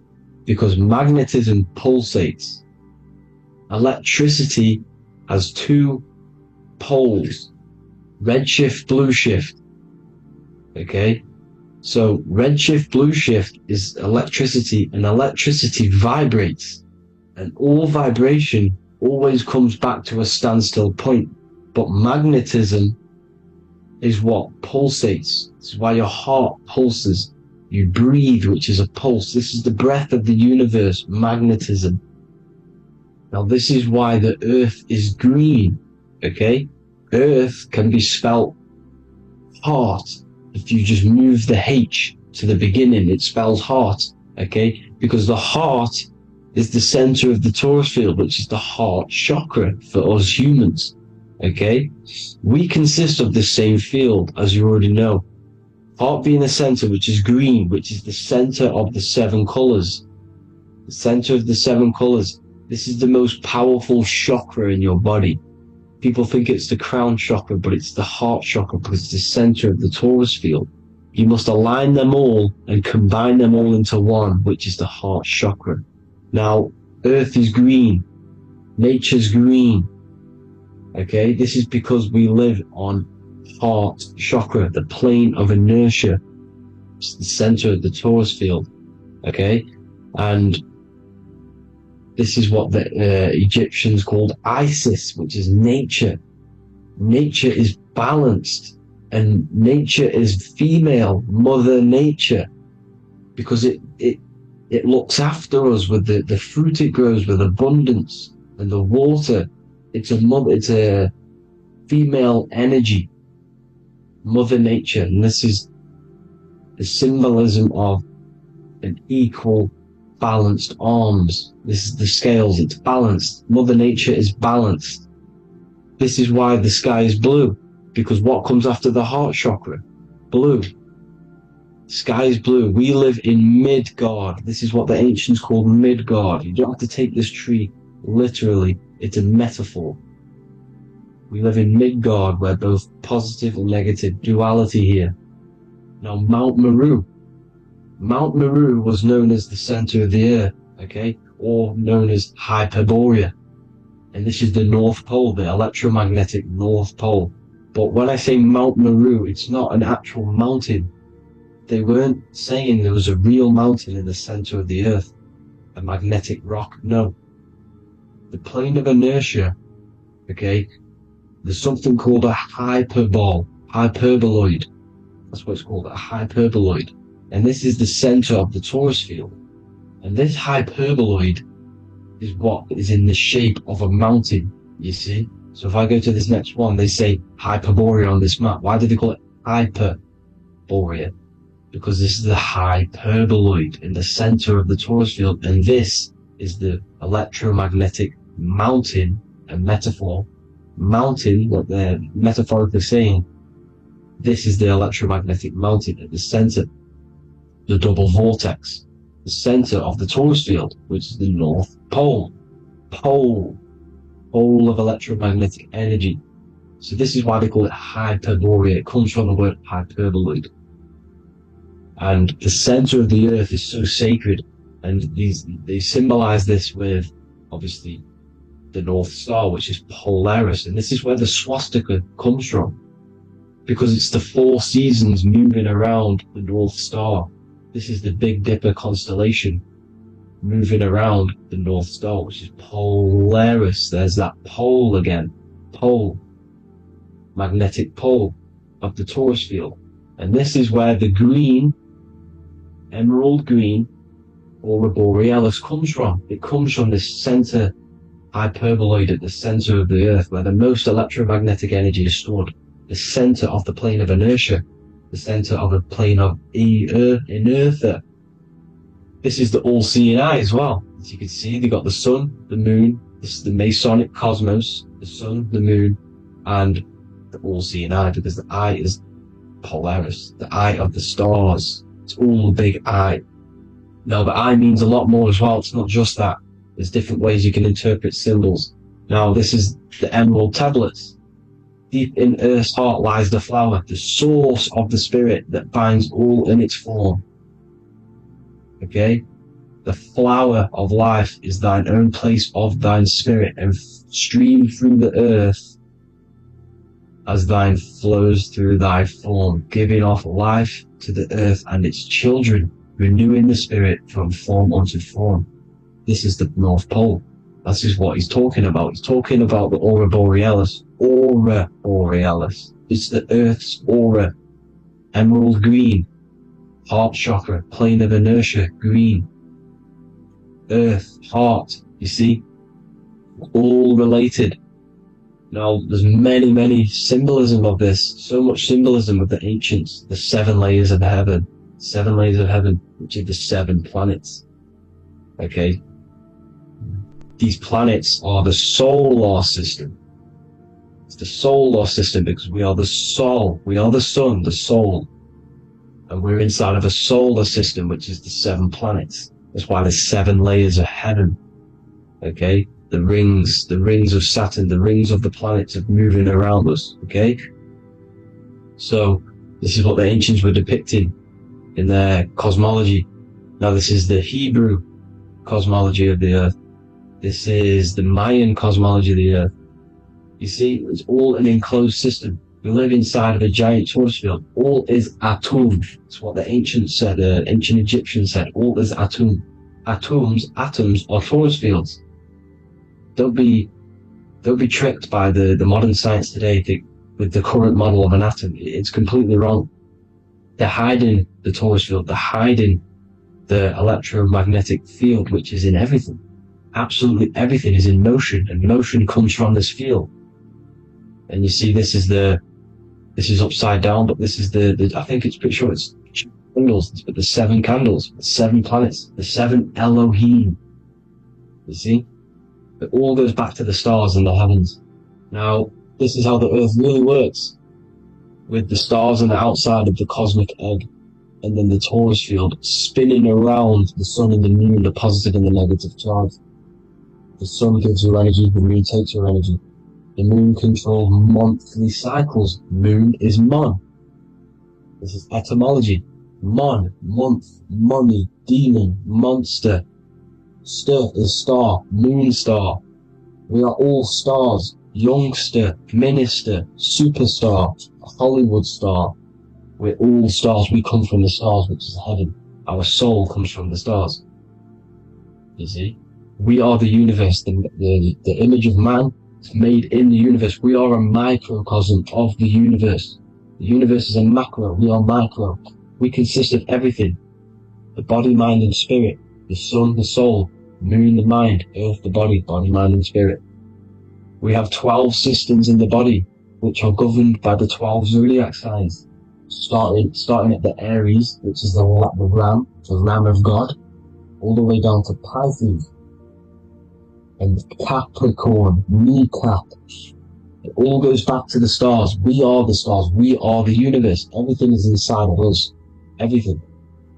Like I say, the Temple of Solomon, the Temple of the soul, and man. The soul, the temple is the body. The soul is the soul, and the man is the mind. The temple of the soul and the mind. Body, mind, and spirit. We consist of the 5 elements. Air, spirit, water, earth, and fire. We consist of everything. We are the universe. We're made in God's image, which is the universe. You see? Now, everything goes back to the stars. The ancients worshipped the stars because the stars govern everything. They govern the systems in the body. They govern your life. This is why your zodiac is so important, your sign. Each zodiac has a specific element associated with it as well. Aries, which is the first sign, the Ram of God, the Lamb of God, which is a fire sign. Fire first, F-I-R, this is etymology. The cerebrum, ram, which is in the brain. Aries, the ram, controls the head, the face, and the nose upwards. So it controls the cerebrum. The Torah, which is, I'm pretty sure it's the Hebrew Bible, which is the Taurus. Tornado comes from the Taurus field. You see? Everything's inside of you. It all goes back to the Taurus field, and the Taurus field is everything. Now, like I said, 12 zodiac signs, 12 systems, 12 cranial nerves in the brain, the 12 disciples of the Bible. All symbolic. Have to read the Bible properly. Now, this center, at the center of the earth, right? This is what's stirring the ether. And the ether consists of the four elements. Because there's 5 elements. Spirit can be called ether. People call it spirit or ether. Ether is pure potential, pure energy. It's what connects the astral to the physical. It's the dimension between the physical realm, which we're on, and the astral. So it has pure potential. It's pure energy. This is why we say either. I either want to go there or there. It's connecting 2 scenarios. That's what the ether is. It's connecting the 2 worlds, the astral and the physical. The center is like the cosmic womb. There's a black hole in the center. This is the center of the torus field. This is the womb of creation. This is the womb of creation. And inside of this black womb are the 5 elements, and everything's being stirred around. Everything's in motion. Light is motion. Everything's motion. Now, like I said earlier, light crystallizes into physical matter. They are the same substance. Spirit and matter are the same substance, but different variations, different aspects of the same substance. Low vibrational spirit turns into matter. High vibrational matter turns into spirit. Or light, whatever you want to call it. Matter is light crystallized. This is where we get the 7 metals from. The planets are light. Specific frequencies and vibration of light. When these lights, or the planets, materialize, material metals, materialize, they turn into the 7 metals. Saturn turns into lead. That's why lead is red. Saturn is red. The sun turns into gold. That's why the gold is yellow and the sun is yellow. You see, Saturn is the time god. What happens in autumn? The leaves turn red and they die. This is why Satan, time god, the reaper, everything is crystallized till it's dead and then reborn again. You see, rust. When things rust, it turns to red. Because it's Saturn. Saturn crystallizes everything. He's the reaper who comes around in winter. You see? He's Satan. Jesus and Satan, the sun and Saturn. They say we live in a solar system. The solar system, I think I've already just broke this down. The 7 planets are the 7 chakras. Everyone already knows this. But I'm going through it anyway. This is where we get the 7 planets from. And the 7 metals. You see, all the ancients knew it was an enclosed electromagnetic system. It's not a spinning ball in the middle of space, people. They want you to believe this so you get stuck in this material world. Because if you believe everything's material, you can never affect this plane effectively. You can never create your life effectively if you don't understand the planes of existence. Because the mental plane is a higher plane. And it breaks down and it controls the planes below it. The mental plane, hold on, I've got it here for you. The mental, the astral, etheric, then physical. Etheric connects the physical to the astral, but the mental is what's above them all. You see? Now, it's important to understand this. It's important. However, the ancients always talked about the enclosed system. Only NASA, which is introduced around the Roman times, not NASA, but the globe Earth was introduced around the Roman times. Okay? By these Masons. These Masons introduced this because they wanted to take over the minds of the masses and control them. These people worship the physical realm. They know how it works. They know the ins and outs of it. They know how to do the magic. They know how to do it all. They understand it all. That's why Masonry have to take the oath. The oath of not speaking. You're not allowed to speak about anything you learn about in masonry, because they're discovering the truth about your mind and how it creates reality and stuff like that. So this is the Masonic cosmology, the 5-pointed star, the 5 elements, the checkerboard for duality, positive and negative, the 2 aspects of every substance.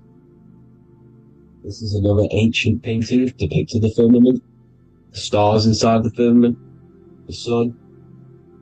You see, the ancients worshipped the sun because it's so important for sustaining our life. It's the only reason we're alive is because of the sun. But then people think it gives you cancer today. They brainwash you to think the sun gives you cancer when it's the #1 source of all life. They want you to believe it's a big, spinning, dangerous ball in space. It's not. It's here to give us life. It's God's Son. That's why Jesus is known as God's Son. It is the Son of God. God created that to sustain us. You see? So it's important you understand the true cosmology of where you are, because if you don't know where you are depleted of all of your morals. You're depleted. You're demoralized. You're lost. You don't know where you are. You don't know where you exist. Okay? Once you accept the globe model, the heliocentric model, you will subconsciously think that you come from nothing. This is why they implemented the evolution theory just after the globe model was introduced by Charles Darwin. Charles Darwin came in after the globe model. He's a Mason, he was another Freemason, and implemented evolution where we came from monkeys, because they want you thinking less of yourself so they can manipulate your mind. You see? They want to manipulate your mind, and they have done since you got here.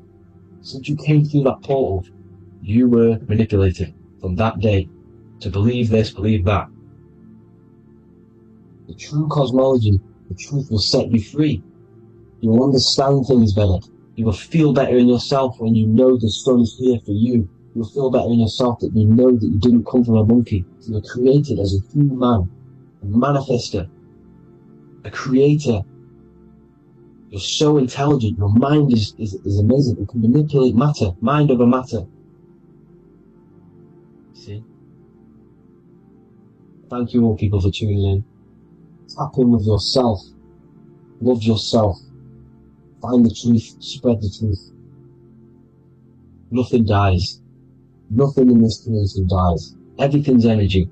Everything's light. Light can never die. You're a light being. That's why it says Q. Q man. Q is light in Hebrew. Or Latin. Either one of the two. You are light. You're a light being. You never die. Ever, ever, ever die. Ever. Stop thinking you're going to die. This body will die because it contains electricity. And electricity always goes back to a standstill point because of vibration. Electricity vibrates. You are pure light. You will never ever die. Thank you all people. God bless. Make sure to like, subscribe and share.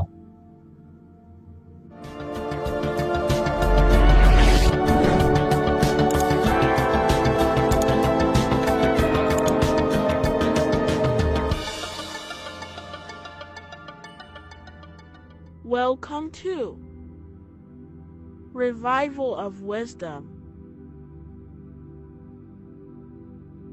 What is good people is Revival of Wisdom. We're back with another video.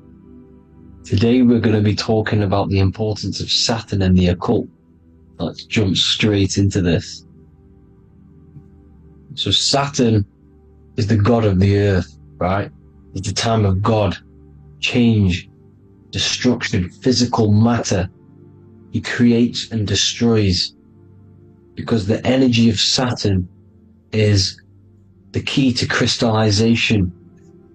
It wraps things in physical matter, right? He creates everything, all life forms, and he takes things back, because the day that you're born, that's the day that your expiry date is coming. The time is ticking until Saturn takes your life. This is why he's known as the Reaper.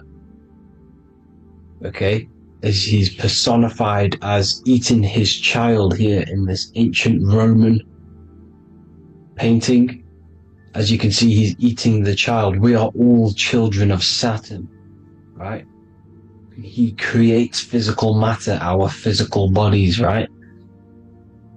He's the god of time because he's the slowest moving celestial body. He's the Lord of the Rings, as you can see here. He's the last one on the ring. He's the slowest one moving, okay? So, he is the Lord of time, of destruction and creation, okay? This is why his name is Satan. He's the devil, okay? But I'm not saying Saturn's evil, guys. It's a part of life. Everything lives and dies, right? He's the key to crystallization. Now, as we have the clock here, our god Saturn, or Chronos in Greek, just means time. He's also the god of time, as I've already said. 60 seconds in a minute, 60 minutes in an hour, 24 hours in a day. Add 2 plus 4 equals 6. 60 seconds, 60 minutes, 2 plus 4 equals 6. That's 666, okay? And as you see on the clock, 6 take away 12 equals 6. 7 take away 1 equals 6. 9 take away 3 equals 6. 6 is the number of Saturn. It's associated with Saturn, right? He's the god of time, of justice. Everything goes back to the Reaper in the end. Everything lives and dies. Now, the artwork of him, he's always got the Reaper staff. You see, it's personifying death. Now, when you see this, the Romans were not saying Saturn was a real person, a real god in human form. No, this is personification. This is what the ancients always did. They personified, just like the Bible. It's all personification. So the personifying Saturn eating its children because it eats, it's the Reaper. No one can escape the Reaper. No one can escape death. Now, Saturn is 666, which is in the Bible, the number of the beast, right? The number of the beast, Satan, 666, right? So on the North Pole of Saturn, you have a hexagon which makes a cube, right? Now this hexagon, when you join up all the corners, creates the 6-pointed star known as the Star of David, right? In the Jewish religion. Now, as you can see, the 6-pointed star has 6 points, 6 mini triangles, and a 6-sided hexagon. That makes 666. And also, your Saturday is named after Saturn, the 6th planet, the 6th day of the week, and has a 6-sided polygon on its north pole. That's also 666. Now, this Star of David, this symbol goes back thousands of years, and it originates from Saturn. It's not the Star of David, right? It originates from Saturn. It symbolizes the physical and spiritual aspect combined into one, which makes us humans, right? Also symbolizes the male and female combined into one.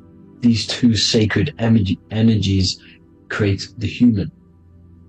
We consist of both male and female energy, also known as the Seal of Solomon.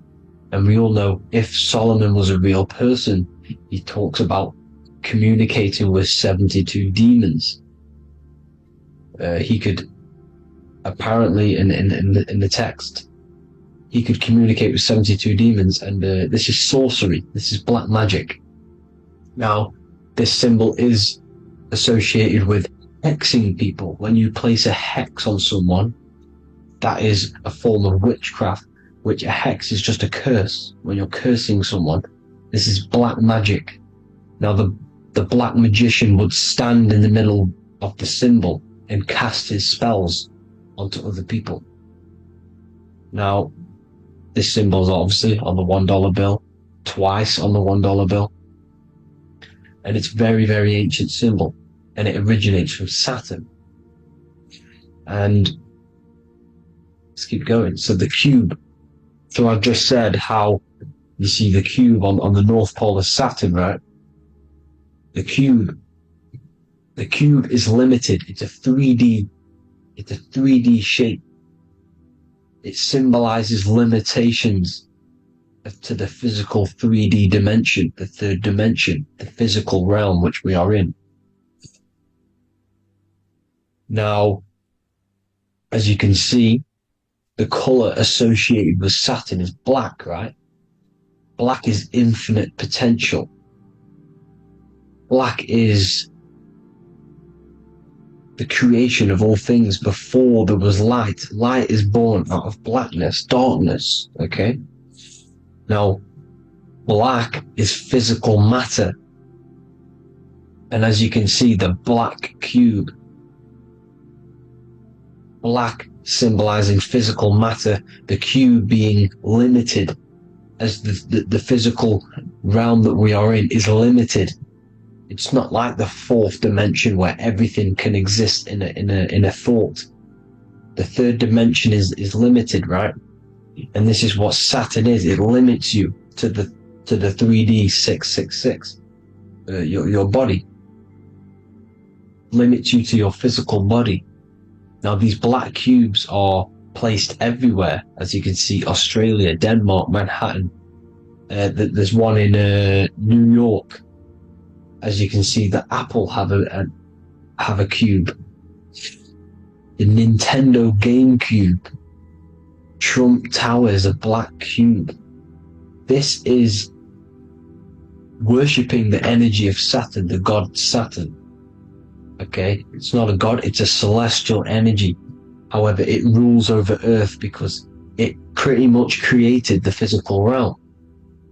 Now, as you see, when you go to a funeral, you wear black, a black suit symbolizing Saturn, which is the color associated, black.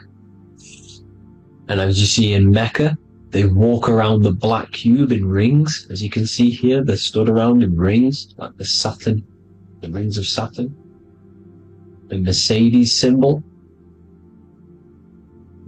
You probably wouldn't notice that, but yes, it's Saturn. And when you graduate from university, you wear a black cube on your head. This is all symbolizing Saturn. Okay? Now, as you can see, the Jews here have a black cube on their third eye whilst they pray. Notice how he's shutting his eyes into blackness, darkness, and he's wrapped around a black strap around his arm. This is symbolizing the wrapping of physical matter, of how physical matter wraps things into existence. And as we all know, the Star of David is a Jewish symbol. So he has the black cube and the Star of David, right? So all of these religions are secretly worshipping Saturn. Okay, this is all Saturn worship, Kronos, the god of time and destruction, the physical reality. Now, as you can see, it's symbolized everywhere in all major corporations. Pepsi, internet, that's obvious. NASA, of course, NASA. NASA means to deceive in Hebrew. Universal, Walkers, that one's so obvious. Nike, Toyota. So many different ways they symbolize it. You either see the rings of Saturn or the black cube, as I just showed you here, the Nintendo and the Mercedes, right? It's absolutely everywhere. Now, they also use 666 to symbolize it, as I've just broken it down to you. 666, the World Economic Forum. We all know how they're trying to enslave us into this new world agenda. Google Chrome, CERN, Disney, Coca-Cola, Cadbury's, all of these have 666. Now every UPS barcode has 666. And even www. Is Hebrew for 666, as you can see here. Monster. It's the same Hebrew letter. It means 666. Drake, 6 god. That's his god, Saturn. Why? Because they love physical realm. They love the physical dimension, the third dimension. Because they can rule here through riches. They can build an empire here. It's not like the fourth dimension. They don't want to ascend. They want to stay down here in the physical realm. Okay? Now this is why they're cloning. They can move their consciousness into other clones to live forever. This technology exists. This is why they love the third dimension. As you can see, all of these sellouts here, Drake, Leonardo DiCaprio, you know, all of these people doing 666 because this is their god. This is their god. They love the physical realm. They sold their souls for wealth and fame in this physical realm. So why would they leave? You see?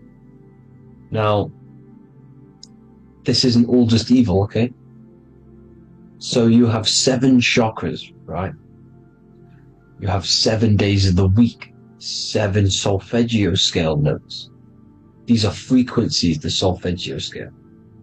Now, it's called the Saturn Moon Matrix because the moon symbolizes your mind, because you're created out of the Holy Trinity, which is body, mind, and spirit, right? That's the triangle, the equal triangle, body, mind, and spirit. Now, the 3 main celestial bodies are Earth, Moon, and Sun. The Earth being your physical body, the Moon being your mind, and the Sun is your soul, hence why it's called solar. It's a solar, soul. Now these symbols are alchemical symbols, so when you're doing alchemy, you use these symbols to obviously symbolize what we're talking about. Now as you can see, these are all the symbols of the planets. Now Saturn is created out of the moon on top, the moon on the bottom and the earth on top, as you can see here. You see? And this creates the number 5. Now with the moon being your mind and the earth being your physical body, this is mind over matter, because the earth is your body's matter. This is matter over mind. You don't want to be matter over mind. This is low states of consciousness. You won't be mind over matter. You see, to manipulate matter, to create your own reality. Now, obviously, we all know Saturn is associated with the lowest chakra, which is the root chakra. This is to deal with your animal instincts. When you're down here, you identify as the physical body. You don't know anything spiritual. You're pure a physical, you have a pure physical mind. You don't believe in anything spiritual. This is survival mode, consumption. They want you trapped down here, which is matter over mind. They don't want you to create your own reality, which is mind over matter. You see? Now, that's what Jupiter is. Saturn is the moon on the bottom and the earth on top. But Jupiter is the moon on top with the earth on the bottom. That's mind over matter, you see? So, these chakras are an ascension process from spiritual, from matter, physical matter to spiritual. This is the ascension. This is the stairway to heaven. This is Jacob's ladder. You see? Now, the number 5, which is obviously associated with Saturn as well, which create the symbol for Saturn, created the number 5. You have 5 senses, 5 elements, 5 physical elements. As we all know, Saturn crystallizes everything into physical matter out of the 4 elements. 5 fingers and toes, 5 points of man. Okay, the number 5 is the number of justice. Saturn holds things back. He restrains things from you, makes you learn the lesson. Now, 666 is not all evil. 666 is the atomic structure of the carbon atom. 6 protons, 6 electrons, 6 neutrons, right? We are carbon-based life forms. All life forms are based on the bonding properties of the element carbon. Because Saturn crystallizes everything into physical matter. Now, the Masons symbolize this with the checkered boards. They have the black square, which is obviously matter, as I just said, the black cube, and spirit is the white square, because white is eternal light. White and light, you see. Black is physical matter. Now, this is what we are. The point of our soul is to transmute from matter to spirit, but these are interchangeable. This is the constant cycle between spirit and matter, spirit and matter. High vibrational matter turns into spirit. Low vibrational spirit turns into physical matter. You see?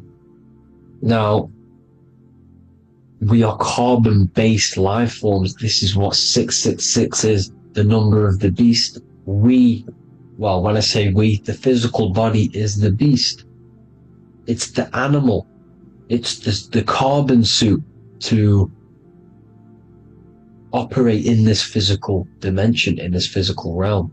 See? It's the vehicle used to operate in this physical realm. But your mind isn't from this physical realm, you see?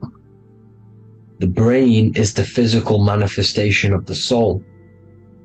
Okay? So, as you can see here, the spine is an extension of the brain. Everything goes back to the brain. This is literally what your physical body is. You see, this is the nervous system, and everything reports back to the brain, and everything's controlled from this control center. And this spinal column, at the top of this spinal column is your third eye, which is known as the pineal gland. And this is the seat of consciousness. It's the center of consciousness. That is your true self, pure consciousness. This body is just a physical body. This body is mortal. This body runs out, but your consciousness lives forever. They don't want you knowing this. This is why they keep you down here in your lower chakra. They want you to believe everything is just physical. They don't want you to believe in the spiritual side of reality. Because this way they can manipulate you, right? They want you matter over mind, because they know your mind creates reality. They know your mind is the root cause of reality. You manifest your own reality from the inside out. So this is why they control your perception of reality. They control your information in order to manifest their new world order. You, who are ignorant to knowledge and wisdom, you who are ignorant are manifesting their agenda because you accept their information and their perception of this reality. Now, this is why they tell you the globe model, the heliocentric model, to trap you into physical matter. Now, if you understood about this true form of this realm, you'd understand that there's a spiritual side behind everything. The spiritual side, something has to exist. The root cause of reality is higher planes of existence. It happens in the mind before it happens on the physical plane. You see? They don't want you knowing this. They want you matter over mind, which is the symbol for Saturn. Moon over Earth. The Holy Trinity.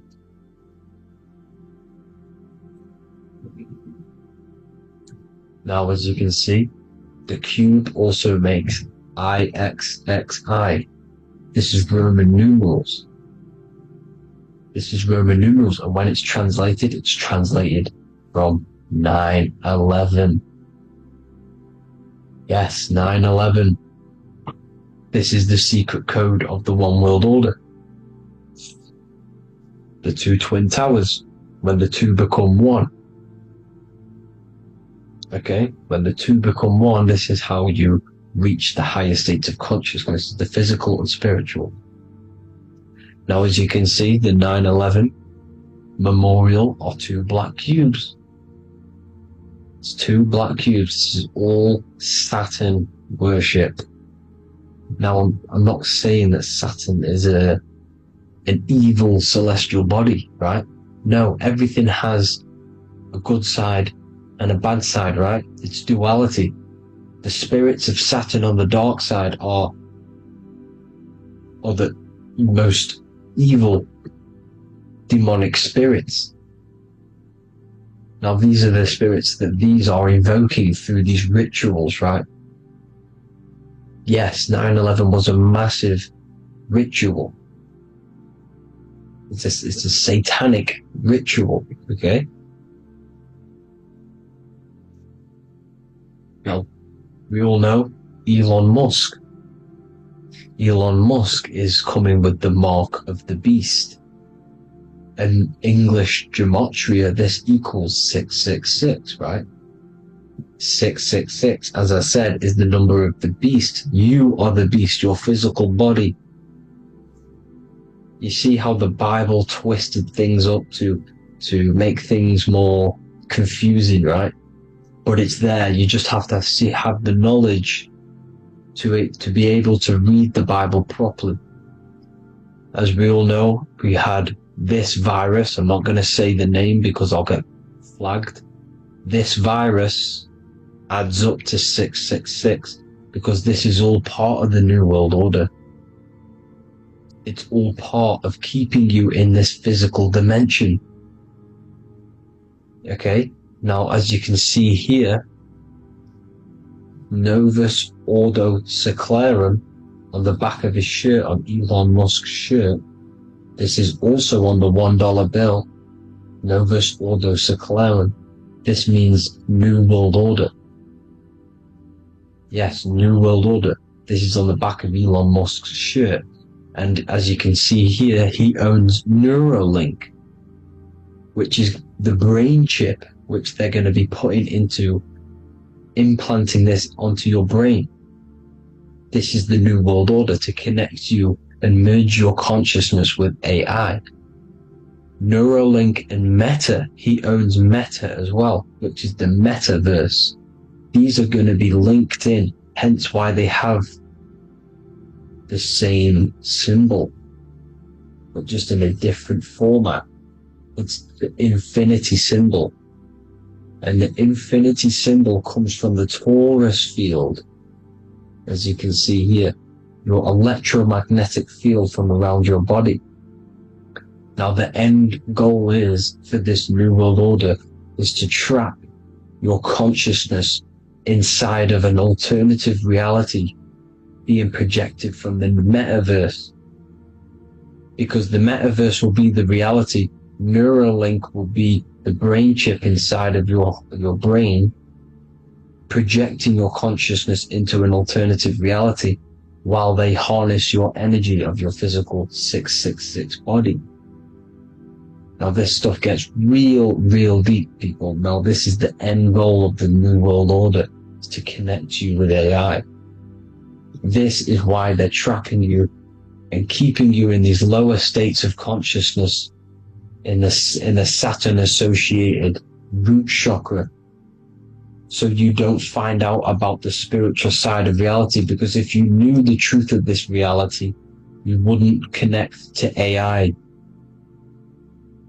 You see, you have the power within you to travel to other worlds, the astral plane, for example. You travel to different worlds when you are sleeping. Okay? They want you to know it's just a dream. However, their end goal is to trap your consciousness and feed off your energy, spiritually and physically. Okay? I don't know why these people are just pure evil. As I said, evil love bondage. They love the physical dimension. They don't want to ascend to other realms. These evil love the third dimension. This is why evil spirits will inhabit bodies, exorcisms, because they miss being in the physical realm. They miss it. Evil love bondage. So this is why they're cloning and putting their consciousness in clones to stay in this third dimension, to stay as further away from the source as possible. Okay? This is why they're doing it, and this is how it's all linked in. So I hope you all enjoyed this video. Hope you gained some wisdom. Please feel free to join the Telegram, and please leave a like and a subscribe. Thank you all, people. God bless.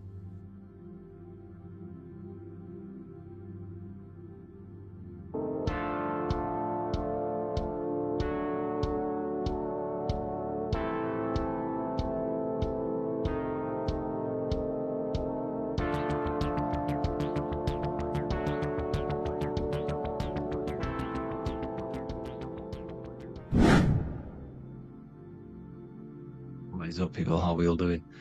Today, we're talking about the flat earth cosmology. So let's jump straight into this. Please drop a follow and leave a like to help the algorithm. So, we live in a torus field. Everything's made out of torus fields. And every torus field has motion. It's what it is. It's the motion of energy. And every torus field has a center, which is the black hole. It's a womb of creation. It's counter space. Now this is why the North Pole is magnetic, because the center of this torus field is the most magnetic part, the strongest part of the field. So this is why all compasses will point you to the center. And the Earth's magnetic field is spread across the whole of the Earth. And it's spinning, as you can see here. It's like a tornado at the center, and this tornado is the force which is spinning the sun and the moon around us. You got the sun, the moon, Polaris, just like in the Masonic cosmos here. The sun, the moon, Polaris, the all-seeing eye. Now we'll get into Polaris a bit later, but the sun is the magnetic force. Sorry, is the electric force, because every field is electromagnetic. Now, the sun is electric. It's positively charged. It's gonna give you energy. It's feeding energy. The moon is more magnetic energy, which is taking your energy away from you. And this is why you become sleepy when the moon comes out, because it's taking away your energy. So these two forces is the balance. It's the yin and yang. It's the balance. Everything in this creation is balanced, because the torus field is the Earth is the plane of inertia, the 0 point within the field, because physical matter is a result of two opposing forces equalized on the plane of inertia, and that is where matter crystallizes into physical results. And this physical plane is the plane of inertia, planet Earth. And at the center of this plane is the black hole, the womb of creation. And outside of this black hole gives birth to light. So the torus field is constantly rotating, going into counter space, the black hole, and then out of counter space gives birth to the white hole, white light. You see? So it's going around, black hole, birth again, black hole, birth again, and it just keeps going around. It's an infinite cycle of energy. And this is where the infinity sign comes from. This is the motion, this is the force which is creating everything to spin inside of this circle. Okay? And it's making the stars spin. It's making the sun and moon spin around us, around this center point. Now here you see Horus and Set. Horus and Set putting their feet inside of this dome. This is the royal arch, the arch of the dome above us, which is like you see in the Masonic cosmos, the royal arch of Freemasonry. This is the dome above us, the firmament that the Bible talks about. You see, they're putting their feet in because Set symbolizes the moon and Horus is the sun. Horizon, Horus. Horus is rising, the sun.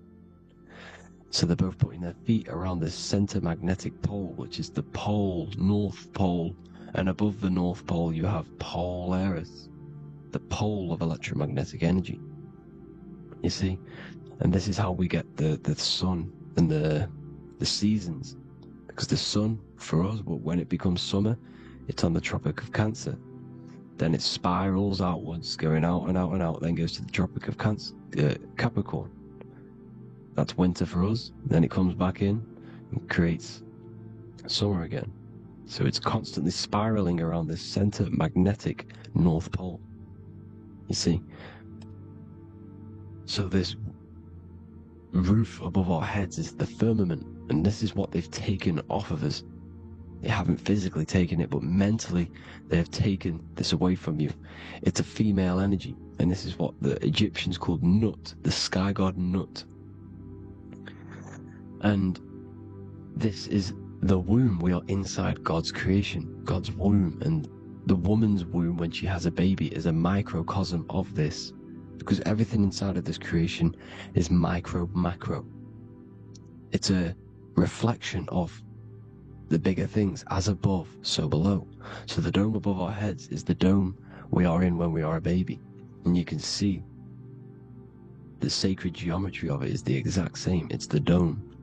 And when we are inside of the womb, the woman, the sacred maker, which is the M, the Masonic M, this is the G male symbol. The Masonic M is maker, mason, matter, male. She delivers the male, you see? She delivers the male because it's the maker, the female, the magnetic. The woman is magnetic in nature, the male is electric in nature. So when we are in this womb, the female, we are being fed by the center umbilical cord, by the center of the mother's stomach. We're connected to the center of the woman's stomach, just like we are when we are in the earth. The center is where the aurora borealis is being emitted from, the electromagnetic aurora borealis, the northern lights. This is our spiritual umbilical cord, connecting us to counter space, connecting us to the realms beyond this world. Because at the center of every torus field is counter space. And at the center of the earth is our spiritual umbilical cord, and this is the earth's belly button, as you see. As above, so below. We had a physical umbilical cord, we have a spiritual umbilical cord, and this gets cut when we die, when we're cut away from the physical reality. You see, here's the ancient Egyptian tablet showing this female. You can see the hair, it's a female above us, because the female energy is nurturing, helping, looking after. And that's exactly what the dome is. It's protecting us. It's the Ark of the Covenant, the Ark covering us, you see? And this is what they've taken away from us. By you believing in space, it completely destroys the idea of this being a sacred creation. They've taken the roof off your head, whether if you believe in space, you believe that there's chaos, there's planets, there's asteroids that could kill us at any moment. But this isn't true. They've made you fear your own creation that you're inside of. They've made you fear what's above you. You see, and it's to hide the power of astrology, the power of the lights in the firmament, which are constantly flowing through the ether. These powers which are above us are sending rays down to the earth, which are influencing our psychology and how we behave. And this is what astrology is. It affects human consciousness. It interacts with our consciousness. And there's a different energy every day because the planets are in different houses, different alignments. And this is, we'll go into this a bit deeper later on. So the world tree, this magnetic North Pole, the pole of electromagnetic energy, was symbolized as a tree. The great tree at the center of the earth. You see? And this tree is symbolized everywhere. You can see here how the center person, this Egyptian person, is holding up the sky. This is the North Pole, the hyperboloid, at the center of every torus field. And this tree was in the Mayan cosmology. This is an ancient depiction. This is the torus field. There's the plane of inertia. Here's the center tree.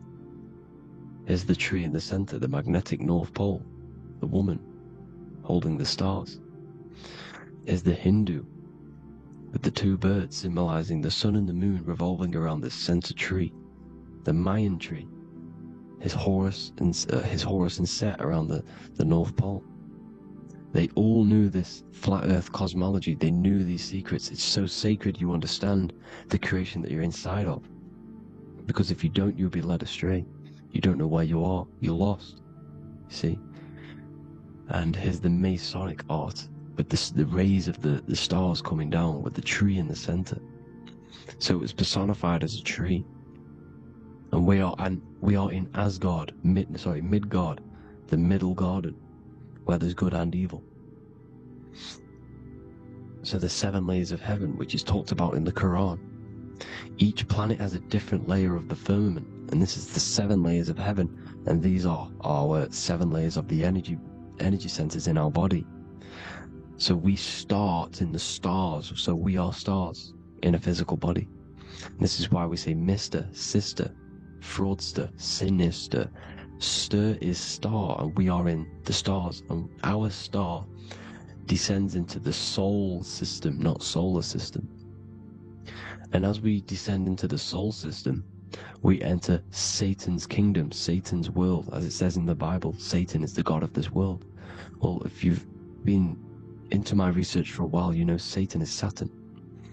Saturn's world, because Saturn's the outermost ring. He's the Lord of the Rings. And you enter his kingdom, the kingdom of time, and this is why Saturn's the time god. As soon as you go past the rings of Saturn, you're now in the soul system, you're now in time, you're now bound by space and time. And you're bound to the earth plane, the heart. Earth is heart.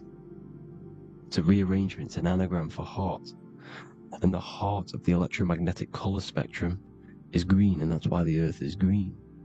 And above green is blue, and this is why the sky is blue. In order to go to heaven on the macro scale, you have to go through the blue sky, through the 7 layers of heaven. In order to reach heaven in your body, whilst you're here, you have to go through the blue chakra to your head, which is heaven. It's micro, macro. Everything is micro, macro inside of this creation. It's an ancient, I think this is a French image, piece of art from the ancient French, with obviously the 7 layers of heaven, which they all depict. And notice how it's like a dome. We'll go into this dome symbolization, the Royal Arch of Masonry, which is next. But these 7 layers of heaven give us the 7 metals, the 7 days of the week, the 7 diatonic tones, the 7 chakras, the 7 everything. It's God's favorite number. And this is why the Masons use the G inside of the compass, because the G is the 7th letter, and God starts with G. You see? So it's 7. God is 7. Here's another depiction of the heart, the soul system, the 7 layers of heaven. La Fermete. You see, La Firmament, with the stars on the outermost layer. Here are the 7 planets. Jupiter, Mars. La Sophie, the sun. La Luna, the moon. So, Saturn. So we are in the heart of this soul system. In order to ascend, we need to ascend up our chakra system, reach 144,000 hertz, God consciousness, the God man. You have to unfold God man, master of the mind, mastery of the mind. So, what are the stars? The stars make everything unique. The stars are constantly rotating around the center, magnetic North Pole, the tornado at the center, which is stirring everything. It's stirring the ether. The center is the ether, and the 4 elements are born out of this ether. There's 5 elements: ether, spirit, water, air, and earth. The ether gives birth to the 4 other physical elements, which the whole of creation are made out of. About them 4 elements. 4 is the number of stability. You know, a chair, a table has 4 legs. It stables things. It's a foundation, and these 4 elements are the foundation of this creation. You see, and this magnetic North Pole is stirring this, and the 4 vibrational states of the ether are the 4 elements. Now let me get back to the stars. I just wanted to give you that. The stars are being stirred around this center point, center, It's stirring everything, and they're always in different alignments. Every millisecond, they're moving in different placements of the stars. And the planets are called the seven wanderers because they're not fixed. The stars are fixed, but the planets they're called the seven wanderers, the seven layers of heaven, because they move faster and slower than each other. Each planet is slower and faster, has a different rate of speed it's moving. So these alignments are mixing in with the energies of the different 12 constellations. And this is why you have a unique characteristic. You have a unique look, a unique energy, a unique personality. This is because when you were born and you took your first breath, that energy which was in the ether, because the ether is all around you, and energy travels through the ether. The energy that the stars were casting down and the energy that the planets was mixing in with the 12 constellations was in the ether. So when you came out of the womb and your first breath, because breath is spirit, okay? So that first breath you took, that is the energy that is imprinted within your DNA, your soul. And you reflect that energy, you emit that energy. That's the energy that is with you forever. Until you die, till this physical body dies off. And that's what the stars are. The stars are giving a unique energy, characteristic, personality to every living thing. Every dog, every cat, every animal has a unique personality because it was born at a different time and place in the sky. Okay? The stars are your destiny. Now, the stars are constantly changing as well. If you look at stars through a telescope, they're constantly changing and forming different forms. You can see here, it looks like water. It looks like light through water because it's the ether above us, a sea of ether. And this light is being emitted through it, and it's just constantly changing, giving different energies, each star. So this is why this is what the zodiac is. It's the expression of energy. It's the expression of the stars. And each constellation has many different personality, different energies, different traits. Each planet has different traits, depending where your planets are, depending what energies you hold. No two person have the same energy. There's no one. It could be similar, but no one's the exact same. It's because of the stars. The stars are never in the exact same split place. The planets are always in different houses. So here's some Royal Arch symbolism. Here's the Royal Arch of Masonry, as it says here. The sun and the moon, the constellations. Here's Cancer, the 7 planets, the 7 stars. Here's the Royal Arch. This is the firmament. Here's the duality. Black and white, duality, good and evil, rest and motion. Dielectricity, magnetism. See? So this is what the Royal Arch is. It's symbolizing the cosmic dome above us. The womb we're inside God's womb. And here's George Washington, the Freemason, inside of the Royal Arch. You see? With the G, the Masonic G, God, 7. Here you see another depiction of George Washington with the stars in the dome above his head, his Polaris, the sky vault, Polaris. We'll get into that later. Go inside of all of your ancient churches, you will see the dome. Go to the Vatican, you'll see the dome. All of your ancient churches have this dome because it's the dome above your head. The ancients knew this. This was known. We did not live in space. It was known back then. They all knew.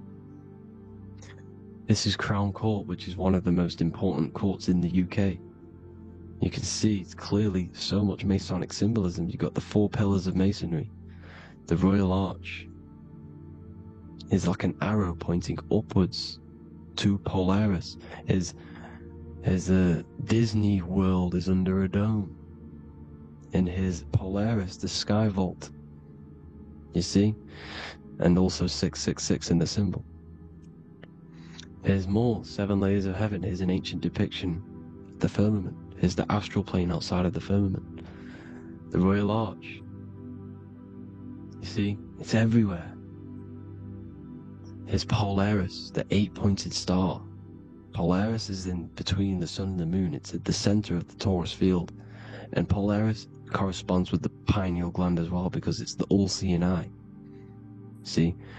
So, is Polaris the 8-pointed star, which is at the very top. It's the very center. It's on top of the North Pole. And it's an 8-pointed star that's always symbolized as an 8-pointed star. Here you see the Vatican. The Vatican is a giant key with an 8-pointed star. See, it's a key. Here's the dome. Here's the Space Delta, the USA Space Delta logos. Here you see the Egyptian god looking from the center of the North Pole, looking upward to an 8-pointed star, Polaris. An arrow pointing up to Polaris. Here's another, the bear holding a key with an arrow up to Polaris. 7 holds the key to Polaris.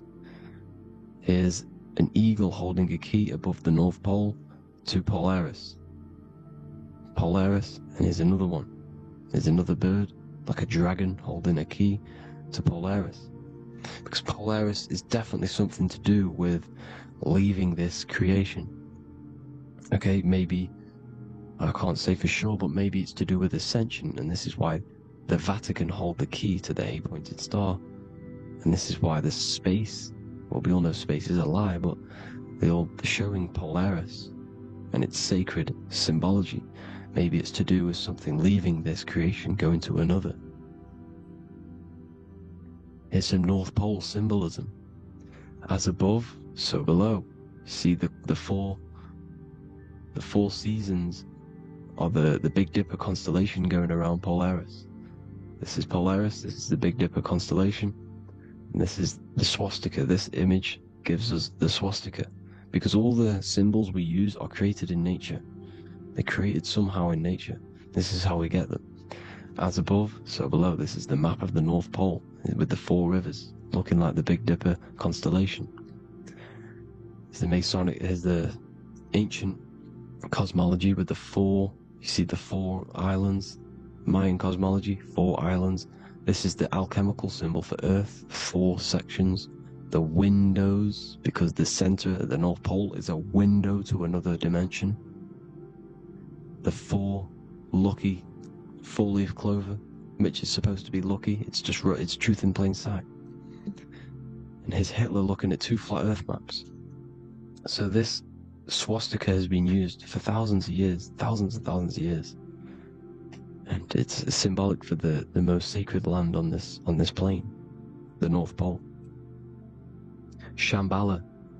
Do some research on Shambhala, people. It's a it's a Hindu mythology about the sacred lands at the center of the earth, and it's known to be full of enlightened beings, and it's all symbolized at the center. You can see their paintings of Shambhala. It's all at the center, the North Pole, and it's known to be the most godly place ever, because it takes you to a portal to the higher places. And maybe this is something to do with Polaris, connecting you to this sacred land at the very center. But anyways, people, thank you all for tapping in. Hope you all learned something. Have an amazing day. Please follow, subscribe, like, all the links in the description for the courses, the PDF. Please have an amazing day. God bless.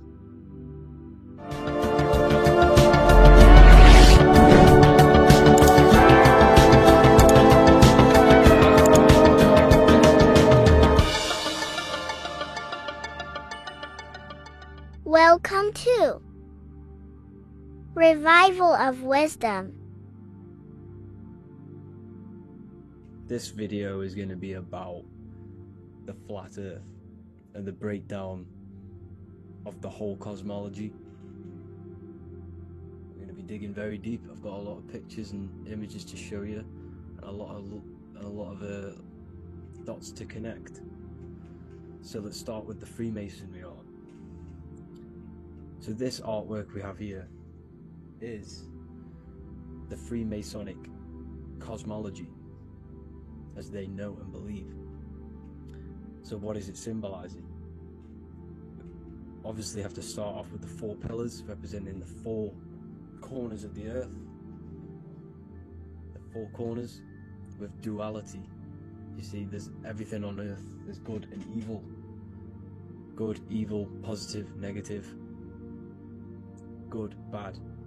This is the checkerboard. This is what it symbolizes. Okay, obviously we have the sun, the moon. The sun gives you energy. It's the anode. The moon is the cathode. It's the opposite. It takes your energy. So therefore you become sleepy when the moon comes out. You see, everything on Earth, everything in the universe is balanced. There's complete balance, symbolized by duality. There's always two opposites. We have the all-seeing eye,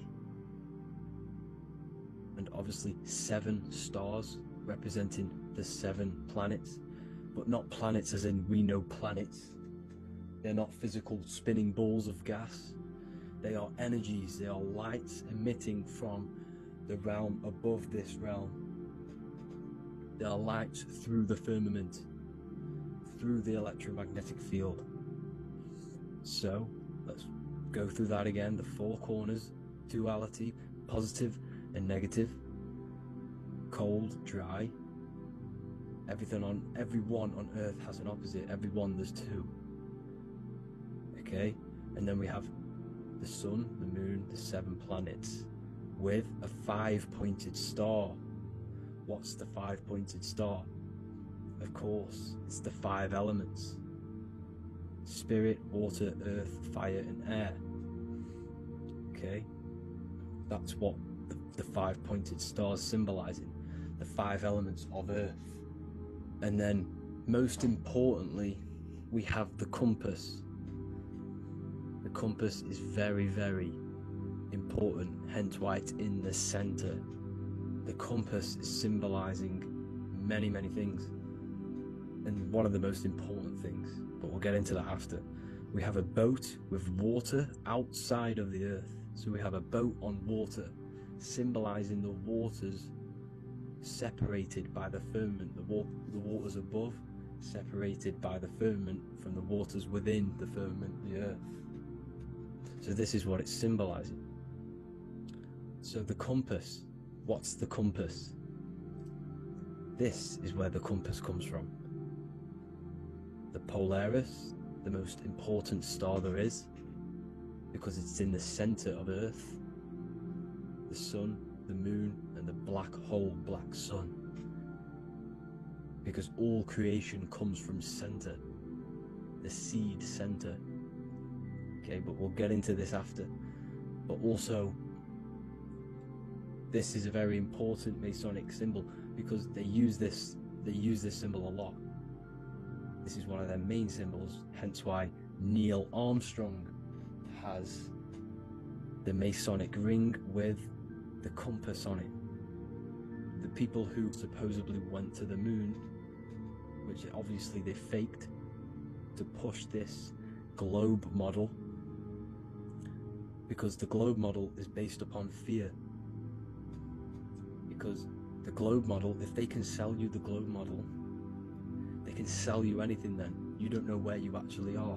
The globe model is to push fear upon the masses, because the globe model means there's not enough resources. There's also risks of asteroids hitting the planet. There's also risks of space extraterrestrial invasions, global warming, asteroids. You see, this is all the fear that they can gain of selling you the globe model. Okay, because they don't want you to know that this is an intelligent design. And also,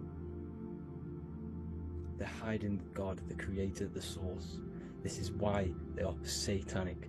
They are opposites. They are lefty, Lucifer, right, righteous, godly. Hence why they do the symbolism on their eyes. 666. This is another famous, famous astrologer. Astronaut. This is another famous astronaut doing 666, showing that he's in the alliance of the occult. But even look at their 10th anniversary stamps. They have a Masonic compass on there. Also the order out of chaos. Order out of chaos double-headed eagle. Okay, the Order Out of Chaos ring, which they wear. So all of these astronauts are in the occult. They are lying to you. They are in with this order, this Masonic New World Order, whatever you want to call it. So let's break this compass down a lot more. Because as I showed you here, the center, okay, this is what the compass is symbolizing. Let's go into the North Pole map. This is from 1595. This is a rough estimate of where this map came from. It's from around the 1500s to the 1600s, maybe 1400s. There's not an actual set date on this map because obviously our history has been tampered with. But let's break down this map and the symbolism that they use towards this map, because this map is the map of the North Pole. Okay, so in the center we have the black rock symbolizing the tower, the pole, North Pole. And what's on top of the North Pole? Obviously it's Polaris, North Pole and Polaris. Okay, with the 4 islands around the center. Okay, 4 islands around the center. And this is what blew my mind, right? They say that Santa sounds similar. And if you look at this pole that's pointing to the North Pole, you see this line here. So this is obviously from the 1600s. What color is Santa? He's red and white. Just like this map pointing to the center is red and white, and Santa comes from the North Pole. So it's not a coincidence that they use red and white. They're mocking this map because obviously they took over after the 1500s, 1600s. They took over around the 1800s. So they're mocking this map with Santa coming from the North Pole with this red and white line to the North Pole. Notice the 4 islands, okay, like windows, their symbol. They obviously in the occult, they're part of the New World Order, is symbolizing these 4 islands with the blue behind it for the water. Okay, so this is another occult logo. They're symbolizing this center because the center is so important. Okay, we'll get into that. Also, we have the Mayan cosmology. This is the Mayan cosmology. This is what they created. This is their artwork, with also 4 major lands around the center. You see this 4 with green in between them all. 4 major lands with the underworld. You see this underworld is also symbolized by the Masons with the coffin of the skull and bones, the deceased, the dead. Okay, so this is also mentioned in the Book of Enoch. Okay, and it's called Sheol. Sheol, the underworld. Okay, and in the Book of Enoch it says all spirits of the dead go to these hollow places, that they are wait until their appointed time of judgment. And it also says in the Book of Enoch there are 4 hollow places underneath. 4 as above, so below, representing the 4 islands. As above, so below. That's where that could link in. Okay. The Book of Enoch is very important because it was found in a cave thousands of years ago, and there's a lot of truths about this realm and about this world we live in. So let's go back to the Mayan cosmology. So the ancient cosmology, they all must have had some sort of communication. They must all be in peace, at peace with each other, because all of their cosmologies link together. You see the Greek, Babylonian, Indian, Celtic, Okay, they're all linked in together. They all knew that they were in an enclosed system with an underworld and obviously a firmament. Okay, so this is what they all knew. They all must have had some sort of communication. They were a lot more advanced than us. They knew the center of the realm. Okay, and obviously the United Nations flag also symbolizes their center. You see how it has like a grid with a circle around the center. It's symbolizing that center of the realm, because that center of Earth is so important. The United Nations flag, they all have it. See, some different ones all have that circle around the center. Because the center is the seed. All things come from a center. So the torus field is so important because it is the spark of life. It's the building blocks of the universe, this creation. Because all things have a torus field. Just like an apple with what's in the center of an apple, a seed. Because the center is where the energies hold, it's where the energies meet, and it creates that spark of life. Just like your heart is the center of your body, and it has an electromagnetic field. Because the center, all things come from the center. So this is why the North Pole is so important, because this is why it's so important, because this is where the creation sparked from, the center. This is where the most electromagnetic energy is stored. So this is why the northern lights come from the center. It's electromagnetic energy. This is what the northern lights are. It's being emitted from this black hole in the center. Okay? And obviously what else is on the center? Polaris. Polaris is the center star. Okay? So the center star is what sits on top of this North Pole, Polaris, because it's a pole of electromagnetic energy, symbolized as a black rock, a black hole, pole. You see, because all creation comes from void. Light is born from darkness. Without light, darkness can't be born from light. You see, but light can be born from darkness.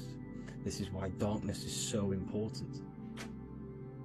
And this is why there's a black hole in the center of our realm, like the black sun.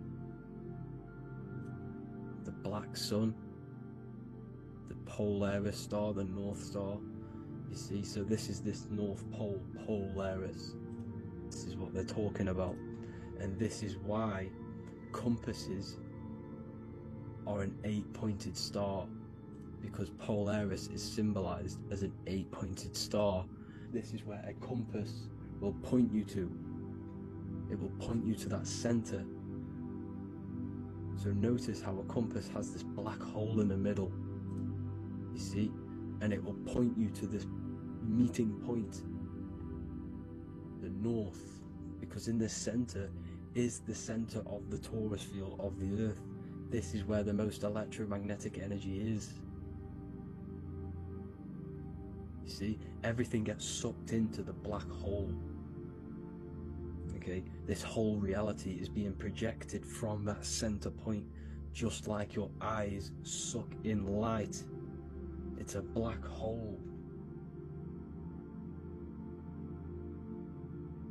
Your eyes suck in the light of this light being emitted from this center place, this electromagnetic energy at the center, which is the seed of everything, of everyone. You see, just like an apple has the seed in the center in darkness, because in the center of the apple it's dark, it's black, It's pitch black, but that's where the seeds are. That's where the life is. But Polaris is so important because it's that center star which lines up. It is the pole, it's the top of the pole of the torus field. So Polaris would be here at the very, very top. And this is where the compasses point you to. And this is why the Star of Ishtar, the 8-pointed star of the Sumerians, also talked about this 8-pointed star, and it's called the Star of Ishtar. Okay, and who is Ishtar?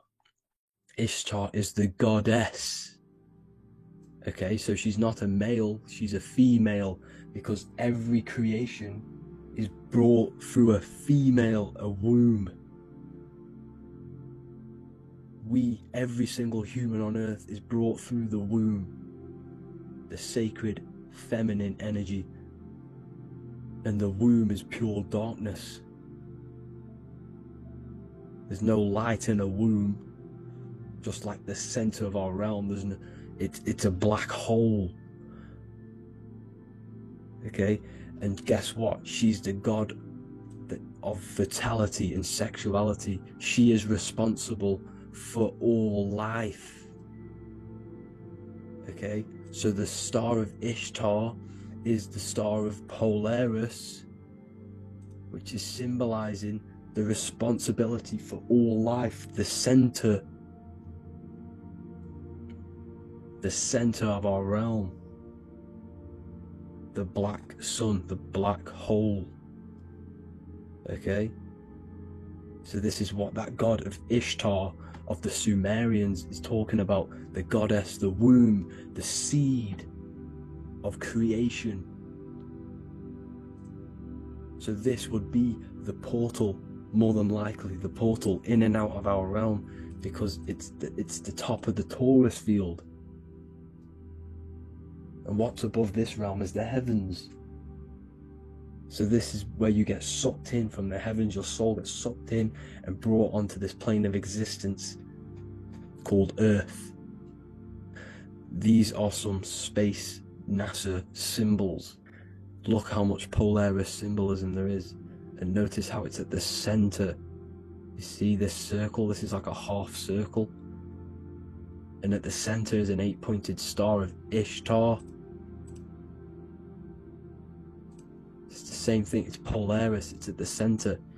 And notice on some of these, look, this one is a bear holding the key and an arrow pointing to the Polaris star, so that they hold the key to Polaris. Another one with like a demon holding a key to the what? Polaris on top of him. Also an eagle, which is a Masonic symbol, the eagle holding a key. On top of the center, you see, and notice how there's an arrow going up to the Polaris and an arrow down, as above, so below, to Earth. So you can go out of Earth, and into Earth through Polaris, and the eagle holds the key. You see? The eagle holds the key, just like this. This demon dragon holds the key to Polaris. And look at this one, Earth, with an arrow up to Polaris, the 8-pointed star. So Polaris is more than likely that portal which the Anunnaki used, the Sumerian gods used, because the Anunnaki symbol is also an 8-pointed star. Okay, and like I said, that center is the seed of creation. The center is the black hole. Okay, just like your pineal gland is at the center of your brain. The pineal gland is at the center of your brain, and that's what connects you to that spirit realm, to the source. That's it for this video, guys. Thank you all for tuning in. I hope you all learned something today. Please leave a like, a comment, and please subscribe to the channel for more content. God bless you all. Welcome to Revival of Wisdom. Welcome people, we're back with another video. Please make sure to hit that like button, subscribe, and turn on notifications to never miss a video. The Earth is a giant torus field consisting of a positive and a negative pole. The Sun being the cathode with a positive charge and the Moon being the anode with a negative charge. This is why the Sun rules over the day, giving you lots of energy, and the Moon taking your energy from you, making you go to sleep. Now, the plane that we live on is called the plane of inertia, and at the center of this plane of inertia is the North Pole. This is where the two electromagnetical energies meet. Now, this is where the most electromagnetic energy is stored. This is why all compasses will point north, because it's the most magnetic place in this reality. So the Sun and the Moon is spinning around this center point, which is stirring the ether of this reality and making everything move in circles, meaning this is a cycle. Everything's recycling itself. It's an organic simulation. The ancients also knew about this sacred land at the center of this reality, known as the North Pole. As you can see on this map from the 1500s of the North Pole, you can see 4 islands around this center black rock. Ancient civilizations like the Mayans, the Buddhists, and ancient Chinese also depict these 4 islands.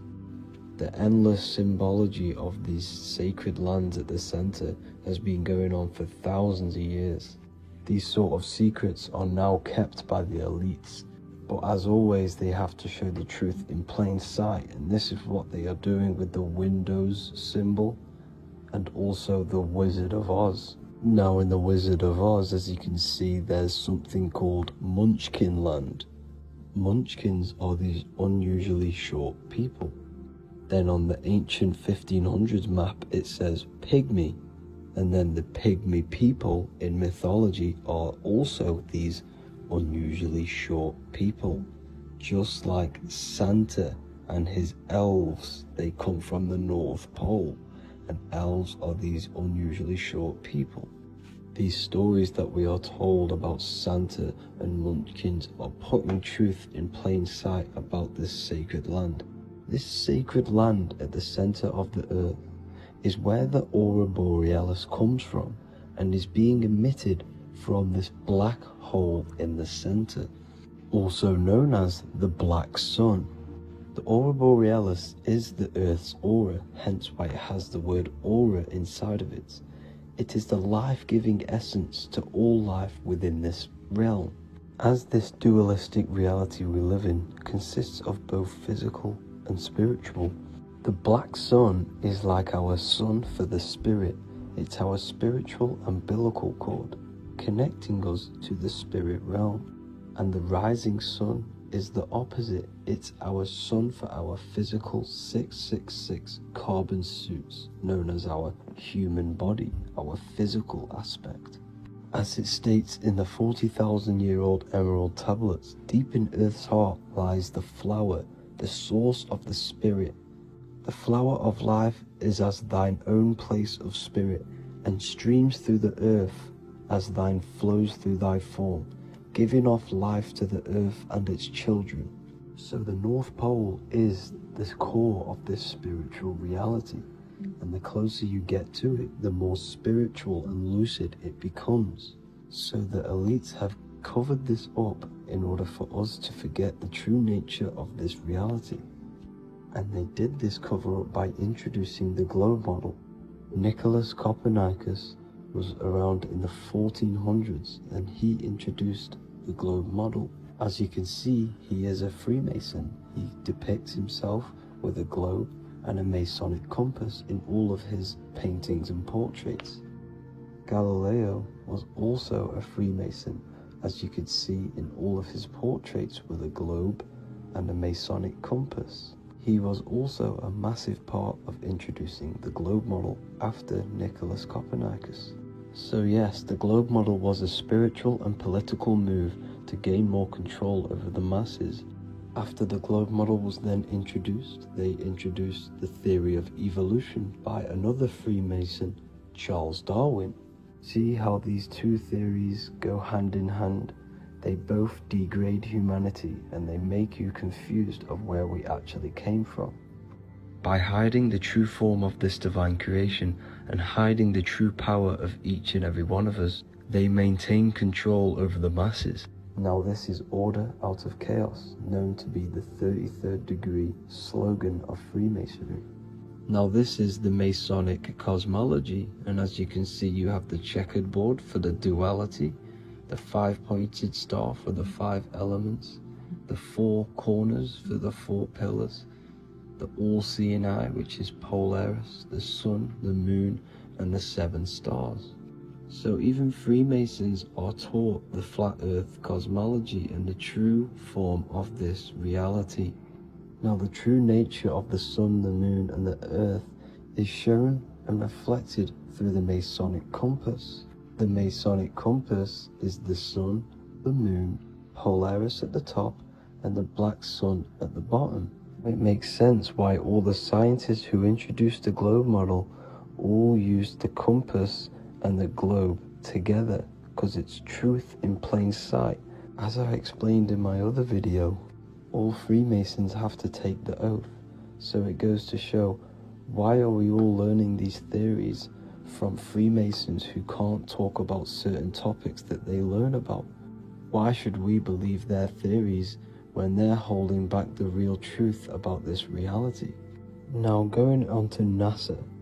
NASA means to deceive in Hebrew, and they are also funded by the government. They are not a private company. The old owner of NASA, Werner von Braun, on his grave has the Bible verse Psalms 91. The heavens declare the glory of God, and the firmament showeth his handiwork. Now why would the owner of NASA put this on his grave? Seems a bit suspicious to me, alongside with the NASA astronauts are all Freemasons. And not to mention the countless mistakes they've made on their live videos in space stations, the moon landing, and the CGI footage of the Earth, which is obviously photoshopped. Just by tricking the masses that they live on a spinning ball, the elites gain the perception of the masses. Not only does it hide the divine creation we're inside of, it hides the divine spark within you. It hides the creator, the source. And by believing in space and we live on a spinning ball, it makes people come to the interpretation of that we are a coincidence and we do not have any purpose. And of course this is false. When you come to realization that we are all a divine creation and we can create our own divine life in this reality, life becomes more sacred and you start to enjoy little things. The elites want you to believe everything exists only in the 5 senses. They want you constantly looking outside of yourself because they know that will keep you on lower states of consciousness. Now this brings me to our next point. By tricking the masses into the heliocentric model, the elites started to advertise aliens in the movies, in cartoons and magazines in the late 1940s. Now this is subconsciously programming us about aliens and extraterrestrial threats, which then they can use to their advantage. And this is something called Project Bluebeam. They are more than likely going to fake an alien invasion to push this 2040 agenda, which is for one government and one ruling currency. That's it for this video, guys and girls. Hope you all enjoyed. Please make sure to leave a like and a comment. God bless you all.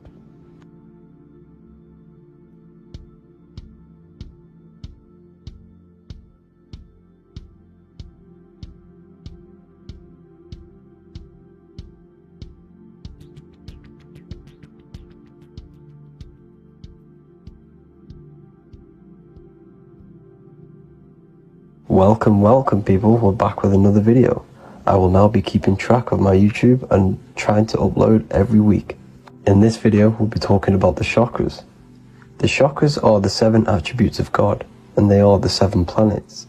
These are literally vortex portals within us that connect us to these vices and characteristics of God.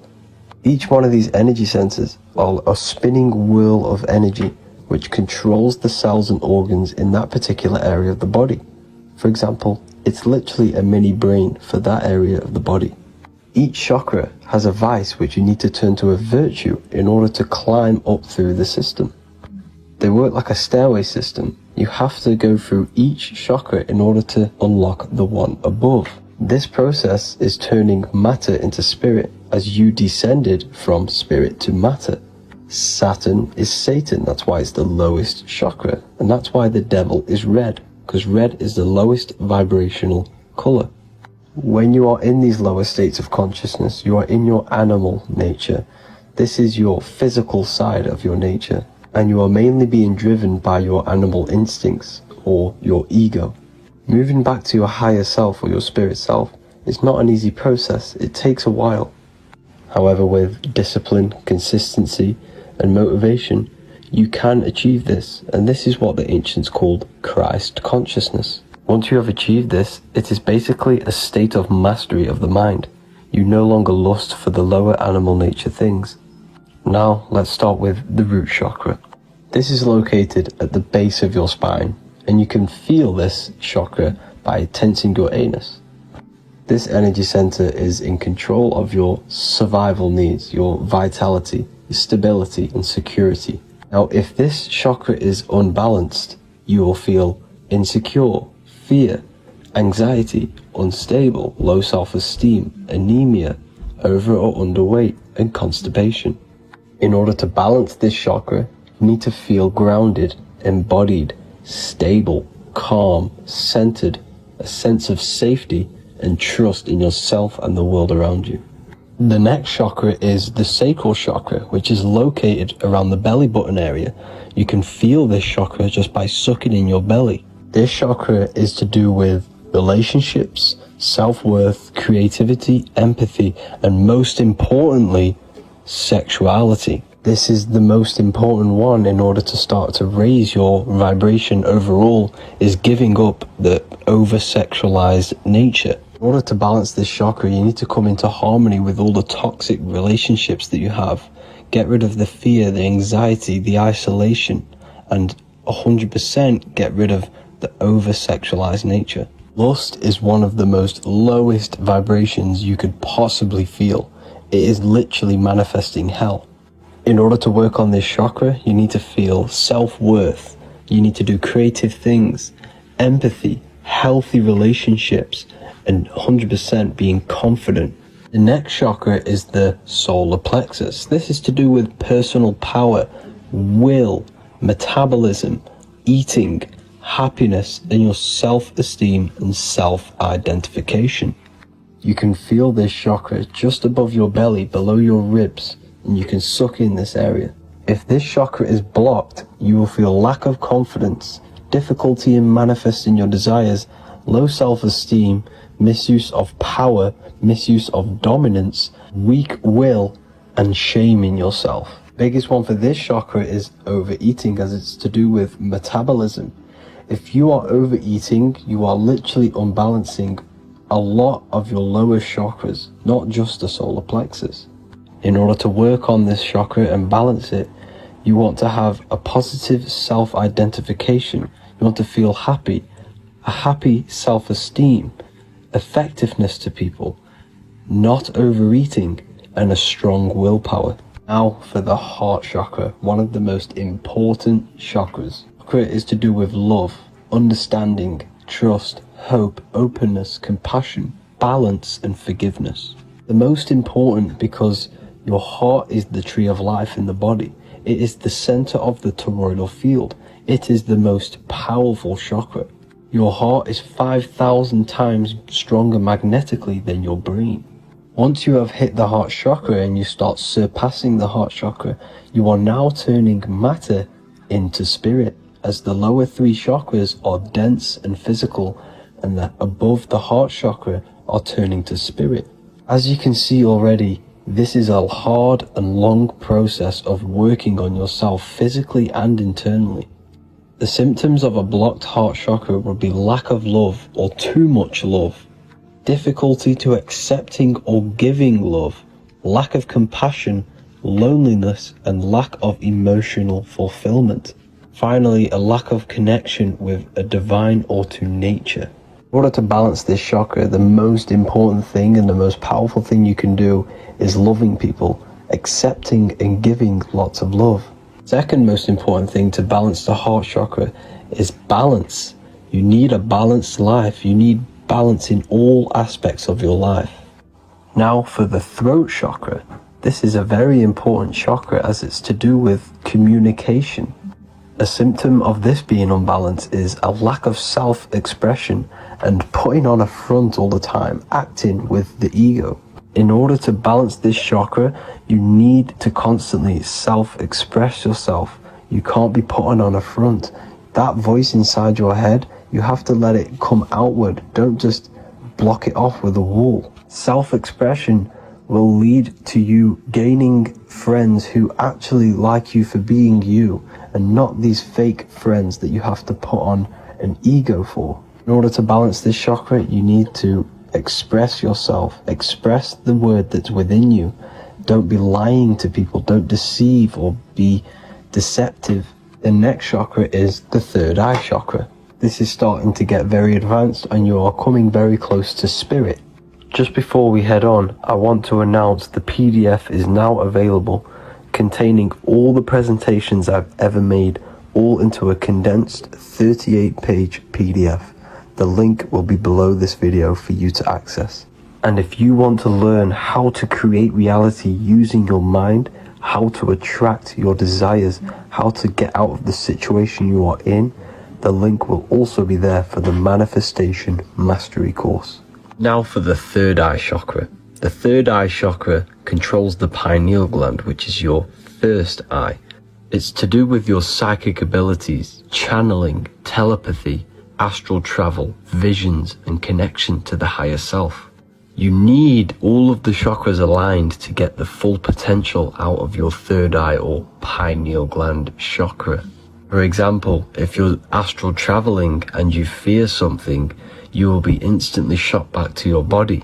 So you need to master all of the chakras before you go on and try and do these higher spiritual activities. Symptoms of the third eye chakra being blocked is lack of imagination, lack of vision, lack of concentration, blocked or clouded intuition, can't see the big picture, and especially overly reliant on logic and intellectual thinking. A good way to work on this chakra is imagining things, vision things. Trust your intuition at all times. Always follow that inner voice. Cut out the tap water which contains fluoride. Fluoride blocks the pineal gland. And cut out all junk food because all of this is affecting your pineal gland. When in meditation, you want to focus your eyes and your attention to the center of your head between the two eyebrows. This is where the pineal gland is located. This will help and awaken the pineal gland over time when you keep doing these meditations. Finally, for the crown chakra, this is to do with universal consciousness, all-knowing, enlightenment, cosmic connections, the God source. This chakra is blocked by being cut off from spirituality, plagued by the senses, being tricked into the five senses and being tricked into thinking you are the body. In order to work on this chakra, you need to feel grounded. You need to know yourself, your real self, the voice within you. Have common sense, have specific decisions that you're making, be very direct.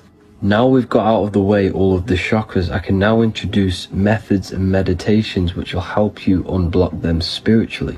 When meditating, you want to get into the present moment in a nice, comfortable position. Bring yourself to the present moment by saying, I am here right now, nothing else matters. Keep repeating this over and over with your eyes open or closed. After a couple minutes of bringing your attention to the present moment, you can now start to breathe in through the nose deeply and breathe out through the mouth slower than you breathed in. Place your attention on the chakra that you want to balance. Think of a high vibrational emotion like love, and think of this while placing your attention on that chakra. You can do this exercise every day for 10 to 20 to 30 minutes. The longer the better. Another practice you can do is by chanting the Bijis for each chakra. They are here starting from the root chakra all the way to the crown chakra. Or you can chant the 7 vowels. There are not 5, there are actually 7. A, I, A, O, U, M.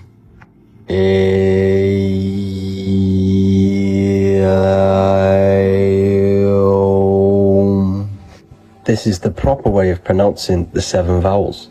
These are so powerful because these are the only things that exist. It is literally the sound of God.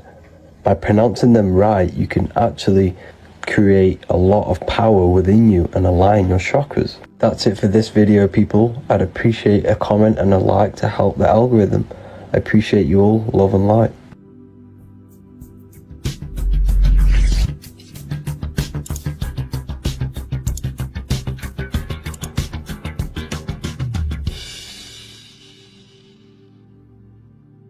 Welcome to Revival of Wisdom.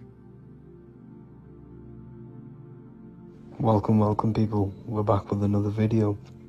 Please make sure to hit the like, the subscribe button, and turn on notifications to never miss a video. The Vatican is a giant key from a bird's eye view, and it also contains an 8-pointed star. The Anunnaki Sumerian gods also depicted this 8-pointed star. The sky god Anu from the Anunnaki also uses the 8-pointed star for his symbol. And even Freemasons depict an 8-pointed luminary with a ladder and a key. This is symbolizing the key to ascension up to the 8-pointed star, which is Polaris. Polaris is always depicted as an 8-pointed star. Polaris is the standstill star at the very center of our realm, which is perfectly aligned with the North Pole. The Earth is a giant torus field, and at the center is where the most electromagnetic energy is stored. This is why all compasses point to the north. Hence why a compass is an 8-pointed star, because it points you to Polaris, which is the North Pole, the center of this realm. The 8 points of the 8-pointed star symbolize the 8 points in space and time. So yes, Polaris is the portal which you ascend through if you outgrow this consciousness by aligning your chakras. Our earthly realm is a macrocosmic reflection of us, and we as humans are the micro reflection, with the earth containing its 7 chakras as well as us. The North Pole is the 7th chakra, which is the crown chakra. So the key to ascension is held by the Vatican, hence why it's a giant key, because they mislead the masses through their religions, which teaches the masses to look outside of themselves. As stated in the 20,000-year-old emerald tablets written by the Egyptian god Thoth, on Earth man is in bondage, bound by space and time to the Earth plane. Encircling each planet a wave of vibration binds him to his plane of unfoldment. Yet within man is the key to releasement. Within man may freedom be found. So the 7 planets are associated with each 7 chakras. The lowest chakra being the root chakra, which is associated with Saturn. This is why the elites love Saturn and reflect it in all of their symbols, because the chakras are an ascension of spiritual principles, starting from the material and ascending up to the spiritual, the crown chakra. However, evil love bondage, and they are trapping souls in the physical realm by stopping and provoking the ascension process. They do this by abusing the energy of Saturn, and Saturn is associated with the lowest chakra. The lower three chakras are associated with survival mode, which keeps the consciousness in a constant state of fear and only aware of its surroundings. Once you start to ascend up your chakras, you become more consciously aware of spiritual deeds. And this is the process of returning back to your true spiritual form. Going back to Polaris and its connection to ascension, Kanye West symbolizes this on his music video 24. As you see him rise up into the sky, you see an 8-pointed shape around him, which symbolizes the 8-pointed star, as you see the beam of light. And even NASA symbolized this in their Space Delta logos, a bear holding a key with an arrow up to Polaris, the 8-pointed star. Here's another NASA logo of an arrow from the Earth to Polaris.